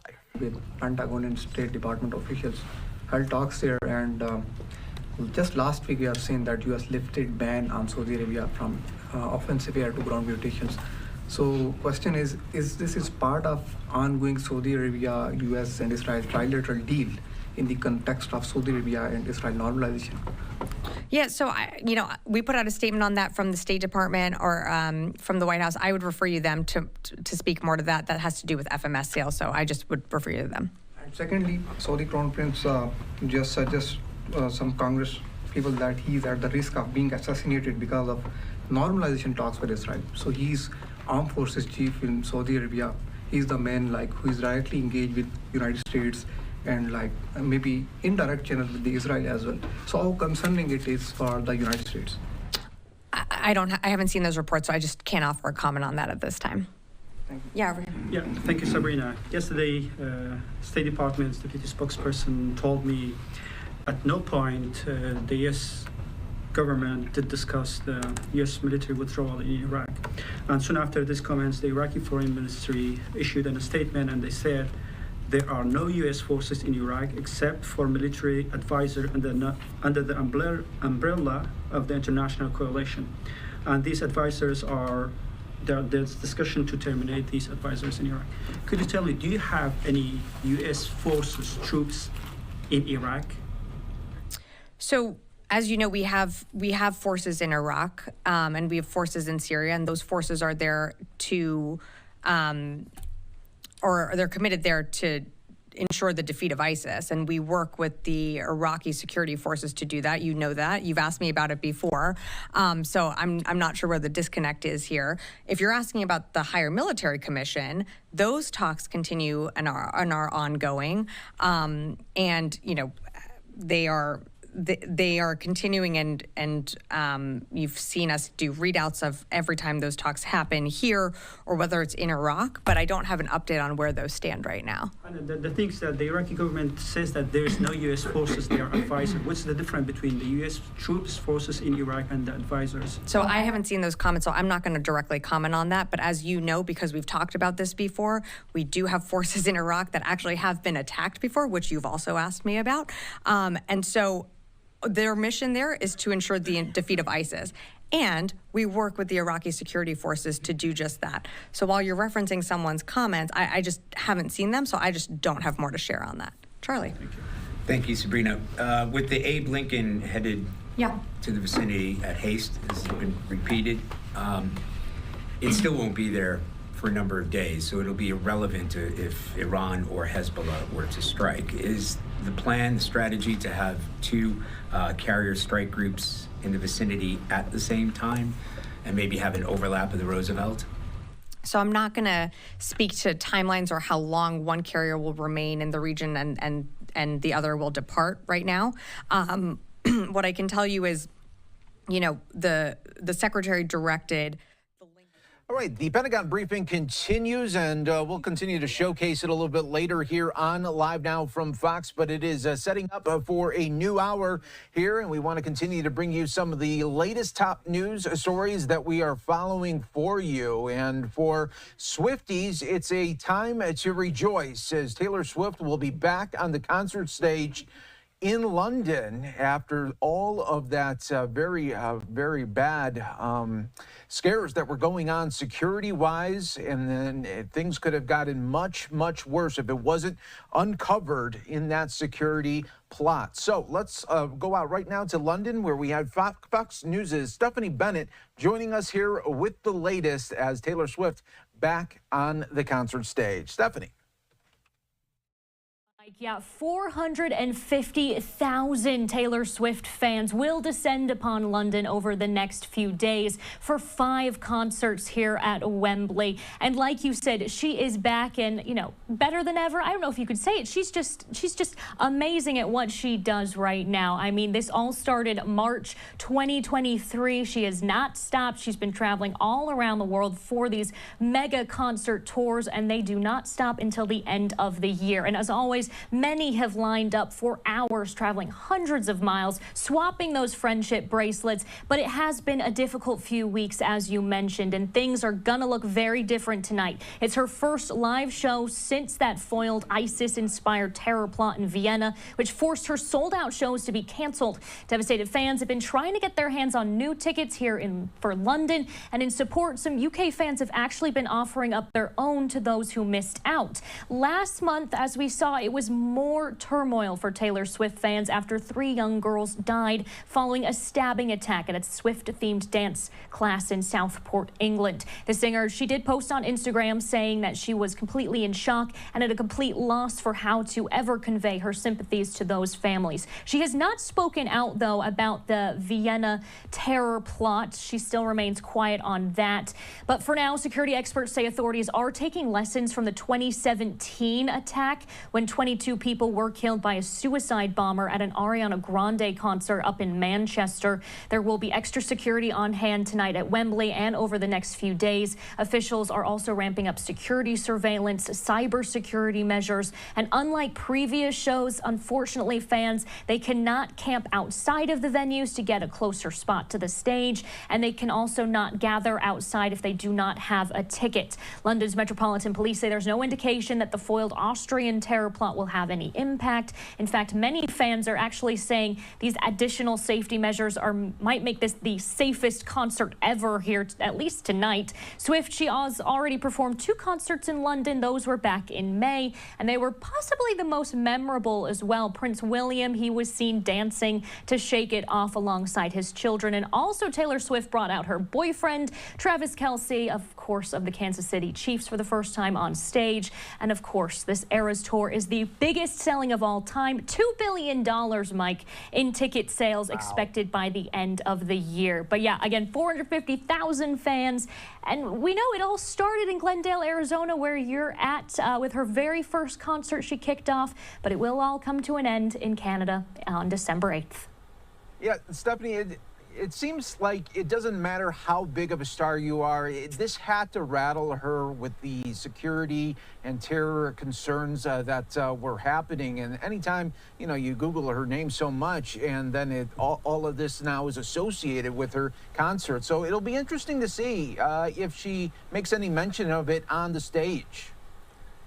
Yeah, that's exactly right. It'll be definitely interesting to see if she does comment on this. Again, she has not commented on social media or in person so far. She did have a party here in London just a couple days ago, but it will be very interesting. But many of her fans kind of going both ways. Some saying, how could you cancel these shows and not say anything? Whereas the others are feeling more respectful, saying, she must be going through a lot mentally, let alone physically, from doing all of these tours, but definitely takes a mental toll on you when you think something might have happened at one of your shows, and luckily it was foiled. But that can definitely play some mind games for you. Luckily, everyone okay, and everyone's excited to have some fun over the next 5 days. Yeah, so true. Back to business for Taylor Swift and all the Swifties there as well. Well, Stephanie Bennett, thanks so much for joining us on Live Now from Fox from the London Bureau. We appreciate it.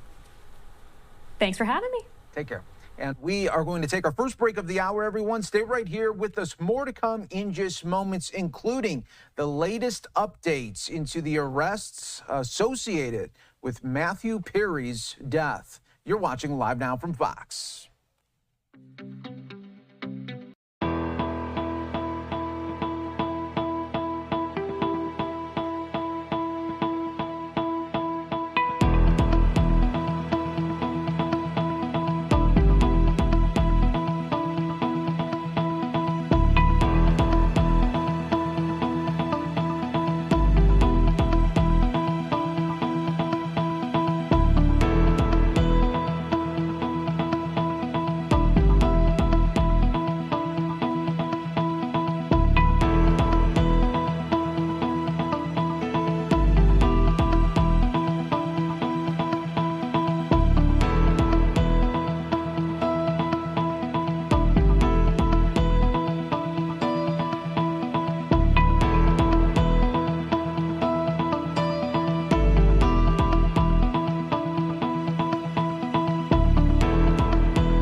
we are back here for you, still live with the Pentagon briefing, so we'll take it right here for you on Live Now from Fox.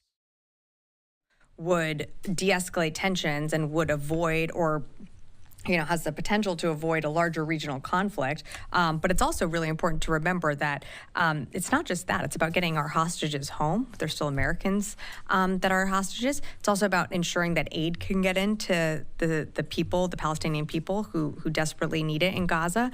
So there's a lot of components to the ceasefire talk and the framework that has been put together, but that's something that, for more details on that, I would refer you to the State Department to speak to that, and the NSC as well. But has the force posture changed for those deterrence forces in light of those negotiations? You mean like heightened, we don't typically talk about that, so I'd refer you to CENTCOM for any further details. Noah. Glad I'm not wearing a blue blazer today. Do you have any updates on any new U.S. assets that have reached the CENTCOM AOR in recent days? Just to broaden Charlie's question out a bit. I think CENTCOM put out a statement when the F-22s had come in, but beyond that, not to my knowledge. Mm-hmm. And then to follow up on the Ukraine's objectives note that you said we're still looking for a bit, is there a reason that Minister Umerov wasn't able to offer further clarity on that? I'm just wondering why there needs to be more exploration after the call. Yeah, thanks for the question, Noah. Look, I'm just not going to get into more specifics or details of the call. We have asked, for more from the Ukrainians. I'm just going to leave it at that. Jared.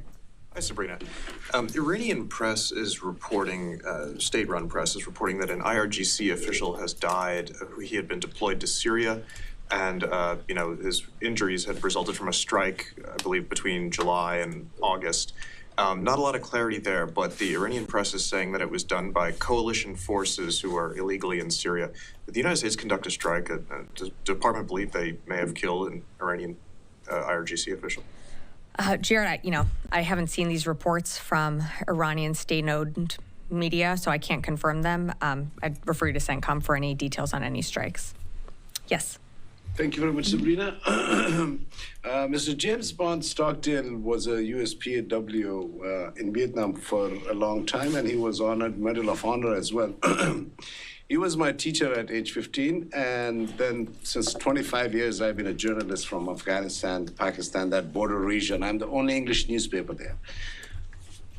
Can you explain to your State Department colleague that journalists who have worked in these terrorist zone areas and who were the first media providers to the U.S. bases over there, they at least treat them with respect? Both Vedant and Matt, since last 1 year, because of some policy difference, they treat me with so much respect. And this podium, you guys have treated me with so much respect.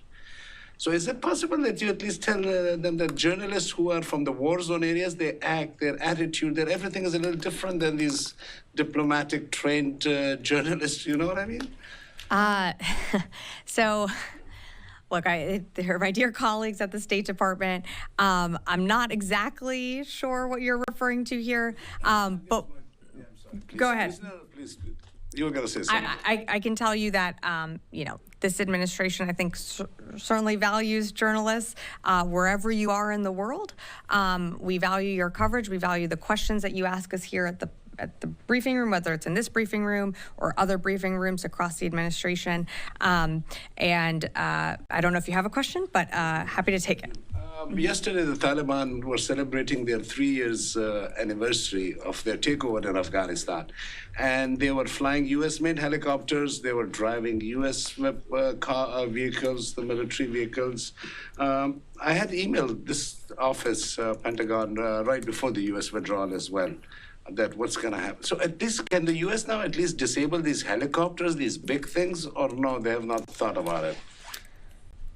So this isn't like Okay. They were displaying yesterday at the Bagram Air Base. Okay. So, look, I don't have a comment on the types of parades that, the Taliban is doing right now. But, as the department, as we come up on,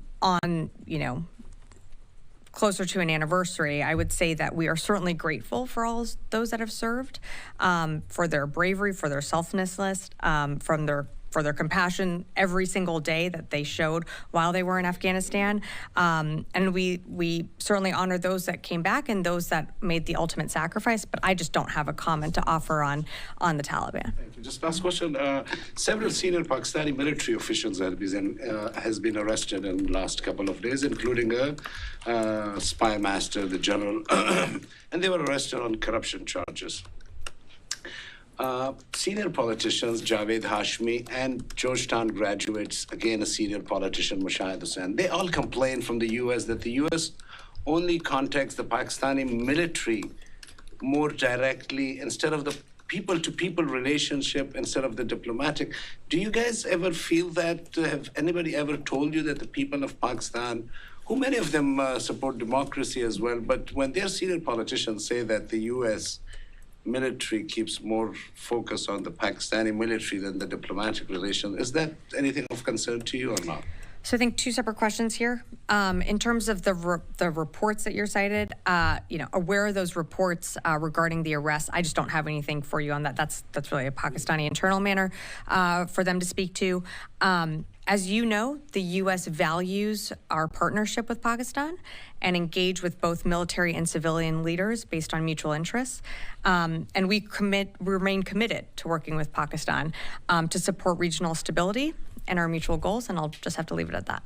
Konstantin. Thanks.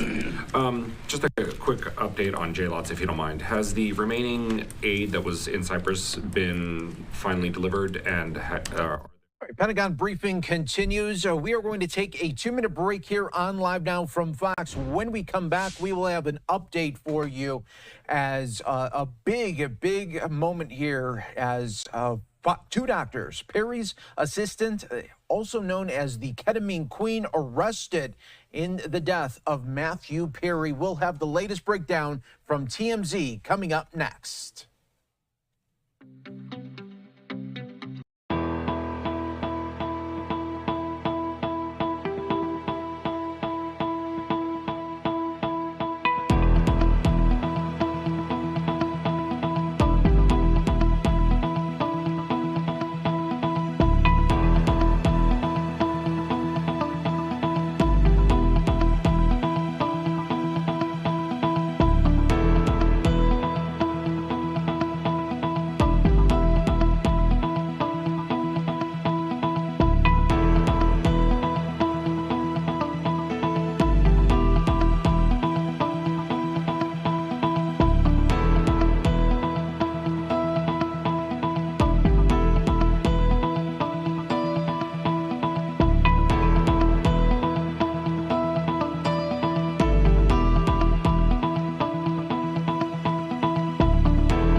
Welcome back, everyone, here to Live Now from Fox. Well, big news came down this morning that we learned 5 people were charged in Matthew Perry's ketamine death, including 2 doctors and also Perry's assistant. So this was huge news that was broken by TMZ. We want to continue to bring you the latest here with this major story. Let's bring in TMZ's Michael Babcock.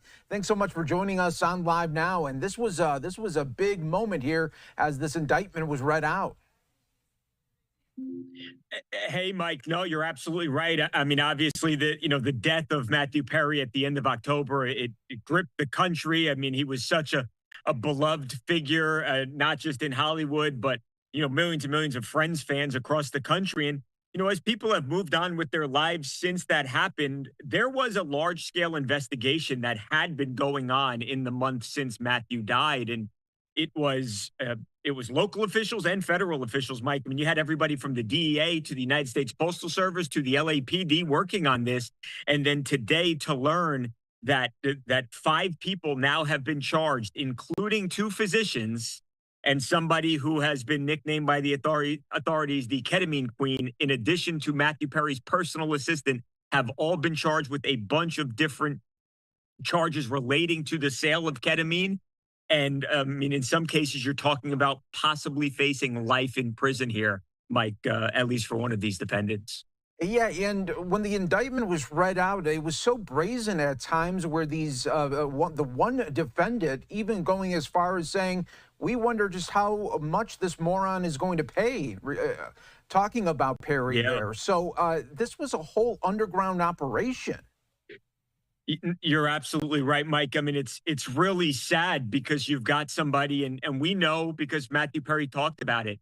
He had struggled with addiction for years, for a large part of his adult life. And at times it seemed like he was on the right track and things were good. But it's very clear now that he had fallen once again into the depths, the throes of addiction, around that September, that October period. And there were people who were in his life who knew Matthew Perry had a lot of money, had all this disposable wealth, and was addicted. And they took advantage of that. And I mean, look, as a doctor, right, with the Hippocratic Oath, the number one rule is to do no harm. And you've got to, if you listen to the authorities, at least here in this case, you've got 2 doctors who, threw that aside, knowing what could happen to Matthew Perry for, taking these large doses of ketamine, and did it anyway because they wanted to get rich. Yeah. And Michael, do we know, like, from... we know he had these associates there that he would deal with to get the ketamine, but was there anybody really within his own orbit, his family and friends, that knew he was back down the spiral, or was it pretty well kept between him and just a few others? It's hard to say, what people actually knew. Sometimes, someone passes away and friends try and cover. I mean, we've seen that before, but really, and I remember back to when Matthew died, you heard from people who knew him, castmates, and it seemed like people thought at least he was in a really good place. As for the ketamine, I mean, he was actually seeing a doctor and was receiving ketamine therapy, but he hadn't had it for about 10 days before his death. And it seems very clear that he just felt like he probably wasn't getting enough of the drug and obviously went then to the streets to get it. I do think there was a lot of people who believed Matthew was in a good place, and come to find out that just unfortunately really wasn't the case. Yeah, so true. Such a life that was way too short there to go away for us there, and what a talent he was indeed there. But Michael, thanks so much for giving us the latest updates here in this big indictment that came down today. We appreciate it. Anytime, Mike. Thanks for having me. You as well. Take care. And we are going to take another 2-minute break on Live Now from Fox. Stay right here with us because we will continue to talk about this case here and really talk a little bit more about the legal side of these 5 that were charged in the ketamine death of Matthew Perry.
And welcome back, everyone, here to Live Now from Fox. We appreciate you continuing to join us all on Live Now from Fox. So we do want to continue our coverage here of Matthew Perry, and now learning from this indictment that 5 people have been charged in the ketamine death of Matthew Perry. That investigation happening right after the death there of the popular actor. So I want to bring in our next guest here to kind of break down the legal issues with this case and so much more. Let's bring in a friend here of the program, Nima Rahmani, former federal prosecutor. Thanks so much for jumping on. We appreciate it. Of course, Mike. Thanks for having me. Big news today here in my hometown of Los Angeles. Yeah, it's such big news here, and to learn about this really underground ring that was performing and getting this ketamine for the actor, it's disturbing on so many levels. Well, it really is, and ketamine isn't a new drug. It's been around for a while, but previously it was a horse tranquilizer. But in the past 5 to 10 years, it has become one of the most abused drugs, both in terms of partying and those who are addicts. And unfortunately, I did claim another victim here, a very high-profile one in Matthew Perry. Yeah, and I'm glad you brought up the high profile of Matthew Perry, because I want to ask you, I think a lot of our viewers want to know this too. If Matthew Perry's name was John Smith and he was just a regular person in LA and this happened to him, would an investigation have led to this massive underground ketamine ring?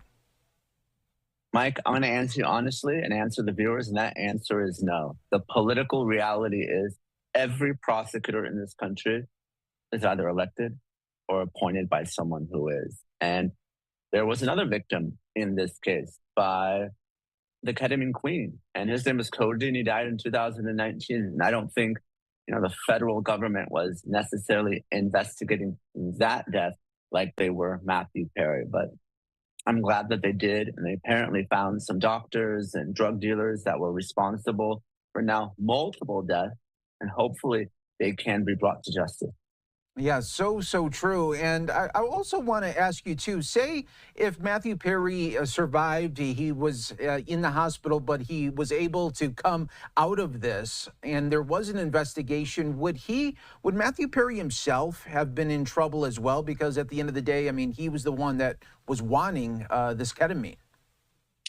Probably not. And again, goes back to prosecutors. The prosecutor in Los Angeles County, George Gascon, he has a pretty bad reputation for being soft on crime. I can't see any situation where he would be prosecuting an end-level addict or drug user, even if it was Matthew Perry. Most prosecutors, even myself, when I was a federal prosecutor, and I did primarily narcotics and human trafficking, we would go after the dealers. We wouldn't necessarily go after the users, even though using drugs, of course, is also illegal. And when we're reading some portions here of this indictment, it's so brazen the way that they were going about this and putting this all underground, even with the one defendant saying, hey, I wonder just how much this moron is going to pay for this, and thinking they could up the charges of these ketamine doses because they know that Matthew Perry, 1, had the resources to do it, and then 2, he was an addict. Well, no question. And Matthew Perry had essentially unlimited means because he was a very, very successful actor. And you saw some of this in the text messages, Mike, where, doctors were selling these vials at $2,000 a vial when it cost them $12. And you see them, price gouging and trying to get as much as they could from Matthew Perry. And let's not forget, for ketamine to be administered properly, it's usually in the form of an IV and in an infusion at the doctor's office. Or sometimes it can be prescribed as a nasal spray, but it's not to be given to patients in vials for them to take home. That's just not how it works. And what users and addicts often do with ketamine, because it is primarily in liquid form, they'll cook it, they'll turn it into a white powdery substance that they'll then snort. So obviously that's not how the medicine is intended to be used, and certainly not in a hot tub with someone that has a very well documented opioid addiction as well as underlying heart problems. Yeah, so true. And another thing I want to ask you, of course, so the government is going after these individuals criminally, but can the estate of Matthew Perry go after them civilly? No question they can. I don't know how much assets the ketamine queen has and whether that's going to be worthwhile. The doctors certainly may. But absolutely, the estate of Matthew Perry can step into his shoes and file any lawsuit on his behalf like he were a living person. So whether it's the doctors or whether it's the drug dealers, those are both potential targets of any civil lawsuit. And another portion of this indictment that when it was read out and when you read it, it's just so disturbing where, well, the one time when Matthew Perry was administered this ketamine, his body stalled for a moment, his blood pressure rose, and he was eventually able to calm down, and then they still gave him ketamine to take home. Yeah, I was surprised. That's what people in the party scene will call a K-hole, where basically an individual's body will shut down because of too much ketamine. Again, ketamine is a very powerful anesthetic. It's used to put down horses. So imagine how it's used for people. This is something that, again, should be used in the OR, should be used in a facility, should not be used at home. And it doesn't matter whether you're Michael Jackson or Anna Nicole Smith or any number of Hollywood celebrities. If you misuse any drug, whether it's an illegal drug or even a prescription drug like it is here, Mike, there's a reason these are all controlled substances. If they aren't used properly, they aren't used under a doctor's supervision, they can cause death. And ultimately, Matthew Perry did pay the ultimate price here. Yeah, so true. And lastly, it just, it feels like Matthew Perry, of course, was having these addiction issues. And you had so many people that wanted to prey on him because they knew he had the money, and then he just knew that they wanted the resources to him. Well, that's absolutely, and that's what drug use and abuse is all about in addiction. So there was really sort of 3 steps here for Matthew Perry. The first were the initial set of doctors who stopped giving Matthew Perry ketamine and prescribing it for him because he wanted additional doses that they weren't comfortable providing. It sounds like it wasn't medically necessary. Then he found the 2 doctors in this case that would apparently provide it to him, give it to him, take home, even though it was apparently unfit. And then, of course, when that well dried up or they just weren't available, Perry went to the street level dealer, like folks often do, to feed that addiction. And we're talking about doses that are given when people are under anesthesia, when they're being operated on. I mean, that's the dosage of ketamine that was found in Perry's autopsy report. So really, really high amounts here, and obviously way too much for anyone to survive given his history and his addiction. Yeah, so true. Such a sad case all the way around when you look at it. Nima Rahmani, thanks so much for joining us on Live Now from Fox and giving us the legal insight of it all. We appreciate it. Thanks, Mike. You take care. And we will take another 2-minute break on Live Now from Fox. Stay right here with us. More to come in just moments.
everybody. Welcome back to Live Now from Fox, as we have been on the theme right now of bringing you the latest there of 5 people charged in Matthew Perry's ketamine death. Let's show you just a little bit of the Department of Justice and U.S. attorneys speaking on the case.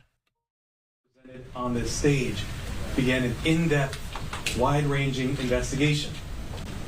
That investigation has revealed a broad, underground criminal network responsible for distributing large quantities of ketamine to Mr. Perry and others. This network included a live-in assistant, various go-betweens, 2 medical doctors, and a major source of drug supply known as, quote, the ketamine queen. We charged 5 defendants in this matter. These defendants took advantage of Mr. Perry's addiction issues to enrich themselves. They knew what they were doing was wrong. They knew what they were doing was risking great danger to Mr. Perry, but they did it anyways.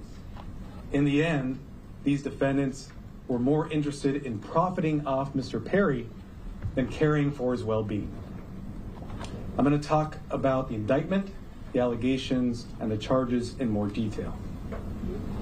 On October 28, 2023, Mr. Perry was found deceased in his home. An autopsy was conducted following his death. That autopsy showed that he had died due to the acute effects of ketamine.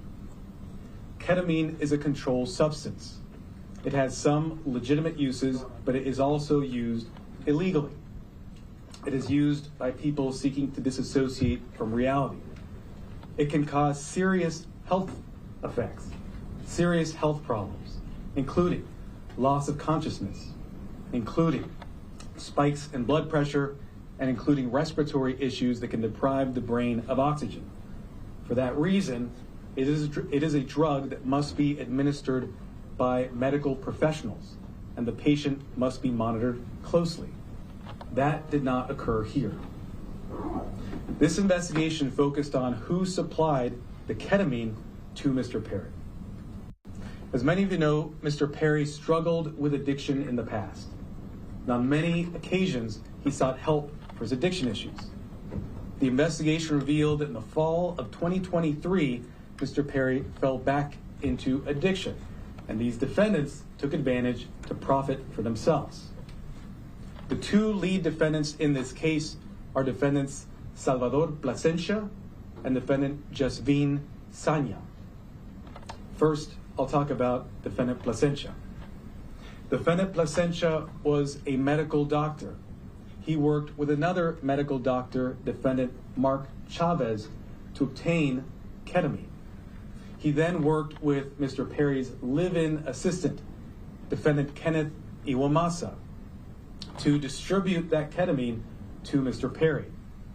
Over 2 months, from September to October 2023, they distributed approximately 20 vials of ketamine to Mr. Perry in exchange for $55,000 in cash.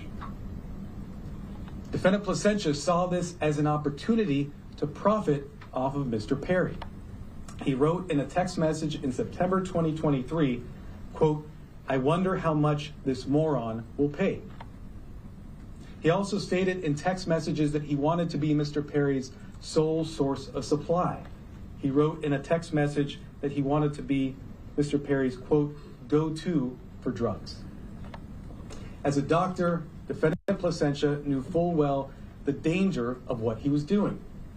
In fact, on one occasion, he injected Mr. Perry with ketamine, and he saw Mr. Perry freeze up and his blood pressure spike. Despite that, he left additional vials of ketamine for defendant Iwamasa to administer to Mr. Perry. Of course, defendant Iwamasa had no medical training to speak of. Defendant Plasencia knew what he was doing was harming Mr. Perry. He had spoken to another patient in mid-October 2023, and he told that patient that Mr. Perry was spiraling out of control with his addiction. Nonetheless, defendant Plasencia continued to offer ketamine to Mr. Perry. Likewise, defendant Sanya, knew what she was doing was harming defendants and also Mr. Perry. She took advantage of Mr. Perry by selling large amounts of ketamine to Mr. Perry over a 2-week period in October of 2023. She sold approximately 50 vials of ketamine for approximately $11,000 in cash. She worked with a broker, defendant Eric Fleming, and also the live-in assistant, defendant Iwamasa, to distribute this ketamine. Sonia and the broker, defendant Fleming, saw this as an opportunity to profit off of Mr. Perry. In a text message, the broker wrote, quote, "I wouldn't do it if there wasn't a chance of me making some money for doing this." Defendant Sonia sold the batch of ketamine that resulted in Mr. Perry's death on October 28th. Officers later searched defendant Sonia's home. During that search, they found what amounted to a drug-selling emporium. They found 80 vials of ketamine, thousands of pills containing methamphetamine, cocaine, bottles of Xanax and other illegally obtained prescription drugs, and drug-selling paraphernalia, including scales and ledgers. As I mentioned, the defendants in this case knew what they were doing was wrong. When they'd refer to the ketamine, they used coded language. They'd refer to it using terms such as, quote, Dr. Pepper, or quote, bots, or quote, cans. Also, defendants Placencia and Chavez, as medical doctors, knew full well this was not the proper way to administer ketamine, and they even talked about that in their exchanges. And defendant Sonia also knew that she was doing something that caused great risk to Mr. Perry. In fact, during this investigation, we learned that several years before, in 2019, defendant Sonia had sold ketamine to another customer. That person died the same day. And a family member of that person sent a message to defendant Sonia telling her the cause of death was ketamine. Nonetheless, defendant Sonia continued selling drugs, including the ketamine that ultimately killed Mr. Perry. That other victim was a person named Cody McGlory. He died in 2019. As a result of this investigation, we have filed a drug distribution charge related to the death of Mr. McGlory. After Mr. Perry died, these defendants tried to cover up what they had done. On October 28th, after reading news reports of Mr. Perry's death, defendant Sonia wrote a text message to defendant Fleming saying, quote, delete all our messages. Likewise, after Mr. Perry's death, defendant Placencia falsified medical records and notes to try to make it look like what he was doing was legitimate. It was not. We have filed numerous federal charges against the 5 defendants. These charges include conspiracy to distribute ketamine, distribution of ketamine resulting in death, maintaining drug-involved premises for that drug-selling emporium the defendant Sonia had, altering and falsifying records related to a federal investigation for those false medical notes and records that defendant Placencia made, and multiple other drug trafficking counts. Of course, the defendants are presumed innocent until proven guilty. The penalties these defendants face are very significant. With regard to defendant Placencia, the statutory maximum sentence he faces is 120 years in federal prison. With regard to defendant Sonia, the statutory maximum she faces is life imprisonment. By filing these extensive and serious charges, we are sending a clear message. If you are in the business of selling dangerous drugs, we will hold you accountable for the deaths that you cause. This is nothing new for us. Since 2022, my office has filed over 60 cases against drug dealers who've caused the death of another person. These cases are known as death resulting cases. They are labor-intensive cases, and we work with our law enforcement partners, including ones represented here today, to bring those cases. Our office is a national leader in bringing those cases. They're very important because every victim's life counts. If you are in the drug selling business and you're selling dangerous drugs, you are playing roulette with other people's lives, just like the 5 defendants here did to Mr. Perry. Defendants nowadays are on full notice that the products they sell could result in the death of another person. Therefore, if you're in the drug business, and despite these risks you continue in the drug business, you are pushed by greed to gamble with other people's lives, be advised, we will hold you accountable. I want to thank our partners in this case, the Los Angeles Police Department, the Drug Enforcement Administration, and the U.S. Postal Inspection Service. These investigators did a phenomenal job digging into the case, looking at every angle to develop a case, a strong case against not only those who killed Mr. Perry, but also Mr. McLaury. I want to note that these cases are important and we'll continue to collaborate with our law enforcement partners to bring them, to ensure that justice is brought to every victim. And finally, let me thank the prosecutors responsible for the investigation and the prosecution of this case. Those are Assistant United States Attorneys Ian Ianello and Xiaohan Tsai. And now I'd like to introduce Chief of the Los Angeles Police Department, Dominic Choi.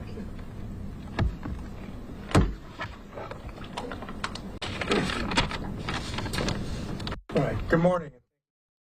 Those were just some of the updates coming from that major indictment that was released today. We will take our final break of the hour. When we come back, we'll get you to some other top stories and headlines right here on Live Now from Fox.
Welcome back, everyone, to Live Now from Fox. We take you out to Polk County, Florida, getting an update from the sheriff there, Grady Judd, on the arrest of a major gang that was burglarizing homes. It was a South American gang, and that ring has been busted. Let's listen on Live Now from Fox. Police Department. But as I begin this today, I want you to think about this for a minute. You come to this country legally. You go through the processes. After you come here, you establish a small business. You work really hard with all of your family members. And you're able to live in a nice community, a gated community. You're Asian American. Do you know, out of the 9 arrests we made in this case, 7 of our victims were Asian American. They were targeted. We are also looking at the possibility of whether or not this was a hate crime. And the people that committed this hate crime against these wonderful Americans, many of them came to this country, or their forefathers came to this country to start businesses and be successful and live the American dream, were victimized by a bunch of illegal aliens who came here as criminals to do criminal acts, and that's what we're going to talk about today.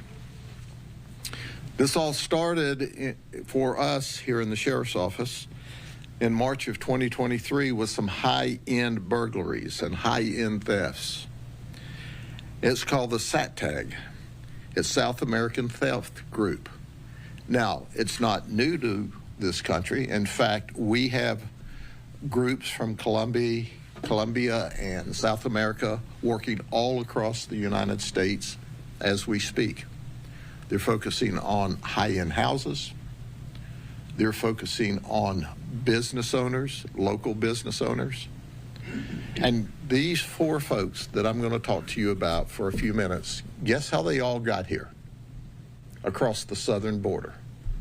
They're all here illegally. Well, some of them are not here, and I'll explain that. So while you have a group of Asian Americans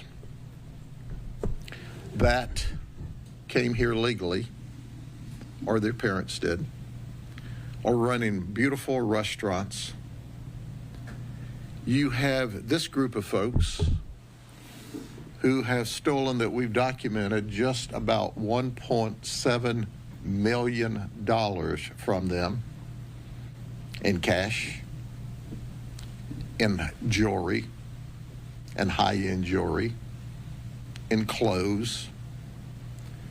And think about this. What makes these folks so really, really dangerous? They are professional burglars. This is organized retail or organized criminal conduct at retail facilities such as our Asian American restaurants. What's interesting about this is they go to the restaurants and they photograph the outside of the restaurant, the inside of the restaurant. They not only photograph the restaurants, they determine who the owners are. They do their due diligence. They search the public record. They identify the owners. They set up surveillance and counter surveillance. They follow these people to their homes. Then they photograph their homes. And they look at their alarm systems. And they look at the cameras in the neighborhood. And they have Wi-Fi jammers and ways to bypass alarm systems. And then once they have their victims patterned, then they attack. They will dress in burqas. They will dress in lawn maintenance equipment, uniforms, like they're there with the lawn service. They will ride scooters through the neighborhoods. They'll be wearing jogging clothes. And once they see that the path is clear, that's when they break in and steal large amounts of items. Here's what we know. This group, we've solved 1 burglary, Pasco solved 1, Pinellas has solved 1, Manatee solved 1, Hillsborough solved 5, and Collier County has solved 1. That's the $1.7 million in loss. But there are many other burglaries. And in addition to that, these folks came through areas like Kansas and New York, and we suspect when this video and this press conference is released, we'll have law enforcement detectives scratching their heads who are working high-end burglaries, going, my goodness, that's the exact profile of what I'm looking for as well. It's scary when you think about it, Once again, these folks come here and they have successful businesses. And it's reported to us at least one of the businesses has been totally wiped out. In fact, they're not even open any longer. And then we get to the point that I want to make. The key to solving this crime all began with a simple traffic stop by a deputy sheriff assigned to Eagle Lake in Polk County. One of our deputies stopped this car for a traffic violation. We were able to put all four of these people together in the same car. And we made the appropriate charges, but more importantly, that young deputy documented everyone that was in that car on that day. Our detectives, who had been working diligently to solve this because these burglars are very, very good, said, we've got our toe into the door now. So our team set up with FDLE and the Hillsborough Sheriff's Office. We followed these folks, and we followed them from their home in Orange County in two different vehicles. As they came through Polk County, they stopped in Plant City. Guess what they did in Plant City? They started surveilling their next victim. So we watched that, wondering if that's where the hit was going to be. Then they left there and went further into Hillsborough County, into the unincorporated area, and they stopped to change clothes, to get in their burglary clothes. And then they stopped to steal a tag and put it on the vehicle. And then they went to attack the house. Well, because of the incredible work by my detectives, the incredible work by the Hillsborough detectives, the incredible work by the FDLE agents, we were able to arrest them in that burglary. And I'm going to give you the date on that. It was actually on April the 23rd of this year. And I want you to follow that April the 23rd as I go forward. We served subsequent search warrants, and we recovered very little property. Very little. We got very little evidence. They are moving their stolen goods out of the area quickly. They use different names. And their goal is they have no fear. And why do they have no fear? Because we don't have a broken immigration system in the United States of America. We have a non-existent immigration system in the United States of America. Now, if you will, go with me for a few minutes. I've got to read this because it's so complex, but I want you to get an idea. Let's start with Geraldine Galano Perez. She's 33. She has a long, violent criminal history in Colombia. She comes to the United States across the Mexican border. She's a catch and release. So she enters on July the 13th, 2021. They catch her and they give her a notice to appear. And guess what? Does she appear? No. So they catch her, they give her a notice to appear, and poof, she's gone. By the way, they'll give you a plane ticket so you can fly to wherever you want to go. And that's at the taxpayer's expense. So on 12/15/22, and then again in 23, the federal judges in New York ordered her removal. On 4/23/24, that's the date we arrested her, we put her in the Hillsborough County Jail under a $32,500 bond. She bonded. She was turned over to ICE. I said, now keep in mind, there's an order of deportation in place. We don't have any room for her. There's an order to move her. We don't have any room to hold her. So they release her, and she's bonded. She was supposed to have a state-ordered GPS put on her if she made bond and was released. The federal government said, we don't have any GPSs.